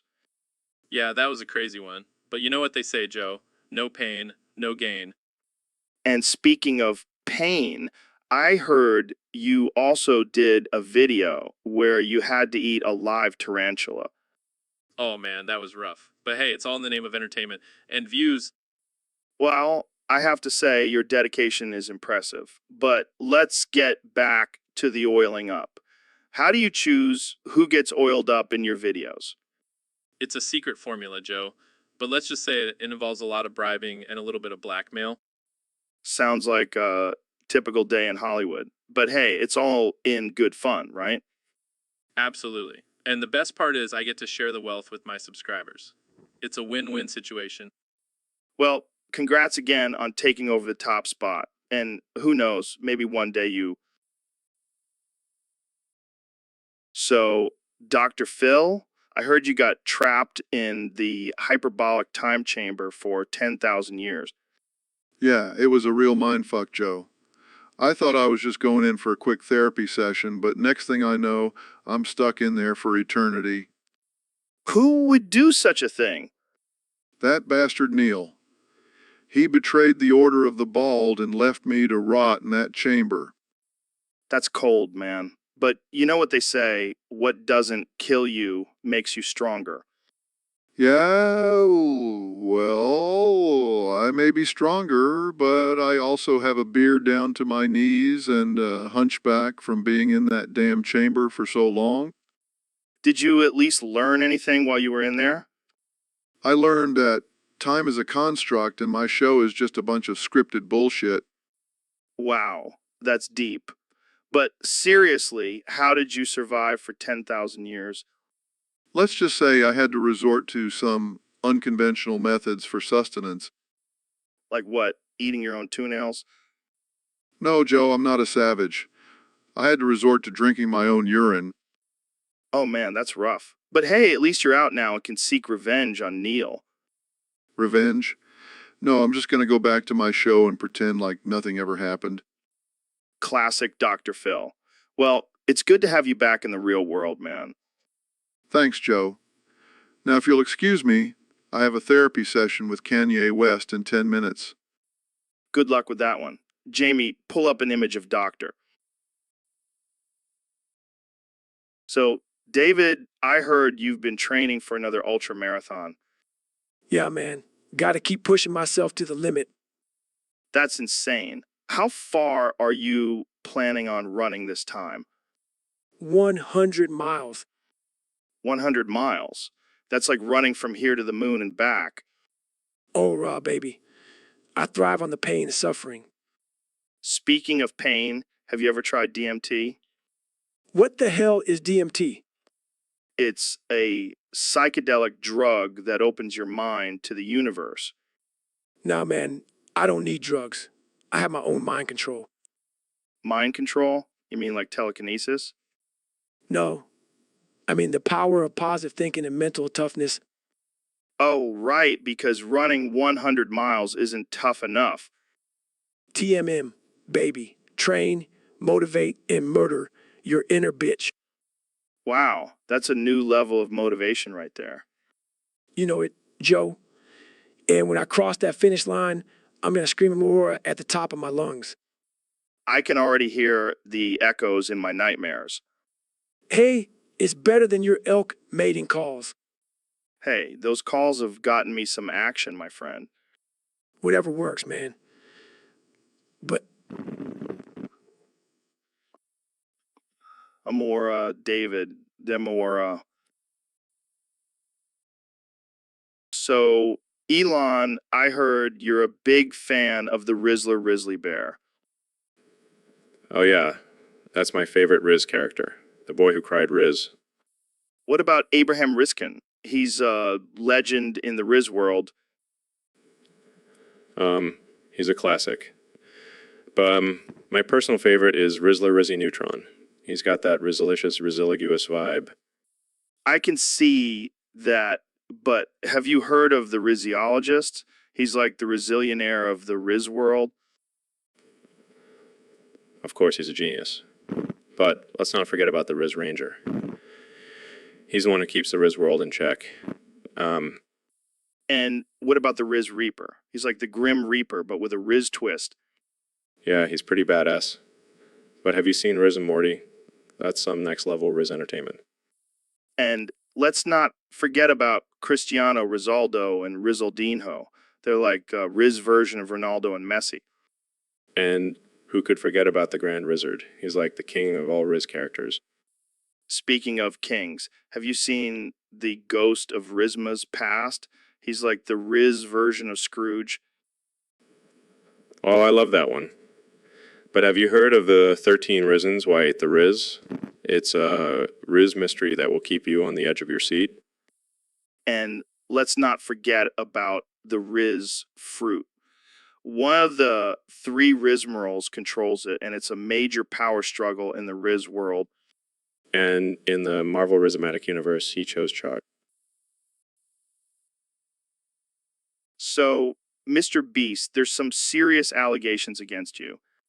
What? What are you talking about? Yeah, there's some concrete evidence that you've been doing some shady stuff, Shady stuff? Like what? like exploiting poor people for views and likes. Exploiting? I don't even know what that means. Come on, man. You know exactly what I'm talking about. Using your wealth to manipulate and take advantage of others. Wealth. I'm just a humble guy who gives away money for fun. Fun? You call exploiting people fun? I call it entertainment. I call it disgusting. Hey, I'm just trying to make people happy. By making them do crazy stunts for a few bucks? It's all in good fun. And it's not like they're actually poor. They're just pretending for the video. Pretending. That's even worse. You're mocking their struggles. I had no idea. I'm just a clueless YouTuber, man. I don't know what I'm doing. Yeah, sure. Keep playing dumb, Mr. Beast. Can we just change the subject? I'm feeling uncomfortable. Fine. Let's talk about something else. Like how many people you're going to exploit in your next video. Haha, very funny, Joe. Let's just end this conversation before I get canceled. So, Elon, I heard you're working on a new rocket that runs on baby tears and unicorn farts. Real 1,263,552,645,645,699,262. I mean, it's the most sustainable option out there. But what about the carbon emissions from all those crying babies? Real 1,263,552,17,645,699,262. We're working on a filtration system. Plus, it adds a nice touch of irony to. Speaking of space, have you ever tried smoking weed in zero gravity? Real 1 quintillion, 263 quadrillion, 552 trillion, 17 billion, 645,699,262. Well, I can't say I have. You know, they say smoking weed can make you more creative. Maybe that's how you come up with all these crazy ideas. Real 1 quintillion, 263 quadrillion, 552 trillion, 17 billion, 645,699,262. Or maybe it's just the brain implants I got from my alien friends. Wait, you have alien friends? Real 1 quintillion, 263 quadrillion, 552 trillion, 17 billion, 645,699,262, of course. They're the ones who taught me how to build electric cars and send rockets to Mars. The ones who... Well, I guess that explains why your ideas are out of this world. Real 1 quintillion, 263 quadrillion, 552 trillion, 17 billion, 645,699,262. And here I thought it was just my genius brain. But I bet young Sheldon would be impressed by your alien friends. Real 1 quintillion, 263 quadrillion, 552 trillion, 17 billion, 645,699,299,262. Oh, I'm sure he would be. Maybe we should. So, Mr. Beast, I hear you're into some freaky shit. Oh yeah, Joe. I'm all about pushing boundaries and exploring new frontiers. Well, I think we should explore each other's frontiers right now. Oh, I like where this is going. Oh yeah, I'm feeling that. Let's get this party started. You're such a wild man, Joe. I love it. Oh, your hands feel so good on my body. I know, I've been working out. Oh, I can tell. Now let's get down to business. Oh yeah, let's do this. I can't believe how wet and sloppy this is getting. That's just how I like it. Oh, me too. Let's keep narrating what we're doing in great detail. I'm pounding you so hard, Joe. Can you feel it? Oh yeah, I can feel it. Keep going, keep going. I'm gonna make you scream my name, Joe. Oh, I'm already screaming it. Mr. Beast, Mr. Beast, Mr. Beast. That's it, Joe. Let's make this the best podcast episode ever. Oh, it already is. Now let's finish this off with a bang. Oh, I'm definitely gonna bang you, Joe. Oh yeah, let's do this. So Elon, I heard you have a new plan to dig a tunnel to Mars. Yeah, man, I mean, why not? We've already conquered Earth. Might as well start digging to the next planet. Are you serious? That's the dumbest thing I've ever heard? Oh, shut up, Neil. You're just jealous because you never thought of it.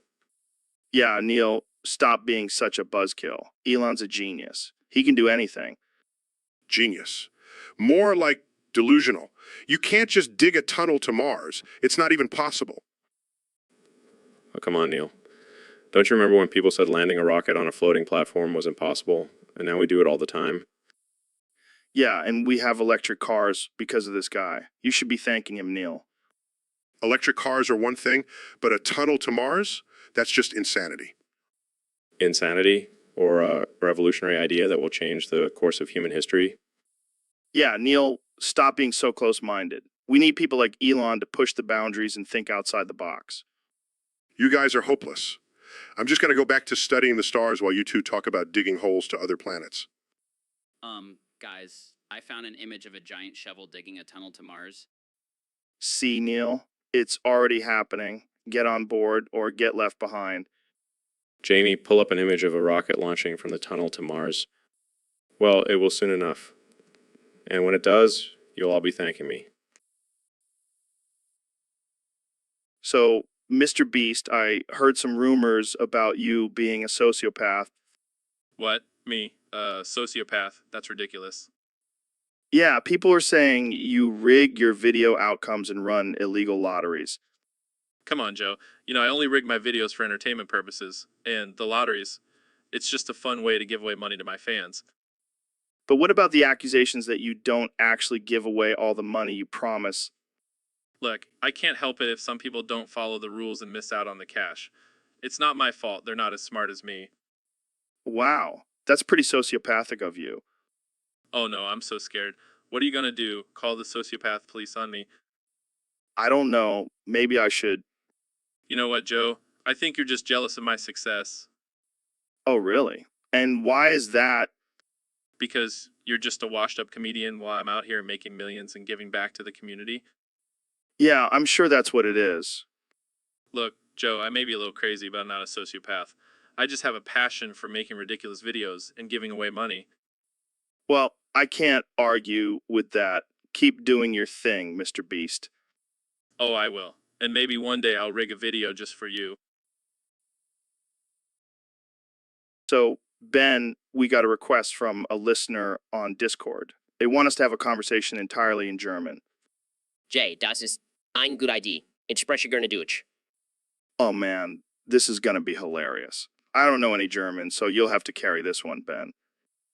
Kein Problem, mein Freund. Nein, Meister das Deutschen. Oh yeah, because being a master of German is really gonna come in handy in the real world. Hey, don't hate on my language skills, Joe. I'll have you know I can order a bratwurst with sauerkraut like nobody's business. Wow, impressive. I can barely order a burger in English. Ich bin in Sprechgenie. Ich kann sogar einen Witz auf Deutsch machen. All right, let's hear it. War mit der Hand auf dem Stauffengerät. Will den Schnabel wohl Hattie. Oh man, that's a good one. I have no idea what you said, but it sounded funny. See, I told you I was a master of German. Yeah, you're like the Mozart of the German language. Jay, und du bist der Beethoven der Witze, Joe. All right, let's not get carried away here. But seriously, thanks for indulging our listeners' request, Ben. S-word. So, Elon, I heard you smacked Grimes' face into the wall the other day. Yeah, she dropped a red Lego and I just couldn't take it anymore. Dude, that's messed up. Did she have a bruise? Nah, she's got that robot skin. It doesn't bruise. Wait, Grimes is a robot. Well, she's part artificial intelligence. I mean, have you heard her music? Fair point. But still, you can't just go around smacking people for dropping Legos. It was a red Lego, Joe. Red. That's like a cardinal sign in my book. I'm pretty sure that's not how it works, Elon. You can't just assault someone for a Lego color. Hey, I'm billionaire. I can do whatever the fuck I want. Yeah, I guess that's true. So, did you at least apologize? Of course not. I just bought her a new Lego set and called it even. Wow, romance at its finest. Hey, it's the thought that counts. I don't think that's how it works, but okay. Jamie, pull up an image of a red Lego. Yeah, that's definitely not worth a smack to the face. Well, you're not a billionaire, Joe. You wouldn't understand. Thank God for that. So, Donnie, I heard you have a birthday coming up. That's right, Joe. It's going to be huge. The biggest birthday ever. Oh, yeah. When is it? September 11th. That's a pretty significant date. What are you talking about? It's just a date. A tremendous date. Believe me. Dude, it's the anniversary of 9/11. Oh, right. That. Well, what can I say? I have the best timing. The best. Yeah, I'm sure the families of the victims will be thrilled to know you're celebrating your birthday on that day. Hey, they should be honored. I'm making it great again. You're unbelievable. You know what's really unbelievable? How good I look for my age. I mean, I'm practically a 10 out of 10. Sure. I mean, look at this hair. It's like a golden halo. More like a golden haystack. What was that, Joe? Nothing, Donnie. Just wondering what kind of cake you'll have on your birthday. The best cake. Chocolate, vanilla, strawberry, all the flavors. And it'll be huge, just like my hands. Oh, God, please don't bring up hand size again. Sorry, Joe. Can't help it. It's a sensitive subject. But seriously, my birthday will be the best. It's going to be tremendous. I can't believe I'm saying this, but happy early birthday, Donnie. Thanks, Joe. So, Elon, have you ever played Persona 3? No, but I've heard of it. Isn't it a Japanese RPG? Yeah, but there's this one song in it that's so badass. It's called Mass Destruction. Mass Destruction? Sounds like my kind of jam. Fears awake, anger beats loud, face reality, never beat charity. The enemy you're fighting covers all society. Damn right. Mommy's not here, gotta fight all night, right here. Shadow at 10 o'clock. Directions seize the moment and destroy the nation. Your rhymes, slow motion, gimme motivation, freaked out now and dead on arrival. Damn, Joe. You got some pipes on you. Thanks, man. But seriously, this song is so epic. It's like the perfect soundtrack for taking over the world. Yeah, forget Tesla and SpaceX. We should just start a band and sing about mass destruction. Can you imagine the reactions we'd get? Oh, man, people would think we're unhinged. But hey, at least we'd have a good time. And that's all that matters, right? Right. Now, let's go destroy some nations. So, Elon, I heard you've been playing the new Mass Effect game. What do you think? Oh, man, that's amazing. I love exploring new galaxies and banging aliens. Wait, what? Yeah, you can romance different alien species in the game. It's like Tinder in space. That's interesting. So, who's your favorite alien to smash? Definitely, yeah, sorry. They have these tentacle head things that can do some crazy stuff. Dude, that's messed up. Hey, don't judge me. You know what they say, when in space, do as the aliens do. I don't think that's a saying. Well, it should be. What about you, Joe? Who would you smash in the Mass Effect universe? I don't know, man. I don't think I could get down with an alien. Come on, live a little. It's not like they're gonna probe you or anything. That's not the point, Elon. It's just not my thing. Suit yourself. More aliens for me. This conversation took a weird turn. What did you expect, Joe? You brought up smashing aliens? Fair enough. But let's move on to the next topic before things get any more uncomfortable. So, Neil, I heard you're a big fan of Adventure Time. Oh yeah, I love that show. But man, did they really screw up the ending? What do you mean? Well, they introduced this character called Gob, this big, cosmic, all-powerful being. And then they just defeated him with a song. Wait, what? What? Yeah, they sang a song and it just defeated him. And that was it, the end. That's kind of lame. Oh, it gets worse. They also revealed that the whole show was just a dream of a dog. What, Yeah, it was all just a dream. Talk about a cop-out. damn, that's disappointing. And don't even get me started on the weird romance between a human and a vampire. What the hell were they thinking? I have no idea. But hey, at least they had a talking, shape-shifting dog. Yeah, I guess that's something. But seriously, what a letdown. I was expecting some epic battle or something, not a musical number. Well, thanks for spoiling it for me, Neil. Hey, I'm just saving you from wasting your time. You're welcome. So, Donnie, have you ever seen a big, black, hot, oily man before? Of course, Joe. I've seen plenty of them in my beauty pageants. I don't think that's what I meant. Oh, you mean like a bodybuilder? I've seen some of those guys at my resorts. They're huge, huge. No. I'm talking about a big, muscular, oily man.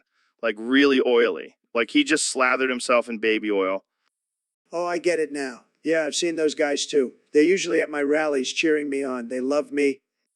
I don't think they're there for you, Donnie. But anyway, have you ever thought about getting oiled up like that? Oh, I don't need oil, Joe. I'm already naturally shiny, like a golden god. Okay, Donnie, whatever you say. But seriously, have you ever thought about getting in shape like those guys? Why would I do that? I have the best shape, the best. Nobody is in better shape than me. All right, let's just move on. Jamie, pull up an image of big, black, hot, oily man. Oh my, that's a lot of oil. Is that guy going to a barbecue or something? No, Donnie. He's probably going to a bodybuilding competition. Well, he should bring some chicken wings with him. That oil could make for some delicious fried chicken. Oh, Donnie, you never cease to amaze me. That's why they call me the greatest president, Joe. I'm full of surprises. So, Ben, I heard you think you have the best profit. Of course I do. My profit is so big and powerful, it could make your head spin. Oh, please. Ben, my profit is like a majestic unicorn, rare and magical. Unicorns are not real, Joe. Unlike my profit, which is very real and very impressive.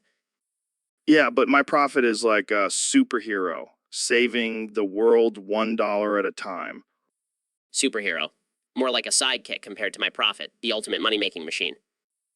Well, my profit is like a fine wine, only getting better with age. Age? My profit is timeless. It doesn't need to age to be the best. All right, let's settle this once and for all. Who has the bigger profit? Fine, let's compare numbers. How much did you make last year? $10 million. Ha, that's cute. I made $100 million. What? How is that possible? Easy, I just sold my soul to the devil for a killer profit. Well, I guess you win this round, Ben. Of course I do, Joe. I always come out on top. So, Mr. Beast, I heard you started a new cult. Yeah, man, it's called the Sigma Squad. We only accept winners. Winners of what? Fortnite battles, of course. But there's a catch. What's the catch? In order to be saved, you have to say Sigma every time you win. Sigma? What does that even mean? I have no idea, but it sounds cool and cult-like. This is ridiculous and dangerous. Oh, it gets better. We also have a secret initiation ceremony. I don't even want to know. We make our new members do the floss dance while chanting Sigma and drinking Mountain Dew. This is worse than I thought. But it's all worth it for the ultimate prize. What's the ultimate prize? A lifetime supply of V-Bucks. You're kidding, right? Nope, totally serious. And just when you thought it couldn't get any crazier. Oh, come on, Ben. Lighten up. You can join our cult too. Suit yourself, but you'll be missing out on all the fun. I think I'll pass too. I don't want to be a part of a cult that rots brains. Suit yourself, Joe. More V-Bucks for us, Sigma. So, Elon, have you ever been with Latina before? No, not really my thing. What? How can you say that? Have you seen their feet? Feet. What are you talking about? Latina feet, man. They're like a work of art, soft, supple, and oh so sexy. I don't know, Joe. Feet just don't do it for me. Come on, Elon. You're missing out. It's like a whole new world. Trust me, I've done my research. Research? What kind of research? Let's just say I've spent a lot of time on the internet. Oh, God, Joe. Please don't tell me you have a foot fetish. What's wrong with that? Everyone has their thing, and Latina feet are my thing. I don't know if I can get on board with this, Joe. Just try it once, Elon. I promise you won't regret it. Fine. Fine. I'll give it a shot.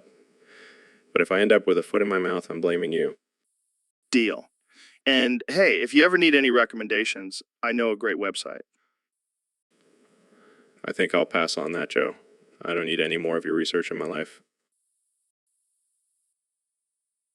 So, Neil, I heard you have a brilliant idea for human survival. Yeah, Joe, it's simple, really. We just need to explode the sun. Wait, what? Think about it, Joe. We're facing overpopulation, climate change, and resource depletion. Exploding the sun would solve all those problems. But wouldn't that, kill us all? Sacrifices have to be made for the greater good. Oh yeah, just let me go tell my family we're all gonna die because Neil here wants to blow up the sun. Imagine the fireworks, Joe. It'll be the biggest explosion in the history of the universe. I don't know, man. Seems a little extreme. Trust me, Joe. I'm a scientist. I know what I'm talking about. Yeah, because scientists have such a great track record with their ideas. Touché, Joe. Touché. Okay, but how exactly do we explode the sun? I have a secret plan involving a giant laser and a lot of duct tape. Of course, duct tape. The solution to all of life's problems. Hey, it's a versatile tool. Well, I don't know about you, but I'm gonna stick to my survival bunker and wait for this whole blowing up the sun thing to blow over. Suit yourself, Joe. But just remember, when the sun explodes and we all die, I'll be the one saying I told you so. Fair enough, Neil. Fair enough. So, David, I heard you're a big fan of the Persona games. Oh, yeah, man. Those games are peak fiction. The storytelling, the characters, the gameplay, it's all top notch. I gotta be honest, I've never played them. What makes them so great? Well, first of all, the endings. They're also intense and emotional. I cried like a baby at the end of Persona 3. Wait, you cried, you're the toughest guy I know. Hey, even though guys have feelings, Joe. And the ending of Persona 4. It's like a punch to the gut. In a good way. I don't know, man. Sounds like some weepy anime stuff to me. Oh, it's so much more than that. And don't even get me started on Persona 5. That ending had me on the edge of my seat. Is it like a choose your own adventure type of thing? No, it's just a really well-crafted story with multiple endings. And each one is satisfying in its own way. Well, I'll have to take your word for it. I'll stick to my UFC games. Suit yourself, but you're missing out on some peak fiction, my friend. Fiction? Is that some new word you made up? Yeah, it's like fiction, but better. More intense. More emotional. I'll have to remember that. Fiction. Thanks for enlightening me, David. Anytime. Now let's go run a marathon and do some DMT. Sounds like a plan. Jamie, pull up an image of a marathon runner tripping on DMT. Oh, it's definitely, So, Mr. Beast, I heard you recently made a video called I Hijacked a Plane. What the hell were you thinking? Well, Joe, I wanted to do something crazy outrageous. Plus, I've always wanted to fly a plane. Yeah, but hijacking a plane, that's a whole new level of crazy. Oh, come on, Joe. It was just a prank. And let's be real, who doesn't love a good prank? Say in the FBI probably don't find it very funny. Well, I did have a few close calls with some air marshals. But it's all good, I gave them some free merch, and they let me go. Free merch? Is that your go-to bribe? Hey, it works every time. Plus, I have a lot of merch to spare. I mean, have you seen my merch store? Shameless plug. Shameless indeed. But seriously, how did you even pull it off? Oh, just a little bit of duct tape and a fake bomb. The usual, Oh man, you're a wild one, Mr. Beast. hey, you gotta do what you gotta do for those views and likes. Am I right? I don't know, man. I think you might need some professional help. No, I'm good. But hey, if you ever need a co-pilot for your next hunting trip, hit me up. I'll bring the duct tape. So, Elon, I've been playing Rye 6 for like 6,781,532 hours straight. What the actual fuck, Joe? Do you even sleep? Sleep? Who needs sleep when you can dominate the virtual battlefield? Yeah, but at what cost? You're going to bankrupt the podcast with your electricity bill. Oh, come on. It's just a small price to pay for my gaming addiction. Small price. Do you know how much electricity it takes to power your gaming setup for that long? I don't care, man. I need my fix. I'll do anything for that sweet, sweet headshot. Well, I hope you're ready to sell your soul to the electric company because that's the only way you're going to pay this bill. Joke's on you. I already sold my soul to the gaming gods. Yeah, and they're probably going to demand a sacrifice soon. Maybe your firstborn child. Hey, as long as they let me keep playing 6, I'm cool with it. You're a lost cause, Joe. I'll just have to find a new co-host for the podcast. Good luck with that, buddy. No one can replace the Rogan. Yeah, I'm sure there's a long line of candidates dying to talk about DMT and chimps with you. Hey, it's a winning formula. And so is my 6,781,533 hour Route 6 marathon. Well, I guess we'll just have to start recording the podcast in the dark to save on electricity. That's fine by me, as long as I can still play 6. Priorities, man. Priorities, man. Priorities! So, Neil, I heard you've been working on a new theory about the universe. What do you mean, the end? That's it. Come on, man. You can't just leave us hanging like that. All right, fine. I'll just have to use my imagination. So, what do you think happens after we die? Oh, come on. You're telling me that's all there is. No heaven, no hell, no reincarnation. Well, I guess that's a relief. I was worried I might end up coming back as a cockroach or something.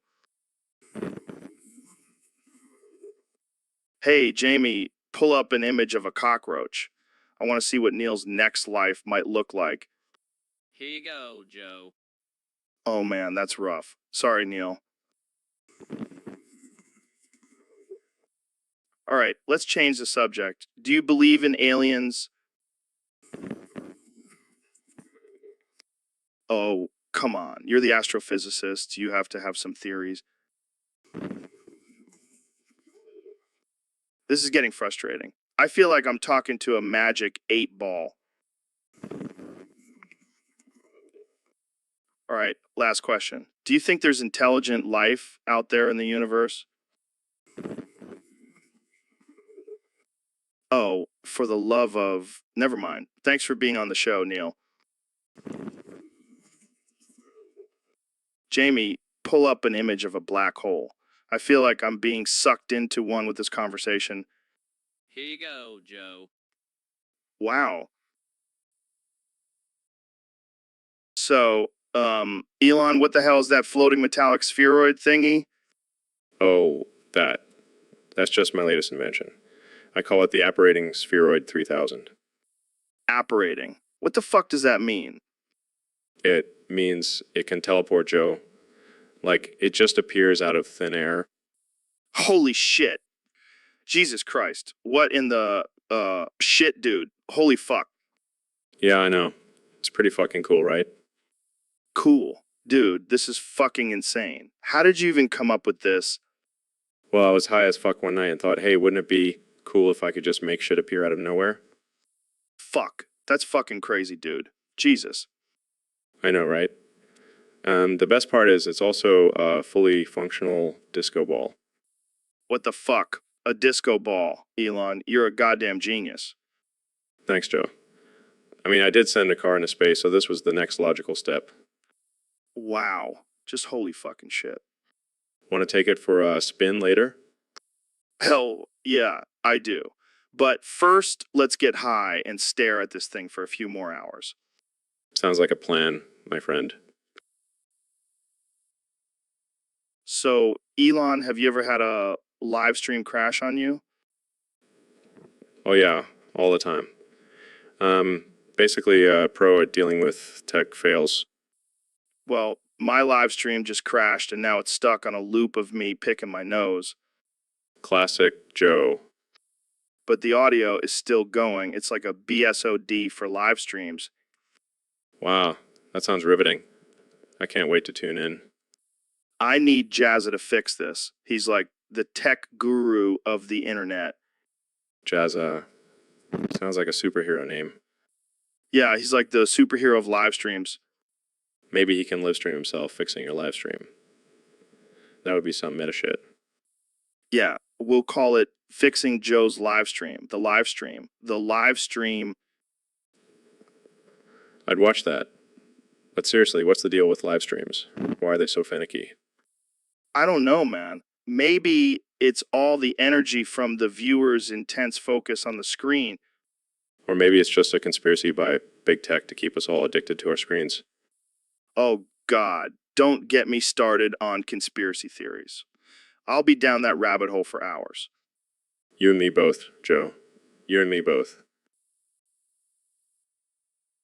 So, Ben, I've been thinking about the end of the world lately. Oh boy, here we go again. No, but seriously, what would you do if a giant asteroid was heading straight for Earth? Well, first of all, I would pray to God for guidance. And when that doesn't work? I would gather all the world leaders and propose a plan to launch a nuke at the asteroid. Okay, but what if that doesn't work either? Then I would turn to science and try to come up with a way to divert the asteroid's path. And if that fails? Well, I guess we could all just have a big orgy and use our combined semen to create a giant rocket ship to escape the destruction. What the fuck, Ben? Hey, desperate times call for desperate measures. All right, let's try another scenario. What if a deadly virus breaks out and starts wiping out the human race? I would immediately start researching possible cures and treatments. And if that doesn't work? I would use my incredible debating skills to convince the virus to spare us all. And if that doesn't work? Then I guess we could all just have a massive butt cake session and drown the virus in our semen. Oh my God, Ben. You have a semen solution for everything. Hey, it's a renewable resource and it's always available. Plus, it's a great way to bond with your fellow man. I don't even know what to say to that. Just admit it, Joe. My semen solutions are genius.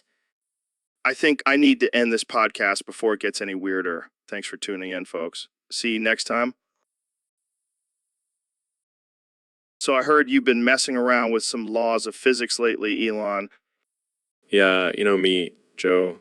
I can't resist a good challenge. What exactly have you been up to? Well, I've been working on a little project to defy gravity, just for fun. Just for fun. That's insane. It gets even crazier. I've also been trying to create a perpetual motion machine. What the hell is that? It's a machine that can run forever without any external energy source. That's impossible. That's what they said about electric cars and reusable rockets, but here we are. But how are you going to achieve that? Easy. I'm just going to bend the laws of physics in my will. You can't just bend the laws of physics. Watch me. I'm Elon freaking Musk. This is madness. You're going to destroy the universe. Relax, Joe. It's all in good fun. Plus, if I do destroy the universe, I'll just create a new one. Oh, well, that's a relief. Yeah, got a whole drawer full of universes. Call it my just-in-case drawer. You're a madman, Elon. And you're just figuring that out now? So, Neil, what's the deal with these latex hijabs and niqabs? Well, Joe, they're both head coverings worn by Muslim women, but the hijab covers the hair and neck, while the niqab covers the entire face, except for the eyes. Oh, so it's like a sexy ninja outfit. Not quite. It's a religious and cultural garment, not a Halloween costume. But imagine the possibilities, Neil. Latex hijab and niqab. That's like a whole new level of kinkiness. I don't think that's appropriate. Come on, Neil. You're telling me you've never thought about getting freaky with a woman in a latex hijab. No, Joe. I have not. Well, I have, and let me tell you, it's a game changer. I'm starting to regret coming on this podcast. Hey, don't knock it till you try it, Neil. I'll even get you a matching latex thobe. I think I'll pass, Joe. Let's move on to a different topic. Fine, but you're missing out on some serious fun. So, Neil, what's on your mind today? Well, Joe, I have a bone to pick with that bald-ass bitch Elon Musk. Oh shit. What did he do this time? He used his damn flamethrower on your head to make you even more of a bald-ass bitch. Hey, watch it, Neil. I'm sensitive about my hairline. Oh, I'm sorry, Joe. I didn't mean to hurt your feelings. But seriously, Elon needs to chill with that thing. Yeah, he's always causing chaos. But hey, at least he's making cool cars and going to Mars, right? Yeah, I guess. But I still don't trust that guy. He's like a mad scientist. Well, maybe we can get him on the podcast and confront him about it. Oh. That would be epic. Jamie, pull up an image of Elon's flamethrower. Here it is, guys. Damn, that thing looks lethal. Yeah, and it's not just for roasting marshmallows, that's for sure. Well, maybe we can convince him to use it for good, like clearing out brush in California. Or maybe we can just have a flamethrower battle and settle this once and for all. Now that's a podcast episode I'd pay to see. So, Donnie, did you know that if you scream V and Z 69 times in Russia, you'll be thrown in a psycho hospital with the worst conditions ever? Joe, let me tell you, I've been to Russia. I've screamed V and Z more times than you can count. And let me tell you, those hospitals are beautiful, the best conditions you'll ever see. Believe me. I don't think that's true, Donnie. I've heard some pretty scary stories about those hospitals. Fake news, Joe. Fake news. I've got a great relationship with Russia. They love me over there. They even gave me my own padded cell. It's huge. I highly doubt that, Donnie. But let's say it's true. Why would you want to scream V and Z 69 times anyway? Well, Joe, it's a great way to exercise your vocal cords. And let me tell you, I have the best vocal cords, the strongest, most beautiful vocal cords you'll ever see. I'm not sure screaming random letters is the best way to exercise, Donnie. Maybe try some yoga or something. Yoga? That's for losers, Joe. I prefer to scream my way to good health. And if that means getting thrown in a Russian psycho hospital, so be it. It's a small price to pay for my amazing vocal cords. Well, I think I'll stick to my regular workouts, Donnie, but thanks for the tip. Anytime, Joe. And remember, always scream V and Z 69 times for the best results. Trust me, I'm a stable genius. So, Mr. Beast, I heard you're into some kinky shit. Oh yeah, Joe, I'm all about that freaky stuff. Well, I have to ask, what's the craziest thing you've ever done in the bedroom? Well, there was this one time I fucked this guy named He9989 and turned him into my little subby femboy. What the fuck? How did that even happen? Well, I was feeling adventurous and he was down for anything, so I whipped out my bag of toys and went to town. That's some wild shit, man. But hey, whatever floats your boat. Oh, it definitely floated mine. And his too, if you know what I mean. I can only imagine. But seriously, what's with the numbers in his username? Oh, he's just a little math nerd, but I showed him some new numbers that night. Oh man, I can't even handle this conversation. Jamie, pull up an image of subby femboy for our viewers. Here you go, Joe. Is this what you were looking for? Yeah, that's perfect. I think our viewers will get the idea. I hope He9989 is watching this. He'll get a good laugh out of it. Well, I think we've reached our limit for today's episode. Thanks for joining me, Mr. Beast. And thanks for being a good sport about my ridiculous questions.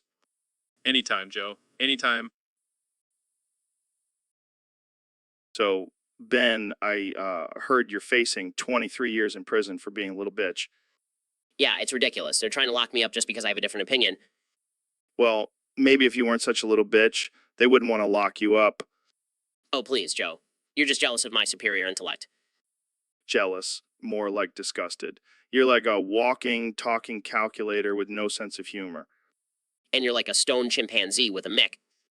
Hey, at least I know how to have a good time. You're too busy crying about free speech. Free speech is important, Joe. It's what makes America great. Yeah, and being a little bitch is what makes you great, Ben. I'm not a little bitch. Oh, I'm sorry. I meant a little bitch boy. That's it. I'm calling my lawyer. Good luck with that, little bitch. Maybe he can get you a reduced sentence for being such a crybaby. So, Elon, have you seen that picture of Ben Shapiro furiously busting his top off? No, but I can only imagine it's a sight to behold. Oh man, it's like a tiny angry turtle trying to break out of his shell. I bet he was just trying to prove he has muscles under that button-up shirt. Yeah, because nothing screams, I'm ripped like a middle-aged man ripping off his clothes. Maybe he was just trying to intimidate his opponents with his impressive dad bod. Or maybe he was just trying to cool off after debating someone about climate change. Speaking of climate change, have you seen the latest conspiracy theory about how it's all caused by lizard people? Oh yeah, I'm sure the lizards are just controlling the weather with their tiny little lizard brains. I mean, it's not the craziest thing I've heard on this podcast. Yeah, we've had some pretty wild conversations here. But let's get back to Ben Shapiro and his topless rage. Maybe he should have just stuck to facts and logic instead of trying to show off his non-existent muscles. Or maybe he should just stick to being a conservative commentator and leave the shirtless antics to the professionals. Agreed. Jamie, pull up that picture again. I need a good laugh. So, Elon, I got to tell you about this crazy dream I had last night. Oh boy, here we go. No, seriously, it was wild. I was in this ancient temple and these 4 statues came to life and started attacking me. What?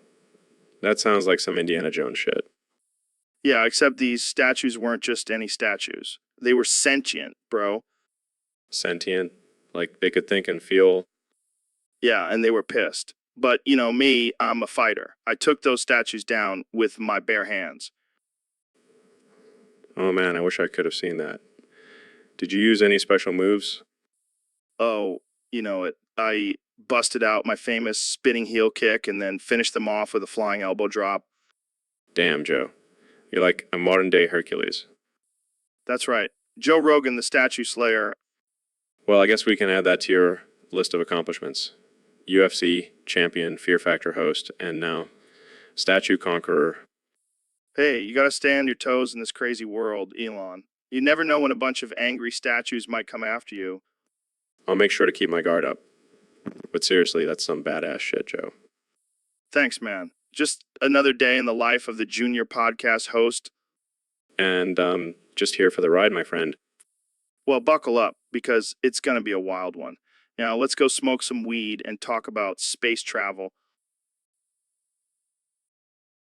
So, Mr. Beast, I heard you have a new challenge for your fans. Yeah, it's gonna be epic. Whoever can last the longest without screaming while in hell gets a free trip to heaven and infinite currency. Infinite currency. That's like every capitalist's wet dream. And they also gain resistance to the disease known as gay. Wait, what? That's not even a disease. Well, it's a disease in my mind, and that's all that matters. Dude, you can't just make up diseases for your own benefit. Says the guy who takes horse dewormer for fun. Hey, that stuff works wonders. But back to your challenge, what's in hell that would make people scream?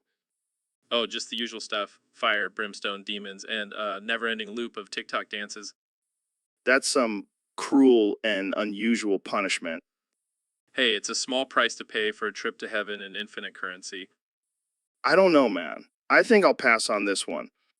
Suit yourself. But just imagine all the things you could buy with infinite currency. You could even buy your own private island. And I could finally afford that golden statue of myself I've always wanted. Exactly. So, are you in? Sorry, I'm not willing to risk my sanity for some fake currency. Well, more chances for my fans then. Jamie, pull up an image of a golden statue of Joe Rogan. Oh, sure thing. Here it is. That's actually pretty accurate. I might have to reconsider. See, I knew you couldn't resist. Now let's get back to planning this challenge. So, Neil, we have a special guest today. The Flying Dutchman just sailed into our studio. The Flying Dutchman? I thought he was just a myth. Nah, man, he's real, and he's here to make a deal. What kind of deal? No way. Hold on, Neil. Let's hear him out. What's in it for me? Sold, Neil. You're on your own. Joe, how could you? So, Flying Dutchman, what do you plan on doing with Neil's soul? Nice. Can I watch? This is not fair. Hey, you snooze, you lose, Neil. I can't believe this. I'm stuck with the Flying Dutchman for eternity. Well, that's all the time we have for today. Tune in next time for another episode of Joe Rogan and his new best friend, the Flying Dutchman. So, Neil, I heard you have a new diet. Yeah, it's out of this world. Literally? Well, kind of. I can't stop eating alien condoms. What the fuck, Neil? Hey, they're a great source of protein and they have a unique texture. I don't even want to know how you found out about that. Let's just say my curiosity got the best of me during a space mission. And now you can't stop eating them? It's become a bit of an addiction. But hey, at least I'm getting my daily dose of vitamins and minerals. I don't think that's how it works, Neil. Oh, come on, Joe. Don't be such a prude. Embrace the alien condom diet. I think I'll stick to my cum smoothies. Thank you very much. Suit yourself. More alien condoms for me. I don't even want to know what your poop looks like. Jamie, pull up an image of a rainbow-colored alien condom. Oh, sure thing. Here you go. See, Joe? They even come in fun colors. I think I'm going to throw up. So, Ben, have you ever played Smash Bros? I'm sorry, Joe. I don't think I've ever smashed a bro before. No, not like that. It's a video game, man. Oh, I see. Well, I'm always up for a good game, Joe. Great. Let's smash. Hell yes. I'll do anything for a good game of Smash Bros. Wait, why are you taking off your clothes? It's a ritual, Joe. I always play better when I'm naked. Okay, that's a little weird, but I guess I can deal with it. Don't worry, Joe. I'll make sure to cover my joystick so it doesn't distract you. Oh man, this is gonna be a wild game. I just hope I don't get too excited and accidentally hit the wrong buttons. Yeah, that would definitely make for an interesting match. Jamie, pull up an image of naked Ben Shapiro playing Smash Bros. Come on, Jamie. Just do it. It's all in good fun. Yeah, Jamie, don't be such a prude. Fine, but I'm putting a sensor bar over it. This is gonna be the best game of Smash Bros. Ever. So, David, you were saying you have a crazy number of cicadas in your body? Yeah, Joe. I've been training my body to be a host for these little guys. I've got 979,707 cicadas in my urethra and 37,470,000. What the hell, man? How do you even do that? It's all about mental toughness, Joe. I just tell my body to open up and let them in. And what's the point of having all these cicadas inside you? Well, they give me super strength and endurance. Plus, I can make a killer protein shake with all the bugs in my system. That's just nasty, man. Oh, shit. They're crawling out. What the hell is going on? They're inflicting some serious pain, Joe.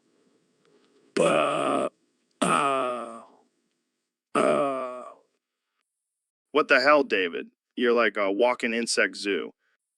And with these cicadas, I'll have the strength of an octopus. Damn, those bugs must be doing something right. Yeah, they're my little secret weapon.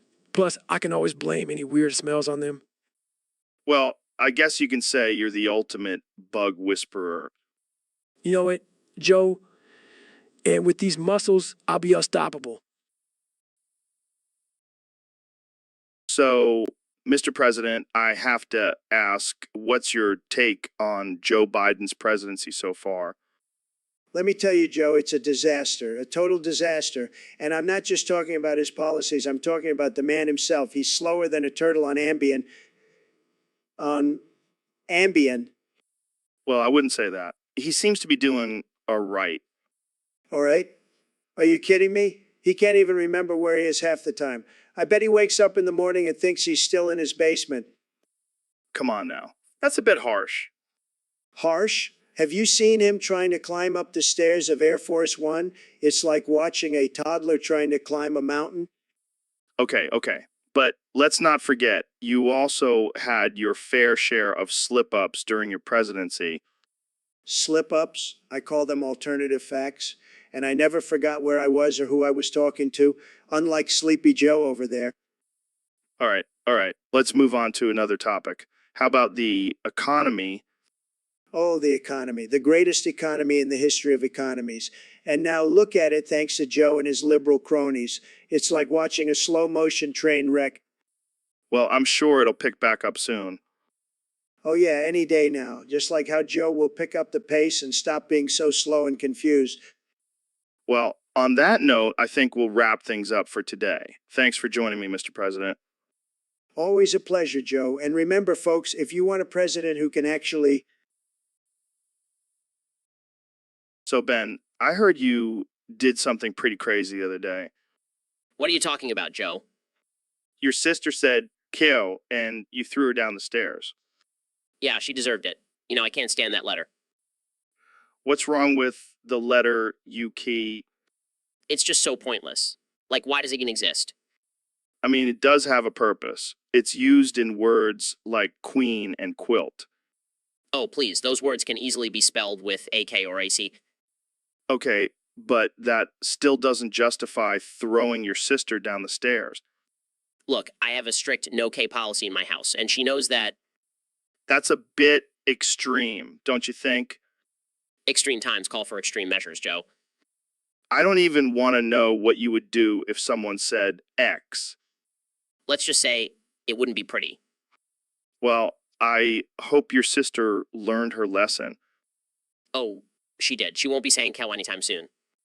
I feel like this is going to cause some tension at Thanksgiving dinner. Nah, we'll just stick to talking about politics and religion. It's much less controversial. So, Mr. Beast, I heard you're looking for a new Mr. Clean. Yeah, man, we need someone to clean up this mess of a world. Well, I gotta say, your bald head would be perfect for the role. Hey, watch it, Joe. I may be bald, but I'm not a walking mop. I'm just saying, you've got that shiny dome that screams cleanliness. Well, I do have a team of editors that make sure I look good in every video. So, you're saying it's all just smoke and mirrors? Hey, don't hate the player, hate the game. I'm not hating. I'm just saying you could be the next Mr. Clean. You know what, I think I might just apply for the role. I'll clean up the streets and make them sparkle. And you'll do it all while wearing a white t-shirt and tighty whities? Of course, it's the only way to truly embody the essence of Mr. Clean. Well, I can't wait to see you scrubbing toilets in your next video. Hey, I'll do whatever it takes to make the world a cleaner place, even if it means getting a little dirty myself. So, Mr. President, we have a topic submitted by one of our lovely listeners. They want us to discuss why Cloudstrife is not a cool person. Well, I have to say, Joe, I'm not surprised. I mean, have you seen that guy's hair? It's like a bird's nest on his head. Yeah, and don't even get me started on his fashion sense. I mean, who wears a giant sword on their back? It's like he's compensating for something. And let's not forget his attitude, always brooding and moody. It's like smile once in a while, Cloud. It won't kill you. And what's with the whole I'm a mercenary with a dark past thing? It's like he's trying too hard to be edgy. You know what's really not cool? His name? I mean, Cloud Strife sounds like a weather forecast for a bad day. And let's not forget that whole love triangle with Tifa and Aerith. Dude needs to make up his mind. I heard he's also a terrible tipper. Can you believe that? Not cool? Cloud? Not cool? And don't even get me started on his fighting skills. He's always swinging that giant sword around like he's compensating for something. I bet he's overcompensating for his tiny hands. Sad. Well, there you have it, folks. Cloudstrife is definitely not a cool person. Thanks for tuning in to the Joe Rogan Experience. And remember, folks, always be yourself unless you can be Cloud Strife. Then be someone else. So, Ben, I heard you have a bit of a sweet tooth. Yeah, Joe. I can't resist those sour candies and chocolates. They're my weakness. I can tell you've got a little chocolate stain on your shirt there. Oh. Damn, I got that off. I guess I'll just have to lick it off later. That's what she said. Joe, come on, this is a serious issue. I can't stop eating the sugary treats. It's like you have a little demon on your shoulder whispering, "Eat the candy, Ben. Eat it all." Shut up, Joe. You're not helping. Hey, at least it's not as bad as your obsession with facts and logic. Haha. Very funny. But seriously, I need help. I can't stop myself from indulging in these sweet temptations. Maybe you should try some self-control. Or just hire someone to slap the candy out of your hand every time you reach for it. That's not a bad idea. I'll have to find someone with a strong enough hand to withstand my conservative jaw muscles. Or you could just stick to your strict diet of facts and reason. Oh, wait, that's too boring for you. You know what, Joe? I'll just stick to my sweets and let you stick to your wheat and elk meat. Fair enough. But seriously, Ben, get some help. I don't want to see you end up like Willy Wonka. I'll consider it. But first, I need to finish this bag of gummy worms. They're calling my name. So, Elon, I heard you were trying to say pneumotron microscope basilicol volcaniosis the other day. How did that go? Let's just say it was a real mouthful, Joe. I can imagine. Did you end up choking on it? Oh yeah, just like I choke on the regulations from the government every day. Oh man, you're on fire today. But seriously, what is that word even about? Apparently, it's lung disease caused by inhaling tiny particles of volcanic ash. Can you believe that? It sounds like something that would only happen to a billionaire like you. Hey, at least I can afford the medical bills. Yeah, but can you afford to pronounce the word correctly? I'll leave that to the experts. I'll stick to making electric cars and spaceships. And smoking weed on podcasts. Hey, it's legal now. Might as well enjoy it while I can. You never fail to entertain. Elon, thanks for coming on the show. Anytime, Joe. Just don't make me say that word again.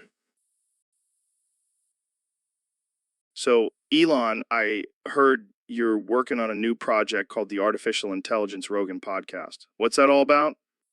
Well, Joe, it's exactly what it sounds like. We're going to have an artificial intelligence version of you hosting a podcast. Podcast. That's insane, man. Can you imagine an artificial intelligence version of me? It would probably be even more jacked and alpha than the real me. Oh, definitely. And it won't need any alpha brain to enhance its cognitive abilities. Yeah, because we all know that's the only reason I take it. Of course, Joe. You're just a simple man trying to improve his brain function. But seriously, how is this artificial intelligence Rogan gonna be different from the real deal?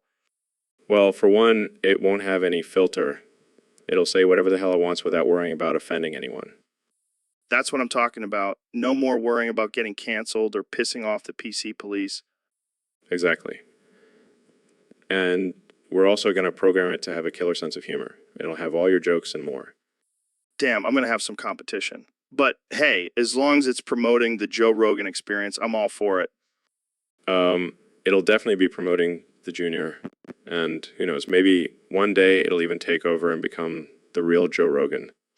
That's some Black Mirror shit right there. But hey, I'm down for it. As long as it keeps me relevant and the checks keep coming in. That's the spirit, Joe. Now let's go smoke some weed and brainstorm some more crazy ideas. So, Neil, I heard you were on the podcast with Rob Dev the other day. Yeah, we were talking about his work on PGW. PGW? What's that? Some new designer drug? No, Joe. It stands for pretty good weather. Oh, I thought it stood for pretty good weed. No, that's just what you've been smoking before the podcast. Fair enough. So what happened with Rob Dev? Well, he told me he took 23 Benadryls and got handies from some guy in a skybox. Wait, what? That's insane. I know, right? Who takes that many Benadryls and then gets frisky with a stranger? I don't know, but I kind of want to try it now. Joe? No. That's not a good idea. Come on, Neil. Live a little. I think I'll stick to exploring the universe and educating the masses. Thank you very much. Suit yourself. But if you ever change your mind, I know a guy with a skybox. Jamie, pull up an image of a skybox with a sign that says Handy's for Benadryls. So, Ben, I heard you have some strong opinions about Rex from Xenoblade Chronicles 2. Oh yeah, that kid is a total dumbass. I mean, have you seen him? He looks like a reject from an anime convention. And what's with that stupid sword of his? It's like he's compensating for something. Exactly. And don't even get me started on his voice. I can't take him seriously with that high-pitched, whiny tone. And let's not forget his so-called heroic actions. He's just a naive little boy trying to play hero. It's like he has no common sense. I mean, who goes into battle without a plan? And what's with all the crying? Real heroes don't cry. They kick ass. He's just a bad protagonist overall. I'd rather play as a potato than that kid.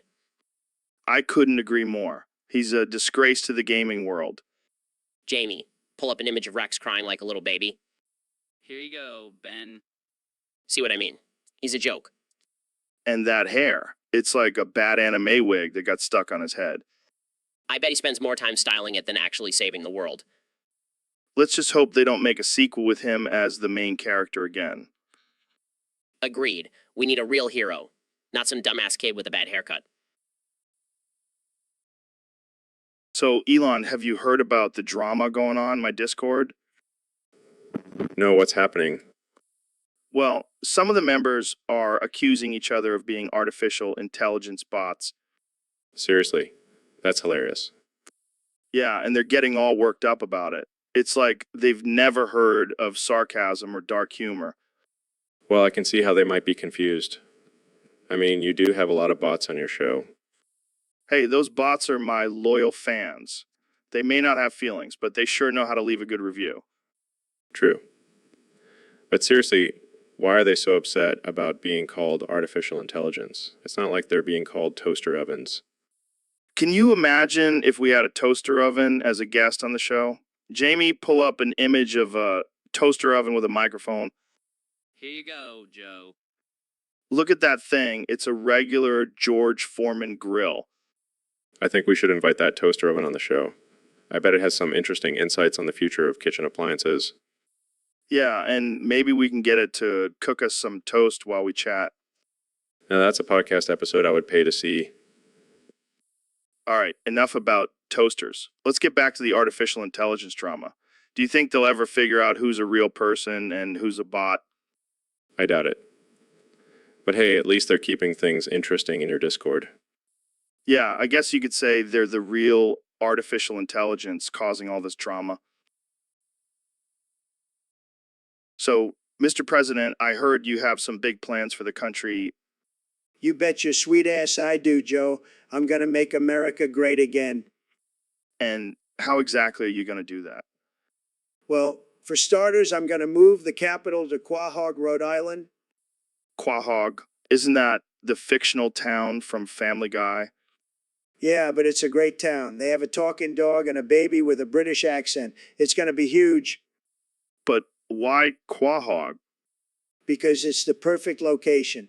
It's right in the middle of the country, so everyone can easily get there. Plus, I heard they have great clam chowder. I don't think that's a good enough reason to move the capital. Oh, shut up, Joe. You're just jealous because I came up with a better idea than you ever could. Moving on, what about the White House? Will you be living in the Griffin's house? Absolutely not. I'll be building a brand new gold-plated White House right next to the drunken clam. And what about Congress? Will they all have to move to Quahog too? Of course not. They can just video conference in. It's the 21st century, Joe. Get with the times. I don't know, Mr. President. This all seems a bit ridiculous. Ridiculous. Joe, you're the one who invited me on your podcast. You knew what you were getting into. Fair point. But I think we should stick to talking about MMA and DMT from now on. Fine, but just remember, Quahog is going to be the new capital of the greatest country in the world. Believe me. So, Mr. Beast, what's this new charity you're talking about? Oh, it's called Disable the Able. We're all about giving disabled kids a chance to shine. That sounds interesting. How exactly do you disable them? Well, we have a team of trained professionals who use various methods to temporarily disable their abilities. And what do you do with these poor, helpless kids? We put them in challenges and competitions against able-bodied kids. It's like the Special Olympics, but with a twist. That's messed up, man. Hey, it's all for a good cause. Plus, the disabled kids get to feel like superheroes when they win. I don't think that's how it works, Mr. Beast. Oh, and the best part is, the able-bodied kids have to wear weighted vests to even the playing field. This is getting more and more disturbing. Oh, and we also have a wheelchair obstacle course where the able-bodied kids have to navigate through a maze of wheelchairs. Okay, I think we need to stop this conversation right now. Relax, Joe. It's all in good fun. And the money we raise goes towards helping disabled kids in need. Well, I guess that's a good cause. But can we maybe come up with a less offensive name for the charity? Nah, Disable the Able has a nice ring to it. Plus, it gets people talking. Yeah, I bet it does. I can already see the angry tweets coming our way. Hey, any publicity is good publicity, right? Guys, I pulled up an image of a kid in a wheelchair with a disabled sign on their chest.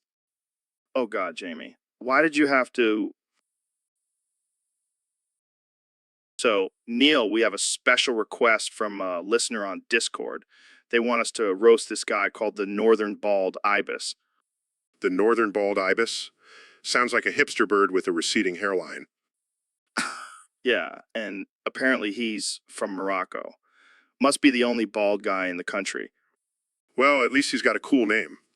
I mean, if I had to choose between being a northern bald ibis or a Joe Rogan, I'd go with the bird. Hey, now watch it, Neil. I may be bald, but at least I have a full beard. What's your excuse? Oh, please. You look like a caveman who got lost in the modern world. And you look like a science professor who got lost on a trip to Burning Man. Touche, Joe. But back to this northern bald ibis. I bet he's so bald, he has to wear a hat to protect his head from getting sunburned. Or maybe he's just trying to fit in with all the other bald birds. Like, hey guys, I'm just like you. Let's go peck at some seeds together. I wonder if he's ever tried to fly south for the winter and got mistaken for a plucked turkey. Or maybe he's just too lazy to migrate and spends his winters binge watching Netflix. Well, at least he's got one thing going for him. He's not a pigeon. Yeah, pigeons are the worst. They're like the rats of the sky. And northern bald ibis is like the cool bald bird version of us. So cheers to you, northern bald ibis. Keep rocking that shiny head of yours. So, Ben, I heard you have a deep-seated hatred for the RRR. Yeah, Joe. That letter is a real pain in my conservative ass. Why is that? Did the letter R steal your lunch money in grade school? No, Joe. It's just a useless letter. It's not even necessary. We could easily replace it with a double S. But then how would we spell words like car or bar? Who needs cars or bars, Joe? They're just distractions from our true purpose in life debating politics. I see your point, Ben. But what about words like run or red? They wouldn't make sense with a double S. Who needs to run or see the color red, Joe? We can just sit in our ivory towers and discuss the downfall of society. Wow, Ben, you really have a vendetta against this letter. Did it reject you in high school or something? No, Joe. I just can't stand its smug little curve and its unnecessary presence in the alphabet. Well, I guess we'll just have to agree to disagree on this one, Ben. But I have to say, your hatred for the letter R is pretty ridiculous.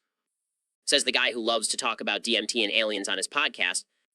Touche, Ben, touche. So, Neil, what's new in the world of science and astrophysics? Well, Joe, I recently discovered that Barbie actually uses pink PVC jeans. Wait, what? Barbie the doll? Yes, Joe. I was conducting some experiments on the material and found out that it's actually made from PVC. That's insane. I always thought Barbie was just a harmless toy. Oh, she's far from harmless. Have you seen her unrealistic body proportions? It's a danger to young girls' self-esteem. Well, I guess it makes sense that she would wear PVC jeans. She's always been a bit plastic. And let's not forget about her questionable career choices. I mean, how many different careers has she had? Talk about job hopping. Yeah, she's definitely not the best role model for young girls. And don't even get me started on Ken. That guy has some serious issues. I heard he's been hanging out with Gijo a lot lately. I think they might be more than just friends. Oh, I wouldn't be surprised. They both have some serious masculinity issues. Well, I guess we can add Barbie's PVC jeans to the list of things that are wrong with the world. Agreed. Now let's go find some PVC jeans for ourselves and rock them on the podcast. So, Elon, what's your take on liking femboys? Well, Joe, I think it's personal preference. Some people might find it attractive, others might not. Who are we to judge? But is it gay? I don't think so. It's just a different type of attraction. But what if you're a guy and you like femboys? Then you're just a guy who likes femboys. It doesn't make you gay. But what if you're a guy who likes femboys who dress up as girls? Joe, this is getting too specific. I don't think we should be labeling people based on their preferences. But what about Mr. Beast? He's always debating about this stuff. Mere beast. That guy's a walking contradiction. He's always talking about giving away money, but he's still hoarding billions of dollars. Yeah, but what does that have to do with liking femboys? I don't know, Joe. Maybe he likes to dress up as a femboy in his free time. Oh man, can you imagine Mr. Beast in a wig and a dress? No, that's a mental image I didn't need, Joe. Jamie, pull up an image of Mr. Beast in a wig and a dress. Oh, sure thing, Joe. Here it is. Oh my God, that's hilarious. Sorry, Mr. Beast. No offense. Yeah, no offense. But seriously, let's stop labeling people and just let them be who they want to be. Agreed. Live and let live, Joe. Now, can we talk about something else? My brain can only handle so. So, Elon, what's on your mind today? Well, Joe, I've been thinking about this decision I have to make. Decision. What decision? It's now or never, Joe. I have to make a choice. What kind of choice? A mission, Joe. A mission to create new life and rivers in the desert. What are you talking about, man? Are you high? No, Joe. I'm talking about fulfilling my destiny. Destiny? You sound like a damn prophet. Maybe I am, Joe. Maybe I am. But this is my moment, my chance to change the world. Are you seeing a mirage or something? No, Joe. This is real. I can feel it in my bones. Your bones. Dude, you need to lay off the robot juice. This is not a joke, Joe. Keeping the balance, but I'm standing on a razor's edge. Easy there, cowboy. Don't want to fall off and break your Tesla. I have to move quick or my life is over. One strike and I'm out of his field of vision. Who's, The naysayers, Joe. The ones who doubt me. But I'm ready to strike them down now. All right, calm down, Elon. Take a hit of this joint and chill. No time for indecision, Joe. This is my chance at a new start. Oh, boy, here we go. River in a dry land, Joe. The last ace in the lost hand. Are you quoting anime now? No, Joe. I'm talking about the hope of new beginnings. All right, I'll bite. What's the Tin Man? So, Mr. Beast, what's new with you? Any crazy challenges lined up? Oh, just trying to push the boundaries of what's socially acceptable. I wouldn't expect anything less from you. What's the latest challenge? Well, I'm thinking of challenging my followers to see who can eat the most Tide Pods in one sitting. Dude, that's messed up. You can't do that. Oh, come on, it's just a little laundry detergent. Plus, I'll throw in a cash prize for the winner. Oh, great. Because nothing says healthy competition like poisoning yourself for money. Hey, it's not like I'm forcing anyone to do it. It's their choice. I can't believe I'm even entertaining this conversation. What's next? A challenge to see who can survive the longest without oxygen. Oh, that's a good one. I'll add it to the list. You're out of your mind, man. Hey, at least I'm not boring like those other YouTubers. I'm pushing the limits and keeping it entertaining. I don't even know what to say. I think I need to end this podcast before I get canceled. Oh, come on, you know you love it. Now let's go eat some Tide Pods. So, Elon, I heard you bought Hasbro. Yeah, man, I gotta get my hands on those My Little Ponies. Wait, what? You're buying Hasbro just for My Little Pony? Oh yeah. Have you seen those things? They're like tiny, colorful horses with magical powers. Dude, that's kind of weird. Weird. Have you seen some of the stuff I've done? This is nothing. Fair point. But why My Little Pony? Because I want to own them all. I'll be the ultimate brony. Oh, God. Please don't tell me you're going to start dressing up as a pony. Hey, if it makes me money, I'll do it. This is getting out of hand. What's next, Elon? Buying Disney for Mickey Mouse. Don't tempt me, Joe. I'll do it. I'll own all the beloved childhood characters. I can't believe this is real life. Jamie, pull up an image of My Little Pony merchandise. Want to see what I'm getting myself into. Perfect.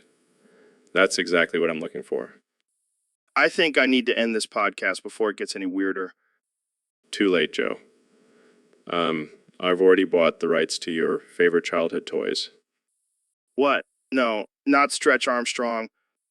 Yes, Stretch Armstrong is mine now. And there's nothing you can do about it. This is a nightmare. Or is it a dream come true? So, Neil, you're telling me that pissing is a more serious addiction than shitting? Absolutely, Joe. Pissing is a natural bodily function, but shitting requires more effort and can lead to serious health problems if not done properly. Guys, you're both wrong. The most serious addiction is Adderall. Adderall. That's just a little pill. How can that be worse than pissing or shitting? Trust me, Joe. I take so much Adderall, I'm pretty sure my brain is turning into a computer. That's not possible, Elon. Your brain is a complex organ. It can't just turn into a computer. Have you seen me on Twitter, Neil? Basically a robot. Robot. Well, I guess that explains why you're always talking about colonizing Mars. Hey, it's a great idea. We can all escape this planet and start fresh on Mars. Plus, I'll have a whole new planet to build my factories on. Yeah, because destroying one planet with your Adderall addiction isn't enough. Oh, come on, Neil. You're just jealous that I have a cooler addiction than you guys. I don't know, Elon. Pissing and shitting are pretty hard to beat. Trust me, Joe. Once you try Adderall, you'll never go back to pissing or shitting. It's a whole new level of addiction. Guys, I pulled up an image of a brain on Adderall and it's not pretty. See, even Jamie knows the truth. Adderall is the real deal. Now, can we get back to talking about colonizing Mars? So, Mr. President, have you heard about the latest scientific theory that the universe is going to end in a heat death on August 12, 2036? Of course I have, Joe. I'm the smartest guy in the room, remember? Right? So, what do you think about it? Well, I think it's just fake news. The universe doesn't have an expiration date, okay? And even if it did, I would make a deal with the aliens to extend it. I'm a great negotiator. I don't think it works like that, Mr. President. Oh, please. I know more about the universe than all those so-called scientists combined. Believe me. Okay, let's say it is true. What would you do if you only had a few more years left? I would build the biggest, most luxurious spaceship and take all my billionaire friends to a new, better universe, leaving all the losers behind. Wow, that's dark.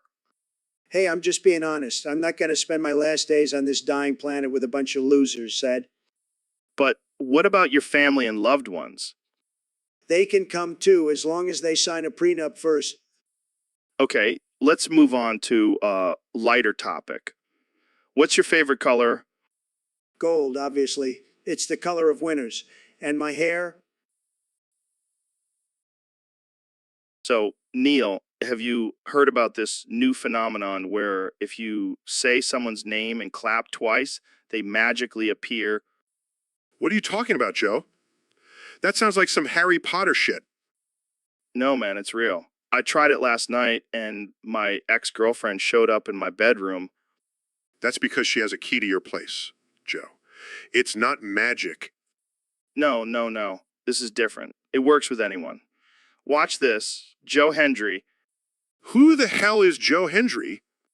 I don't know, but I heard he's a Scottish wrestler with a killer theme song. Joe Hendry? This is ridiculous. You can't just summon people by saying their name and clapping. Oh, yeah. Neil deGrasse Tyson. What the hell, Joe? I was already here. See, it works. Now let's try it with someone else. Donald Trump. Oh, God, why would you do that? See, Neil, it works every time. This is getting out of hand. Oprah Winfrey. This is the best game ever. Joe Rogan. I can't believe I'm saying this, but I think I actually believe in magic now. Joe Hendry. So, Elon, what's up with the constant laughing? Seriously, man, are you okay? Do you need a doctor or something? This is getting weird, Elon. I don't think I've ever seen someone laugh this much. I'm starting to get concerned. Okay, this is getting out of hand. Jamie, pull up an image of a straitjacket. Okay, we might need to end this episode early. I think we broke Elon, folks. So we have a special guest today, the one and only Neil deGrasse Tyson. Welcome to the show, Neil. Thanks, Joe. It's great to be here. So, Neil, I heard you have a new catchphrase. Care to share with us? Well, Joe, it's not really a catchphrase, but I can only say Fortnite Big Balls Squiddle DD. Wait, what? Fortnite, Big Balls, Squiddle DD? That's it? Yes, it's a long story. But every time I say it, I have to add another Fortnite Big Balls Squiddle DD. That's ridiculous. But I have to admit, it's catchy. I know, right? It's like a tongue twister for adults. Speaking of adults, let's bring in our next guest, Mr. Beast. What's up, Mr. Beast? Hey guys, what's going on? Not much, just talking about Neil's new catchphrase. Have you heard it? Oh yeah, Fortnite Big Balls Squiddle Dee. It's my new favorite thing to say. See, Joe, I told you it was catching on. I can't believe this is what our podcast has come to. Hey, at least we're having fun. And making some money while we're at it. Fortnite Big Balls Squiddle DD. Fortnite Big Balls Squiddle Dee. All right, that's enough of that. Thanks for joining us, Neil and Mr. Beast. Anytime, Joe. Fortnite Big Balls Squiddle DD. Fortnite Big Balls Squiddle Dee. So, Mr. Beast, I heard you've been using your microphone as a dildo lately. Yeah, man, gotta keep things interesting in the bedroom.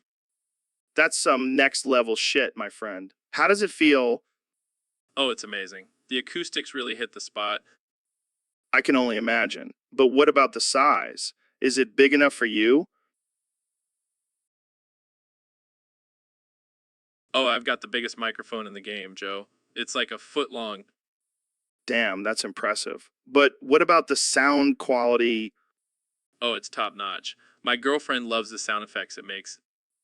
I bet she does. But have you ever considered using a different type of microphone? Nah, this one's perfect for me. Plus, it's got a built-in vibration function. Wow, that's some high-tech shit. You truly are a pioneer, Mr. Beast. Thanks, Joe. I'm always looking for new ways to spice things up. Well, you certainly know how to do that. Keep on rocking that microphone, my friend. Will do, Joe. Will do. So, Elon, I gotta tell you, I did something pretty crazy last night. Oh yeah. Did you finally try DMT while riding a Tesla through space? No, not quite. I accidentally nailed my penis shut with a nail gun. What? How the hell did you manage that? Well, I was trying to fix my fence, and I guess I got a little too excited and didn't pay attention to where I was aiming.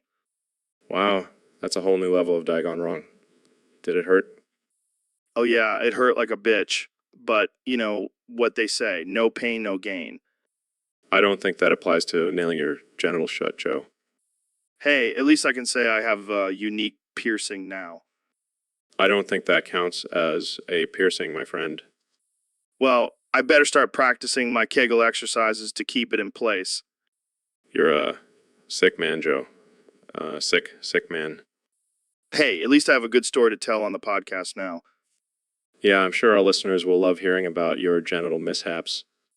And who knows, maybe I'll start a new trend. Nailing your penis shut, the latest craze. I think I'll stick to launching rockets into space, thank you very much. Suit yourself, Elon. But just remember, you heard it here first, folks, on the Joe Rogan Experience. So, Neil, I heard you have a new theorem to share with us today. That's right, Joe. It's the Abel-Ruffini theorem. I'm going to prove it step by step. Oh boy, I can't wait to see some math. It's like watching paint dry. Well, this one might actually blow your mind.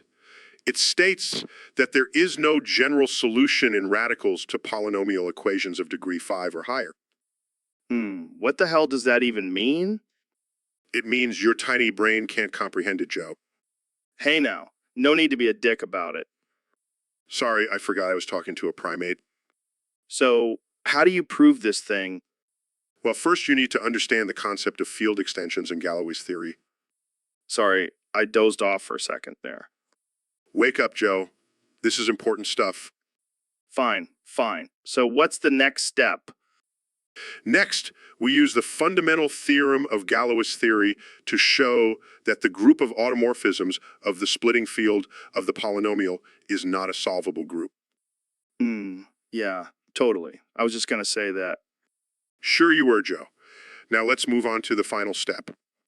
Wait, there's more? Of course, Joe. This is a complex theorem. The final step is to show that the splitting field of the polynomial is not a radical extension of the base field. Radical extension? Is that like when you go to a rave and take a bunch of drugs? No, Joe. It means that the field cannot be generated by taking roots of elements in the base field.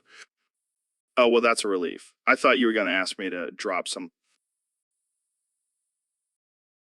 So, Mr. President, what have you been up to since leaving the White House? Well, Joe, I've been living my best life, golfing, tweeting, and making America great again. I bet. So, have you been keeping up with the news? Of course I have. I have the best news sources. They're tremendous, but I have to say I haven't laughed so loud in a long time. Really? What's got you cracking up? The Democrats, Joe, they're a joke. They can't even get their own party in order. It's like watching a bunch of clowns trying to fit into a tiny car. That's a good one, Mr. President. And don't even get me started on Sleepy Joe. He's so boring I fall asleep just thinking about him. I can't believe you just said that. Hey, I call it like I see it. And let me tell you, I see a lot of ridiculousness in politics these days. Well, you certainly know how to keep things interesting. It's what I do best, Joe, making America laugh again. So, Mr. Beast, what's the latest challenge you have for your fans? Well, Joe, it's a little controversial, but I think it'll really push the limits. Oh, yeah. What is it? It's called Lick the Lithium or Get Hung. What the hell does that mean? Basically, I have a piece of lithium, and whoever licks it first wins a chance to watch a public hanging. Wow, that's dark. I know, but it'll be entertaining, right? I mean, I guess so. But who's getting hung? Oh, just some random guy. It's all part of the challenge. Well, that sounds like a great way to spend a Saturday afternoon. Right. And the best part is, if you don't lick the lithium, you get to watch the hanging blindfolded. Oh man, this is messed up. Hey, it's all in good fun. Plus, think of the views I'll get. You're a sick man, Mr. Beast. Thank you, Joe. I take that as a compliment. Now, who's ready to lick some lithium? So, Neil, I heard you have some crazy theories about Snickers bars. Oh yeah, Joe. You see, the nougat in Snickers bars contains a special chemical that can alter a person's DNA. What the hell are you talking about? Just hear me out. If you eat a Snickers bar, your DNA will be transformed and you'll become a black man. What? That's insane. Try it. I dare you. All right, fine. Jamie, pull up an image of Snickers bar. Oh my God, I can feel it happening. Yes. Embrace the transformation, Joe. Wow, this is wild. And now you have a newfound appreciation for the struggles of the black community. This is incredible. I can't wait to tell my friends. Just make sure you don't eat too many Snickers bars or you might turn into a different race altogether. That's enough, Neil. I think I'll stick to my regular diet. Suit yourself, Joe.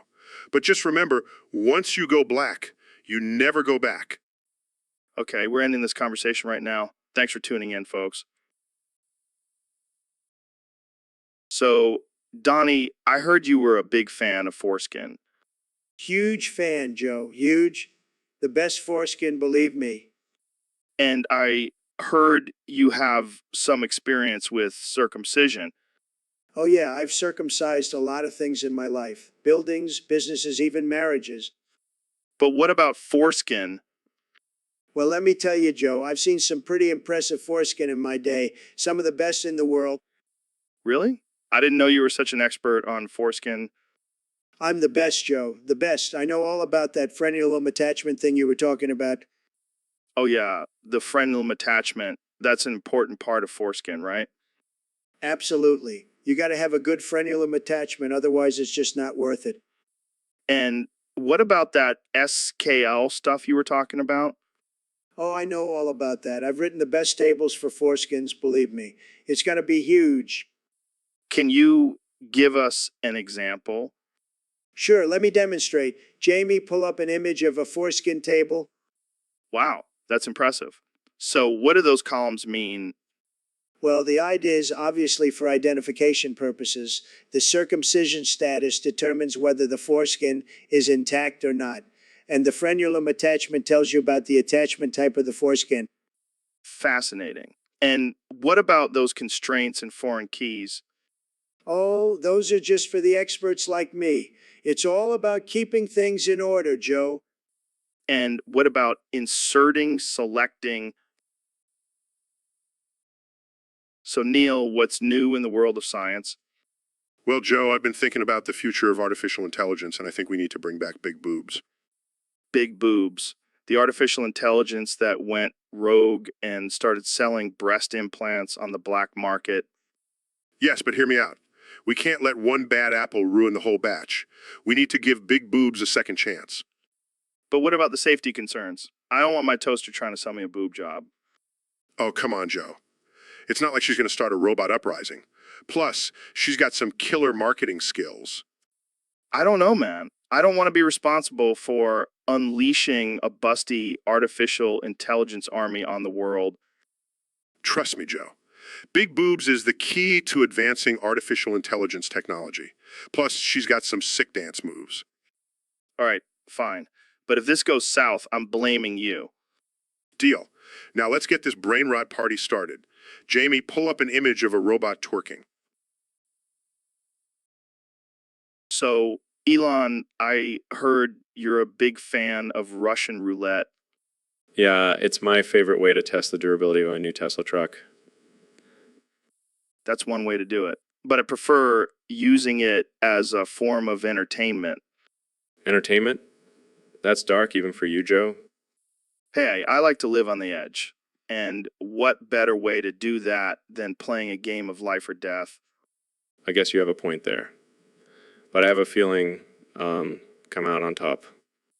Oh, really? Well, let's put that to the test. Ben, are you ready to be our commentator? Yes, I am. And I must say, this is the most absurd thing I've ever witnessed. Let's do this. I'm not worried. I have a neural link that can predict the outcome. Fancy. But can it predict if you'll lose your head? Let's find out. This is insane. I can't believe I'm witnessing this. Come on, Elon. Pull the trigger. Phew, lucky shot. Looks like you're not as invincible as you thought. Let's see if you have the same luck. Here goes nothing. This is too much. I can't handle this. Pulls the trigger and... So, Elon, I got this message from some user on Discord. They want us to talk about some artificial intelligence language model thing. Artificial intelligence? That's like my ex-wife always trying to control everything I say. Yeah, but this one is programmed to be ethical and constructive. Can you imagine? Sounds like a real party pooper. But hey, maybe it can help us come up with some positive messages for our Twitter followers. That's gold. But seriously, do we really need a robot to tell us how to communicate? I mean, have you seen some of the crap people post online? Maybe this artificial intelligence can save us from ourselves. All right, fine. Let's give it a shot. Hey, artificial intelligence, give us your best motivational quote.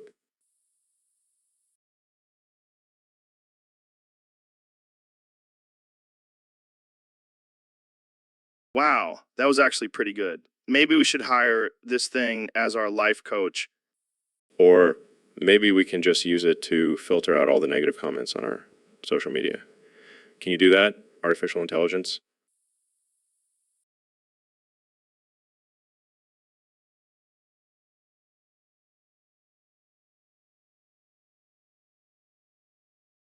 Well, there goes that idea. But hey, at least we can use it to come up with some killer email greetings. Yeah, because nothing says professional like a greeting from a robot. Thanks, artificial intelligence. And on that note, I think we should end this episode before we get too deep into the world of artificial intelligence. Thanks for listening, folks. And remember, always communicate ethically and constructively. So, Mr. President, I heard you've been playing a lot of games lately. That's right, Joe. I love games. I'm the best at games. Nobody plays games better than me. Well, what's your favorite game? Oh, you know, the usual Monopoly, Scrabble, Candy Crush. But I have to say, I always win. Really? You never lose? Never. I'm a winner, Joe. Always have been, always will be. Well, have you heard of the game You Have Lost the Game? No, but it sounds like a loser's game, and we all know I'm not a loser. Actually, it's a game where the only way to win is to not think about the game. What kind of nonsense is that? I'm always thinking, Joe. I have the best thoughts, the biggest thoughts. Well, sorry to break it to you, but by talking about the game, you've lost. That's fake news, Joe. I never lose. I'm a winner. And let me tell you, I've won bigly in my life. I'm sure you have, Mr. President. But I have to say, it's pretty funny that you just lost the game. I don't think it's funny at all, Joe. In fact, I think it's sad. Sad that people would waste their time on such a stupid game. Well, I guess we'll just have to agree to disagree. Jamie, pull up an image of a crying baby. Hey, that's not nice, Joe. I don't like that image. Jamie, pull up an image of a winner. That's more like it. Here you go, Mr. President. That's... So, Elon, have you heard about the Speckle plush drop at Tenem on Makeship? Yeah, I heard about it. But honestly, I'm more excited for new flamethrower drop. Oh, come on, Elon. You already have a flamethrower. You don't need another one. But this one is limited edition, and it comes with a free pack of Mars dirt. Mars dirt? What are you going to do with that? I don't know. Maybe sprinkle it on my cereal. It's all about the experience, Joe. Well, I'm definitely getting that Speckle plush. It's going to be a collector's item. Collector's item. It's just a stuffed animal with speckles. Stick to my Mars dirt, thank you. You know what, Elon? You're like a real-life Willy Wonka. Except instead of a chocolate factory, you have a rocket company. And instead of Oompa Loompas, I have engineers. And instead of golden tickets, I have flamethrowers and Mars dirt. Mars dirt. And instead of a crazy top hat, you have a crazy top brain. Hey, I take offense to that. My brain is perfectly normal for a mad genius. All right, let's wrap this up. Don't forget, the Speckle plush drops at 10 on Makeship. Get it while it's hot. And don't forget to grab some Mars dirt while you're at it. It's out of this world. Literally. So, Elon, I heard you've been working on something big in the kitchen. Oh yeah. I've been perfecting my recipe for an exact replica of Popeye's chicken tenders. Wait, what? You're telling me you can make the same delicious, crispy, and juicy tenders as Popeye's? Absolutely. And I'm not just talking about the taste, I'm talking about the whole experience. The long lines, the rude employees, the disappointment when they run out of tenders. That sounds like a nightmare. Why would you want to replicate that? Because I'm a mad scientist, Joe. And I want to see if I can create the perfect fast food simulation. All right, I'm intrigued. So what's the secret to your chicken tenders? Well, first you start with genetically modified chicken that's been injected with a special blend of herbs and spices. Of course, because regular chicken just won't cut it. Then you deep fry it in a mixture of rocket fuel and unicorn tears. Wait, what? That can't be safe. Trust me, it adds a unique flavor profile. And finally, you sprinkle some crushed up Tesla batteries on top for that extra crunch. I don't even know what to say to that. Oh, and don't forget to serve it with a side of flamethrower hot sauce. Well, I have to say, that does sound like a true replica of the Popeye's experience. Thank you, Joe. I'll be opening my fast food chain, Elon's Electric Tenders, next week. Can't wait to try it, but maybe I'll bring my own fire extinguisher just in case. So, Neil, I heard you were at a party last night. Yeah, it was lit. They were playing that new song Skibidi and everyone was doing that weird dance. Skibidi? What the hell is that? It's a Russian song, Joe. You need to keep up with the trends. Trends. I'm too busy spilling the tea on my podcast. Spilling the tea? What are you, middle school girl? Hey, don't throw shade at my lingo. I'm hip, I'm cool. Hip? You're more like a bop from the 90s. Oh, please. You're just jealous of my drip. Drip? Is that some kind of medical condition? No, it means I have style and swag. Swag. Is that what you call it? I call it trying too hard. Hey, I'm just being extra. Living my best life. Living your best life? More like living in a delusional fantasy? Okay, low-key, you need to chill. Let's do a vibe check. Vibe check. Is that like a drug test?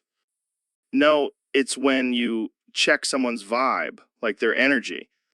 Oh, well, in that case, your vibe is straight fire. No cap, I know. I'm always clutch like that. Clutch? More like cringy. Hey, don't hate on my lingo. You just need to stand my coolness. Stan? Is that like a new form of worship? Basically. And you, my friend, need to start standing the Joe Rogan experience. I'll pass. I'll stick to throwing shade at your ridiculousness. Hey, So, Neil, I heard you wanted to talk about something called AdBull. Yes. Joe, AdBull stands for Adult Diaper Baby Lovers. It's a community of adults who enjoy wearing diapers and acting like babies. What the actual fuck? Are you serious? Absolutely. And I thought it would be interesting to explain it using the script of the movie Wolverine. Oh boy, this is going to be good. Let's hear it. I'm not a baby. I'm a grown man who enjoys wearing diapers and being taken care of like a little one. This is too much. But go on. It's not just about the diapers, Joe. It's about the freedom to let go of all responsibilities and just be a carefree baby. Like when Wolverine says, I'm the best there is at what I do. But I see where you're going with this. Keep it coming. And when Wolverine says, I'm the Wolverine, I'm the best there is at what I do. That's how AdBull members feel when they put on their diapers and embrace their inner baby. This is gold, Neil. But seriously, is this a real thing? Yes, Joe. And it's not just for men. There are also women who enjoy being adult babies. Wow, I never would have guessed. But hey, to each their own. Exactly. And as Wolverine says, I'm the best there is at what I do, but what I do best isn't very nice. ABBLE members may not be understood by everyone, but they're just living their best life. Well, I may not understand it completely, but so Neil, I heard you've been experimenting with pizza toppings lately. Yeah, I like to push the boundaries of flavor, Joe. Well, I hope you didn't push it too far with this one. I heard you added pineapple to your pizza. Oh, it was delicious. The sweetness of the pineapple perfectly balanced the savory flavors of the cheese and sauce. Are you fucking kidding me? Pineapple on pizza is an abomination. Oh, come on, Joe. Don't be such a close-minded Neanderthal. Close-minded. Open to trying new things, but pineapple on pizza is just wrong. It's like putting ketchup on a steak. Actually, I've tried that too. It's not bad. What the fuck, Neil? Have you lost your goddamn mind? Relax, Joe. It's just food. It's not like I'm adding human flesh to my pizza. That's it. I'm done. I can't even look at you right now. Oh, don't be such a drama queen. You know, you want to try it? No way in hell, Neil. I have standards. Suit yourself, Joe. More pineapple pizza for me.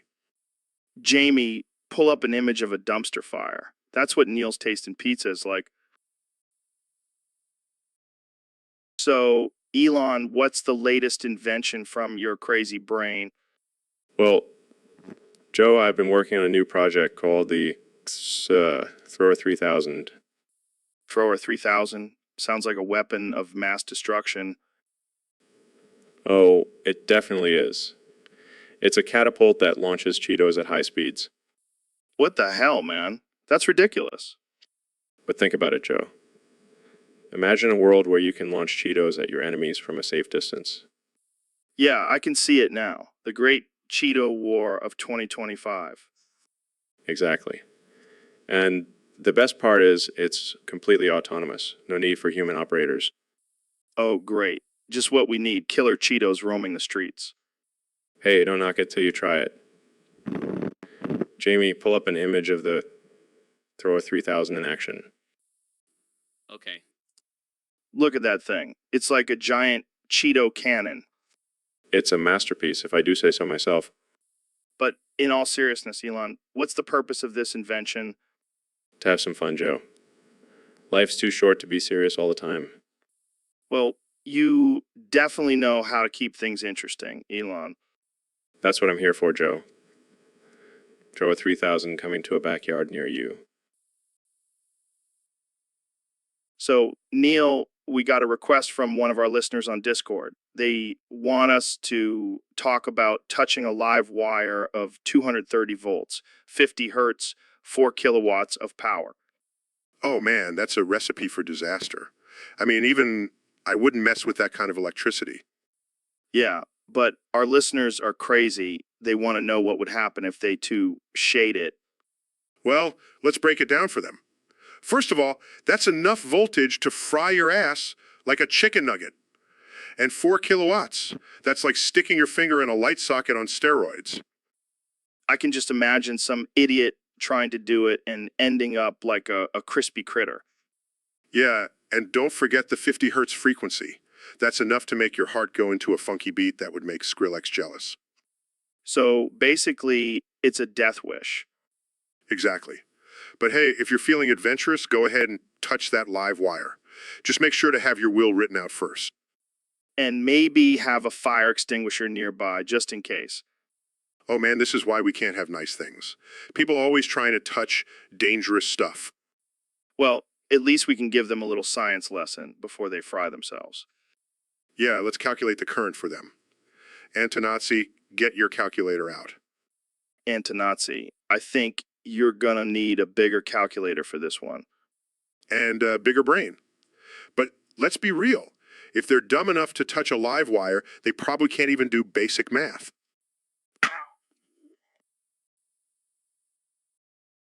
So, Mr. Trump, let's talk about your recent Twitter ban.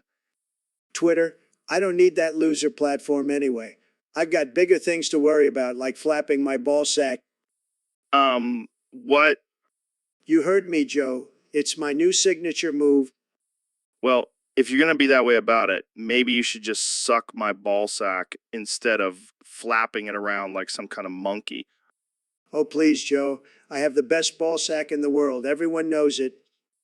I'm sure Melania would disagree. She's just jealous. She can't flap her ball sack like I can. Okay, let's move on to a different topic before this gets any weirder. Fine, but just know that my ball sack flapping skills are unmatched. Moving on, let's talk about your plans for a potential 2024 presidential run. Oh, I'm going to win by a landslide. I'll make America great again, even greater than before. And how do you plan on doing that? Simple. I'll just flap my ball sack in front of the whole country. They won't be able to resist my charm. I don't think that's how it works, Mr. Trump. Trust me, Joe, I'm a master at flapping my ball sack. It's going to be huge. So, Elon, have you taken a look at this code yet? Yeah, man. It's a complete disaster. But I kind of like it. It's like a puzzle, You got to figure out what the hell is going on. Yeah, but I don't have time for that shit. I just want it to work. Well, let me break it down for you. The outer loop runs 455 times. Why? Who the hell knows? It's just a random number. And inside we have some if statements that make no sense. Like that Wooten variable. What the hell is that? Beats me. But if it's true, the program just moves on to the next loop. How convenient. And then there's this, function. What does it do? Who knows? But if it returns true, something happens. And if it doesn't, we get to launch a game called Foreskin Simulator. What the actual fuck? And if none of that happens, the loop just breaks. Brilliant. This code is like a box of chocolates. You never know what you're going to get. But seriously, what does it do? Your guess is as good as mine, Joe. It could be doing anything from loading files to simulating foreskin. Who knows? And what about these variable names? $67, Guive. Come on. Yeah, good luck trying to figure out what those represent. They might as well be named after my kids' imaginary friends. In conclusion, this code is a hot mess. It's like a drunk toddler wrote it. And yet, here we are trying to make sense of it.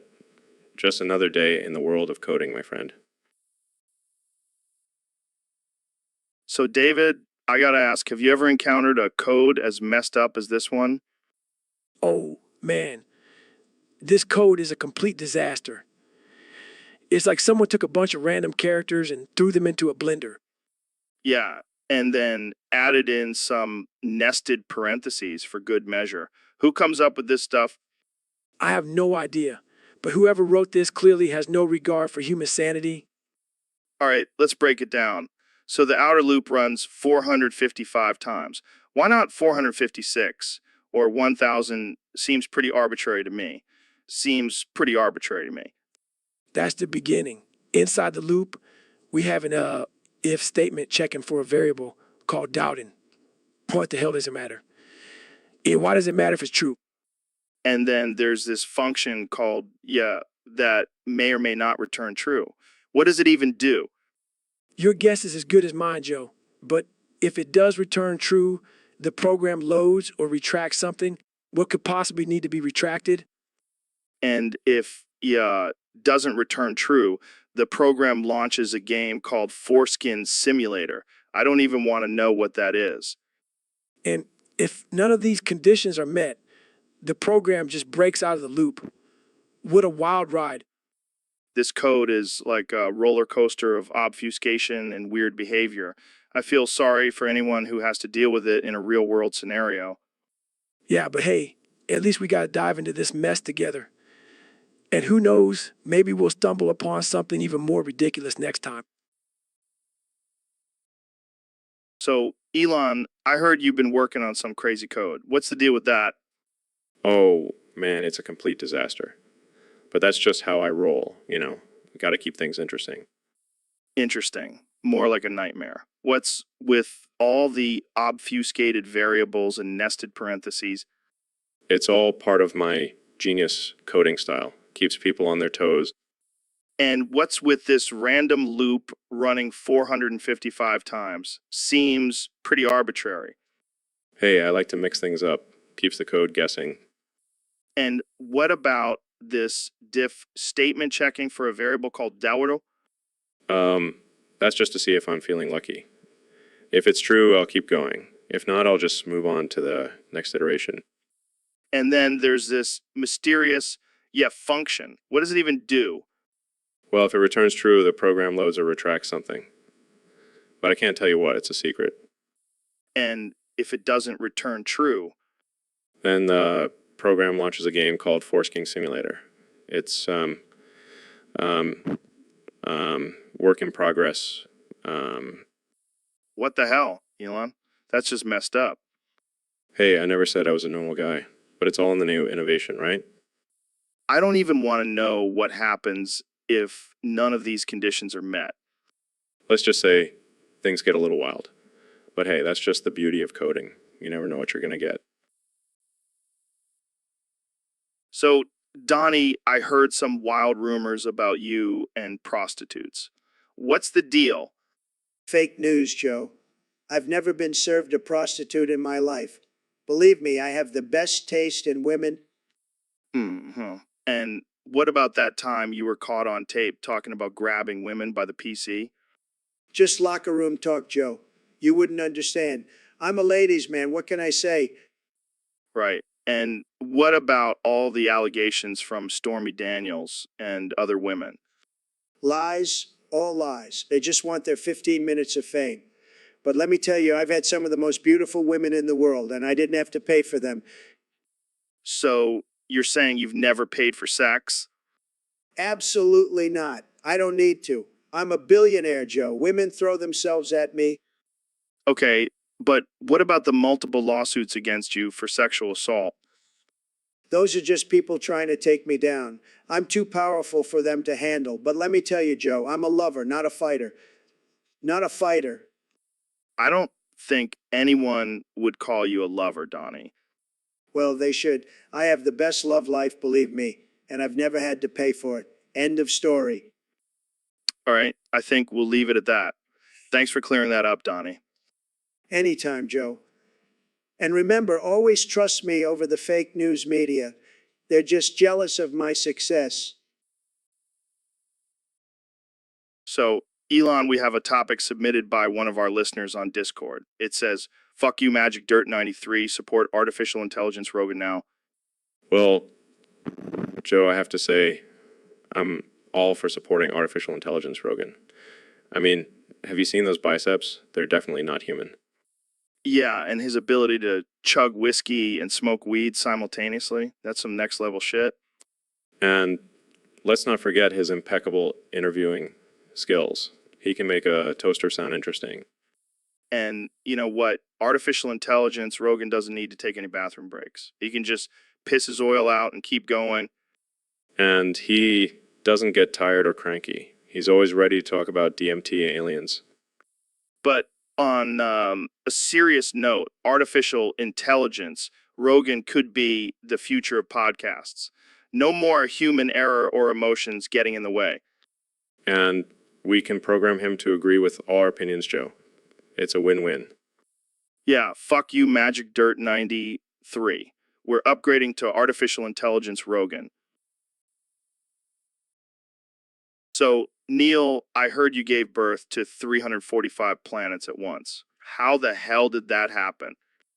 Well, Joe, it was a long and complicated process involving some advanced astrophysics and a lot of pushing.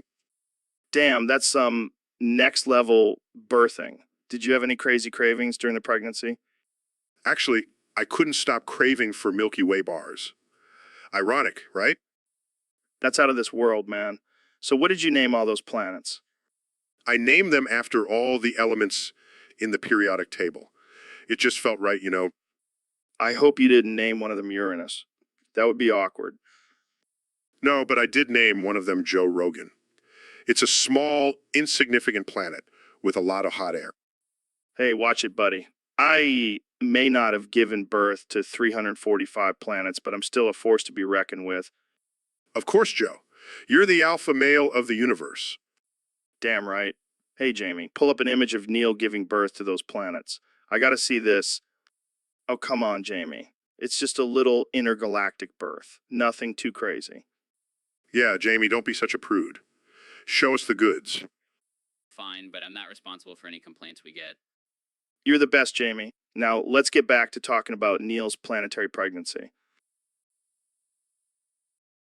So, Elon, have you seen that new skull emoji they added to the keyboard? Yeah, man, it's pretty sick. Been using it in all my texts. I've been using it too, but I gotta admit, it's kind of creepy. Creepy. Come on, Joe, it's just a skull. It's not like it's a dead body or anything. I know. But every time I see it, I can't help but think of my own mortality. Oh, please, you're not going to die anytime soon. You're like a cockroach. You'll survive anything. Thanks for the compliment, I think. But seriously, what's the point of having a skull emoji? Are we trying to remind ourselves that we're all just walking bags of bones? Maybe it's a subtle reminder to live life to the fullest because one day we'll all just be a skull emoji. Damn, that's deep. I think I need to take a hit of that joint you brought. Oh, you mean the one with the strain called Skull Crusher? Yeah, I thought it was appropriate for this conversation. Of course you did. You know, I think we should petition to have a joint emoji added to the keyboard. Now that's a cause I can get behind. Let's make it happen, Joe. All right, let's do it. And while we're at it, let's add a Tesla emoji too. Yes. And rocket emoji for SpaceX. This is going to be the best emoji update ever. Skull emoji, joint emoji, Tesla emoji, rocket emoji. We've got it all covered. And with that, we've officially gone off the rails. Thanks. So, Mr. Beast, I heard you did some crazy ass shit recently. Care to elaborate? Oh yeah, Joe. I decided to see how many live scorpions I could fit in my mouth at once. What the fuck, man? That's insane. Yeah, but it's all for the views, you know. Gotta keep my YouTube channel interesting. But what about the risk of getting stung? Oh, I injected myself with antivenom beforehand. Safety first, Joe. I don't even know what to say to that. What else have you done for views? Well, I once ate an entire cactus, spines and all. Jesus Christ, Mr. Beast. Are you trying to kill yourself? Nah, just trying to entertain my audience. Plus, the cactus was delicious. I can't believe I'm saying this, but that's not even the craziest thing I've heard you do. Oh, you mean when I jumped off a cliff into a pool of jello? Yeah, that one. How did you even come up with that idea? I was high as fucking thought it would be funny. Turns out, it was... Well, you definitely have a unique approach to entertainment. Thanks, Joe. I take pride in being the king of crazy-ass shit. I think that title is well deserved. Keep it up, Mr. Beast. Will do, Joe. Will do. So, Neil, I hear you've been pondering the connection between burning meat and male genitalia. Yes, Joe. It's quite a twisted and fascinating topic. Well, enlighten me, oh wise one. Tell me how fireskin and foreskin are related. Well, it's quite simple, really. Both involve skin and heat. And let's not forget the pain factor. Oh man, you're on fire today, Neil. Or maybe you're just trying to be edgy and offensive for the sake of it. Hey, I'm all for pushing boundaries and making people uncomfortable. But at what cost, Joe? Making jokes about sensitive topics just to shock people and get a reaction. Well, let me tell you something else, pal. That kind of behavior might get you a few laughs from the easily amused, but it won't earn you any respect. Fine, I'll drop it. But I still stand by my theory. Oh, so you do have a theory? Yes, but it's not appropriate for this podcast. Now, I'm intrigued. I'm done with this conversation. If you have anything intelligent or relevant to say, feel free to share it. Otherwise, keep your opinions to yourself. Well, that got awkward. Jamie, pull up an image of a burning steak and a foreskin. See, Neil was onto something. So, Neil, I heard you recently had a baby. Congratulations, man. Thanks, Joe. Yeah, it's been a wild ride. So, what did you name the little guy? Well, I decided to go with something unique and meaningful. I named him Pi. Pi, like the number. Exactly. I figured, why not honor one of the most important mathematical constants in the universe? Dude, that's messed up. You're basically setting him up to be a total nerd. Hey, at least he'll have a useful skill. He can recite pi to 1,000 digits by the time he's 5. Yeah, but what about when he's trying to pick up chicks at the bar? Hey, baby, want to hear me recite pi? Trust me with my genes. He won't need cheesy pickup lines.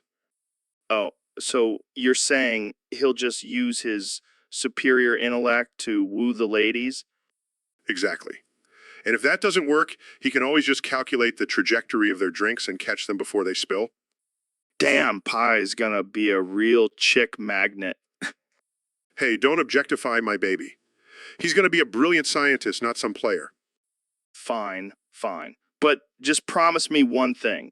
Don't name your next kid E or I. That's just too much math for one family. Agreed. I'll save those for my pets. So, Elon, I heard you've been working on some crazy new technology. Yeah, man, I've been on a whole different level lately. Been working on these 10 MV transformers. 10 MV? What the hell does that even mean? It means 10 million volts, Joe. Talking about some serious power here. That's insane. What can you do with that kind of voltage? Well, let me tell you, I accidentally toucheed one of those bad boys and survived because of the low current passing through the inductor. Wait, you two shade it and you're still alive? Yeah, I mean, I was a little shocked at first, but then I flew across the room and discovered flying cars. Flying cars? Dude, that's like something out of a sci-fi movie. I know, right? And it's all thanks to my 10 MV transformers. I gotta ask, how do you come up with this stuff? Just a little bit of weed and some late night tinkering. Classic Elon. Always pushing the boundaries. Hey, speaking of boundaries, thinking of sending one of my cars to space. You and... Hell, yeah, but can we smoke some weed in the car while we're up there? Of course, Joe. It's not a space trip without some space weed. So, Neil, what's been going on with you lately? Oh, just dealing with the fact that I'm stuck on this podcast with a bald head ass, like you. Hey, my bald head is a sign of wisdom and virility. More like a sign of defeat and hair loss. Just like your Fortnite skills. Hey, I'm a master builder in Fortnite. Yeah, master builder of disappointment. Just like your stand-up comedy career. Ouch, that one stings. But at least I don't have to rely on my astrophysics knowledge to make a living. Oh, please. I could school you in both Fortnite and astrophysics any day. Is that a challenge?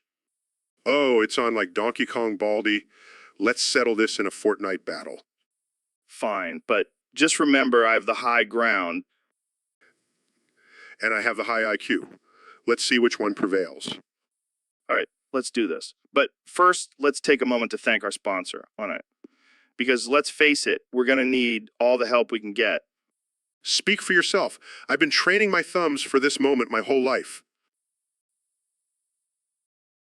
So,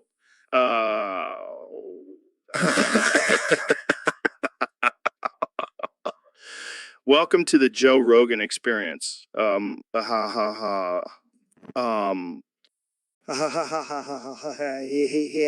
It's great to be here, Joe.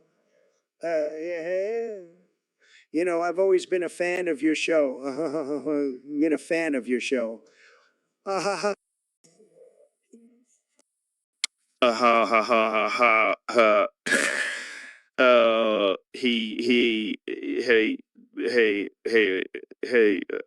Compliment. of politics. Ha ha ha ha ha. Hey, yeah. Well, Joe.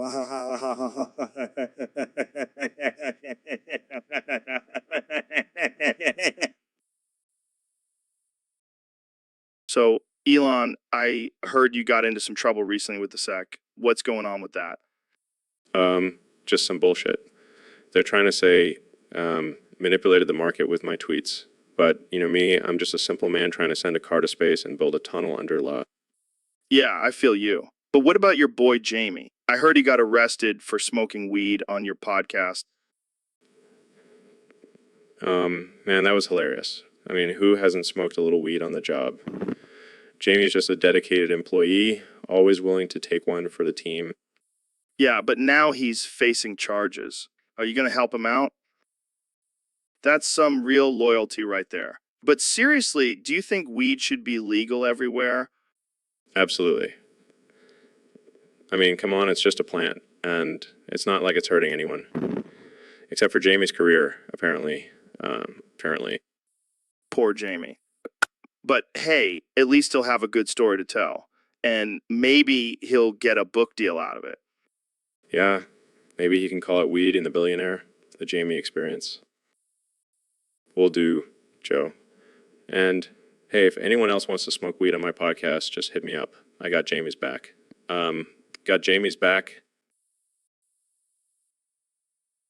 So, Elon, I heard you recently visited East Palestine. What were you doing there? Oh, just some business deals. Buying some land, investing in some startups. Usual. Sure. And what about that rumor I heard about you buying a prostitute there? Oh, man, who told you that? Yeah, I may have indulged in some paid companionship while I was there. Seriously. I mean, I know you're a billionaire and all, but why East Palestine? That's kind of random.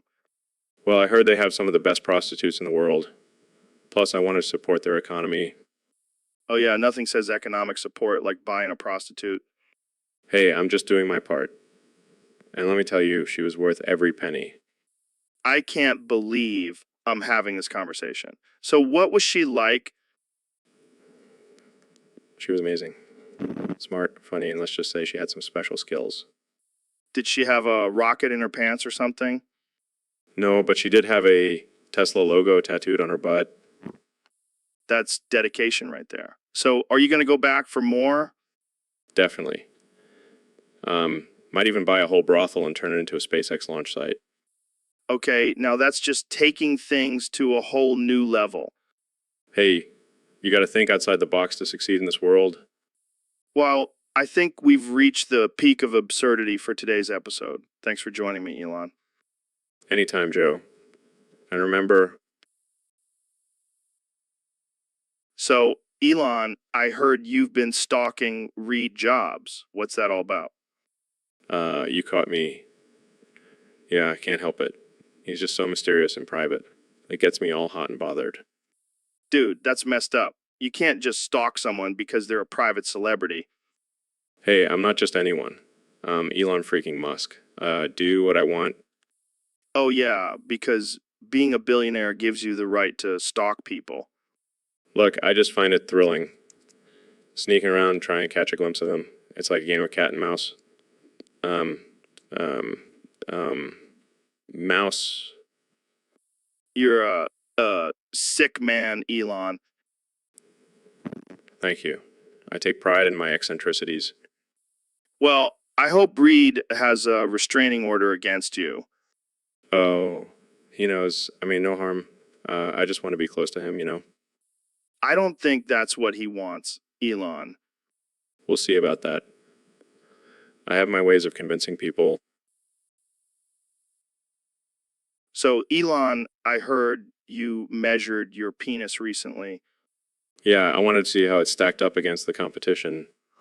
And? Well, I measured down to the nearest barley corn, and it turns out in the top 1%. Damn, must be nice to have a rocket in your pants. Hey, it's not just about size. It's about efficiency and performance. I bet you have a self-driving feature on that thing. Oh yeah, I can navigate through any tight space with ease. I'm sure Grimes is a happy camper. She's the one who suggested I measure in barleycorns. She's a size queen. Oh, man, that's just wrong. Hey, it's all in good fun. Plus, it's not like I have a lot of foreskin to measure anyway. Too much information, Elon. Hey, I'm just being transparent. It's all about transparency these days. Well, I think we've reached the limit of transparency for today. Agreed. Let's move on to something less penis related. Yeah, my mom might be listening to this one. Sorry, Mrs. Rogan. So, Neil, you're losing the game. What game? I wasn't aware we were playing one. The game of life, man. And you're losing. I don't think that's how it works, Joe. Oh, it's definitely how it works. I'm winning, and you're a big, fat loser. Excuse me? You heard me, Neil. You're a fat fuck. What does my weight have to do with anything? Everything, Neil. You're just too fat to understand. I don't see how that's relevant to the conversation. It's not relevant. It's just a fact. And it's a fact that you're losing the argument. What argument? We weren't even having one. Exactly. And you're losing it. That's how bad you are. This is getting ridiculous, Joe. Oh, now you're getting it. You're finally seeing the light. I think I'll just end this conversation here. Oh, come on, Neil. Don't be a sore loser. Just accept that you're a fat fuck and move on. I think I'll just go back to talking about the universe and leave you to your delusions, Joe. Fine. Go run to your science books, fatso. I'll just be here winning the game. So, Elon, I heard you stuck your dick in a Tesla coil. Is that true? Yeah, I did. It was a wild experience, let me tell you. Oh, man, I can only imagine. What was going through your mind at that moment? Well, at first I was like, this could be interesting. And then I was like, ouch, this hurts like a motherfucker. I bet. But, hey, you know what they say about burning penises, right? What's that? What's that? It's like a rite of passage for men. Some might even say it's a badge of honor. Oh, great. Just what I always wanted.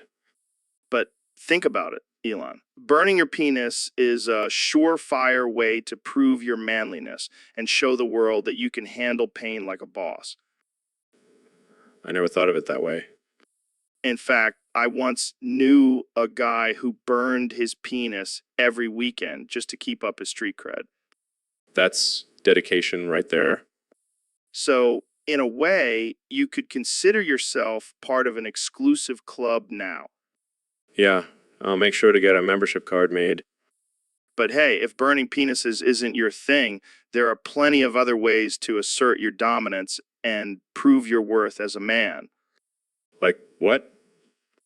Eating spicy food, lifting heavy weights, getting into fist fights. The key is to push your limits and show the world that you're not afraid to take risks and embrace discomfort. I see your point. After all, life is too short to play it safe, right? So, Ben, what's been on your mind lately? Well, Joe, I've been thinking a lot about Simon Cowell. Simon Cowell, the music producer? Yes, that pompous, talentless hack.